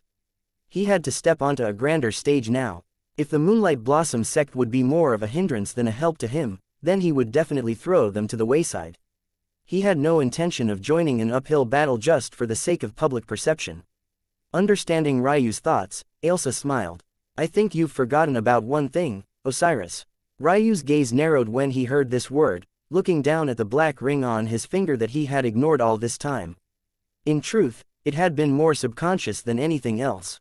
Knowing that his great-grandfather was out there and alive, yet hadn't made any attempts to save his legacy still left a bad taste in Ryu's mouth. Back then, Ryu had spoken a whole bunch of nonsense about abusing his great-grandfather's name in spite of him, but the truth was that he was still too prideful to do so. He knew that he wasn't in a position to be willful, but he had still thrown this matter to the back of his mind, never even attempting to use it. Ryu's pride couldn't have been more obvious from this. Let alone using the ring, he hadn't even looked at it or even thought of it until Ailsa just mentioned it. As a result, despite the fact he had such an amazing resource sitting right here, he had never even attempted to use it. The mercenary guild was definitely not to be trifled with. A smaller world like this one couldn't even hope to match up to it. The benefits Ryu could get from this one ring was definitely far beyond anything that the Moonlight Blossom sect could possibly provide. In fact, it would probably be beyond what even the Tatsuya clan in its prime could provide. Of course, compared to the resources of the Tatsuya clan, Ryu would have to fight for resources of the mercenary guild, whereas in the Tatsuya clan, Ryu would have everything handed to him on a silver platter. But the sentiment was still the same. Seeing the complex light, Ryu looked down at the ring with, Ailsa sighed lightly. Entering her full form, she snuggled one of Ryu's arms, seemingly not bothered by the crackling lightning around him in the slightest. No matter how cold Ryu was, he couldn't help but feel comforted by such an action. Though, that comfort was layered with a tinge of guilt when he thought Elena. It made his fervor to grow stronger burn even brighter. However, though he hadn't said it in but so many words, he had also accepted Ailsa as his woman. Since he had made such a decision, he wouldn't go back on his word. Ailsa could feel Ryu's thoughts. But she also smiled in understanding. If Ryu didn't have such a reaction, he wouldn't be the Ryu she knew. In time, their relationship would hopefully be just as close. When that time came, the place she held in his heart would be no smaller than Alina's. I know how you feel about these things, but even the most powerful need to make sacrifices. When the day comes where you can stand above your great-grandfather and ask him to answer for his actions, who will care about how you got there? Ryu closed his eyes. Somehow, even now, he felt as though a piece of himself was being taken away. A blazing killing intent surged around his body. Even the snow began to melt and the evergreen foliage began to wither beneath its aura. To Ryu, this decision was no different than dropping to his knees. For making him make such a choice, Ryu swore there would be a day soon where he buried Dufakar beneath the soles of his feet. Alright, I will enter Osiris. Chapter 376. Pod Ryu vanished into the large forest, his body cloaked in a veil of darkness. While the others thought that he would make his way to the sect, Ryu chose to take his time. He had no intention of entering that lion's den now. Since he had chosen to finally try his hand at the dream world, Osiris, he would simply find a location where he wouldn't have to worry about being interrupted. Not long after Ryu disappeared, several shadows appeared where he had just been. They looked around in confusion as though wondering how a middle divine vessel realm pup could possibly elude them. However, there was no denying the fact that it had happened right before them. Could he have not headed toward the sect? Impossible. I'm certain that he took this path. Well, he's clearly not here, so how do you explain that? The shadows looked toward each other but clearly didn't have a good answer for one another. Ryu coldly watched on from the sidelines, his expression indifferent. It was as though he didn't know that these shadows were here for him. After a while of getting nothing in return for their efforts, the shadows scattered. Not even 10 minutes later, they returned. But there was still nothing to find. Quite persistent, Ailsa mused, her thoughts drifting to Ryu. Quite bold, Ryu replied, an edge to his tone. They were still with Moonlight Blossom sect territory and weren't very far from the sect at all. Yet, they still dared to come after him right here and now. He had to say that this was probably a smart decision. It would be easy for Dufakar to blame another in this sort of situation. Though the three-pupil eclipse sect was a looming threat, the reality was that much like how everything else in the martial world functioned, it was entirely reliant on strength. Ryu could complain, but if his voice wasn't loud enough, who would listen? From what he understood, this Dufakar had quite the loud voice. Ryu sneered, to think that this is how far my family's world would have fallen. I'll remind them of the power of the Ice Phoenix clan soon enough. Ryu vanished. Not long later, he found himself a secluded place and summoned his death worm immortal cave before burrowing into the ground. He had to admit that despite the relatively weak nature of the death worm, at least compared to higher-end immortal caves, its stealth abilities were top of the line. Once Ryu felt that he was in a safe enough position, he began to enter a state of meditation. Will you be able to come with me? Ryu asked. Ailsa nodded. It shouldn't be a problem. In fact, over there, we'll likely run into many more fairies, my existence won't be too surprising. Ryu nodded. That much made sense. I also have a few ideas, namely, we need to do something about your weapons. My weapons? Yes. Your level of strength has long since surpassed them, so they're more of a hindrance than a help to you. And, Beyond that, I think we may also need to consider something a bit more novel. Ryu's brows furrowed, not quite understanding what Ailsa was getting at. Let's go first and I'll teach you what I mean. Welcome to Osiris. Ryu felt his vision swim, but he quickly acclimated himself. After observing his surroundings, Ryu found that he was in the small pod. A gel of a consistency a level more solid that jello covered about half his body lengthwise.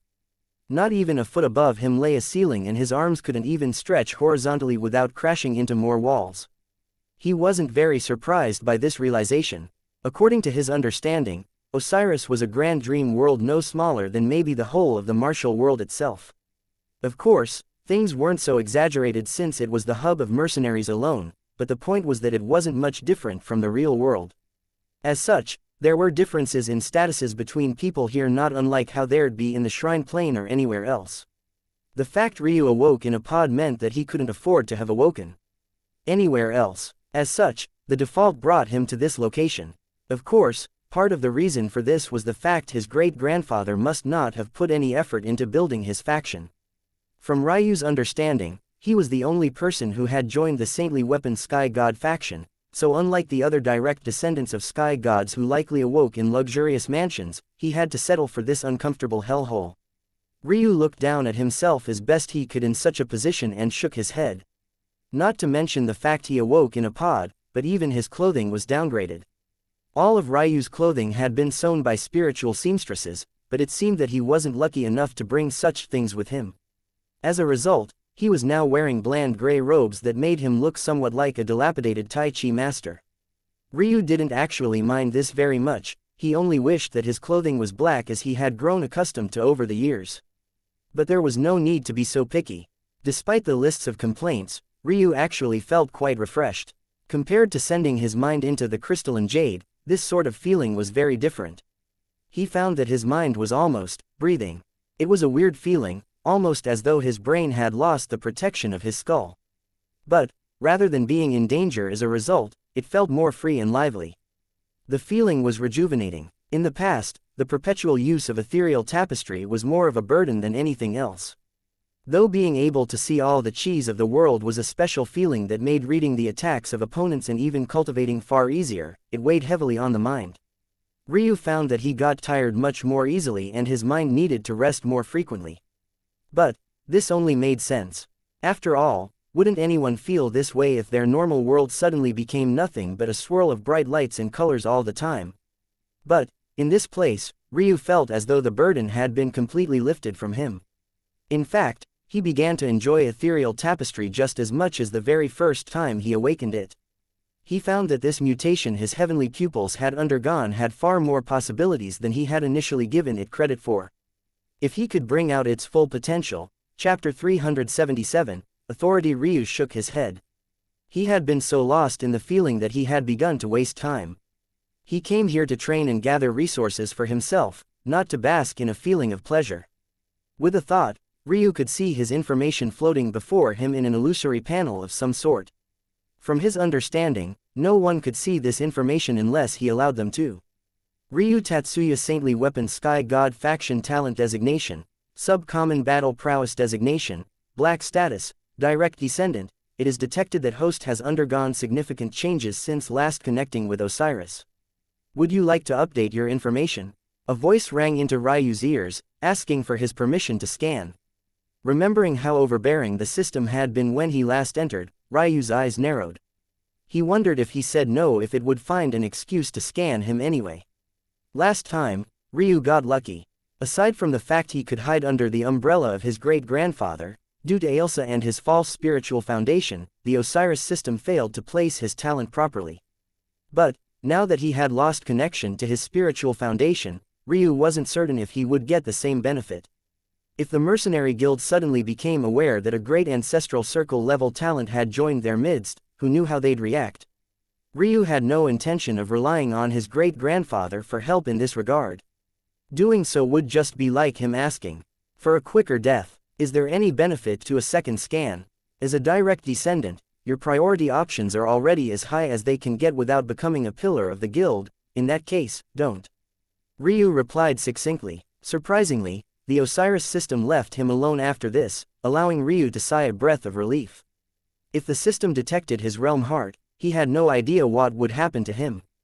Alright, let's go. With a thought, the pod Ryu was laying in released a large amount of gas and began to slowly extricate itself. When Ryu finally got the room he needed to sit up, the sight left him smiling bitterly. His pod was just one of hundreds of thousands, located in just one of the countless rows and columns around him. Flying treasures of all sorts flew overhead and below. Not a single person even spared Ryu a glance. It was clear that they were quite used to small characters like him. Ryu tried to fly, but quickly settled back down into a frown. It wasn't because he couldn't fly, but rather because it was far more difficult to do so here. He had thought because of how comfortable his mind felt here, that everything would be easier. But controlling his body here felt as though he had suddenly grown another set of limbs and could now only move with them. Ryu suddenly heard a giggle at his ear after a while. "Ailsa," Ryu called out, "it will be more difficult for you to control your body here the more talented you are. So, you have your work cut out for you." Ryu frowned. Why, usually, he would be able to guess Ailsa's thought process. But, at this moment, he was at a loss. Think of it like a lag. Ailsa's body manifested into its miniature form, finding a seat of Ryu's shoulder. This is just a dream world. But, unlike your crystalline jade, it's projecting you toward a central hub that connects with the minds of trillions of other people. The more talented you are, the more data the system needs to send, and thus the more sluggish your projection becomes. Actually, if it wasn't because you were a direct descendant and had priority when it came to certain things, it would be even more difficult for you to control your body. Let alone flying, you might not even be able to sit up properly. Ryu frowned. If this was the case, was it still worth it to come here at all? Of course it's worth it. Ailsa chided. This is another reason I wanted you to come here. You still haven't broken past that barrier in your puppet control. But, if you can reach a certain standard here, I promise you that controlling your corpse puppets will be no more difficult than controlling your own body in the real world. Ryu's gaze lit up, a sudden understanding overcoming him. Since that was the case, he would do his best. Because it was his own body, he could see through the mistakes he made much easier and understand the proper path with much more clarity. This would indeed make his progress much better. He hadn't forgotten that he needed to become a summoning necromancer. In order to do this, he needed more than just general talent. He needed talent as a necromancer, or else he could forget it. Unfortunately, his mental realm was one of his great weaknesses. In that case, he could only make it up with hard work. Ryu focused his attention on his body, Ailsa watching to the side in silence. His body raised from the bed of jello, only to crash back down. Ryu took a deep breath, using the origin flame to see through all his mistakes and correct them in the blink of an eye. Then, he tried again. This time, he rose much further, albeit much more shakily. His arms spread, his core flexing. He had never struggled this much to utilize his chi before. With his talent, it had always come as easy as breathing. To think it could be this difficult. In all his focus, Ryu didn't realize that his surroundings had become deathly silent. The flying treasures had come to a grinding halt and their owners, who hadn't spared him a single glance before, looked toward him with wide eyes. By the time Ryu realized that something was wrong with the atmosphere, it was already too late. Ailsa giggled. I forgot to mention that only those with a certain level of authority can fly in Osiris. Chapter 378, Uproar. Ryu sent a glance toward Ailsa. But, she didn't seem to take his coldness very seriously. After getting used to Ryu for so long, she had learned to shrug off such things long ago. Ailsa knew exactly what Ryu planned to do. He likely wanted to use the resources of the mercenary guild while keeping a low profile. Even if he had a chance to use his status as a direct descendant, he likely wouldn't unless he had no other choice but to. However, in this situation, his status was all but exposed. Ailsa pretended like she knew little about the mercenary guild. But, despite having spent most of her life in a deep sleep waiting for Ryu to reincarnate, if there was anything she did know about, it was these large guilds. The mercenary guild was large and expansive. It couldn't truly be considered to be a single power. Rather, it was the combination of several, thus their factions. Not all factions within the mercenary guild were as empty as Ryu's great-grandfathers. These factions usually have billions of people within them, and not even all of these factions were necessarily led by sky gods either. This was all to say that the mercenary guild was a massive conglomerate with hands in several pots across the martial world. If one wanted to get something they couldn't do on their own done, it was more than likely that this mission would appear within Osiris for a mercenary nearby to accomplish it for them. As a cultist fairy, and a princess of her race, no less, Ailsa would definitely have had some dealings with this guild before. In fact, it was very likely that she had once been a part of a faction on her own. Of course, if Ryu wanted to know about these things, he could just look into Ailsa's mind. But he already had a habit of not doing this. "Don't pout," Ailsa said with a giggle. "If I didn't trick you like this, who knew how long you would spend ignoring your privilege here? Now that everyone's seen you, there's no escaping it any longer." Ryu shook his head and ignored his surroundings. It took him a moment, and his flight speed was still barely 10% of his maximum, but Ryu finally managed to raise himself from his pod. He understood where Ailsa was coming from.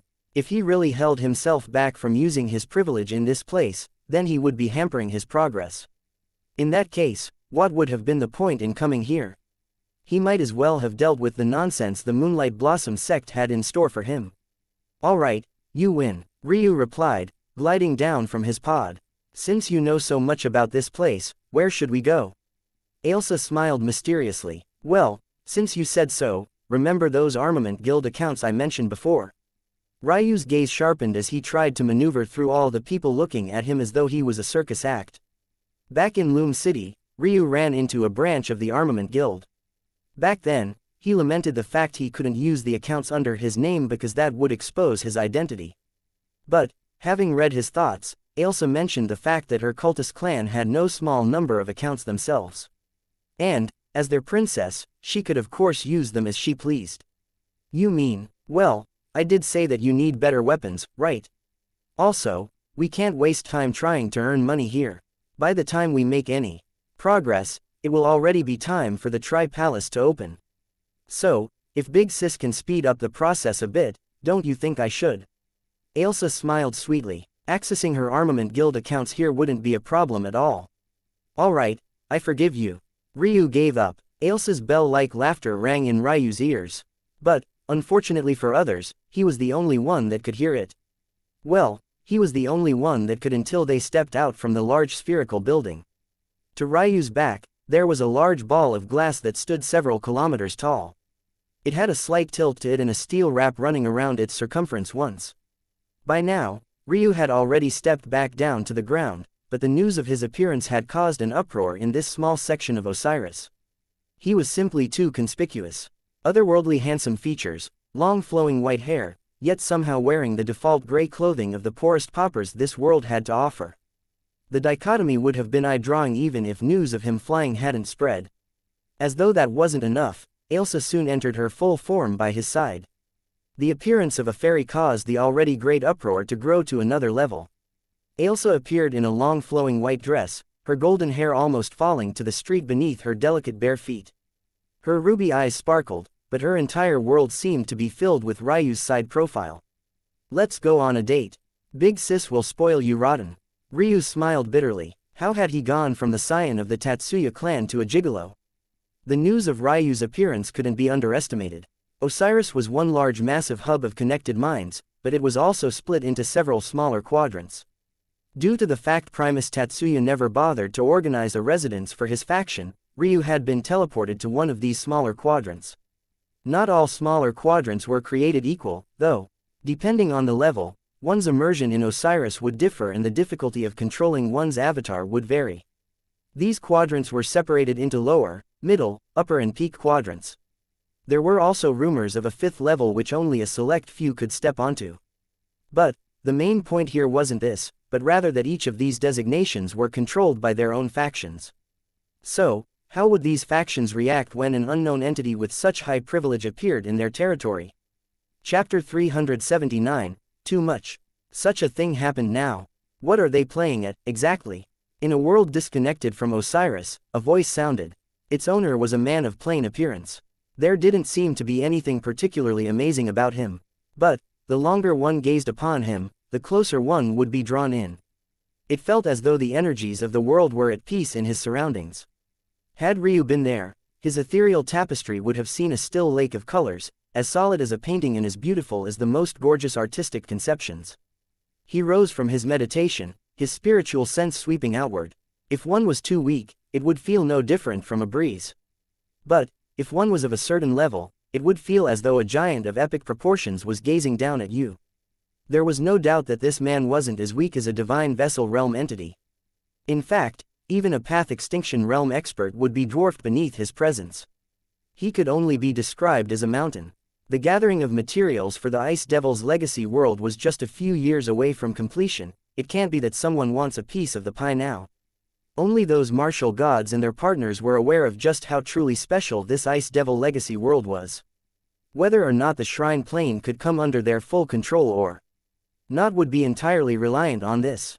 It was such an important matter, in fact, that they even went so far as to recruit geniuses from the lower immortal planes. If that didn't prove just how important this matter was, then nothing would.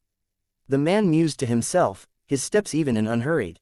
Eventually, after he rounded his own small garden, he seemed to have come to a decision. With a flip of his palm, a crystal ball of some sort appeared and he relayed several orders before going back to his place of meditation, the mountainous aura around him fading with the closing of his eyes. Even with all of that said, of these things were the most shocking parts about this man. If Ryu had been there, the first thing he would have noticed wouldn't have been the towering aura, nor would it have been the inconceivable cultivation, nor would it had even been the still palette of colors around him. It would be the white hair and silver eyes of the Zhu clan. What is this about a new weapon? Ryu finally got around to asking this question. In truth, Ryu was more used to being stared at like this versus not. After all, his face was well known on the shrine plane during his first life and his wife was a femme fatale as well. If it wasn't for her lower cultivation, Elena would have been among the top-rated beauties of the shrine plane without fail. A little attention was meaningless to him. So, he easily ignored the eyes around them. Ailsa glanced at the wares lining the streets. Most people in lower quadrants had to scrape by to afford their living in Osiris. So, such street vending in these lower levels was quite common. Because of the way Osiris was created, there was a great burden on the mind. Though Ryu felt as though his mind had been alleviated, that extra benefit he gained waned considerably after he began to control his body. As a result, whatever boost being in Osiris gave to the mind became a net negative when controlling one's body was taken into account. As a result, most couldn't stay in Osiris for longer than a few days. The only way to extend one's time without damaging one's mind was to use spiritual crystals. Unfortunately, though, spiritual crystals were incredibly expensive. Even the lowest denomination could only be afforded with immortal chi stones. A single lower spiritual crystal could extend one's stay in a lower quadrant by 10 days. But, it could only extend stay in a middle quadrant by 1 day. The price only became greater and greater the higher one climbed within Osiris. At the same time, though, despite the expenses involved in remaining in this place, the rewards were too great to pass up. Even if one ignored all of the resources, simply staying and living in this world could explosively increase one's combat power and had a subtle effect on purifying one's mental realm. The higher one climbed, the more exaggerated these benefits would become. Beyond this, if one could rent high-class hotel or training rooms, there would be an added bonus to these effects. And, even beyond that, if one could afford to buy a home in Osiris, these benefits would reach a whole other level. Unfortunately for the players selling their wares on the road, though, it was unlikely that they would be able to make much to begin with. The sad truth was that much of them were probably members of teams and had to pay a cut of their earnings. They were essentially fueling the lifestyles of their leaders. And, if they couldn't meet certain quotas, they would be kicked out. As for why talents great enough to enter Osiris to begin with would fall to such a level, that would easily be explained by the death penalty for dying in Osiris and the benefits for killing another here. In the end, everything always came back to benefits. I think that, you should abandon the Tatsuya saintly weapons. At least, you should abandon them as presently constructed. Ryu's footsteps paused. If Ailsa had said such a thing when they first met, he would likely respond coldly and abrasively. The Tatsuya saintly weapons might have been created by his great-grandfather, a man Ryu didn't have many if any fond feelings for, but it was passed down to him by his grandfather and his father, two men Ryu deeply cherished his relationships with. His father, Titus Tatsuya, a man who was stoic but loved deeper than anyone else. He was the backbone of their small family, a man who understood responsibility and cared for him unconditionally. His grandfather, Saint Tatsuya. He was a man of few words and hardly communicated his emotions. Truthfully, his wife and Ryu's grandmother, Marula Tatsuya, had become his mouthpiece a long time ago. Both of these men saw Ryu as the bearer of their legacies. Though they never blamed him for it, he could see the hurt in their eyes when he failed to awaken that day on his 7th birthday. To Ryu, the Tatsuya saintly weapons had little to do with power to him and everything to do with carrying on the Tatsuya name as was his duty. Now that he had the strength to do so, he had every intention of making them proud. For Ailsa to ask this of him, wasn't it too much? Chapter 380, Ailsa Cultus. Ailsa took a deep breath. The truth of the matter was that she had had this idea for a very long time, but she was also privy to Ryu's thoughts. Though the man seemed cold on the outside, his heart was filled with nothing but warmth and sentiment. If not for this, how could he possibly have treated Guiot's little sister as though she was his own? Compared to that little girl, though, Ryu's feelings for his family weighed even heavier. Why was it that despite knowing his life wouldn't last long, despite knowing he was nothing but a cultivation cripple, despite still having the unconditional love of his family, that Ryu would still have worked so hard in his last life?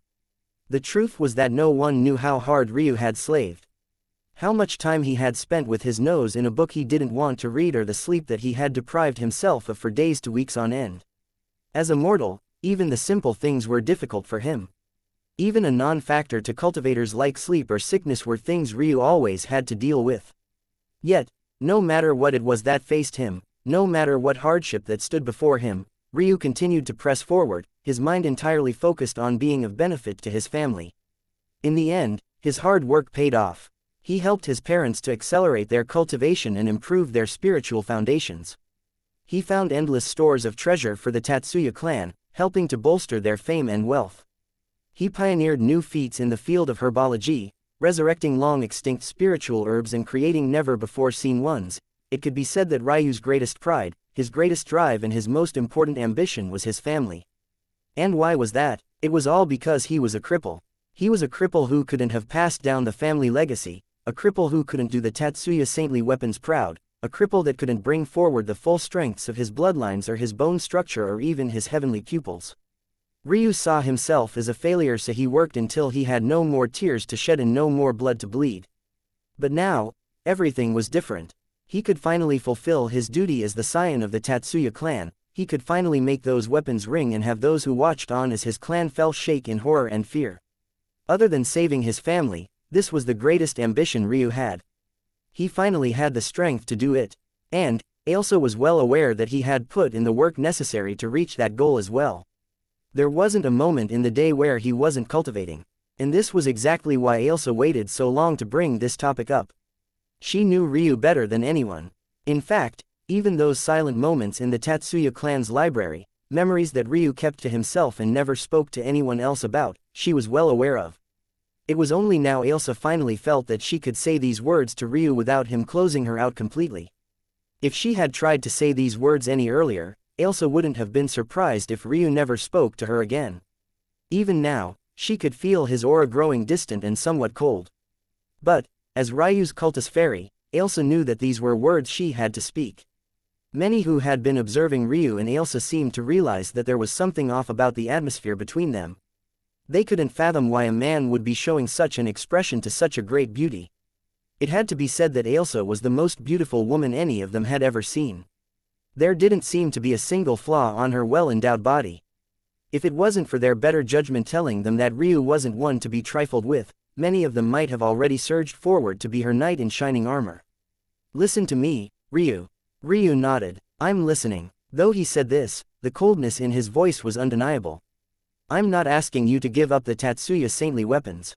I said that you should abandon them as presently constructed." Ryu's brow furrowed. He couldn't understand what this was supposed to mean. Was he abandoning them or not? Ailsa looked around and frowned.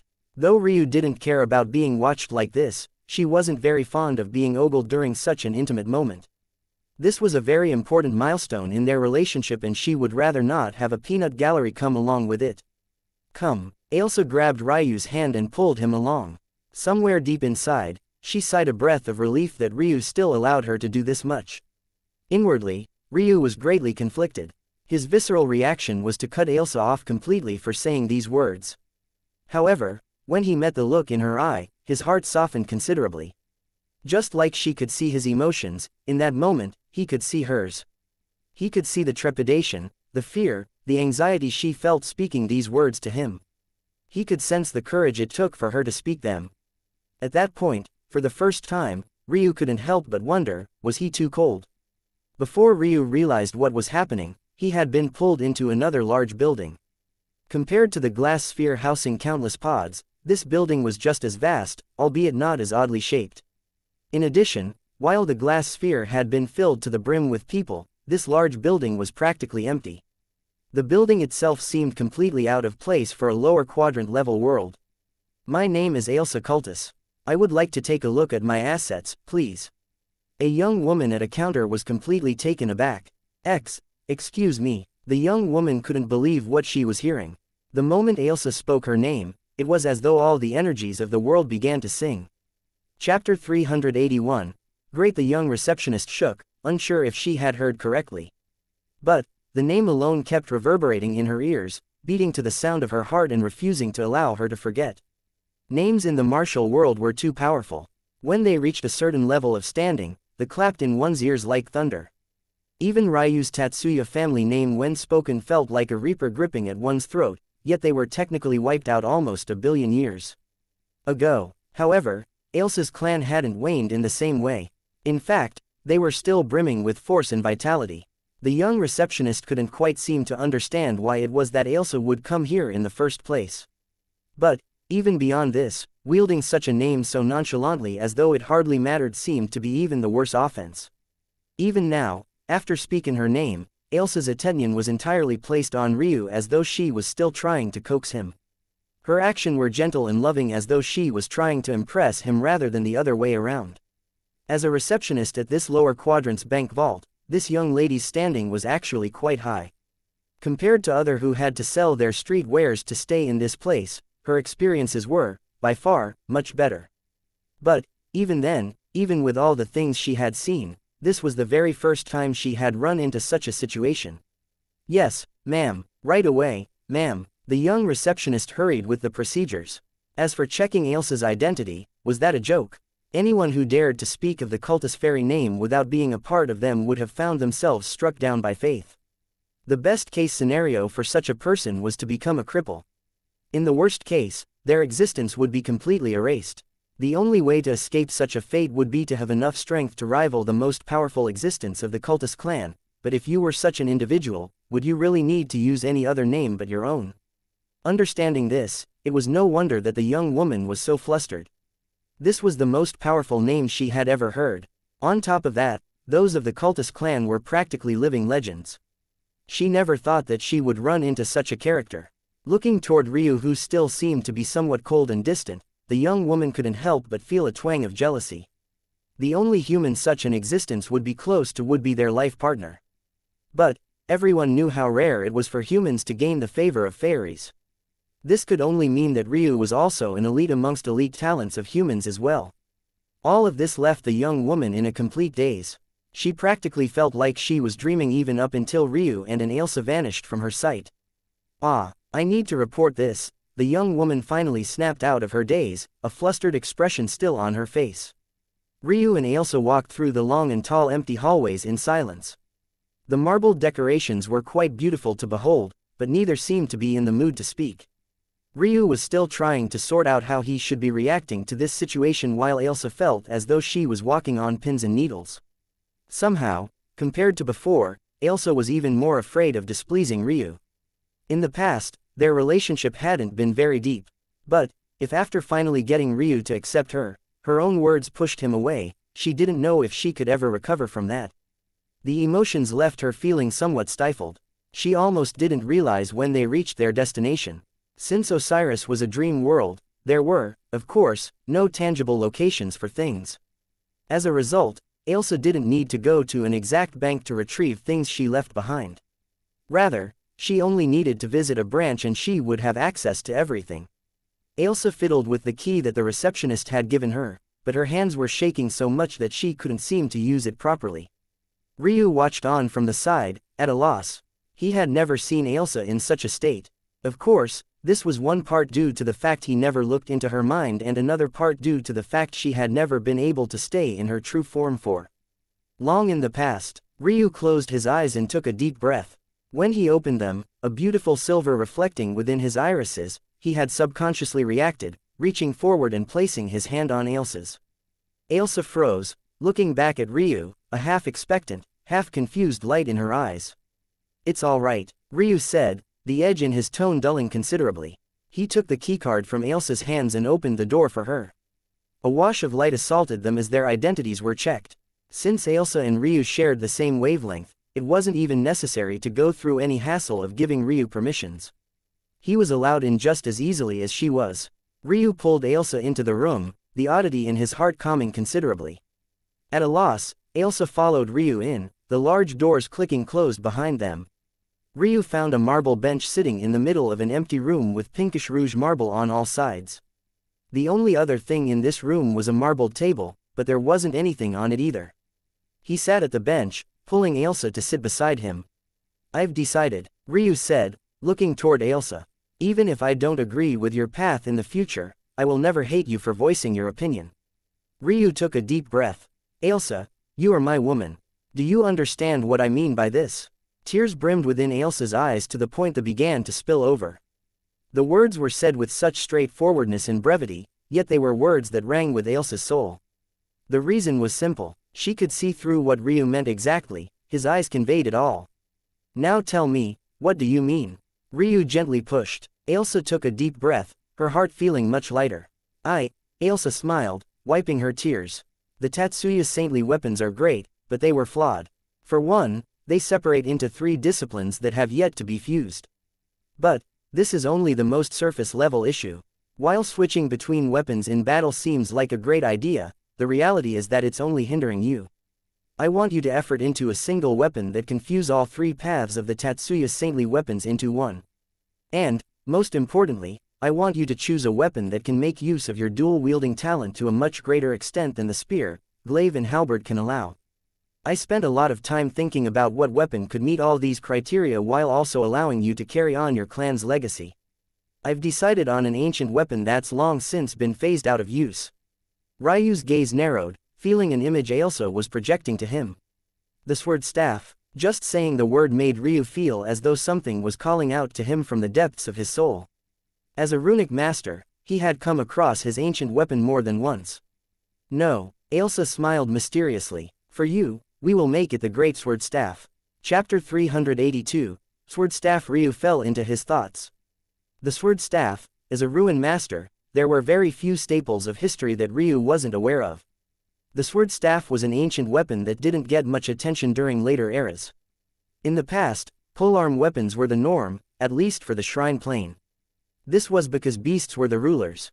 Facing enemies with such large bodies, humans had to take advantage of whatever they could. As a result, polearm weapons were created. Over time, the sword staff evolved into the spear, glaive, halberd, and other more common polearms.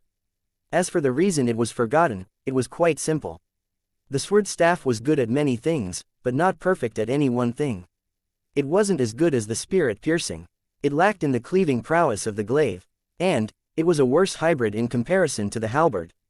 In addition, due to the change in blade design that came with the halberd, a sword staff couldn't match its power either. For all of these reasons, the sword staff was eventually abandoned. But, it seemed that Ailsa wanted to bring it back. "There are a few reasons why I want you to choose this weapon. The first is its versatility. It is a jack of all, master of. However, it's exactly because of this that it's perfect. This is why I said I only wanted you to abandon the Tatsuya's saintly weapons as presently constructed. I want you to pave a new path that fuses the 3, succeeding where your great-grandfather failed." Ryu's gaze sharpened, a twinkle hidden within their depths. "The second reason I want you to take this path is because a great sword staff would make it far easier for you to dual wield. With your dexterity, it will almost be no different from wielding 2 swords rather than 2 polearms. This will give you far greater control and the disparity between your dual and single wielding strength won't be as exaggerated." Even to this moment, Ryu was much stronger when single wielding. When he used a weapon with a single arm, he could at most exhibit a fifth of its strength. The good news was that when he used two weapons at once, the effect was multiplicative. So, when he dual-wielded, rather than only being able to display 40% of his strength, he was closer to 80 to 90%. This was exactly why Ryu didn't want to give up dual-wielding. If he could have such results with just a fifth of his strength, what if he could exhibit 100%? Wouldn't his strength reach an all-new level? He might be even 10 or 20 times stronger than he was now. But, there was more bad news than good. For one, Ryu hadn't made any progress in his dual-wielding in a very long time. It was as though he had reached a plateau he couldn't break past. But, the second piece of bad news was even worse. Ryu had never dual-wielded the halberd before. Whenever he dual-wielded, it was always with the glaive or the spear. If he brought out the halberd, he would always single-wield it. There was a very obvious reason for this. He couldn't dual-wield his halberd, no matter how hard he tried. The stronger his comprehension of the halberd became, the further away from dual-wielding it he got. This became a perpetual cycle he had been stuck in for years already. Ailsa took another deep breath. Little Ryu, what you're fighting against is more than just yourself. The same way names carry fate, so do weapons. The more powerful a weapon, the stronger the convention around it, the more difficult it will be to break past what it has become used to. Every time you battle, you're not only trying to increase your own strength, but you're essentially swimming against the tide of the world. Everyone who picks up a spear will do it with two hands. Everyone who picks up a glaive will do it with two hands. Everyone who picks up a halberd will do so with two hands. The halberd is especially like this. There might be some rarer instances of soldiers wielding a shield and spear at the same time, but this will never happen with the halberd. It's a weapon of power, of oppression. You don't defend when you use it, you attack, you destroy. This is the embodiment of the halberd, and it's especially so for the Tatsuya's saintly weapons. From this, I'm sure you can understand the third reason I've chosen this weapon for you. Ryu nodded slowly. Ailsa smiled. As a rarely used weapon, the faith around the sword staff has dwindled down to near nothing. As for the modification I have in mind for you, it's even more unfettered. Little Ryu, this isn't only about not being restrained by convention. Pioneering the faith of a new weapon will give you added strength no one else has access to. While others will have to pull from the same reserves of essence the world has to offer, you can pull from your own. The restrictions will be far less and the benefits far greater. Ailsa steadied her breathing. So, what do you think? Ryu stayed silent for a long while, his irises flickering. For the first time in a long while, Ailsa didn't peer into his mind, patiently waiting to the side. Show me this great sword staff. Ryu finally said after a long while. Ailsa paused for a moment. She thought that this was maybe the most important image she would ever project. If she did this wrong, maybe she would lose Ryu's potential acceptance of this matter. Deep within her soul, she felt that this was a necessary step Ryu had to take. If he didn't abandon his current path, he would never reach his full potential. However, Ailsa wasn't a weaponsmith. She didn't know what she should do. Ailsa closed her eyes, calming herself once again. She never thought that such a matter could be so stressful. Since she couldn't rely on her expertise, she would force it. If there was one thing she did have expertise on, it was Ryu. In that case, she would show him something she felt reflected him to perfection. Alright, this is it. Chapter 383. In my league. When Ryu saw the image, he lost his breath for a moment. Half of the weapon was shrouded in a heart-stopping mystique. It was a jet-black blade, radiating out with a dark fog. It had a width of 2 feet and a length of almost 2 meters. The blade was so flat that it seemed capable of slicing a piece of paper down its thickness. There was a slight taper to it, leading to a slightly elevated spine that just barely reflected the light. Everything about the weapon screamed to one's inner demons, calling out for slaughter. But this was just one half. The hilt of the weapon stretched out into a polearm over a meter long. It was wrapped in the scales of a dragon, wheezing and breathing as though it was alive. Every pulse caused the scales to lift slightly, revealing a sinister red beneath. It felt like just grasping this hilt would slice one's palm apart, and just swinging the weapon would allow it to drink one's blood. A second copy of this weapon stood side by side. They seemed to be calling out to Ryu, begging them to take them into his hands. Ryu took a sharp breath. He could feel his blood rampaging about, threatening to burst out from their veins. He had never seen a weapon call out to him in this way. He subconsciously reached out, trying to touch them, But, when he expected to feel his palms being sliced into by the sharp scales of the hilt, he grasped onto something soft instead. Ryu shook his head, his vision clearing, only to find his large hands practically disappearing into Ailsa's ample breast. "Oh, sorry." Ryu pulled his hand away, his expression regaining its calm. Ailsa giggled. "Why don't you touch some more?" A slight blush colored her face. Though Ryu had already seen her everything, this was the first time he had touched her in such a way. Plus, even if he was cold, he could at least pretend to have enjoyed it, right? Why was his face still so bland? Luckily, Ailsa could read Ryu's thoughts, so she was well aware he enjoyed it more than he was letting on. It was a good thing too, or else she would begin questioning her womanly charms. Ryu shook his head with a slight bitter smile. This woman played too much. But, he didn't necessarily hate it. "So, what did you think?" Ailsa said after she was finished teasing Ryu. "How manly would you be wielding such weapons?" The great sword was already a weapon of men, but this seemed to take it to a completely different level. That said, not just anyone would be able to wield such a weapon. Not only would it take an insane amount of strength, the dexterity required would be beyond most. Ailsa believed that Ryu was one of the very few who could manage it. Ryu took a deep breath. "It's a beautiful weapon, I could feel it resonating with me." The sword staff, in a lot of ways, was just like Ryu. Both had been abandoned by the world and both wanted to carve out their own path within it again. This was the first time Ryu had felt such a way about a weapon. The Tatsuya saintly weapons were for his father and grandfather. But, this was for him. However, Ailsa froze, a tinge of worry coloring her expression again. Her excitement waned considerably just by virtue of this single word. "That weapon's power is currently beyond me. Even if we have your funds and can commission its build, I wouldn't be worthy of it. Shouldn't we start with something a bit more in my league? And also something that wouldn't make every Dao pedestal realm expert on the moon world chase after me as though their lives depended on it?" Though Osiris was a dream world, shipping things into and out of it was incredibly easy. Everything here was illusory, but something like teleporting products across worlds would be exceptionally easy. It could be said that thanks to Ailsa's wealth, Ryu already had everything at his fingertips. Ailsa was stunned when she heard this, but then she suddenly began laughing. Her laughter was so beautiful that the energies of the world seemed to sing. One would think that she had just accomplished the goal of a lifetime. Her smile was so genuine that Ryu felt as though centuries of icicles were slowly melting around him. Ailsa pounced into Ryu's arm, happily burying her head into his chest. Ryu was stunned for a moment before he shook his head, a light smile on his face. He patted her head, allowing her to do as she pleased. Sometimes, this cultist fairy of his acted more like a little girl than a billion-year-old existence. Many hours later, Ryu walked out of a weaponsmith shop with two massive greatsword staffs strapped to his back. His every step was heavy, causing the ground to quake. Unfortunately, he still hadn't mastered the control of his body. So, whereas in the real world his steps would be as light as a feather regardless of the weight he carried, in this world, he was practically a walking earthquake. From within the weaponsmith shop, an older man wiped his brow of sweat, a partially curious and partially gratified light in his eye. As a weaponsmith, his job could often be quite repetitive.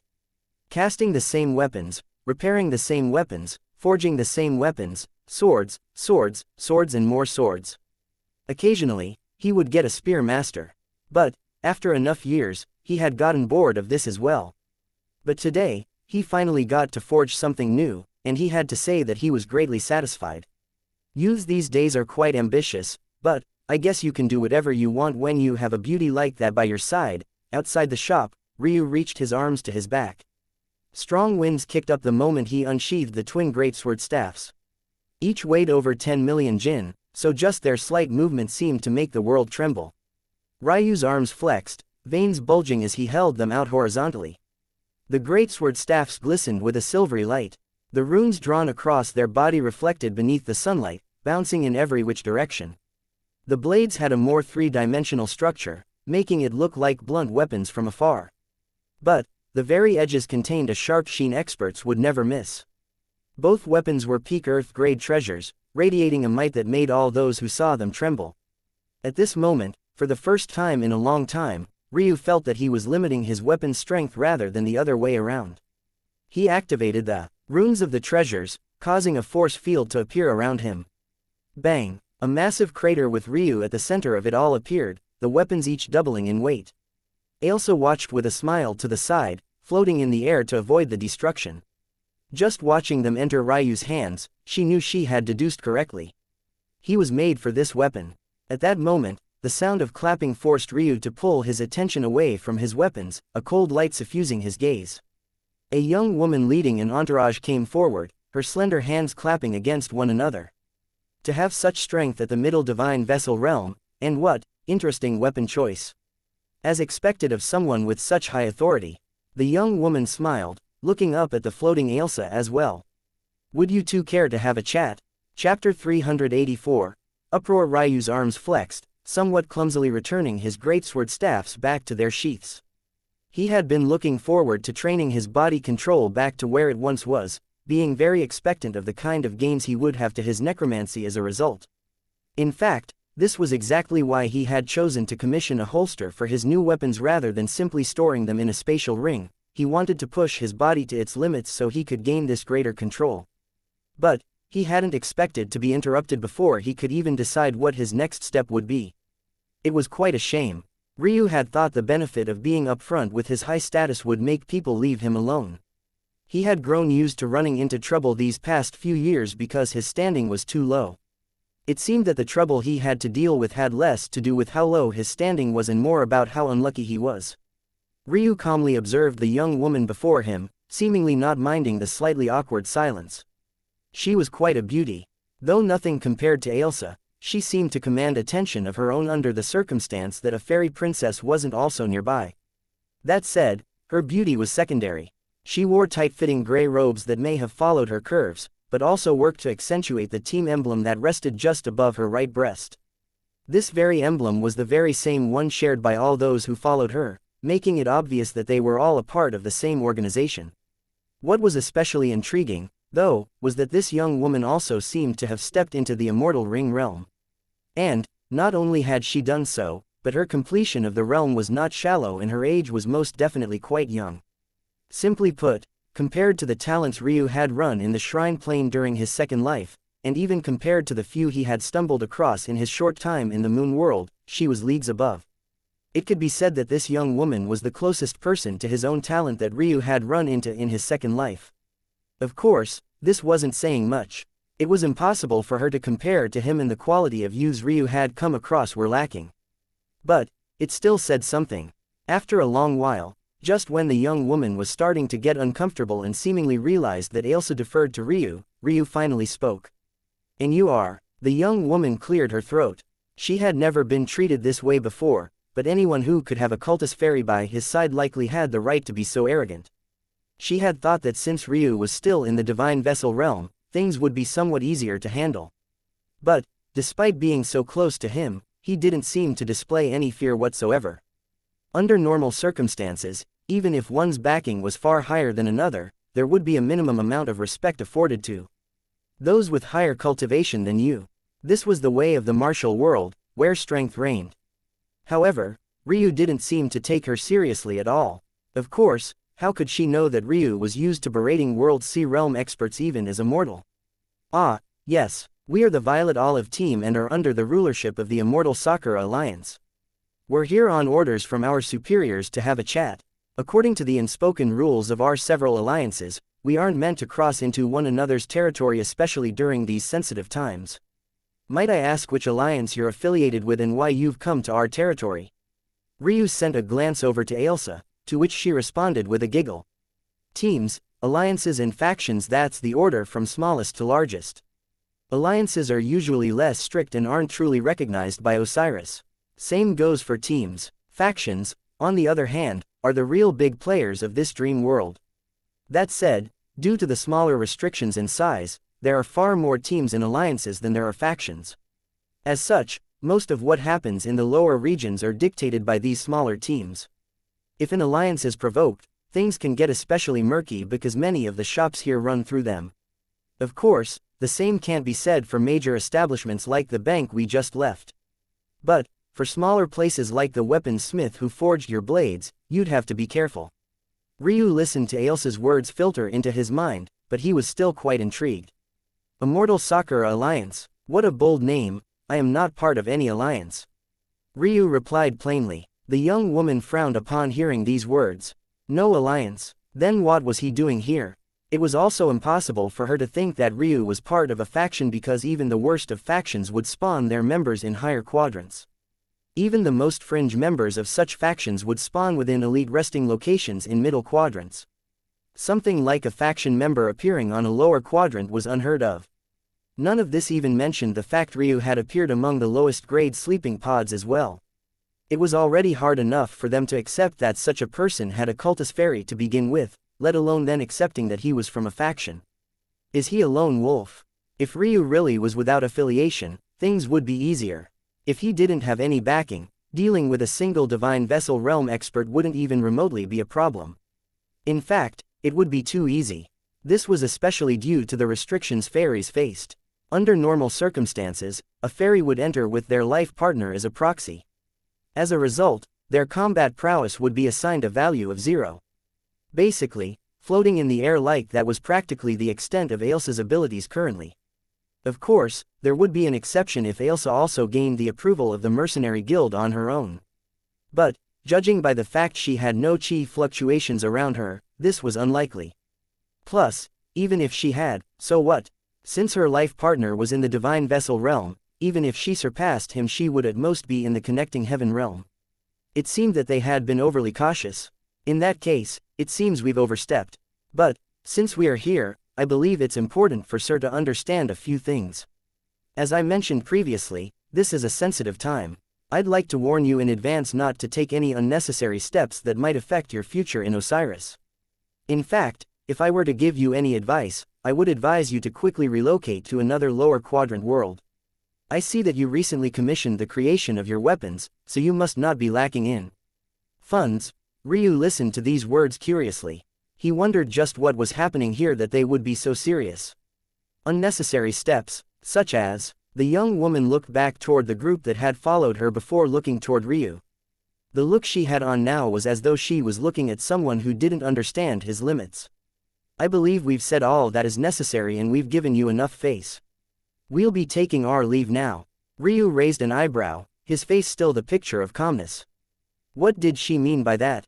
Ryu turned his question toward Ailsa. I'm not sure, but if I were to guess, it is likely related to the resources of the quadrants. Resources? Osiris is a dream world, but there are tangible benefits to be gained. Most importantly, it's a world for training and exchanging benefits. Some of these benefits can be traded amongst people like you just did with your new blades. However, many more of these benefits have to be fought for through ranking competitions and field competitions of the like. They're likely worried about you interfering in these missions. Or, rather, they were back when they thought you were a part of an alliance. It seems they're looking down on you now, my little Ryu. Ailsa giggled lightly, her actions causing several eyes that had been quietly listening in on the clash to stick to her like glue. Oh, so that's the case, huh? Ryu hopped out from the crater he had formed, his steps heavily landing on the paved roads and causing cracks to spread. Not long later, the crater began to mend itself as though nothing had happened. Immortal Sakura, is it a coincidence? Ailsa smiled, seemingly knowing that Ryu had already made a decision. If he didn't seek chaos, would he be the Ryu she knew at all? Not long later, an uproar sent waves across the lower quadrant world. News that one of the missions the Violet Olive team had reserved was now gone spread like wildfire. To make things more interesting, this matter was undertaken by a lone wolf in the mere divine vessel realm. Across worlds, there was a lush paradise with beauty beyond words. Pinkish-violet clouds hung in the air, a refreshing scent rode the soft spring breezes, and the creatures seemed to laugh jovially, splashing about in crystal-clear waters. At the center of this world though, a huge commotion was taking place, a commotion so large it made what was happening in that Osiris lower quadrant seem like a joke. After so many years, news of Princess Ailsa had finally been found. Chapter 385, where sitting within the center of a budding flower, there was a man with handsome features beyond description. It could be said that Ryu was a man who was almost perfect in every regard, but compared to this fairy king, he was several levels inferior. It was to the point where Ryu could only be seen as substandard if they were placed in the same room.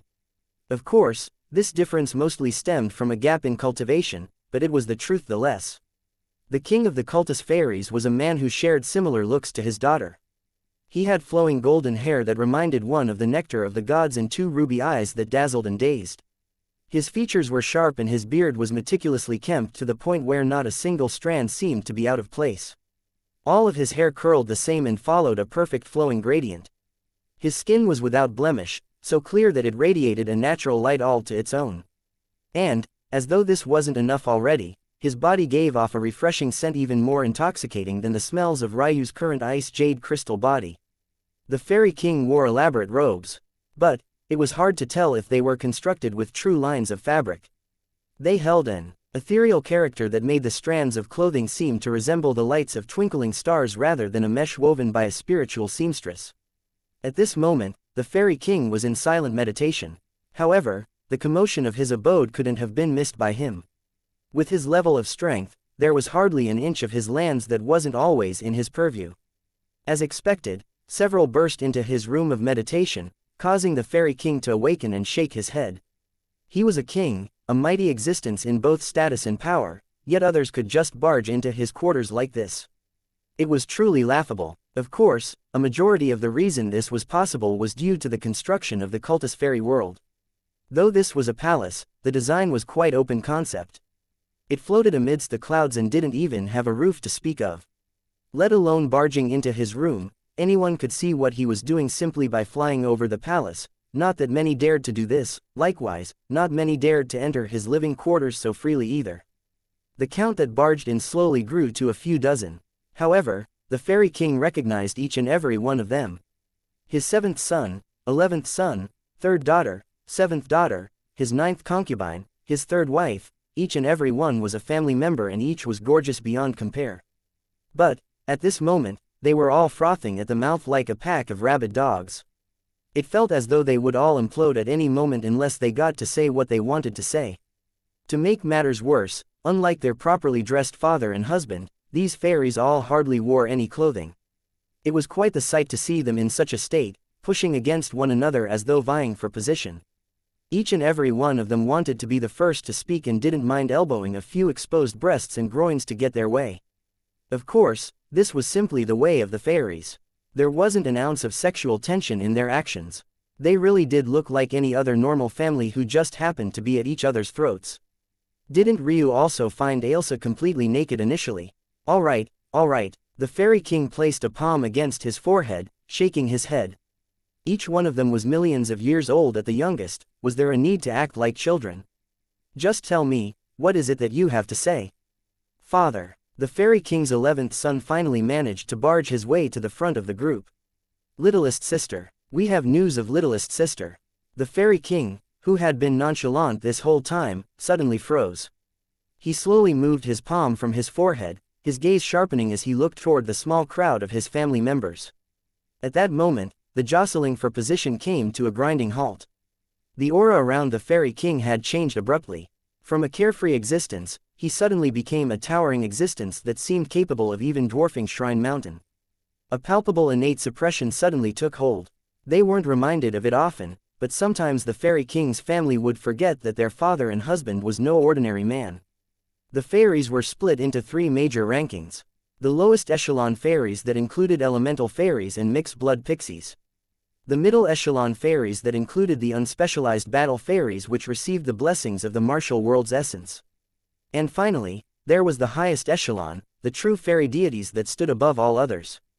This echelon included Fisha fairies, the remarkable healers and breathers of life, the Quibus fairies, the harbingers of the dead and the reapers of death, and finally, the cultist fairies, the nurturers and the sustainers of the martial world's enigmatic cycle. This highest echelon had just 3 kings, 3 fairy kings that stood above all others, 3 men and women that ruled the fairy world with their might. And this was one of them, Elipharan Cultus. He was the greatest cultist fairy of his generation, a man responsible for countless impossible deeds passed down through the millennia. It was impossible to recount his valor in just a few words, to encapsulate his legend in just a few breaths. If one had to say just a small bit, to capture just an inferior portion of this man's grandeur, one only had to say a single thing. The balance of the fairy plane as the martial world had come to know it, was precisely the result of this man's efforts. Where is my daughter? His words practically came out in a growl. Chapter 386. 9 cycles. The Fairy King's 11th son seemed to have trouble breathing. But he eventually shook his head and grit his teeth, his words eventually coming out in a steady flow. According to reports, littlest sister recently used her name to access one of our vaults in Osiris through the mercenary guild. She withdrew a small sum for unknown reasons. But regardless, she should be in Osiris right now. The Fairy King frowned. Osiris? Wasn't that the dream world formed by the mercenary guild? Why would his daughter be there? Unless she found her life partner. The Fairy King asked with a dark expression. We can't be sure, but after some digging we did find that she entered with a human boy. Find out this boy's information. The Fairy King replied, his voice tinged with a hint of cold. Osiris was a dream world. This essentially meant that it couldn't count as a location. Even if they knew she was in Osiris, there was no telling what world she had gone off to and where she was connecting to Osiris from. Since, in all likelihood, she was connecting to Osiris by proxy of this life partner, then the best way to find her was to find him. Then, they could make a complicated matter simple. We've already tried, father. But the Fairy King's expression grew colder. But what? A chilly aura gripped the meditation room, refusing to let go. The information is sealed off. Then contact someone to unseal it. The Fairy King spoke of violating the core laws of the mercenary guild as though they were nothing. This was precisely why Ryu had known not to trust it and why he didn't dare to use his own bank accounts even after reincarnating. In the martial world, rules were only followed by the weak. The Fairy King might not have been a sky god, but just how many sky gods had there been in cultist clan history? Plus, with his current status, he could just barely carry just as much sway as a sky god could. This was how heavy his every word was. Something like unsealing classified information of a singular individual was no problem at all. This, Elifarin's 11th son hesitated again. What's the problem? Speak. Father, I already tried requesting such information already. Unfortunately, the information is sealed, even beyond what our word can unseal. It's likely that this boy has joined a faction. The Fairy King's expression flickered, a light of fury deep within them. A faction? Who cared? A damned faction dared to stand in the way of information about his daughter. Were they tired of living? Father, the situation is more complicated. The boy has joined the faction of the saintly weapon sky god. That man has always been an eccentric and is practically impossible to contact. There's no telling where he is now. He has no subordinates, so the only person we can contact to release this information would be him personally. There aren't even any members running his faction at all. Our hands are tied. The Fairy King's expression twitched several times. It was clear his anger had reached the point of imploding, but he didn't know where to vent it. A sky god with no fetters like the saintly weapon sky god was the most difficult to deal with. If such an existence was offended, who could bear the rage of a sky god without worries? The only thing that stopped sky gods with grudges against one another from acting indiscriminately were their families and descendants. No one wanted to see their hard work of countless epics come crashing down before their eyes. However, what if a sky god didn't have such worries? Why him? The Fairy King's brow furrowed. As far as he was aware, the saintly weapon sky god had only joined the mercenary guild due to convenience. After all, their restrictions on their members' were practically non-existent. Logically, such a person shouldn't accept anyone into their faction. So, how had this boy been accepted? Husband. At that moment, another woman walked into the meditation room. But, compared to how the others were treated, no one dared to get in the way of this woman. Everything from her gait to the slight swaying of her hips exuded perfection. This woman was other than Elifarin's first wife, his queen, and Ailsa's mother, Xianxia Cultus. Xianxia only had 2 children, one elder son and one youngest daughter. Unfortunately, her son had died to an incident that occurred long before Ailsa's birth. So, it was clear that even in comparison to the Fairy King, Xianxia was even more concerned about the whereabouts of her daughter. Xianxia, is something the matter? Elifarin's expression softened considerably. He stowed away his coldness with an unnatural swiftness the moment he laid eyes on his wife. Where's my Ailsa? Xianxia said softly. Though her demeanor was elegant, her expressions seemed to carry a slight sickliness to them that made one want to protect her with all their might. Elifarin took a deep breath. I will find her. Xianxia smiled somewhat bitterly. She had heard these words many times before, but they never came to fruition. Little Ailsa just doesn't understand, Elifarin sighed, rubbing his temples. Life partners seemed to be a great tradition of the fairies, but the truth was that this was only a responsibility of the commoners amongst fairies. Fairy royalty were far too valuable to simply hand away to an unknown life partner, and this was especially so for Ailsa. Not only was Ailsa the child of the Fairy King, but her mother was of a background that even the Fairy King himself always remained silent about. And, as important as these matters were, Ailsa was also the most suited to take up his position once he chose to retire. With her talent, she shouldn't even be very far from having the strength necessary to accomplish this either. But, after Ailsa found the notes left behind by her elder brother all those years ago, her feelings toward life partners seemed to take a complete turn around. Before them, as her parents could even comprehend the changes occurring to their daughter, Ailsa had disappeared to places unknown and had already been gone for over 9 cycles of 100 million years. Chapter 387. Upheaval. The atmosphere within the meditation room became heavy. Unlike their littlest sister, they, as her elders, were much more informed about the matter that happened all those years ago. However, it was for these exact reasons that they didn't want Ailsa running about on her own like this. There were some things that the actions of a single person simply couldn't stop. The martial world was being warped and changed. A single Ailsa couldn't change this fact because even the cultist clan itself was nothing but a leaf blowing in the wind. They had already sacrificed one of their own to this nonsense. They refused to also lose Ailsa. The Fairy King took a deep breath. Since little Ailsa has found her life partner, there should be some changes to the wheels, no? Why is it that we are only now finding out about this? Realizing something, the Fairy King's gaze sharpened once more. The so-called wheels actually referred to the sacred lands of the cultist fairies. Due to the specialty of the fairies as a race, they were able to accumulate more faith than other empires with far more ease, and this was especially so for cultist fairies. Even the common cultist fairies were capable of raising up legends across the humanoid and bestial races. The cultist fairies essentially gained free thrones every time a genius was contracted to one of their own while not having to pay the same price other powers would have to. This was part of the reason the fairies were so untouchable. Even if they didn't produce a sky god for several generations, no one would dare to target them.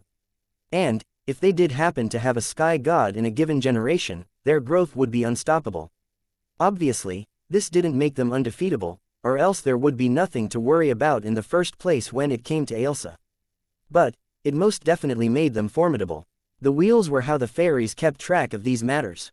The more important the family member, the more prominent their wheel. It didn't need to be said that Ailsa's wheel was among the most prominent and the one that was the most frequently checked. But, aside from letting them know that Ailsa was alive, the wheel didn't let them know anything else. Even after so many years, there hadn't been a single movement. Originally, they thought that this was fine. It only meant that Ailsa's life partner had either not been found yet or her life partner was dead. At least if it was the latter, they could just wait patiently for Ailsa to come home after giving up. But now, the expressions of the fairies changed. They looked toward one another, their thoughts clear in each other's eyes. In order to gain the favor of a fairy, one had to already innately be a genius of their race. This much was undeniable and was the case no matter how low the standing of the fairy was.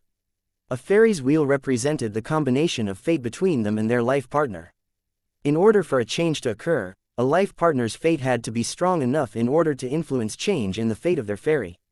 What did this mean? It was simple. If Ailsa's wheel showed no movement, it meant that the fate of her partner was exceptionally weak in comparison to her own. The only way this could be possible is if Ailsa's life partner's talent was so poor in comparison to Ailsa's that it couldn't influence Ailsa's future in the slightest, or Ailsa's life partner was destined to live a short life. After reaching this point of their analysis, the meditation room was suddenly filled to the brim with murderous intent. It wasn't just a single person, but all of them. Fury lit their gazes, and tore a burning path through their veins. Each and every one of them wanted to charge out and blaze a bloody trail toward where Ailsa currently was. The death of a life partner after a connection had been formed would be devastating to a fairy. In fact, the result might be no different from a true death. Ailsa being partnered with a life partner without talent. That was impossible. Even if they were breathing their last breaths and the only option to live on was to accept this, they still wouldn't. The heavens wouldn't play such a joke. A princess of the majestic cultist clan being paired with an insignificant worm. No, there was only one explanation, then. This life partner, whoever he was, didn't have long to live. The Fairy King's aura alone. shredded the budding flower he sat upon. Any herbologist present would have felt their hearts constrict in pain. This flower was of the mystical grade at worst. And, considering its size and maturity, it might not be any less valuable than an ordinary ancestral grade spiritual herb. Who can enter Osiris? Elipharan practically growled. Me. Ailsa's half-siblings practically all called out at once. Husband. This isn't appropriate. Seisha's calm and soothing voice cut through the chaos. Despite the fact it was her own daughter, it seemed as though she was the only one capable of keeping her cool at the moment. What's inappropriate about it? The hoarseness of the Fairy King's voice didn't fade this time as he faced his first wife. Though he loved her very much, he was still a king. The final decisions for all matters were always decided by him. The matters around the mercenary guild are especially turbid at this moment. The guild isn't controlled by any one existence, but somehow they're all turning a blind eye to the same matter at this moment. The Fairy King frowned. Why did this wife of his seem to know more about the mercenary guild than she should? There's not just upheaval in the mercenary guild either. The armament guild is experiencing such upheaval as well after the incident with the Hostam clan.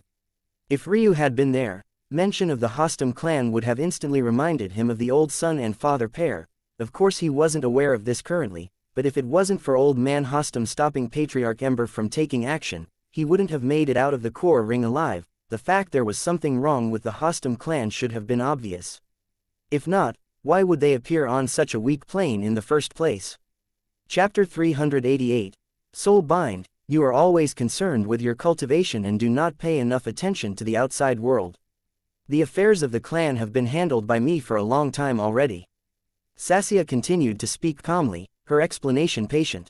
The appearance of the martial gods has caused a lot of the status quo to change. We can't be as willful as we have been previously. The Fairy King stared toward his wife a long while, but the words martial gods seemed to dampen his mood considerably. What do you suggest, then? Sassia smiled lightly, her pale face gaining some color. She was truly mesmerizing in this current state. Send the little ones after their aunt. Sassia replied plainly. They need to be properly trained for the coming tide regardless. The mercenary guild is as good a place as any. The Fairy King sat back down, another budding flower magically forming beneath him. After some thought, he nodded. The little ones didn't need to defeat their aunt, they only needed to lay eyes on her and deal with her life partner. After this, it would be far easier to find out exactly where they were. Then, they wouldn't have to rely on the mercenary guild any longer. Call Rolaith and Sanrith over.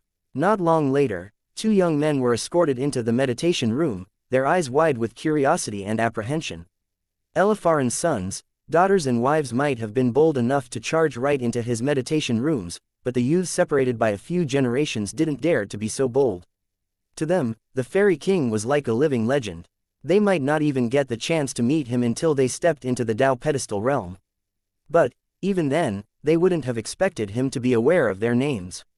Of course, what the two young men didn't know was that the Fairy King was very doting of his family. He kept a distance from his grandchildren not because he didn't love them, but because there would always reach a point where it was impossible for him to give them all the same love and affection. As such, it was an unspoken rule that the Fairy King would only interact with his direct line descendants so as not to show any favoritism. That said, the Fairy King was quite unique in this aspect. Many took the same path as him for vastly different reasons. To them, getting to know family members too far removed from them was a waste of time. After enough generations, they were hardly even related any longer. But, clearly, the Fairy King didn't fall into this camp unlike Ryu's great-grandfather. It could be said that the only reason that Primus knew Ryu's name was firstly because sky gods had infallible memories. He would have only needed to hear it once to never forget it. And, secondly, the only reason he bothered to hear it in the first place was because Ryu was born with a great ancestral circle-level title, something incredibly rare through the martial world. Rolaith and Sanrith, though, were still among the most talented 5 of their generation. For them to reach such a standard within the cultist clan, their level of genius spoke for itself. To achieve this feat in such a family was akin to standing atop the shrine plane. Despite both being less than 2,000 years old, they had long since taken deep steps into the immortal ring realm. Rolaith and Sanrith both were in the 3rd immortal ring realm. And, unlike the pitiful Zhu clan members Ryu had met previously, each had formed ancestral grade rings. Their strength was easily hundreds of times that of those Zhu clan members Ryu defeated. Still, when they both heard of the task they were given, they couldn't help but hesitate. They too felt a fire light in their belly when they heard that their aunt had such baggage hanging onto her life. But, grandfather, are you sure that we are enough? Sanrith spoke hesitantly. Auntie's life partner should, at worst, be in the Tao pedestal realm. We're no match for him or her. Rolaith nodded in agreement. No, the only information we were able to glean was that this bastard is still immortal and he is also young. The two boys looked at each other, their expressions half filled with confusion and another determination. If their aunt's life partner was truly so weak, this wouldn't be a problem at all. However, they couldn't understand why there was such a difference in strength. The most fundamental law between life partners was that they would be born on the same day, at the same hour. A billion-year-old mortal. That was impossible. The Fairy King didn't bother to explain. Noble fairies didn't usually seek out their life partners, so they were ill-informed on the subject. The more talented a fairy, the more the rules bent. If a fairy of Ailsa's talent was really born on the same day at the same hour as her life partner, if their intimacy reached the deepest level, the power the two could exhibit together would be heaven-rending. As a result, the more talented a fairy, the less compatibility they tended to have with their life partner. It was simply the way of the heavens. Of course, Elifarin had no idea that Ailsa and Ryu were indeed born on the same day at the same hour. Not only that, but it was the same minute and same second as well. Their blessings fell down in unison and they gifted the world with their first cries simultaneously. Their partnership was simply unprecedented. Take these soul-binding formations. You only have to kill your aunt's life partner a single time within Osiris and they will take effect. By then, there will be nowhere he can hide from us. The two young men were shocked seeing such things handed to them. In order to bypass the formations that formed Osiris, these formations would have to be at the very peak of the ancestral grade at worst, the reality only. Made the seriousness of their mission truly settle in. Leave it to us, grandfather. Oblivious to all of these matters, Ryu dashed through a forest, trying to gain better control of his body. With his talent, he had already gone from 10% control all the way to 50% in just a few hours. He could tell that if he tried to use his corpse puppets now, his skill would be on a completely different level. He almost regretted not entering earlier. But, as things went, the further you progressed, the more difficult more progress became. Ryu already felt that even reaching 51% might take several dozen minutes, which was significantly slower than the past. The location should be up ahead. Just defeating a 6th-order beast, right? Unfortunately, even as Ryu downplayed his task, his nerves were pulled tight. This was because before, the best 6th-order beast he had come across was of the Earth grade. This one, however, was of the Sovereign grade. Chapter 389. Sovereign. It was well known that beasts were always stronger than their human counterparts. It simply couldn't be helped. Even with the losses to strength they suffered due to their often exaggerated sizes, it simply wasn't enough to mitigate their overall advantages. But, it had to be said that this was mostly the case for average humans. For those of astounding talent like Ryu, this was no more than a joke. If, that is, one was speaking of regular beasts. It was no issue for Ryu to deal with common, black or even Earth-grade beasts at his level. In fact, after unlocking the secret of his chaotic silk meridians, even heaven-grade beasts at his level could be treated lightly. However, sovereign-grade beasts were a different monster entirely. These were the creatures approaching the level of the deity beasts that once ruled the Shrine Plain. In fact, in this era, they were the strongest beasts one could come across. To understand how powerful ancestral-grade beasts were, one only needed to look at Ryu. His body realm cultivation was already so exaggerated despite having only unlocked a sliver of his bloodlines. Back when Ryu fought Little Rock, even the little guy, who had only been the equivalent of an Earth-grade beast back then, had a thicker bloodline than Ryu. Yet, Ryu was actually so powerful.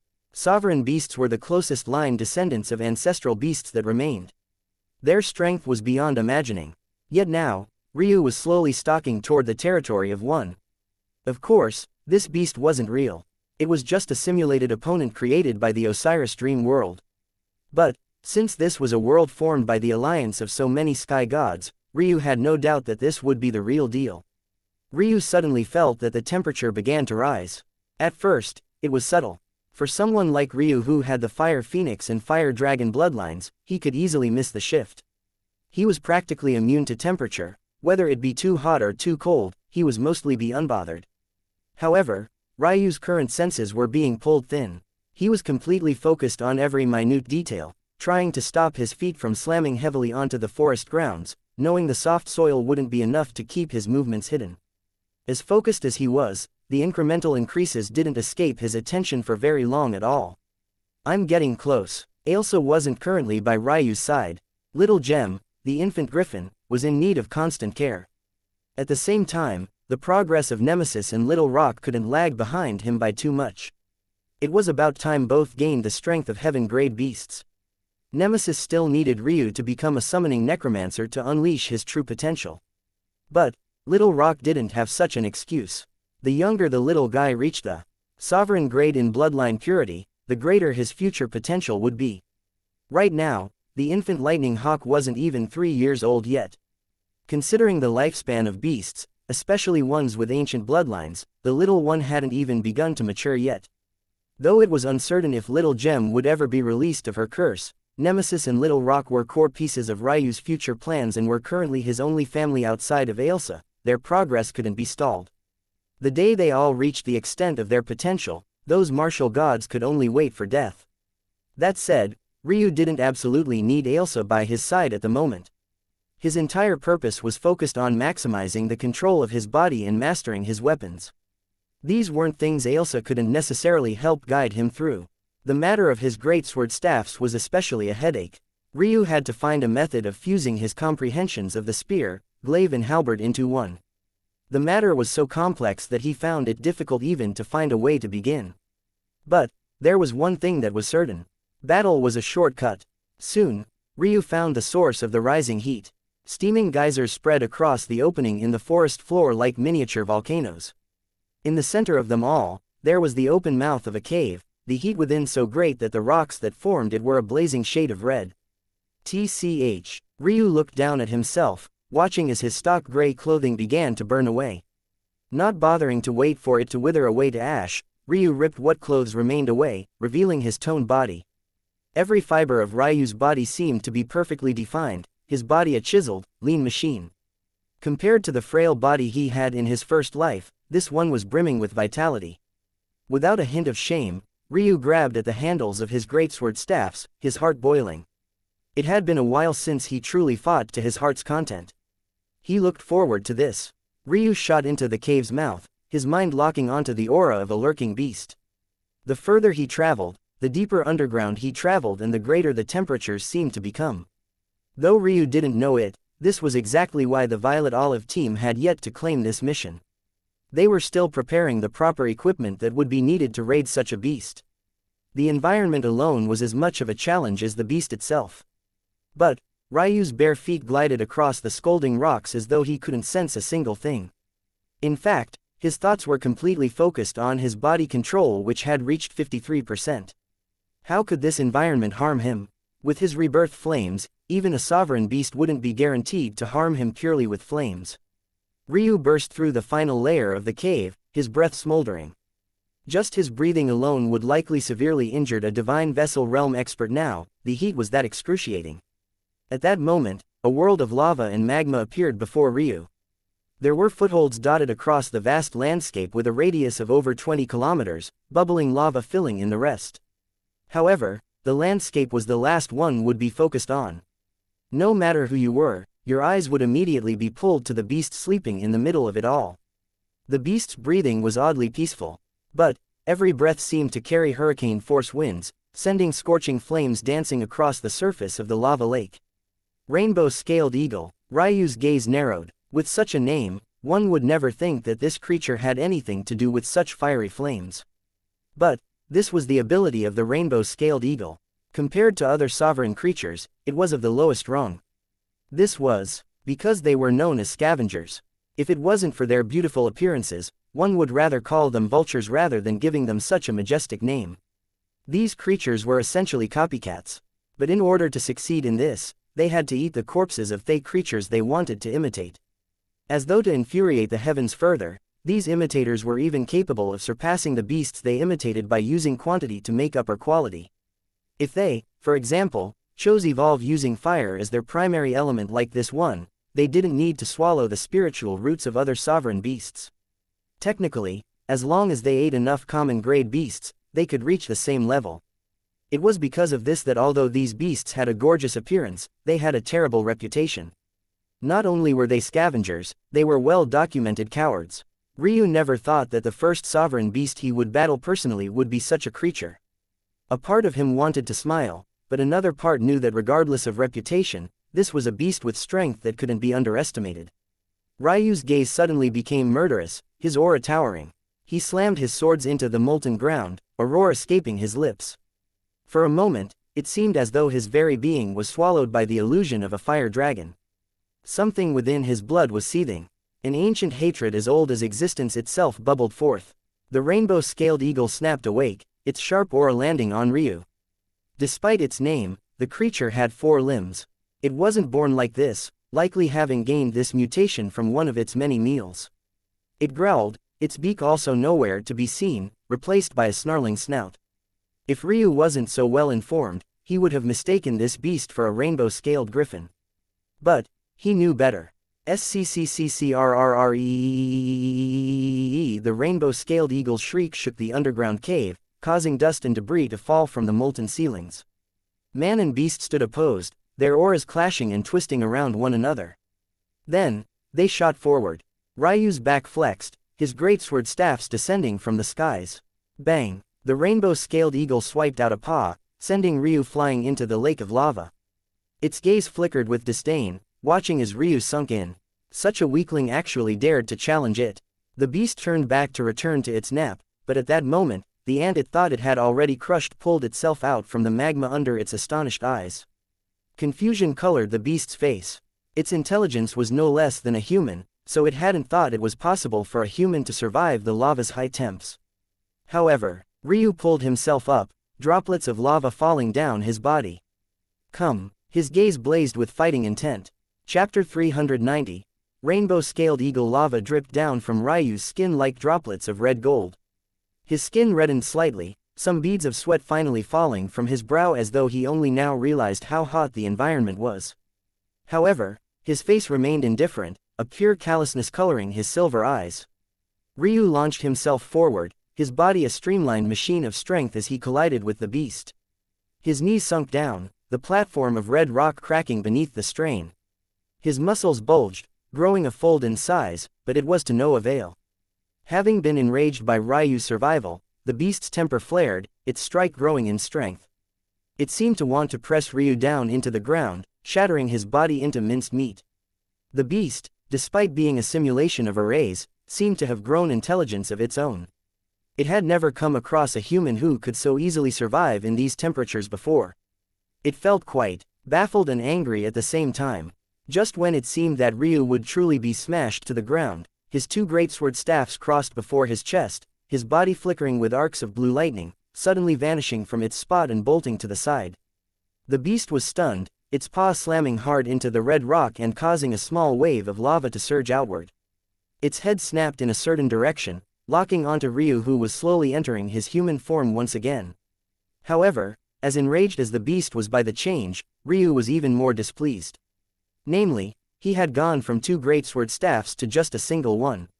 Before, even though he hadn't comprehended any mortal endowments, he had been able to use his flexibility in dual wielding to cover for his weaknesses. But, with only one now and no techniques to speak of, his prowess had plummeted once again.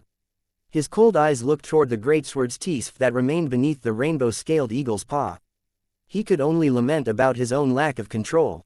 He had yet to get used to his spirit body, but now the control he had over his body was even less than usual. It only made sense for him to make such a foolish mistake. Ryu shot forward again, swinging the greatsword staff with 2 arms. In that moment, he felt something different. Able to focus his entire mind on one weapon, he could feel the intricacies of the greatsword staff, that small intangible thread of fate attached to it withering away beneath his presence. Ryu had never experienced something like this before. Whenever he brandished his spear, glaive or halberd, he always felt as though it was tugging him in a certain direction. He always had to fight for control, always pulling for the right to wield the weapon as he pleased. Something within Ryu clicked. Was this the truth behind mastering weapons? Though Ailsa had said as much, it didn't properly sink in until this very moment. It wasn't until now he knew just how much fate controlled his life. Ryu found himself flying into the lake of lava again, a large splash sending a pillar of red gold into the air. However, his face didn't have the look of someone defeated. In fact, he had never felt more alive. Line of fate. The world suddenly slowed in Ryu's eyes. The colorful colors of his ethereal tapestry sight faded, being replaced by an endless expanse of white, black and gray. But this only lasted for a moment. Soon, the color came back, adding a splash of life to an otherwise dreary world. Ryu almost couldn't refrain from gasping. He knew that ethereal tapestry was a mutation of his heavenly pupils. It was the result of an ability of his ice jade crystal body and his mysteries of heaven and earth pupils synergizing and mutating into one. But what he had failed to consider was the possibility that the other abilities of his heavenly pupils would be influenced by this as well. In the past, lines of fate had turned his world to black and white. Everything in that world was formed of strings, even humans became bundles of cords wrapped about to form their humanoid figures. This string stretched from their bodies and into the skies as though they were nothing more than puppets of fate under the illusion of autonomy and personal freedom. Each of these strings represented varying probabilities, all intertwined to result in what those of the martial world called life. Other than this, Ryu knew that if he aimed toward the white he would have a better outcome, if he aimed for the black, the result would be less than desirable. But now, Ryu saw all sorts of colors. He still saw lines of black and white, but within them he saw lines of violet, lines of red, lines of blue and all sorts of others. He had no idea how to make sense of them. He was so stunned by the change that he didn't even realize he had almost sunk to the bottom of the lava lake. Ryu shot up, his feet using the molten sea floor as an anchor. He pierced upward like an arrow, appearing above the lake in an instant. The world above was even more gorgeous. The lines grew more complex, their colors more varied. In all the chaos, Ryu finally managed to pick out a single pale line. It held a pearly white color, looking pure and untainted. But compared to the other lines, it had a thickness so thin that it seemed like it might collapse at any moment. The rainbow-scaled eagle roared, its wings expanding. It was truly enraged at this moment. Though it seemed to be dealing great damage to Ryu, it could tell that Ryu somehow always managed to divert most of its strength. In fact, Ryu seemed to be growing stronger and stronger with every clash. Ryu swept his gaze over the beast preparing to leap into the around him. The lines of fate surged. He could see the force being exerted along its palms, the chi gathering at its throat, the trajectory of its upcoming flight. But Ryu soon took his gaze off of it, turning his attention back to the greatsword staff, his gaze melting and beginning to border on infatuation. He felt as though he could tug on this thin line, manipulating as he pleased, thickening it and even coloring it as he saw fit. With a thought, Ryu looked toward himself. The colors that swirled around him were especially dazzling, but it was hardly a problem to pick out three, each of them carrying a blazing red character to them. It didn't take much to understand that these were the comprehensions of his three Tatsuya saintly weapons. They were thick and immovable, swaying about as though they had minds of their own. Rather than seeming to be a part of Ryu, they seemed to be chains that bound him, leashes that kept him shackled. Compared to the thin white line of the greatsword staff, they were millions of times more difficult to control. I see, Ryu mumbled to himself. He took a step forward in the air, his control over his body having skyrocketed to another level. With that one step, he dodged out of the way of the rainbow-scaled eagle's charge, leaving it unable to change direction in a short time. With a thought, the illusions of three weapons appeared before Ryu, each of them exuding the aura of the imposed realm at the weakest. Demonic strings. With a flick of his wrist, the second greatsword's teeth shot up from the ground. Ryu's control continued to skyrocket. Just earlier, he could barely fly. But now, he could force a 10 million Jin weapon into flight from dozens of meters away. It was clear that lines of fate had given him a massive boost. However, this hardly mattered, because anyone who was paying attention would only see Ryu suddenly swing his two weapons forward, tearing apart the illusory weapons that hovered before him. The three thick lines of red fate that hung above him wavered and withered, their strength being greedily devoured by the thin line of white fate.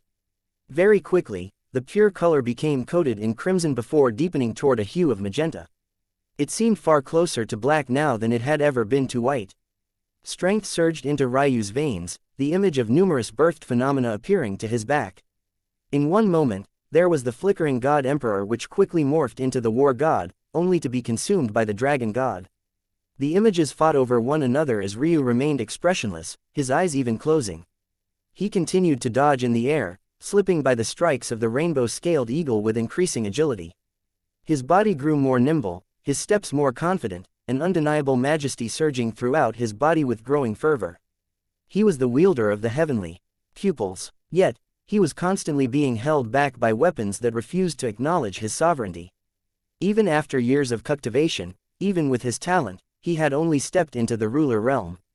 To others, this was a shocking achievement. The rule realm was cornered off for immortals. It had no business being in the hands of a mere divine vessel realm pup. However, Ryu was unsatisfied. He didn't have time to bide and wait for his turn.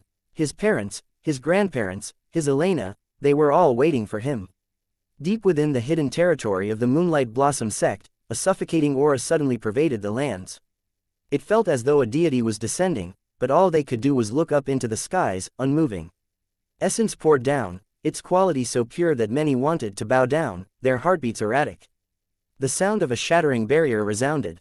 In shock, Ailsa, who had been taking care of Little Gem, leapt out from the incubator, looking down toward the meditating Ryu. She couldn't hide the stunned look on her face in the slightest. This is, to be an heir was to be granted the title of inheritor. To step into the imposed realm was to be titled a lord. To cross beyond that and touch upon the rule realm was to be a ruler. However, beyond that, small realm, monarch, but how was that possible? Ryu had only just touched the ruler realm. Important announcement within the comments section. Chapter 391, Shock. Ailsa stood frozen. Little Gem was buried in her chest, the little one looking around in confusion weakly before laying back down to enjoy her nap. The world of monarchs, it was said that the ruler realm was the watershed of the immortal realm, a symbol of one leaving the land of mortals. But, the reality was that this was at most dipping one's toes into this new realm. The true embodiment of immortals was the formation of one's small realm, the sign of officially becoming the monarch of one's inheritance. The first realm, the air realm, was just the beginning. It allowed one to call upon essence to strengthen one's attack, and its impact was minimal. The imposed realm allowed one to touch the world of domains a small bit. One could form realms of suppression and impede the strength of one's enemies. The rule realm, the first instance of immortals, was where one truly began to control one's inheritance. It gave one freedom of control never seen before, allowing a flexibility in battle impossible to match with the imposed realm alone. However, the formation of the small realm was a different beast entirely.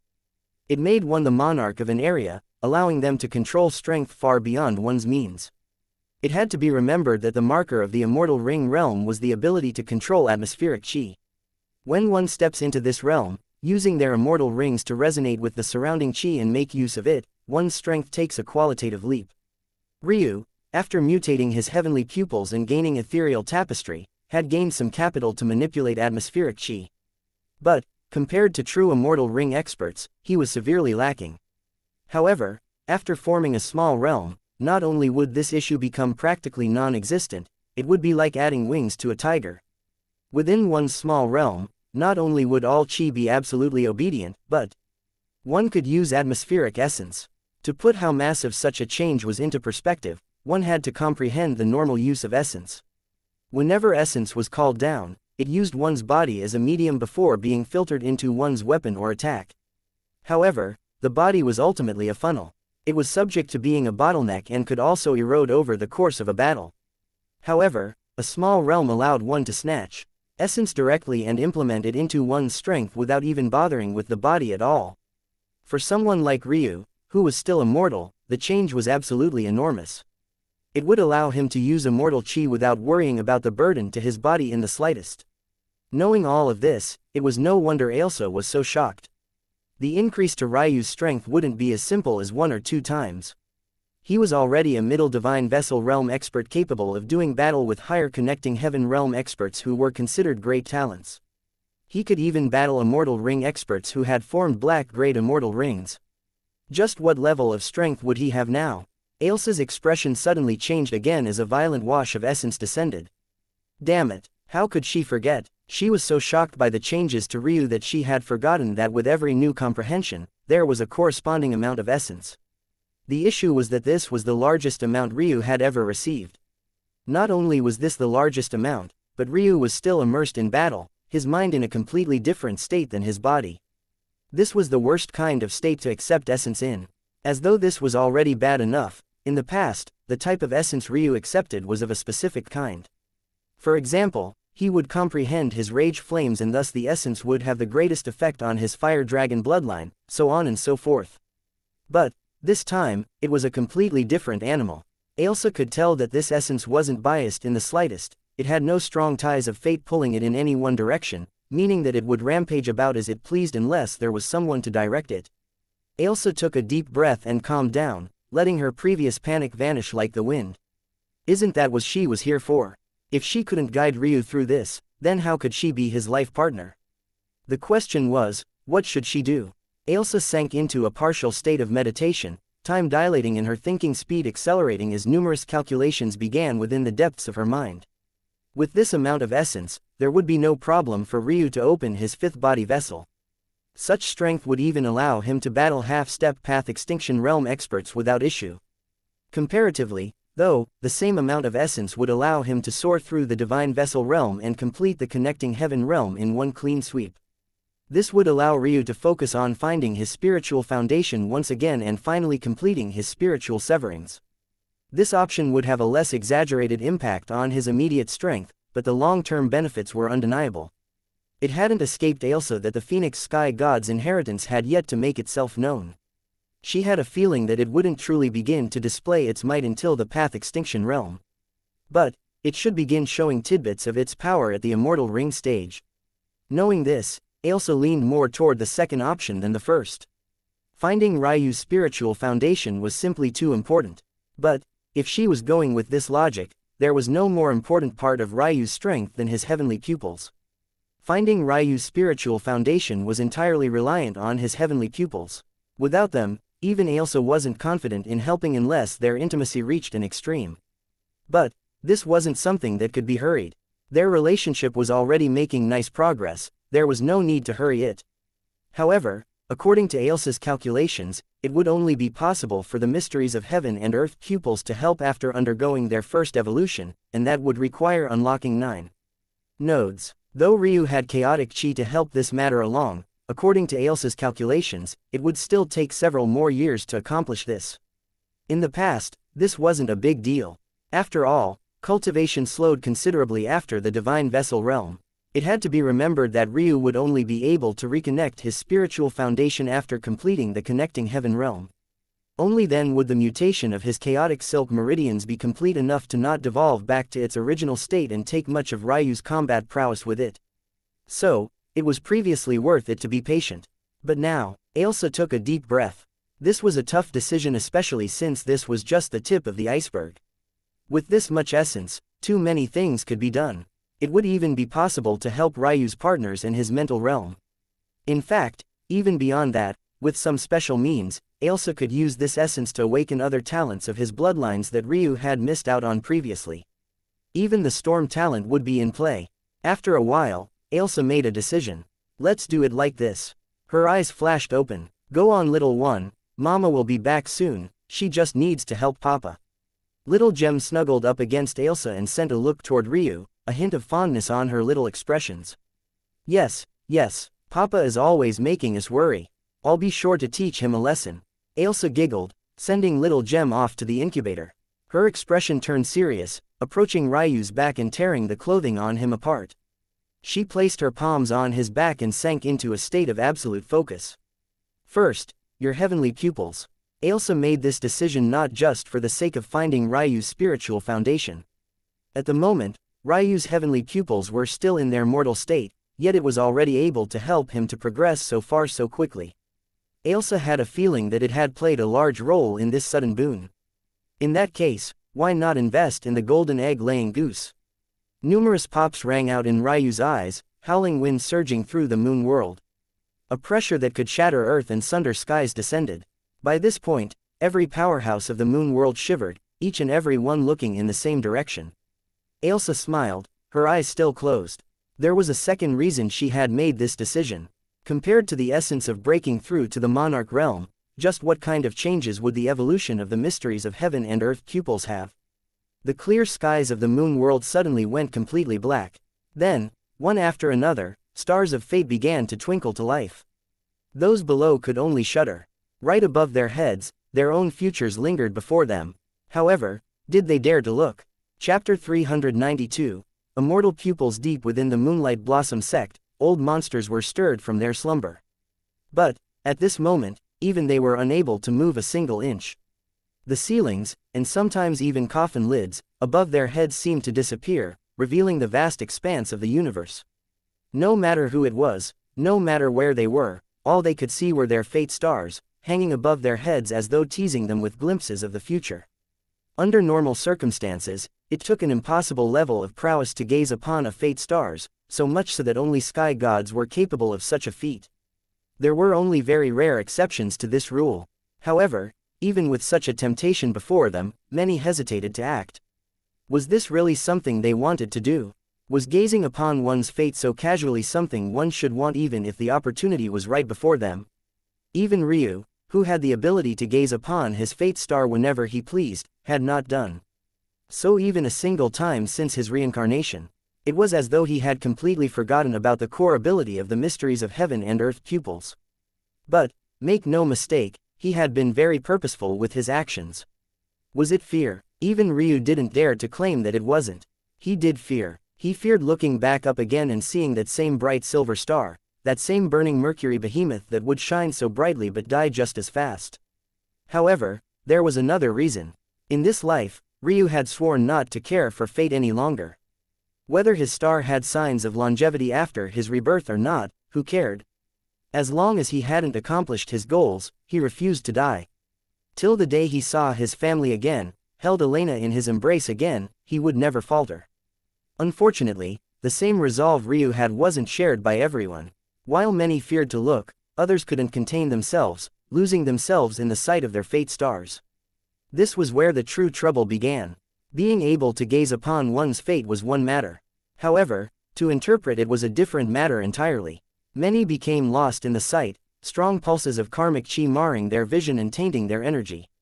The karma of the moon world suddenly became turbulent. The future of the plane bent and twisted in odd ways, deviating from the natural order of things. If Ryu was back here and used lines of fate, it would look like the strings everything was made of had suddenly become entangled, losing their proper order. Ailsa, who sat to Ryu's back, looked up as well. The expanse of the night sky revealed to her sight despite the fact they both were hundreds of meters below the ground. Interesting, unlike the others, Ailsa didn't even gaze upon her fate star. She knew better to do so. As the wielder of the mysteries of heaven and earth pupils, Ryu could gaze upon his fate without being affected by it, but the same couldn't be said for others. The irony of it was that if this was put into simple terms, others could change their fate but Ryu could not. Of course, this was a gross oversimplification. Rather than saying this, it might be more accurate to say that others were naive enough to believe that they could. These sounded like two completely opposing statements. But the truth was that both were just as real. All this said, this wasn't what had caught Ailsa's interest. Though she didn't wield Ryu pupils, she was still very sensitive to energies. She could feel the karmic chi of the moon world shifting. I see, Ailsa's lip curled. You all want to take advantage of my little Ryu. Be sure to not swallow your own tongues in your greed. Ailsa smiled a beautiful smile. It held a charm beyond words and an allure beyond understanding. Unfortunately, there was no one here to witness it. There was a reason Ailsa had always said changing one's fate was difficult but not impossible. When she first met Ryu, he was a bitter man who seemed to be completely enraged at the world. In her disappointment, she had pointed out to Ryu that compared to others, he was in a position most couldn't even dream of. He had unspeakable talent many would never even witness, let alone achieve themselves. Compared to them, he was far more fitted to fighting against fate. What right did he have to complain? Of course, as she came to know more about Ryu, she found that this bitterness of his wasn't hidden behind a lack of effort. It could be said that she had also never met anyone who worked as hard as he did. Still, the heavens were fair. Though only those like Ryu could truly grasp their fate, there were still chances for others to do so as well.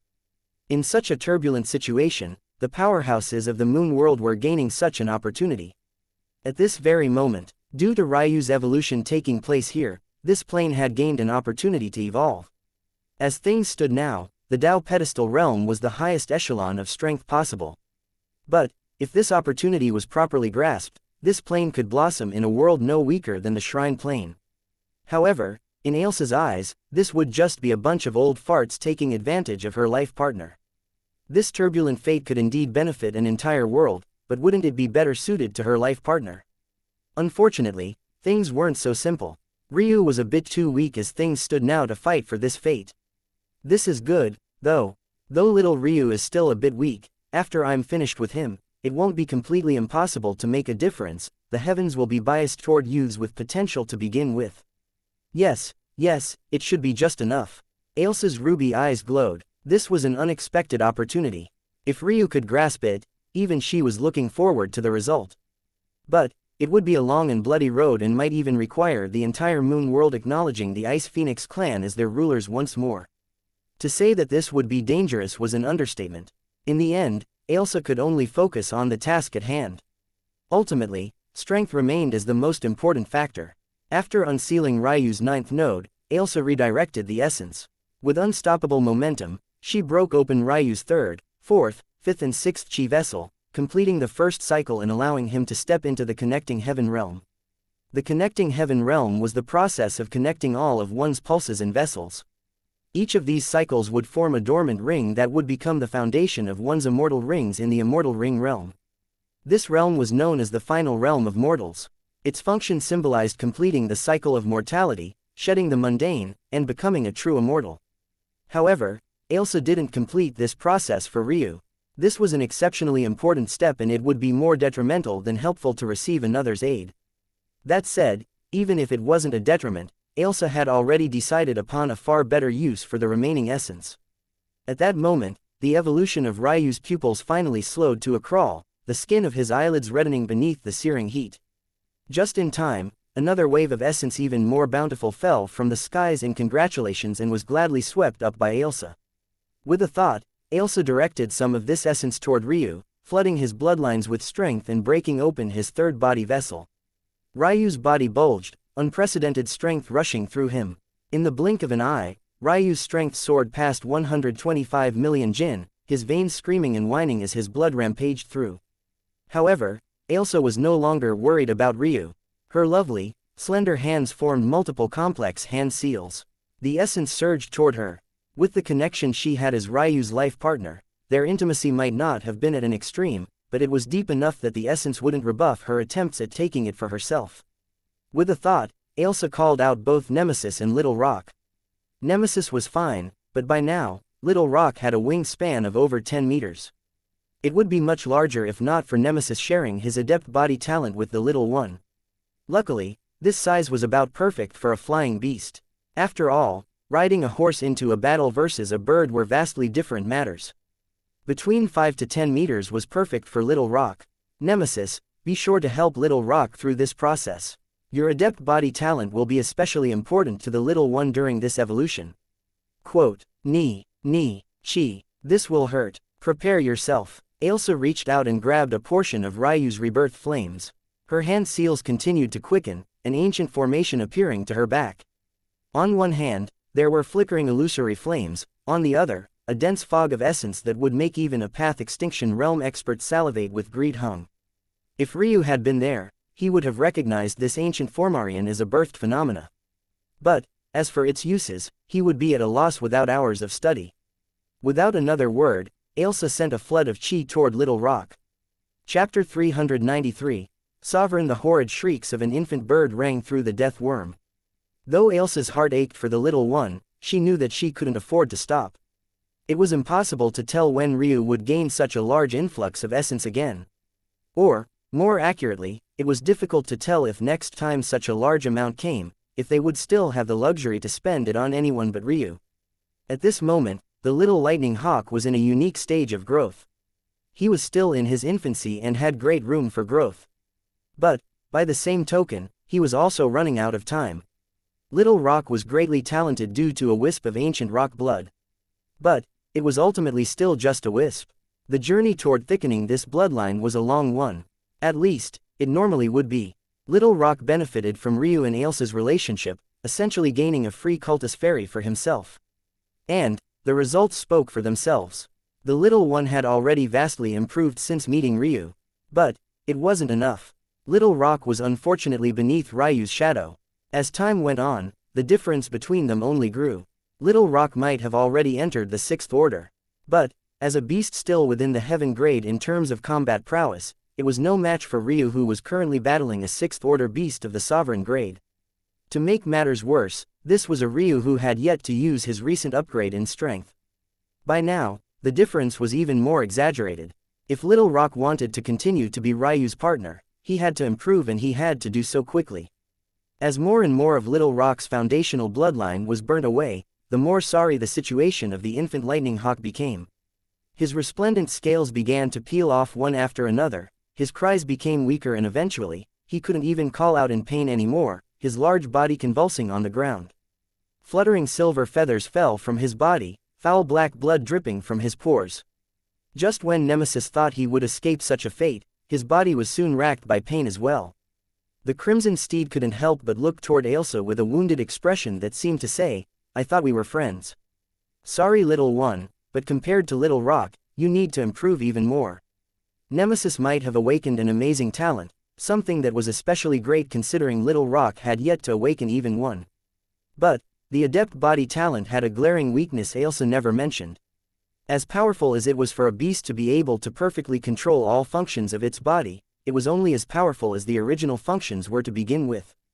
It had to be remembered that although Nemesis could steal talents, he was limited by what his body could handle. The weaker he was, the more useless his ability became. Of course, none of this even mentioned the most glaring weakness of the adept body talent, and that was the fact it was a sin. Ultimately, the best way for Nemesis to improve was by Ryu becoming a summoning necromancer. However, that didn't mean there wasn't any room for improvement without this. Ailsa chose to take this opportunity to widen the base of Nemesis' foundation, paving a path for his future. "Focus, little one. Little Rock still needs your help, or else this process will be even more difficult." Nemesis neighed and snorted in pain, but still did the very best he could. Ailsa thought of Little Gem but sighed in the end. If the solution to a curse called down by the heavens was so simple to cure, it wouldn't be much of a curse at all. Compared to Nemesis and Little Rock, who only happened to have decent talent and needed to be properly groomed to reach an adequate level of strength, Little Gem was a talent that could stand toe-to-toe with Ryu even without her help. Unfortunately, the little one's curse was no better than Ryu's once false spiritual foundation. Except this time, there was no sky god waiting to save her. Ailsa shook her head. "One thing at a time. I am Ailsa Cultus. If I can't think of a solution, no one can." Ailsa began to exude an air of superiority no inferior to Ryu. In fact, at that moment, she even seemed to be even more arrogant than that thick-headed life partner of hers. Ryu stood in the skies, feeling his body suddenly undergoing massive changes. He immediately understood that this must be essence. Ryu didn't bother to leave Osiris. For one, there were penalties he didn't want to suffer for leaving outside of a special abode. One would suffer damage to one's soul that was nearly impossible to heal. As much as this all seemed like a game, it wasn't. Osiris was practically connected right to his vitality. Secondly, leaving took time. Doing so in the middle of a battle with a sovereign beast was just asking for a harsher penalty. And third, and most important of all, he had Ailsa. Was there even a need to worry?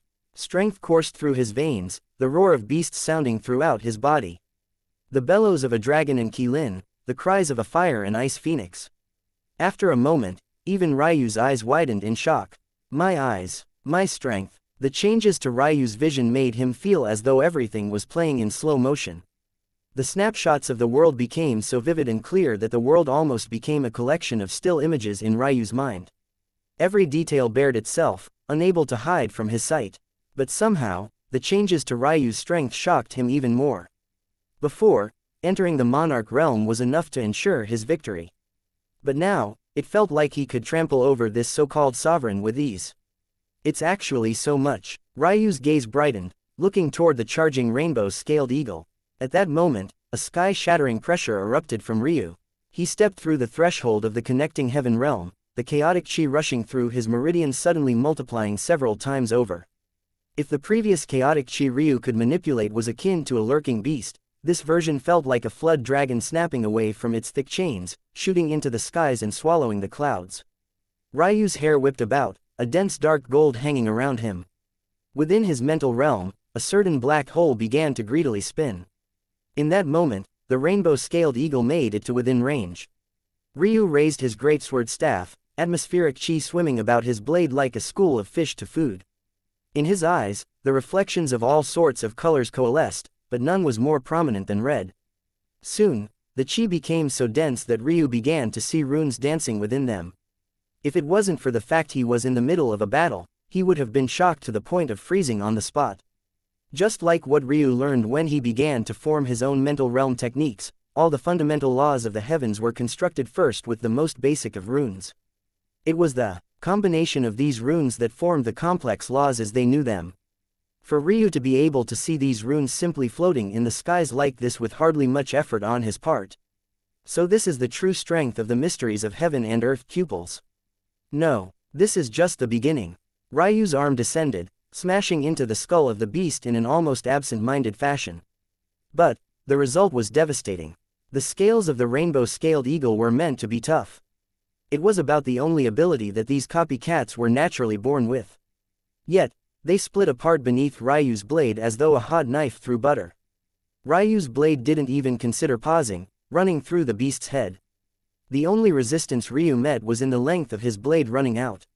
The illusion of a dragon god hung to his back, the embodiment of a halberd surging throughout his body. But at that moment, Ryu suddenly had a vision of his mother. She was a woman of incomparable beauty, a fairy on earth. She wielded 2 swords, her flexibility and dexterity beyond anything a normal expert could face. The vision was so clear that Ryu felt as though he was right there. If Ryu had had such a vision in the past, the shackles his weapons placed on him would have stopped him from even thinking of acting on it. However, in that moment, he felt freer than he ever had. His northern heavenly wind sunk into his pores, the heavy dark gold chi billowing around him. Ryu's movements suddenly became swift and light. With his new strength, 10 million jin in each hand might as well have been 2 feathers strapped to his wrists. In one blink he was before the rainbow-scaled eagle. In the next, he had appeared to its back. For a moment, it felt as though nothing at all had happened. But, not long later, numerous sword scars of dark gold energy shot through the underground lava cave. The beast was diced in dozens of pieces, what remained of its body flopping to the ground, dead. Outside the lava cave, a furious gathering of experts was taking place. He really didn't take us seriously. Does he think that a mere cultist fairy gives him the right to act so arrogantly? Doesn't team leader have a life partner as well? The indignant roars continued to sound as a war machine bore down on the cave. They had to teach this kid a lesson, lest people think they were pushovers. Chapter 394. Violet Olive Team. The members of the Violet Olive Team were quickly riled up. They had already been pissed after learning that Ryu had stolen their mission. But, the closer they got, the more furious they became. It was as though the disrespect was finally settling in for them. The truth was that the Violet Olive Team was only one of an alliance of dozens. If they wanted the appropriate rewards, they had to fulfill their tasks to perfection. Any failure to do so would be akin to shooting themselves in the foot. Not only would they be blamed for the failure and be punished accordingly, but this would also cost them the cut of any rewards they were meant to gain as well. All of them knew just how important their current mission was. Even if they were just considered to be nearer the bottom rung of responsibility, it was a responsibility nonetheless. They couldn't afford such failure. Amidst the group, there was a familiar young woman wearing a dark expression. Team leader Giveon, I promise I didn't go easy on him. My warning couldn't have been more clear.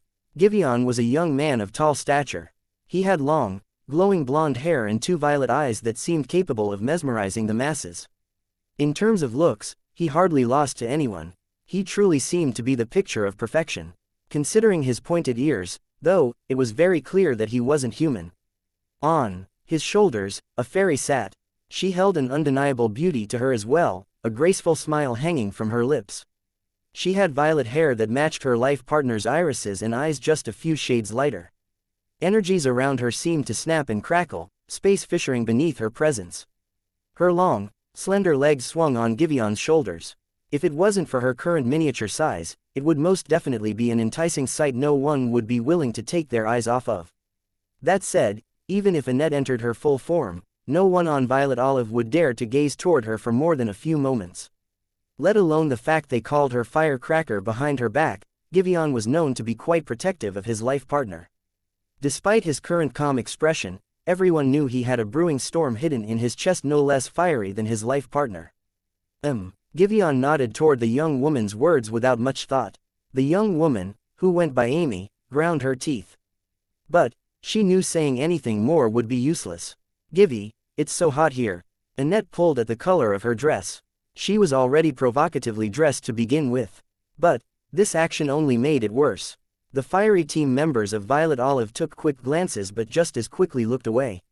It was indeed getting very hot. But the team had come prepared.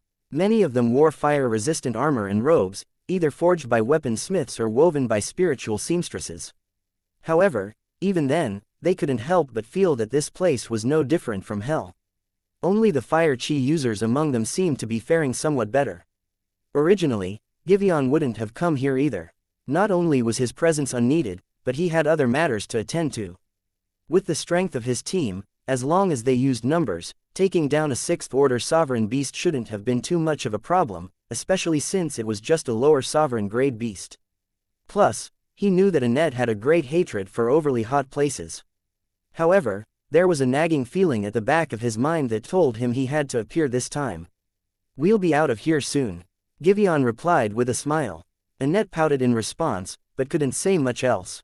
Seeing the stark contrast between how she and Annette were treated, Amy couldn't help but feel a bit bitter. But who asked her not to be Giveon's life partner? The team converged onto the location, finally making it to a point where they could see the scorching surroundings of the cave mouth. "Is there a need to worry about the cultist fairy?" Giveon communicated silently with Annette, his expression not giving anything away. Annette giggled. "Givey, you've already asked this. You brushed it off too easily last time." Annette rolled her eyes. Giveon could just look in her mind for the information he wanted. Not like he had never done so before. But in the end, she still smiled sweetly, because she knew the reason he asked was because he liked to hear her voice. "Fine, fine. The cultist fairies are indeed far above elemental fairies like me, but these things are only relative. Lightning elemental fairies stand a tier above others along with fire fairies, spatial fairies and the like. And, even among lightning elemental fairies, my virtuous Violet clan stands in a tier of its own. You also might not know this, but the higher standing a fairy and their clan, the more protected they are. The royals of the 3 pinnacle fairy clans, including the cultist fairies, don't allow their royalty to casually bond with life partners. The fact this cultist fairy is here at all means that her standing amongst the cultist fairies is the lowest of the low. Plus, even if she wasn't, cultist fairies have no combat prowess of their own. Well, this isn't necessarily true, but their individual power lacks in comparison to elemental fairies. The only reason elemental fairies are lower than them is because fairy culture values more than individual combat prowess. Finally, even if she was royalty, so what? This isn't the ethereal realm nor are we under the laws of fairy kind here. As long as we don't kill her, it's fine. Annette rambled on and on for Giveon's personal pleasure, her soothing voice tickling his eardrums. She seemed to get no small bit of pleasure feeling his excitement. Yet, to the outside world, one was expressionless while the other was smiling lightly. One would never know the two had such interesting sexual play. At that moment, though, Annette's words came to a grinding halt. The crackling lightning around her seemed to grow out of control, causing her to sit up, her beautiful violet eyes narrowing. At the mouth of the cave, a figure slowly walked out. Compared to the past, his steps were exceptionally light, so light in fact that he seemed not to be before them at all. There were 2 massive great swords attached to this figure's back. Or, rather they seemed to be 2 great swords at first glance. But, after another look, it was quite clear that their handles were far too long to be classified in such a way. Still, what was maybe the most shocking part about this figure was the fact he was completely naked. His body seemed perfectly sculpted, its every line reaching the pinnacle of symmetry. It hid explosive strength, yet it was all streamlined into a lean silhouette of unimaginable power. As if such a sight alone wasn't enough for them to raise their brows, this young man's skin dripped with droplets of red gold.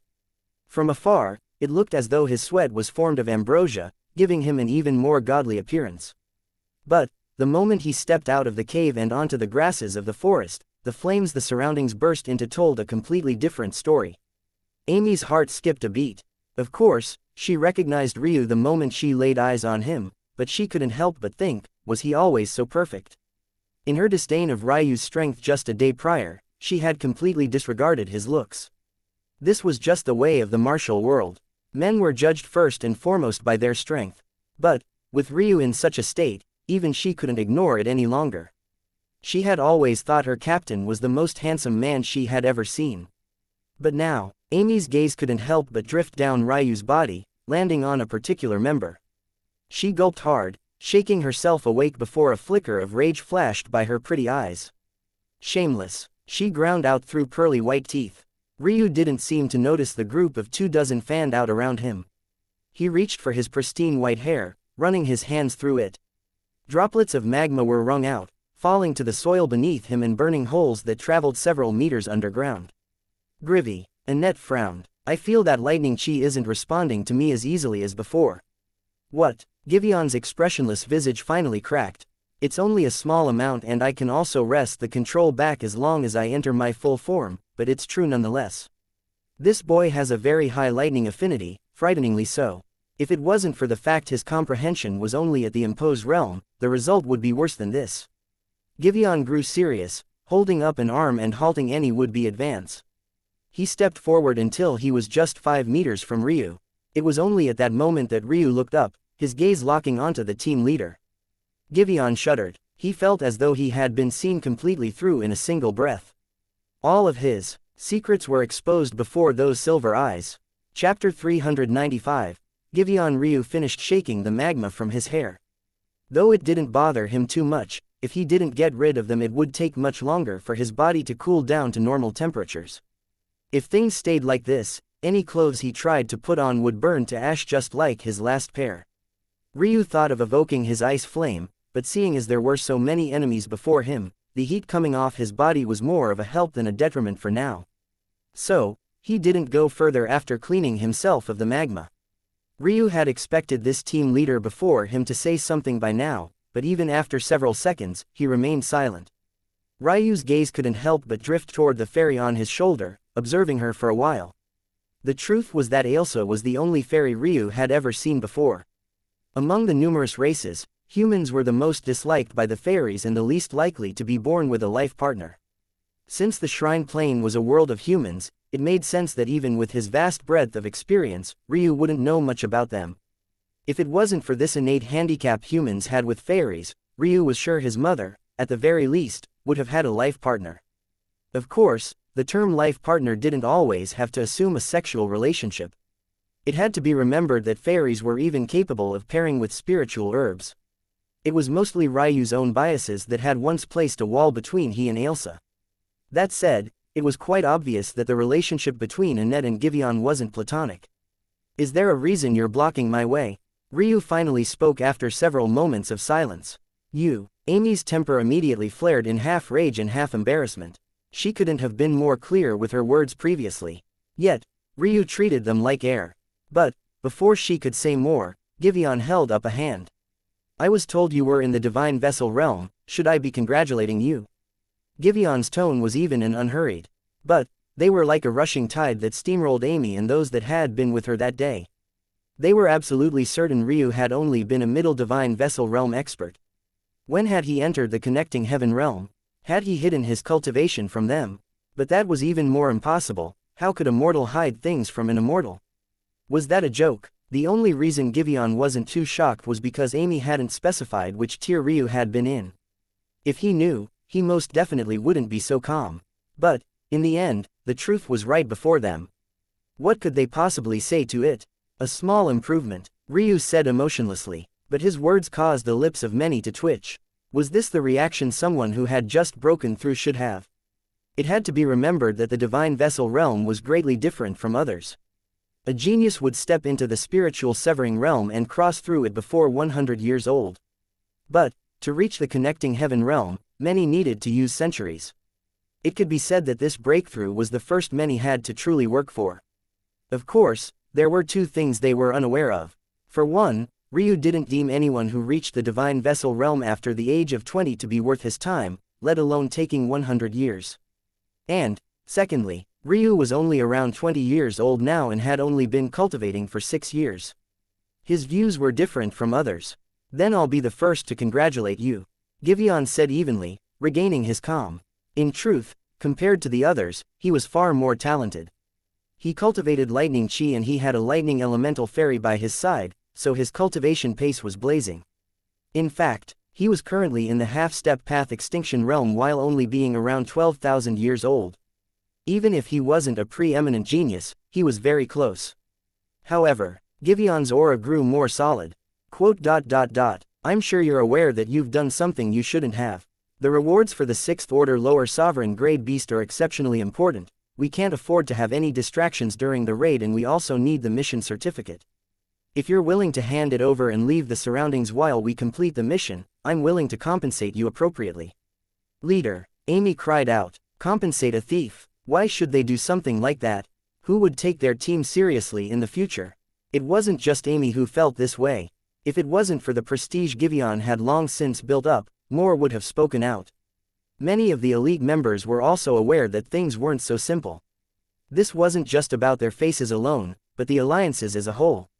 Who knew how much pressure Giveon and the team would face due to his decision? Ryu raised an eyebrow before coming to a certain understanding. I'm afraid that won't be possible. Giveon's expression darkened. He had already taken a massive step back. As expected, the member of Violet Olive grew even more enraged at these words, but Ryu only shook his head. It's not possible because the beast is already dead. The rewards are in my hands. The members of Violet Olive froze. Amy was the first among them to recover, but even then, her first reaction was to flare up. You think we'll believe that nonsense? One had to remember that the 6th order of the beast cultivation system was equivalent to their connecting heaven realm. Yet, they still needed to form a team of immortal ring experts and prepare dozens of fire resistance pieces of equipment to be confident in taking this beast down. Yet, Ryu expected them to believe that he had accomplished this alone. Was there a bigger joke in the world? Ryu didn't respond. He wasn't very fond of explaining himself to begin with, and that wasn't about to change now.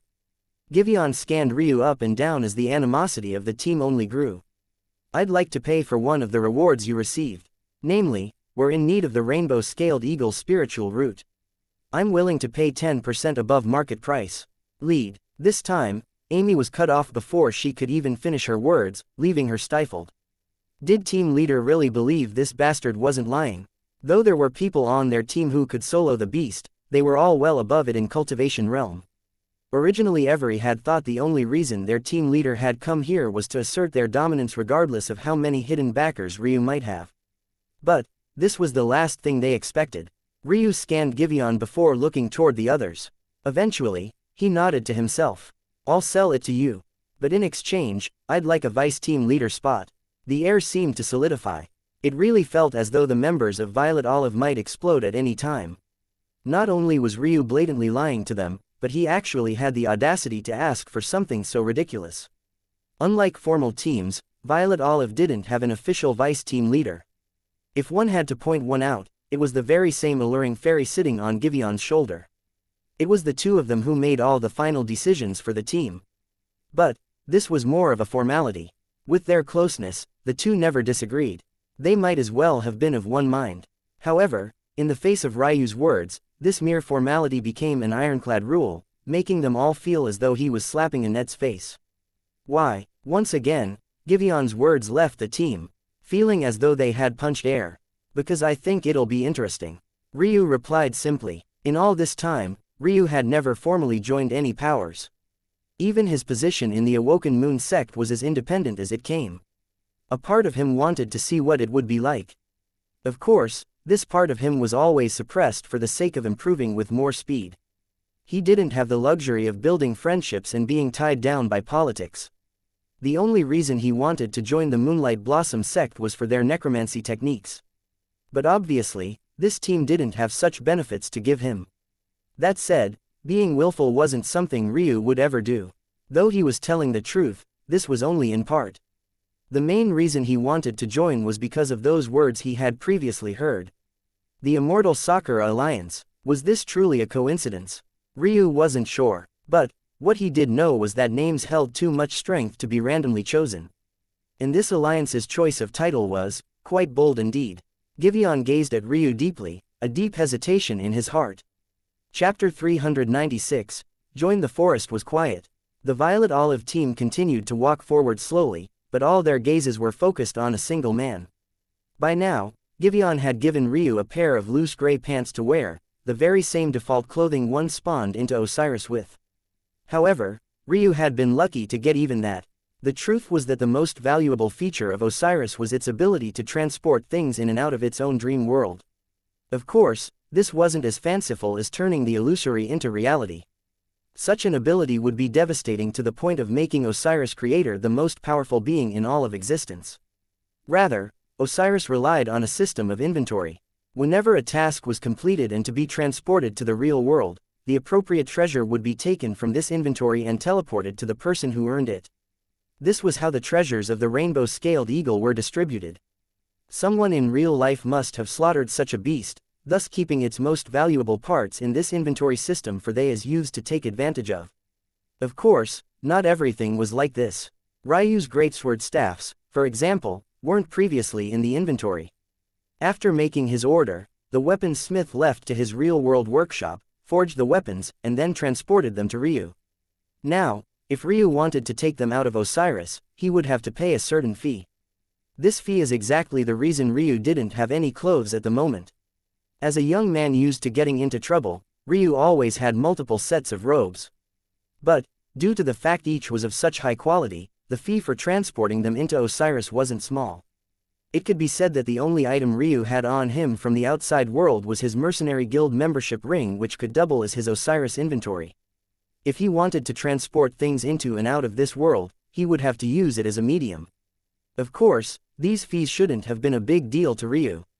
It might have been a hassle to others, but with Ailsa's wealth, it was simply a drop in the bucket. It was just that moving things into and out of the real and dream world needed time and was just as involved as leaving. Since Ryu didn't quite trust the few around him, he obviously couldn't take such a chance. While, previously, he hadn't considered the problem of clothing. It wasn't long before the ground left the wilderness and made it back to the city, many eyes still glued onto Ryu as though they were afraid he would suddenly lash out. They had no idea why their team leader had decided to accept this man. Worst come to worst, they could just threaten him with violence. Until he handed what they needed over. Yet, Giveon didn't try any of this. "Where is your life partner?" A curious and somewhat mischievous voice drifted to Ryu's ears. Ryu didn't need to look to know that Annette was speaking to him from Giveon's shoulder.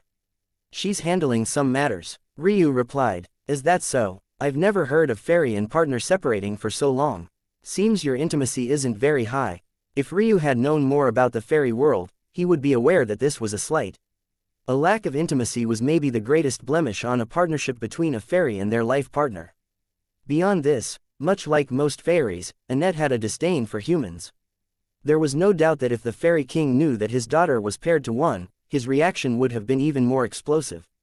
Unfortunately, though Ryu could sense the hint of disdain in Annette's voice, he didn't quite understand where it stemmed from. The shrine plane was a human plane. And, though Ryu had traveled with his parents in his youth, he had stopped doing that after his awakening failed. So, his interactions with other species was very limited.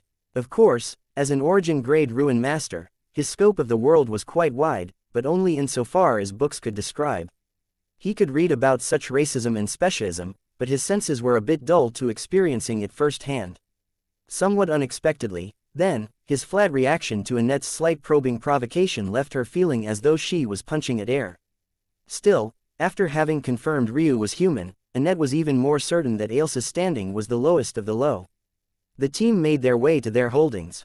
Though Ryu didn't know it, having a team abode at all meant that the Violet Olive team's standing was incomparably high. Unfortunately, their prideful faces were once more ignored by Ryu. Guiding Ryu into the main meeting hall, Giveon sat at the helm. The space wasn't grand. In fact, it was quite small, being not 10 by 10 meters in floor space.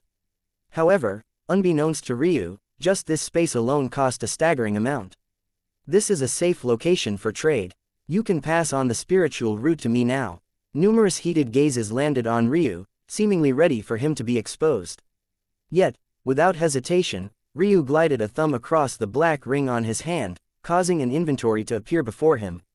A prompt immediately appeared before Giveon, stunning him into silence.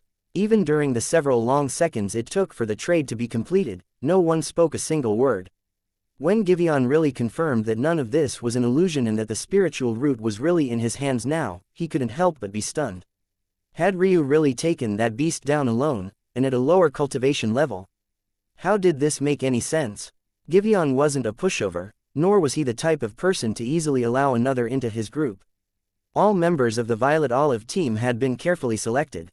But, for some reason, his elven instincts seemed to scream at him whenever he laid eyes on Ryu, as though he was a trustworthy person. Of course, Giveon didn't know about Ryu's ice jade crystal body, or else he would be far more understanding of these changes. But even then, it was hard to accept the facts as they were laid out. Giveon and Annette both looked toward the spiritual root with incredulous expressions. Could it be that he had bought this elsewhere? But, Giveon took a deep breath. I'm a man of my word. Since you've accomplished your end of the bargain, I will accomplish mine. Though, joining my team won't be as great as you think it is. Among the teams of the Alliance, we are only ranked 12th.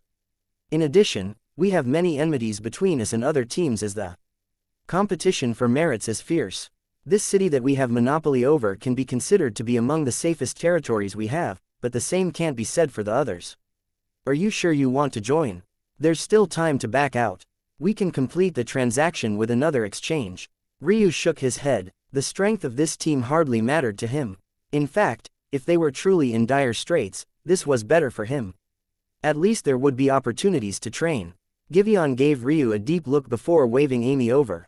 Amy, I stored the spiritual root in the team inventory. Go and bring our quota over to the overseer. Yes, team leader. Amy was in such a daze that it took her a while to understand that Giveon was speaking to her. After a moment of being flustered, she scurried away as though trying to hide her face away from the shirtless Ryu. You've all heard it. Giveon stood, sweeping his gaze over everyone in the meeting room. From now on, Giveon looked toward Ryu, only now realizing he didn't know the latter's name. Ryu's lip curled slightly. Call me Ryu. Giveon's gaze flashed when Ryu didn't speak his last name. However, unlike those of the lowest immortal planes of the Shrine world, he knew better than to assume Ryu was nameless. In the outside world where there were talents everywhere, there were no shortage of young masters and heirs running around. Among them, there were two groups. The first which flaunted their family status nakedly, and the second which forged a path for themselves without relying on their families. Giveon had no doubt that Ryu was the latter, not knowing that he was only partially correct. From now on, Ryu will be our vice team leader. His words will only weigh second to myself and Annette. If any of you are dissatisfied with this choice, feel free to compete for the role with the usual rules. However, anyone found using underhanded means will be banished. Ryu's gaze flickered when Giveon mentioned these rules, but he didn't say much. This couldn't be considered going back on his word. After all, if he was going to be a part of a team, he couldn't be above the rules. Plus, if there was no such caveat, who knew how long it would take before they stopped harassing him? Before, there was an unspoken rule that Annette was their vice leader. So, no one challenged her.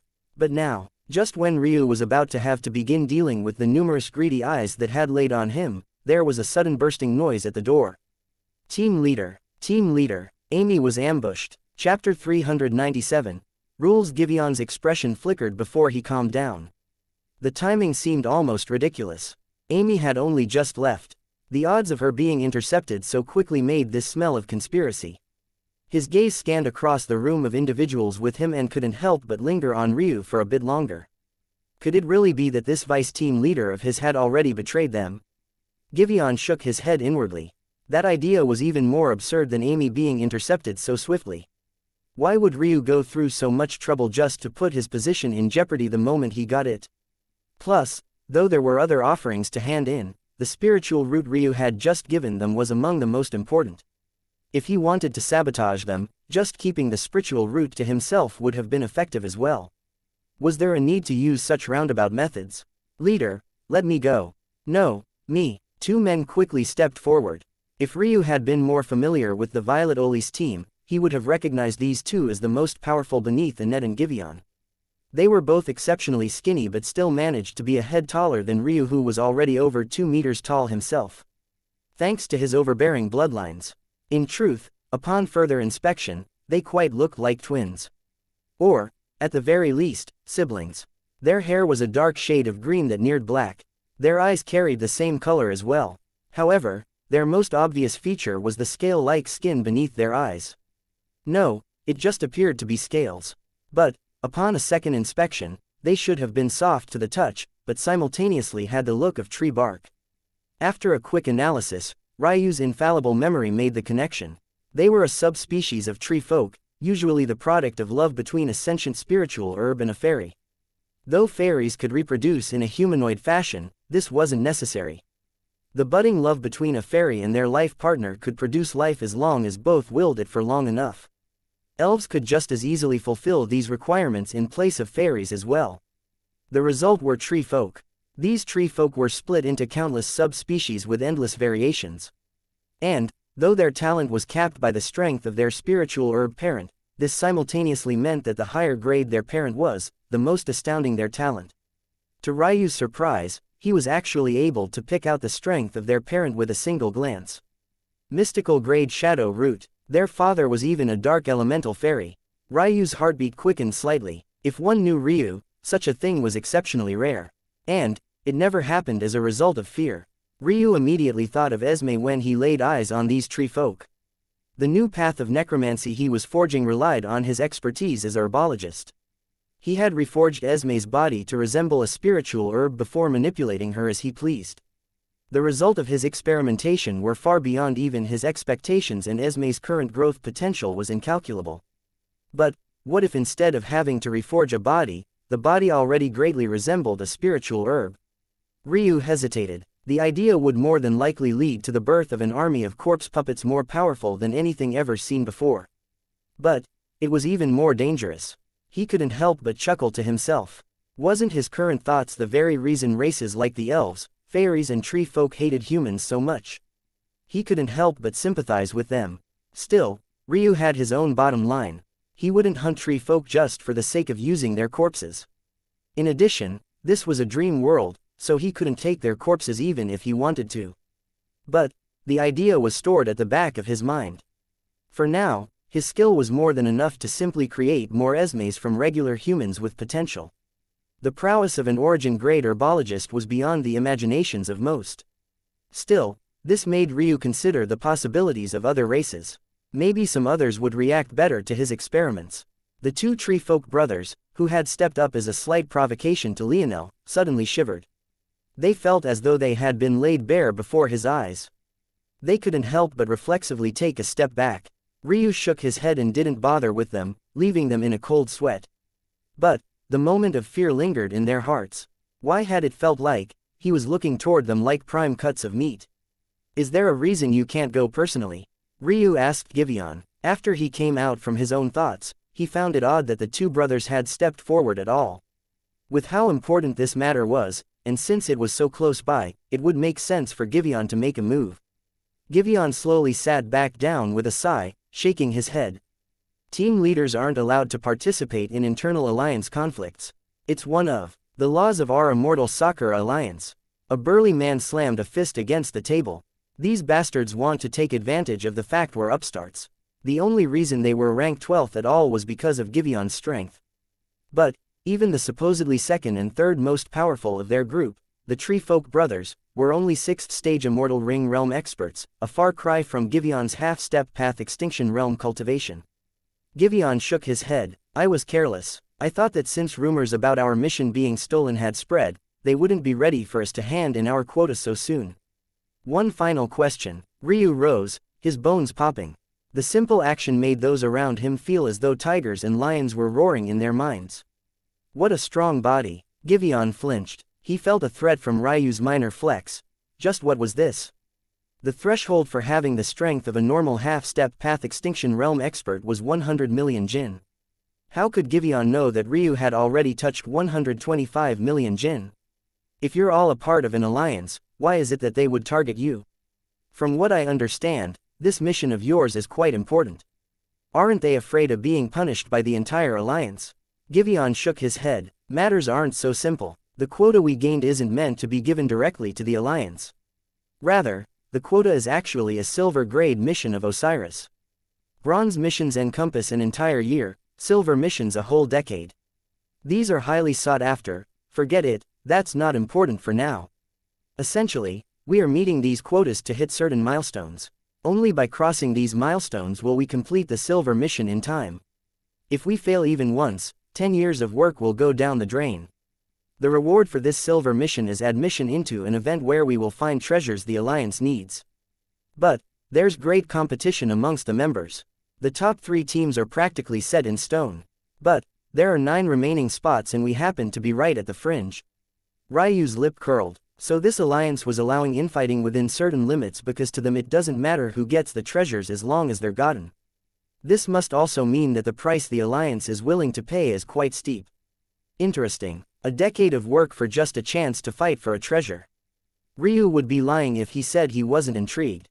He was even more intrigued about the kind of face the alliance would make if he took it for himself. Of course, that would depend on if they really were related to the Zhu clan or not. Ryu walked toward the door before looking back. You two can come with me. The 2 tree folk snapped out of their stupor. They looked toward each other, hesitating. But, after remembering that Ryu's orders were only second to Givion's, they acquiesced. The others watched their back recede with a frown. Was Ryu just trying to look cool? Was he going to end up relying on the 2 brothers in the end anyway? The burly man who slammed his hand on the table couldn't help but have these thoughts. Restrain yourself, Gilbert, Givion said lightly. The burly man gulped. Yes, team leader. What are your names? Ryu asked offhandedly. My name is Grim. My name is Drew. Ryu nodded, stretching slightly as he looked up at the sky as though he wasn't worried about time. Even from here, he could hear the sounds of battle. A light smile couldn't help but spread across his lips. He didn't know why, he was just feeling oddly happy recently, as though a load was being taken off of him.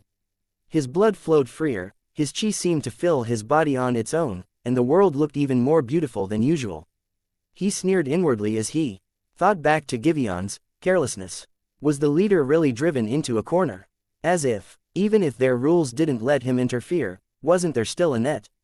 In the end, wasn't this just a test for him? There was little Ryu hated more than being tested. But, since he was in a good mood, he'd let Givion take advantage of him a bit. Say, Ryu said lightly. The 2 tree folk shivered uncontrollably. Ever since the first time Ryu had looked toward them, they felt as though they were walking through a land of ice and snow. But his next words almost made them black out. What are the rules about killing in this city? Chapter 398. Death Wish, Liluo, you dare. Amy barely managed to pick herself up off the ground, but the injuries she had suffered weren't light. In fact, she even felt that her soul would blink out at any moment. Even though it wouldn't be a true death, it would most definitely leave a hidden injury on her soul. By then, cultivating into the future would grow ever more difficult.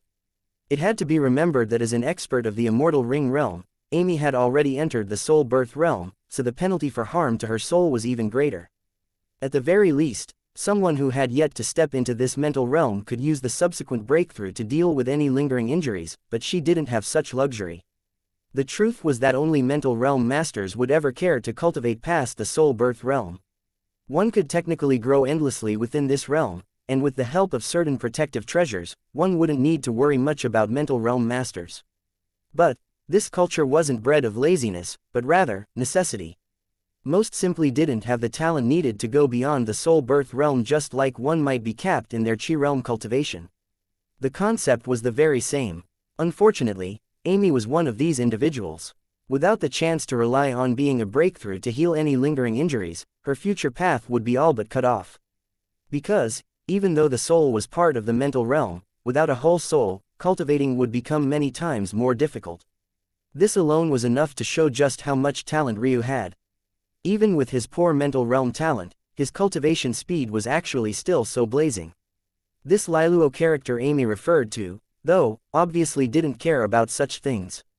In fact, if it wasn't for the fact he was stalling, biding his time for Amy's reinforcements to appear, he would have long since finished her off. But, since he got the chance to toy around with such a beauty, how could he be impatient? He simply sneered, his aura locking onto Amy. Ah, Amy, Amy, Amy. You should have just accepted the offer I gave you all those months ago. A little beauty like you is really content with being a mistress. Amy's face flushed with red with embarrassment and rage. Not everyone is a traitor like you. The young woman snarled. Tisk, tisk, if you hadn't broken my fragile little heart, do you think that I would have defected? You can only blame yourself for being so cold.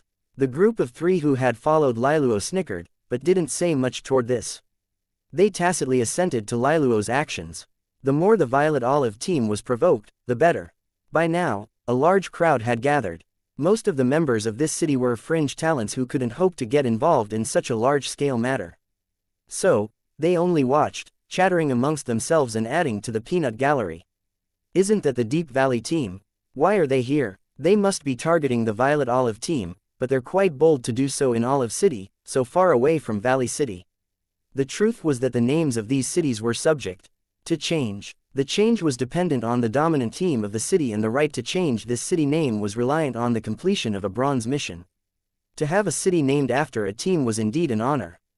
But, likewise, it made being attacked in one's own city even more humiliating. With Amy, a core member of the Violet Olive team, on the ground and in such a vulnerable position, it would definitely dampen the prestige of the Violet Olive team. The less prestige a team had, the less likely unaffiliated players would migrate to their cities and use their facilities. And, by extension, the less revenue a team would gather.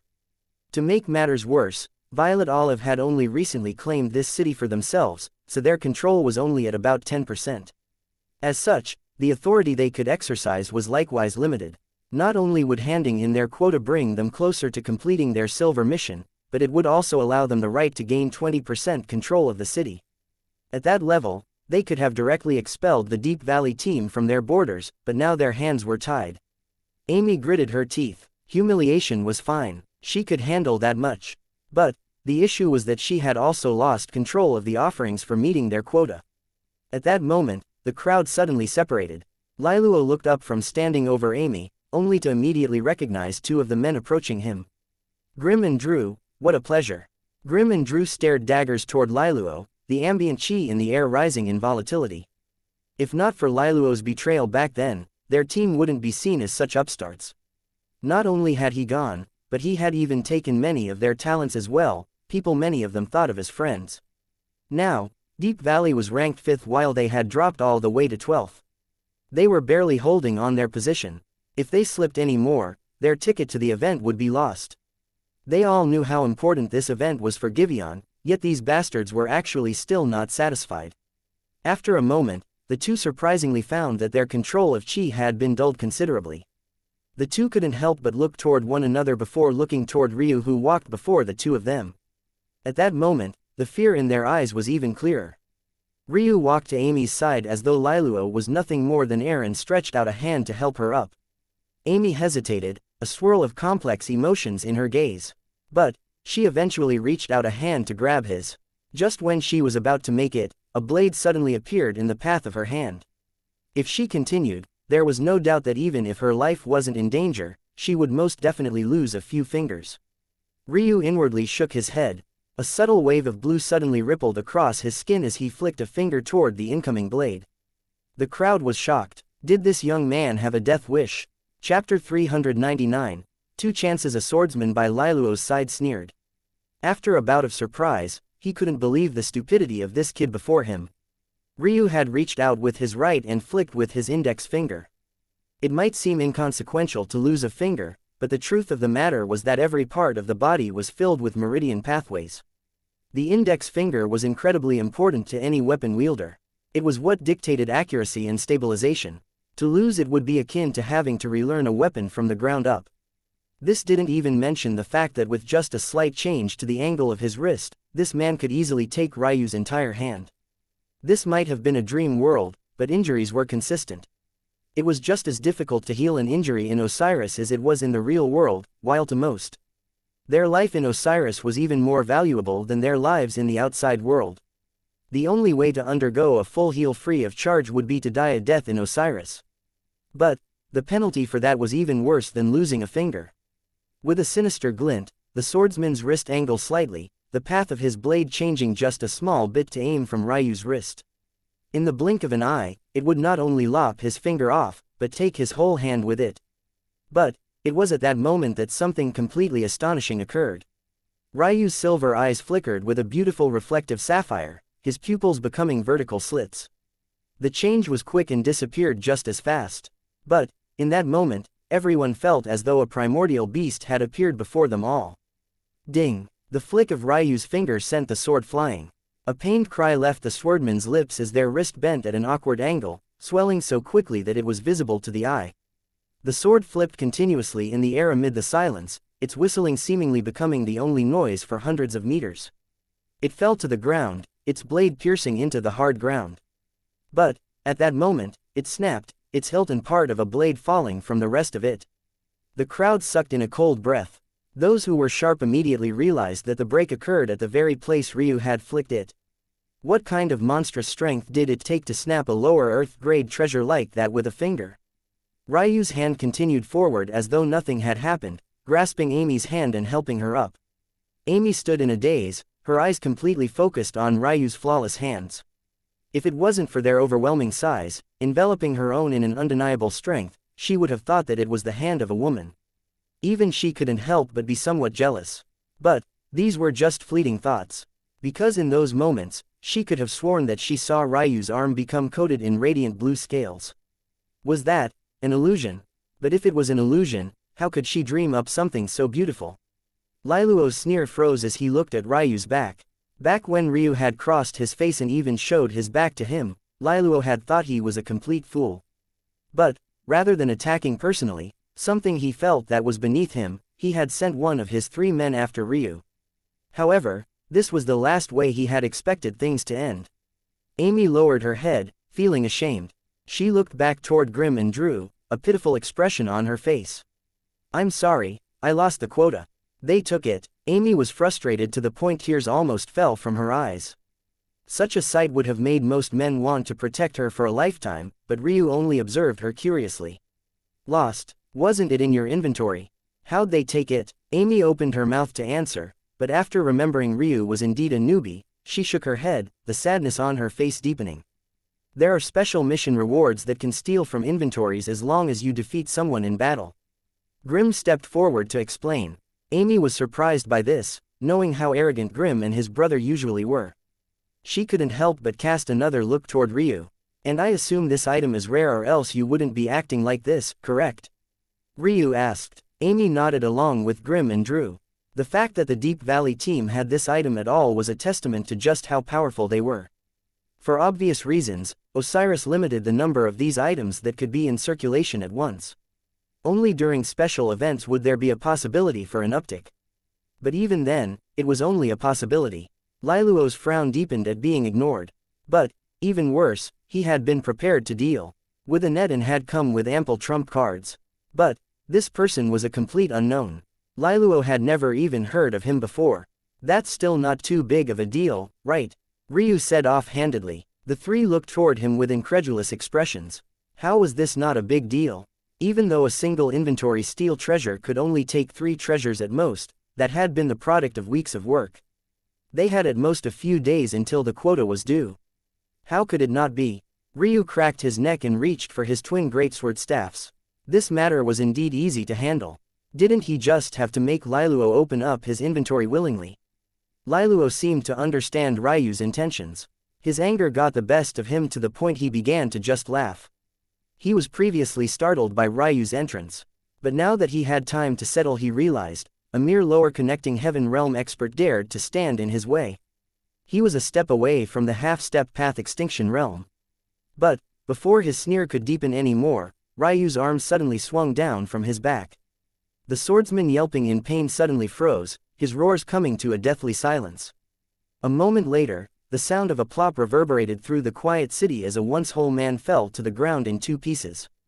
"You have 2 more chances before I lose my patience," Ryu said evenly. The 2 who had followed Liluo here shivered. They suddenly realized that these 2 chances referred to themselves. Chapter 400. Prepared. Ryu flicked his wrist, causing an elegant arc of crimson to follow his movements. If it wasn't for the fact this crimson was the very blood of the now dead Deep Valley team member, it just might have been beautiful enough for them to gape in amazement at. Liluo's pupils constricted. That member might have not been very powerful, but he was still in the 6th immortal ring stage. To be clicked to a flick of a finger and the of the wrist, it was simply ridiculous, especially when the culprit was merely in the connecting heaven realm. You're a body realm cultivator. This was the only explanation Lailuo could think of, and it was the only thing that made sense. Unlike in the lower planes of the shrine world, no one foolishly believed that Qi realm cultivation was the only path to take. Though it was still considered to be the default, it was still a simple matter for someone with as wide a base of knowledge as Lailuo to understand what he was facing. Of course, he was only partially correct. The truth was that Ryu's Qi realm cultivation was likely no weaker than his body realm cultivation at this moment. But Lailuo didn't need to know this. After realizing what he was facing, though, Lailuo calmed down considerably. This was a bit outside of their expectations, and Ryu was in fact the exact opposite of what they had planned to deal with in Annette, but that didn't change the fact that they were prepared to deal with a powerful enemy. Lailuo immediately understood that Ryu was most definitely at the pinnacle of the vessel-tempering body realm, and if not, he was infinitely close to it. He shouldn't have stepped into the blood-tempering body realm quite yet, or else the pressure he gave off would be even worse. After all, the beginning blood-tempering realm was the equivalent of the beginning of the path extinction realm. Not only this, but Ryu must have a special bloodline of at least the heaven grade, making him more powerful than a usual vessel-tempering realm expert. Fan out. Lailuo barked as he shot backward. The two team members shot back along with Lailuo, uncaring for the crowd that had begun to gather around him. Seemingly realizing that things were going south, the observers rushed to get out of the way, running out of the area of effect. Grim and Drew wanted to step forward, but Ryu rose a hand up. It seemed that these two still didn't realize that they were only here to observe. Just sit tight. Ryu shot forward, crackling lightning severing wind in his wake. Seeing such a scene, Lailuo's eyes glowed. How lucky. But, just as quickly as his excitement appeared, he buried it deep within his heart, hiding it away from Ryu's eyes. Ryu entered their triangular formation without a thought, his actions as brazen as they came. In the blink of an eye, he appeared before one of the team members. Reacting as one should in a formation, the second converged to pincer Ryu, ready to deal him a fatal blow the moment he sent out an attack. Ryu didn't use any techniques as his left arm descended from the skies. His form couldn't have been more perfect, he embodied a simple slice so immaculately that the energies of the world seemed to sing. Even without Ryu's intervention, essence flowed toward him, the skin of his body glowing with a faint light as his ice jade crystal body pulsed as though breathing. The moment Ryu attacked, the second team member reacted, slicing his sword toward what should have been a blind spot. However, they had seemingly forgotten that Ryu was a dual wielder. Completely independent of his left, Ryu's right pierced forward with undeniable momentum, using the torque that remained from slice to execute a pierce so without flaw that the phantom of the God Emperor seemed to want to flicker into existence. The two felt as though their movements were completely restricted.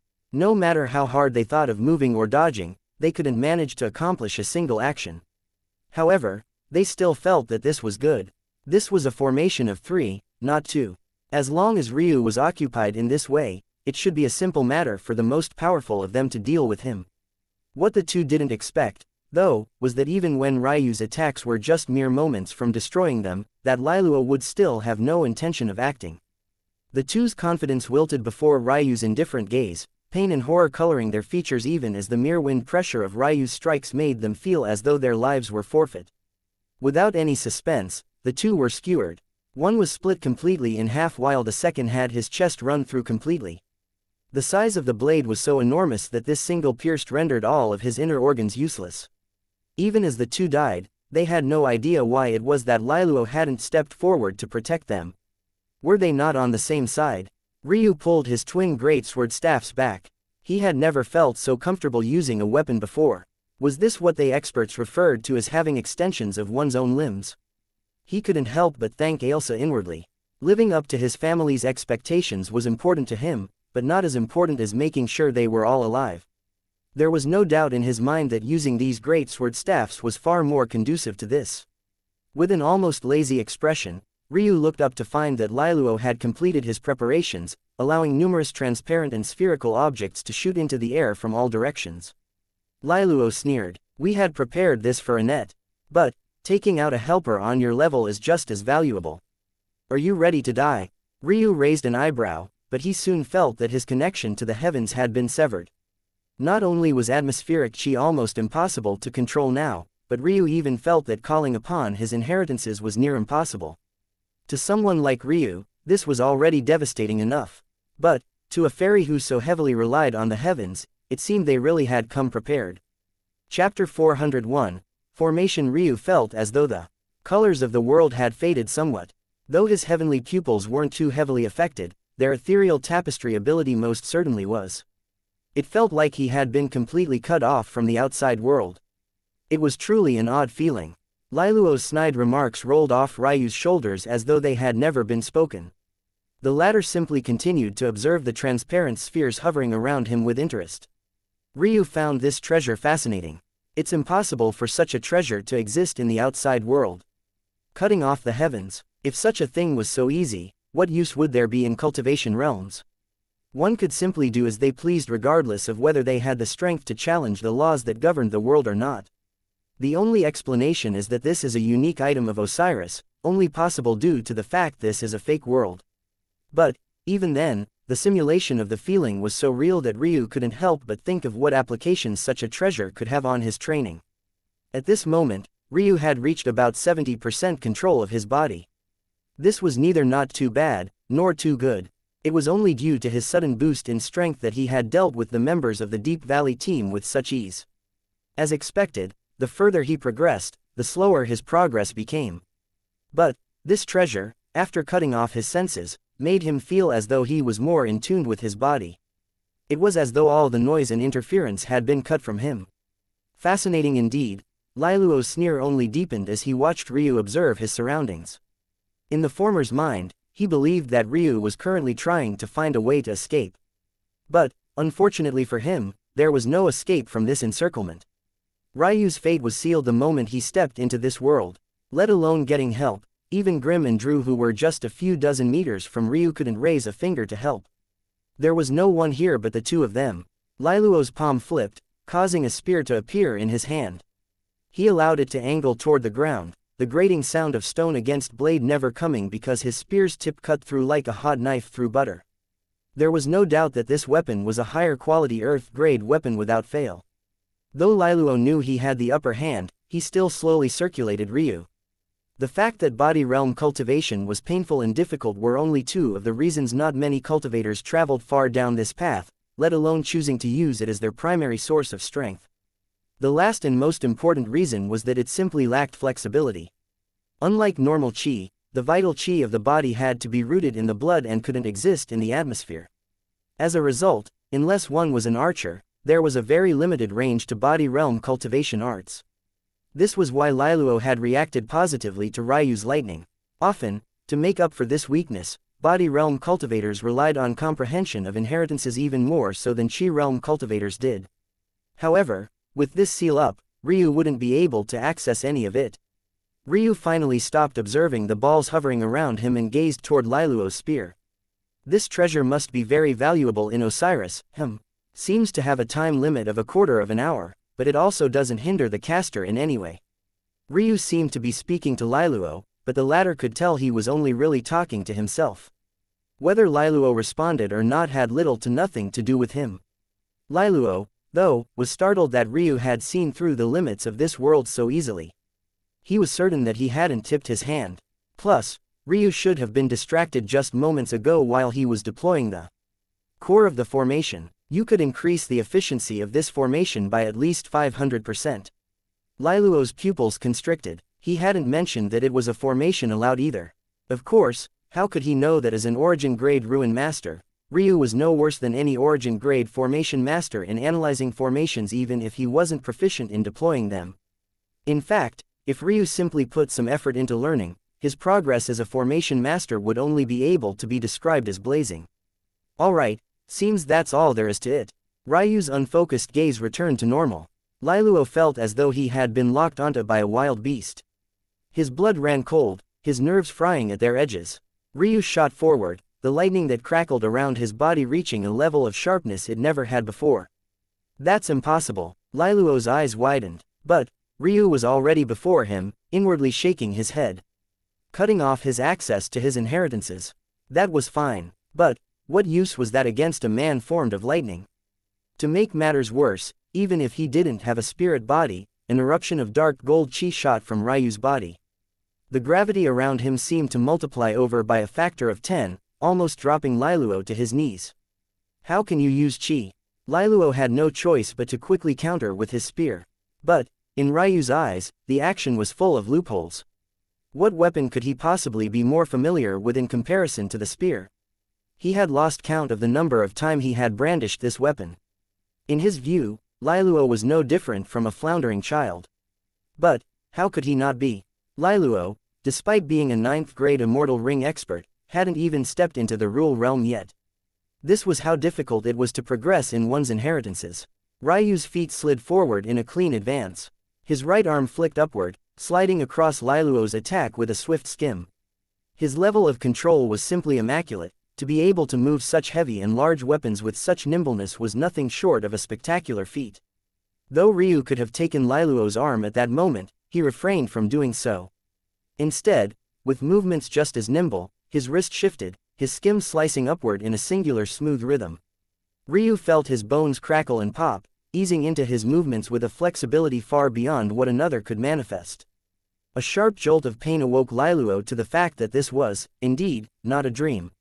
He tried to hurriedly summon his immortal ring, having kept it secret so that Ryu wouldn't notice that he wasn't the only one disadvantaged. But, even though he was faster in this regard than those Zhu clan elders, why would Ryu give up an initiative he had already gained? The flat of Ryu's left blade followed up, smashing against Liluo's side and making him feel as though every bone in his body had been shattered. However, before he could fly very far away, Ryu's steps flickered once more, circulating fragrant breeze as though there were no restrictions around him in the slightest. He appeared above Liluo, kicking him down into the ground below. All the air in Liluo's lungs flew out along with a mouthful of blood, his body betraying the pain he was under. Ryu stood above him, both blades on either side of the latter's head. Chapter 402. Runes. Liluo wanted to move, but the instant he did, his shoulder dug into the sharp blades of Ryu's greatsword staffs. Hand it over, Ryu said plainly. Amy, Grim and Drew stood outside the formation, their eyes widened in shock. Was Ryu's body realm cultivation really so exaggerated? To be able to deal with such an existence with absolute ease? The truth was that Liluo was indeed a joke to Ryu. For one, the root of an immortal ring expert's strength was their immortal ring. The more powerful they were, the greater their foundation, the larger their immortal ring would be and the larger area of ambient chi they could gather to strengthen themselves. Previously, before his breakthrough, Ryu could control at most a quarter-meter radius of atmospheric chi. After his breakthrough, it had risen to about 1 meter's worth. These might sound like small numbers, but the truth was that this alone allowed his strength to rise exponentially. A warrior with a common grade immortal ring would have an immortal ring of half a meter in size. This would allow them to control the radius of about half meter around them. A warrior with a black grade immortal ring like those Zhu elders Ryu had faced would have an immortal ring of a meter in size and would be able to control a meter radius around them. This was a small change, yet an immortal ring expert with a common grade ring didn't stand a chance against one with a black grade ring, all things being equal. The fact Ryu could control a quarter-meter radius around him at all would be shocking enough. But now that he could control a full meter, he was already no worse than any black grade immortal ring expert. What was this all to say? It was to point out the fact that the strength of an immortal ring expert was almost inextricably linked to their immortal ring. Yet, Liluo hadn't even brought his out. To make matters worse, even if he had brought it out, it would have been Earth grade at the very best. Such an existence was nothing more than a joke before Ryu. There was a valuable hidden secret here, though, the Zhu ancestors, they were measured in terms of lower, middle, higher and peak. However, all the experts Ryu had run into in Osiris so far were measured from 1 to 9, however, to the current Ryu, he had yet to find a single individual worthy of making this difference matter. Liluo coughed, blood flowing from his lips. Fuck you, he said with a sneer hanging from his lips. Oh, Ryu pursed in his lips and nodded as though this response wasn't a big deal. All right, with a wave of his hand, the spheres floating in the air suddenly converged, being pulled toward Ryu as though they were his own to begin with. Liluo felt as though he had experienced a lifetime's worth of shock in just this single day. Those treasures were his. It didn't make sense for Ryu to just be able to take them as he pleased.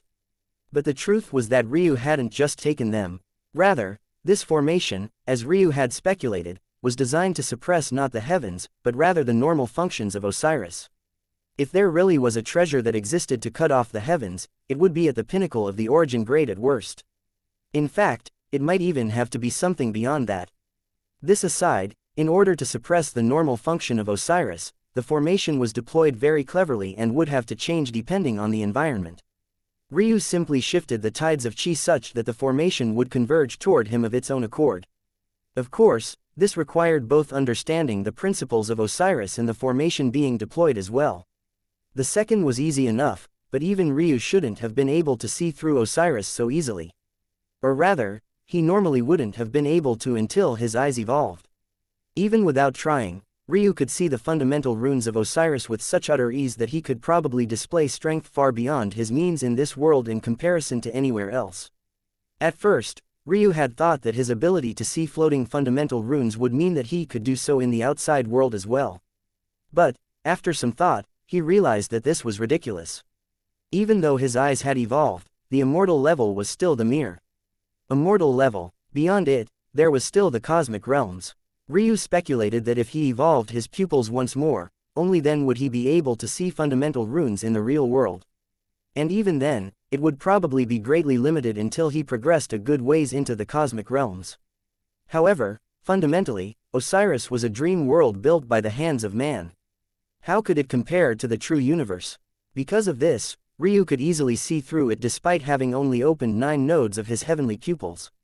This truth was enough to run circles around Lailuo. Ryu observed the treasures from up close.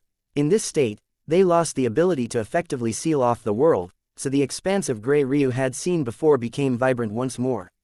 Ryu suddenly looked up into the distance, his lip curling. A bit too late now. He flicked a finger forward. To others, he hit empty air. But, to Lailuo it felt as though his soul had lost the connection to something precious. When he realized what it was, his eyes widened in shock. No, unfortunately it was already too late. Ryu had taken hold of the spheres and redeployed them. Lailuo felt as though the world had forsaken him in that moment. Despite not having heavenly pupils like Ryu, the world felt more dreary and dark as though everything truly was painted in black and white. He suddenly realized just how right Ryu was. Let alone 500%, it felt as though the strength of this formation had increased tenfold in Ryu's hands.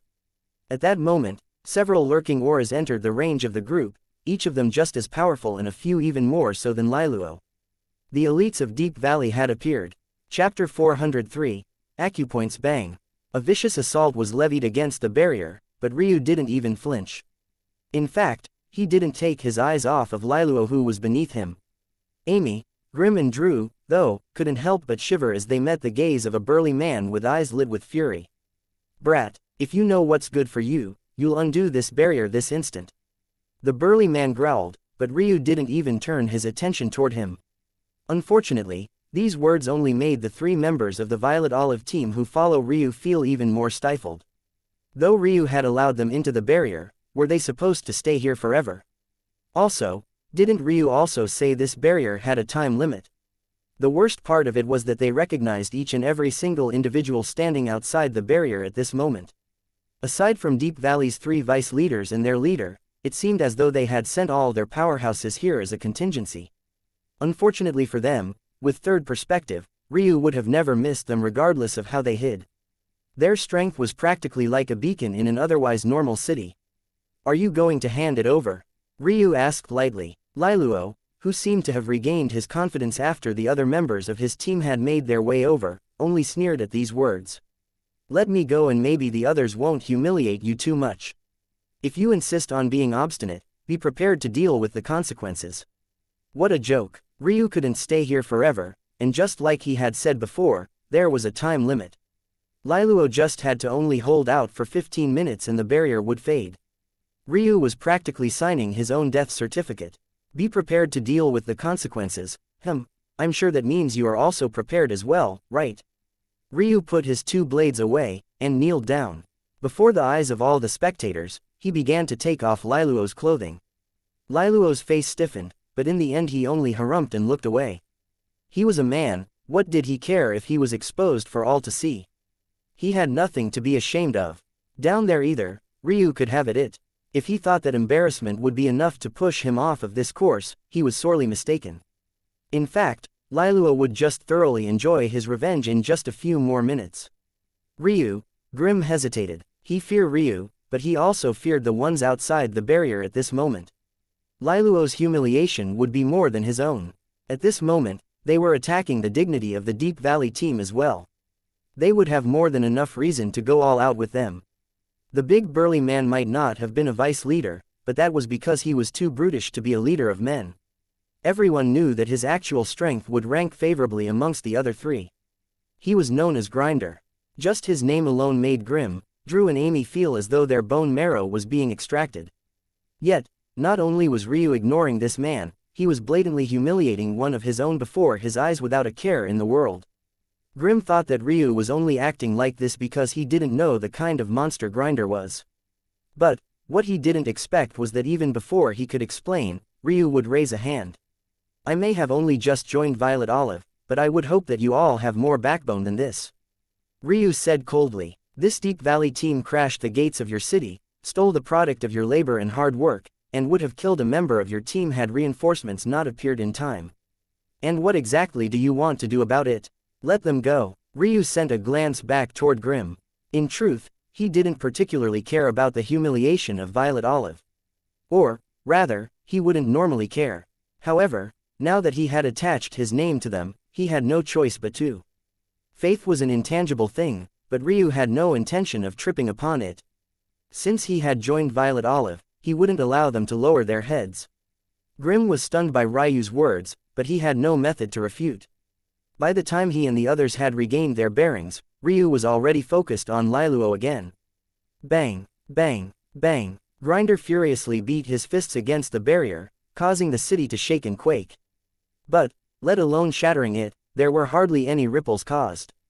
Ryu calmly took off Liluo's last piece of clothing, throwing it to the side without a care. Liluo was somewhat pale, but his sneer hadn't faded. Do whatever you want. Liluo laughed. These'll be the last moments you get to enjoy. Ryu ignored Liluo as he pressed two fingers together. At that moment, a dense aura of death began to converge. Liluo's eyes widened, his body squirming.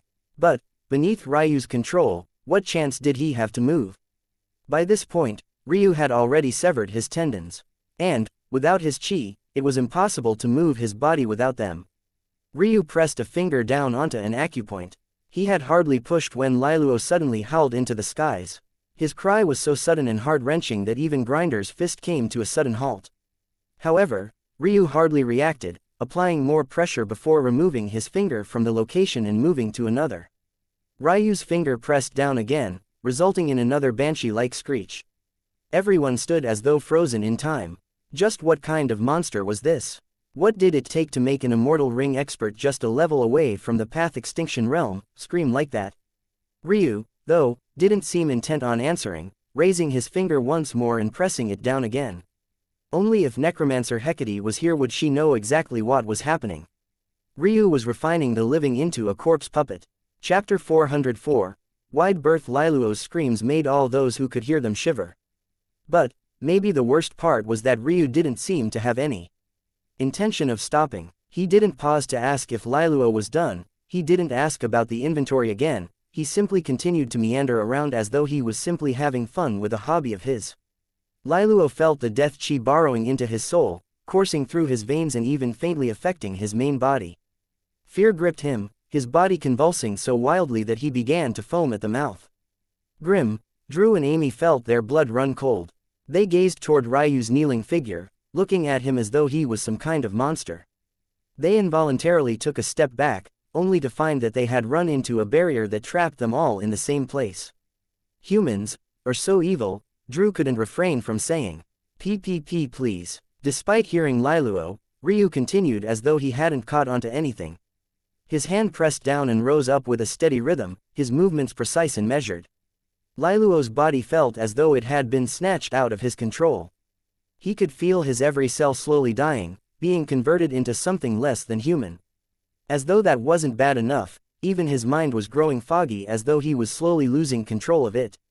If things continued like this, he really could lose everything. His dignity, his strength, his soul, and even his life. It would all be finished. Lailuo stopped begging. He focused his entire being on opening his inventory. He could hardly control himself, but he found the strength of will deep down. Seemingly realizing what he was doing, Grinder's expression twisted.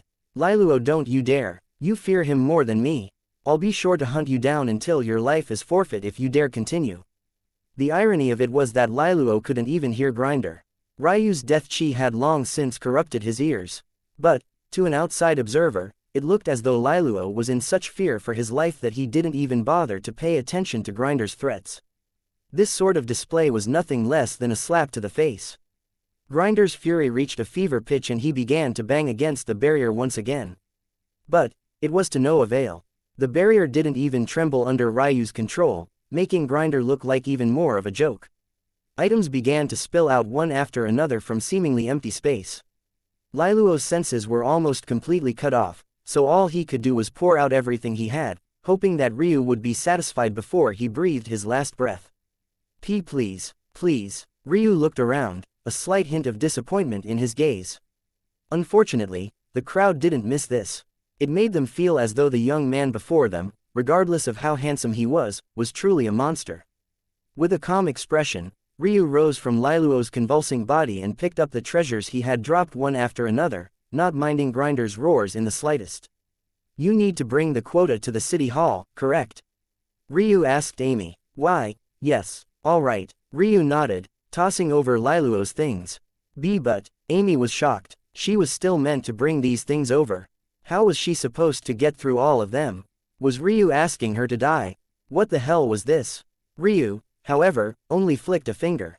In the next moment, the three that had once been inside the barrier suddenly found themselves outside. And, Grinder and the others, which had just found themselves outside, were suddenly inside.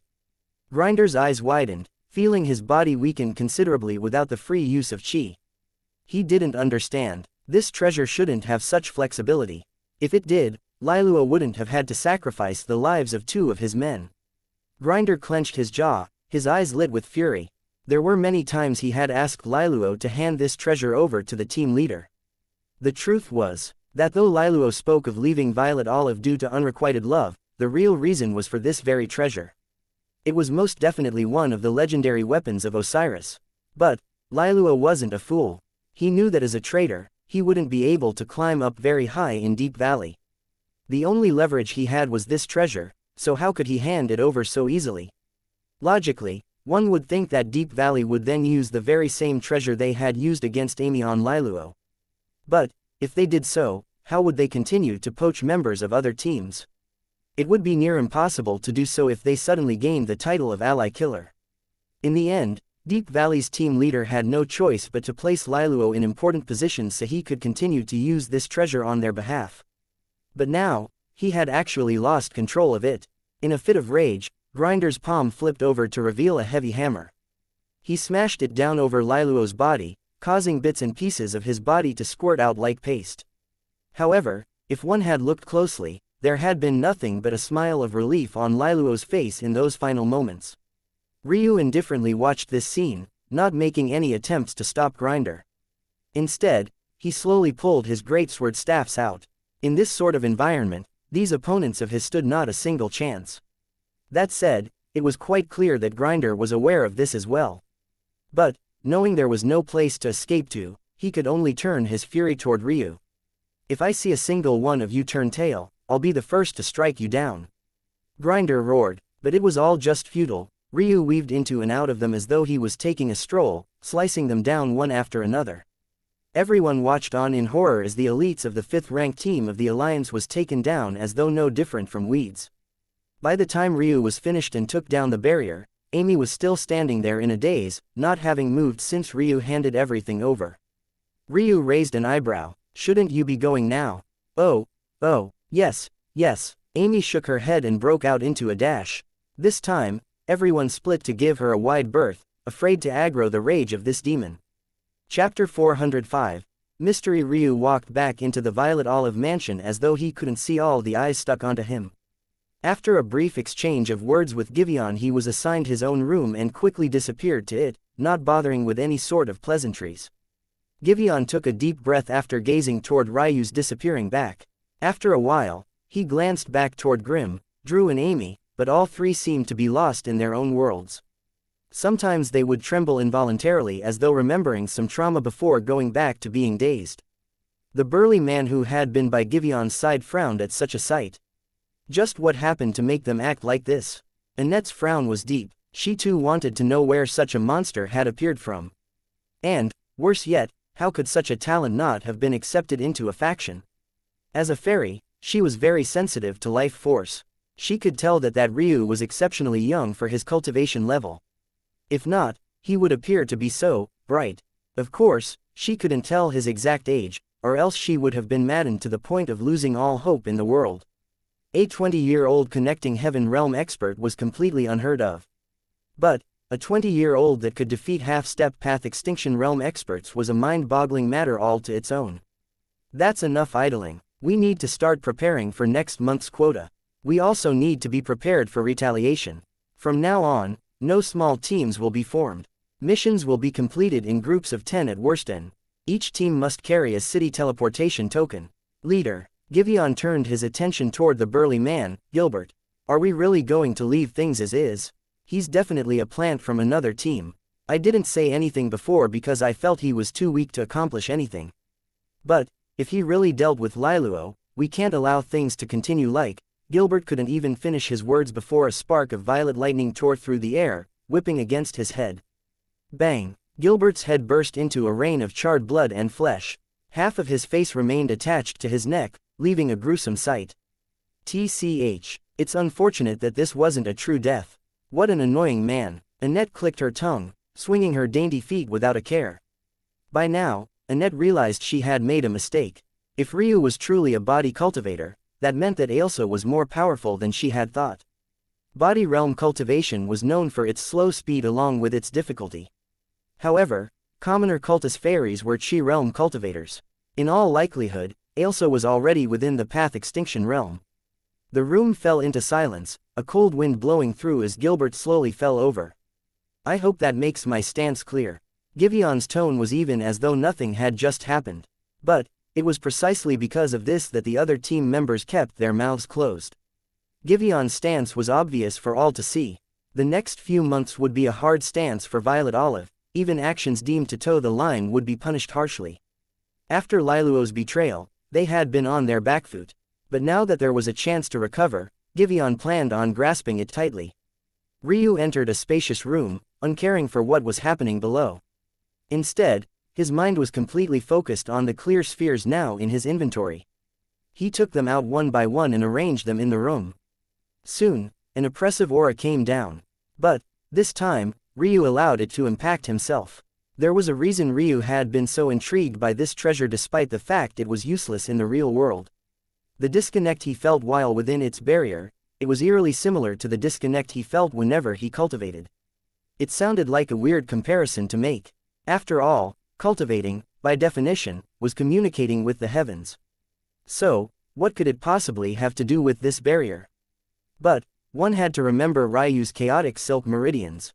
It could be argued that the greatest source of Ryu's strength wasn't his heavenly pupils, nor was it his body's strength, it was his chaos chi. This energy, standing on the same level as essence, made his attacks and defense so potent that Ryu was certain that he had no opponents at the same cultivation level. Still, Ryu always felt like something was missing. Whenever he cultivated, he catalyzed neutral chi into chaos chi. Or, rather, his special meridians completed this task for him. But, the extra step caused Ryu's cultivation to slow by a measure. Of course, with Ryu's already obscene cultivation speed, he was still far faster than most others. But, this small extra step added up to a lot over time, especially when cultivators usually evaluated their time on an order of millions of years.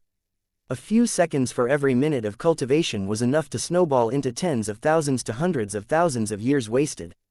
Beyond that, the situation might only get worse after Ryu reconnected his spiritual foundation.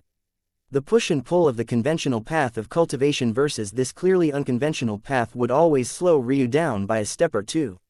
However, Ryu found a bit of hope in this treasure. Though it wouldn't be of use in the real world, Ryu felt like the illusion of being cut off. From reality allowed him to focus on his chaotic silk meridians with far greater detail. He could feel its subtle nuances, its needs, and he could even faintly feel a connection to that mysterious plane Ailsa had mentioned. According to Ryu's knowledge, there had only ever been this plane, the ethereal plane, and the abyssal plane. However, this fourth plane, the plane he and Ailsa named the Chaos Plane, well, even the cultist clan had never heard of it before. It all left Ryu feeling very intrigued. Just what was this plane? And how were his chaotic silk meridians related to it? Ryu felt that this formation just might be able to help him find out. Chapter 406. Primordial Ryu sank into a state of meditation, entering breath of earth with ease. He focused all his senses onto his meridians, paving out every pathway with his spiritual sense and imprinting it onto his mind. In truth, this was the first time Ryu had spent so much effort focusing on his chaotic silk meridians. As an ancestral grade set of meridians, Ryu had believed that his own had been researched as thoroughly as possible. In Ryu's previous views, unlike other specialty meridians which had their own unique quirks and unexpected abilities, his own were only known for their sturdiness and low density. There shouldn't have been anything else to study. But, who would have thought that the secret of the chaotic silk meridians could only be unearthed by someone crazy enough to ignore the conventional path of cultivation?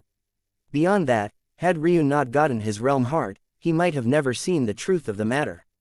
Originally, Ryu thought that this had to be a sham, to rely on something as rare as a realm heart in order to display its true prowess. What else could his meridians be if not fraudulent? However, after he spent some time thinking about it, was it really necessary? Technically, the action that catalyzed the unearthing of his meridian's true potential was opening his chi vessels, not the action of failing the spiritual severing realm. So, what if, all along, the true method of awakening his meridians was simply completing cultivation realms out of order? And maybe, the sturdiness of his meridians was only designed that way to allow this to be possible without killing oneself. Of course, Ryu felt that this was the most logical answer. He had happened to stumble upon the truth through his failure, but the reality was most likely that he never needed to fail to begin with. At the same time, though, Ryu felt that his failure made sensing the truth of the chaotic silk meridians even easier. Without the interference of his spiritual foundation, he could sense the changes of his meridians with far more acuteness. Still, while all of this was true, Ryu realized that he still didn't understand much about his meridians. Since this was an all-new path of cultivation, he had to be especially alert. What if there was another out-of-order step he needed to take in the future? What if his failure to complete this step would throw his meridians back to the state they once were? Of course, this state would still be that of an ancestral grade level talent. But, the goals that Ryu wanted to accomplish required him not to just be among the best, but to be the absolute very best. His realm heart allowed him accelerated cultivation within the mortal realms, but he was already soon approaching the immortal realms. He needed more methods, more strength, more talent. Ryu took a deep breath, stopping his mind from going astray. Ryu sank deeper. Before he knew it, he had crossed breath of heaven and entered breath of world. If he had been awake to consider it, he would have definitely recognized this as a blessing bestowed by his evolved heavenly pupils. But, at this moment, his entire world was the inner sanctum of his meridians. During the spiritual severing realm, one's meridian strengthens their connection to one's spiritual foundation, thus allowing the former to gain the characteristics of the latter. This action, in turn, allows the objectively thin and narrow meridians to have a larger world on the inside than what would be apparent from the outside, thus allowing one to store more chi. Ryu had thought that since he skipped this cultivation realm, the space within his meridians would be relatively narrow still with hardly any space. He also believed that the only reason he was still so powerful and his stamina was still so great was because of Chaos Chi. Ryu believed that due to Chaos Chi's great density and quality, it simply took less of it to accomplish the same action. And in fact, Ryu wasn't wrong. However, what he was wrong about were his meridians being narrow. When Ryu entered the world of his meridians, or, rather, observed it, he was stunned beyond belief. At the very center of his meridians, running through his body like a long meandering string, there was Chaos Chi. This thin line of dark gold was the foundation of most of Ryu's strength. But, all around this thin line of dark gold was an endless expanse of darkness. Though Ryu could vaguely feel the edge of this expanse of darkness, he could tell that let alone just one thin line, the space within his meridians could accommodate as much as thousands of lines of this exact thickness without issue, all while hardly making a dent into this expanse of darkness. The darkness weighed heavily on Ryu's chaos chi, constantly suppressing it, refining it, and increasing its density. At first Ryu had thought that this darkness was just a waste of space, but the more he observed it, the more he understood that it was a necessary part of the process.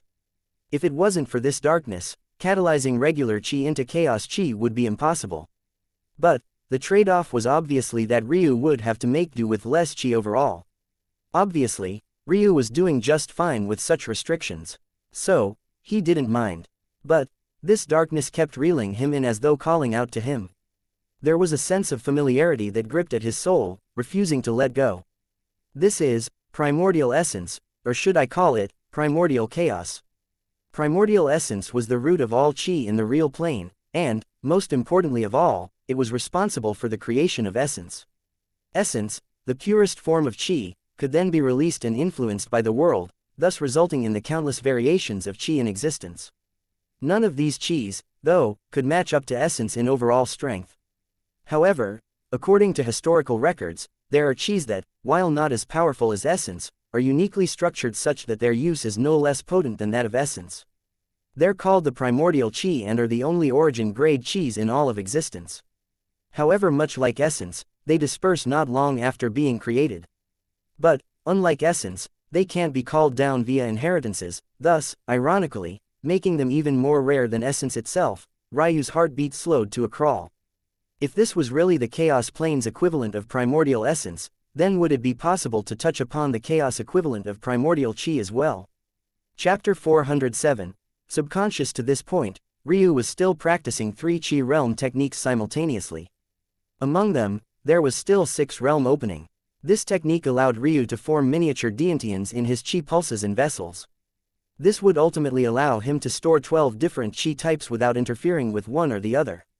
However, after Ryu awakened to the truth of his meridians, it became less and less possible to use this ability. Even when he stored grave chi within his chi pulses, he had to continuously pay attention to it to ensure that it wasn't catalyzed back into chaos chi. This was the truth of the catalyzation into chaos chi. But if Ryu was able to form primordial chaos chi, though his battle prowess wouldn't increase fundamentally, situationally, he would definitely be able to produce a greater impact on any given battlefield. For example, primordial death chi, the root of all death chis, would have an astounding effect on Ryu's necromancy.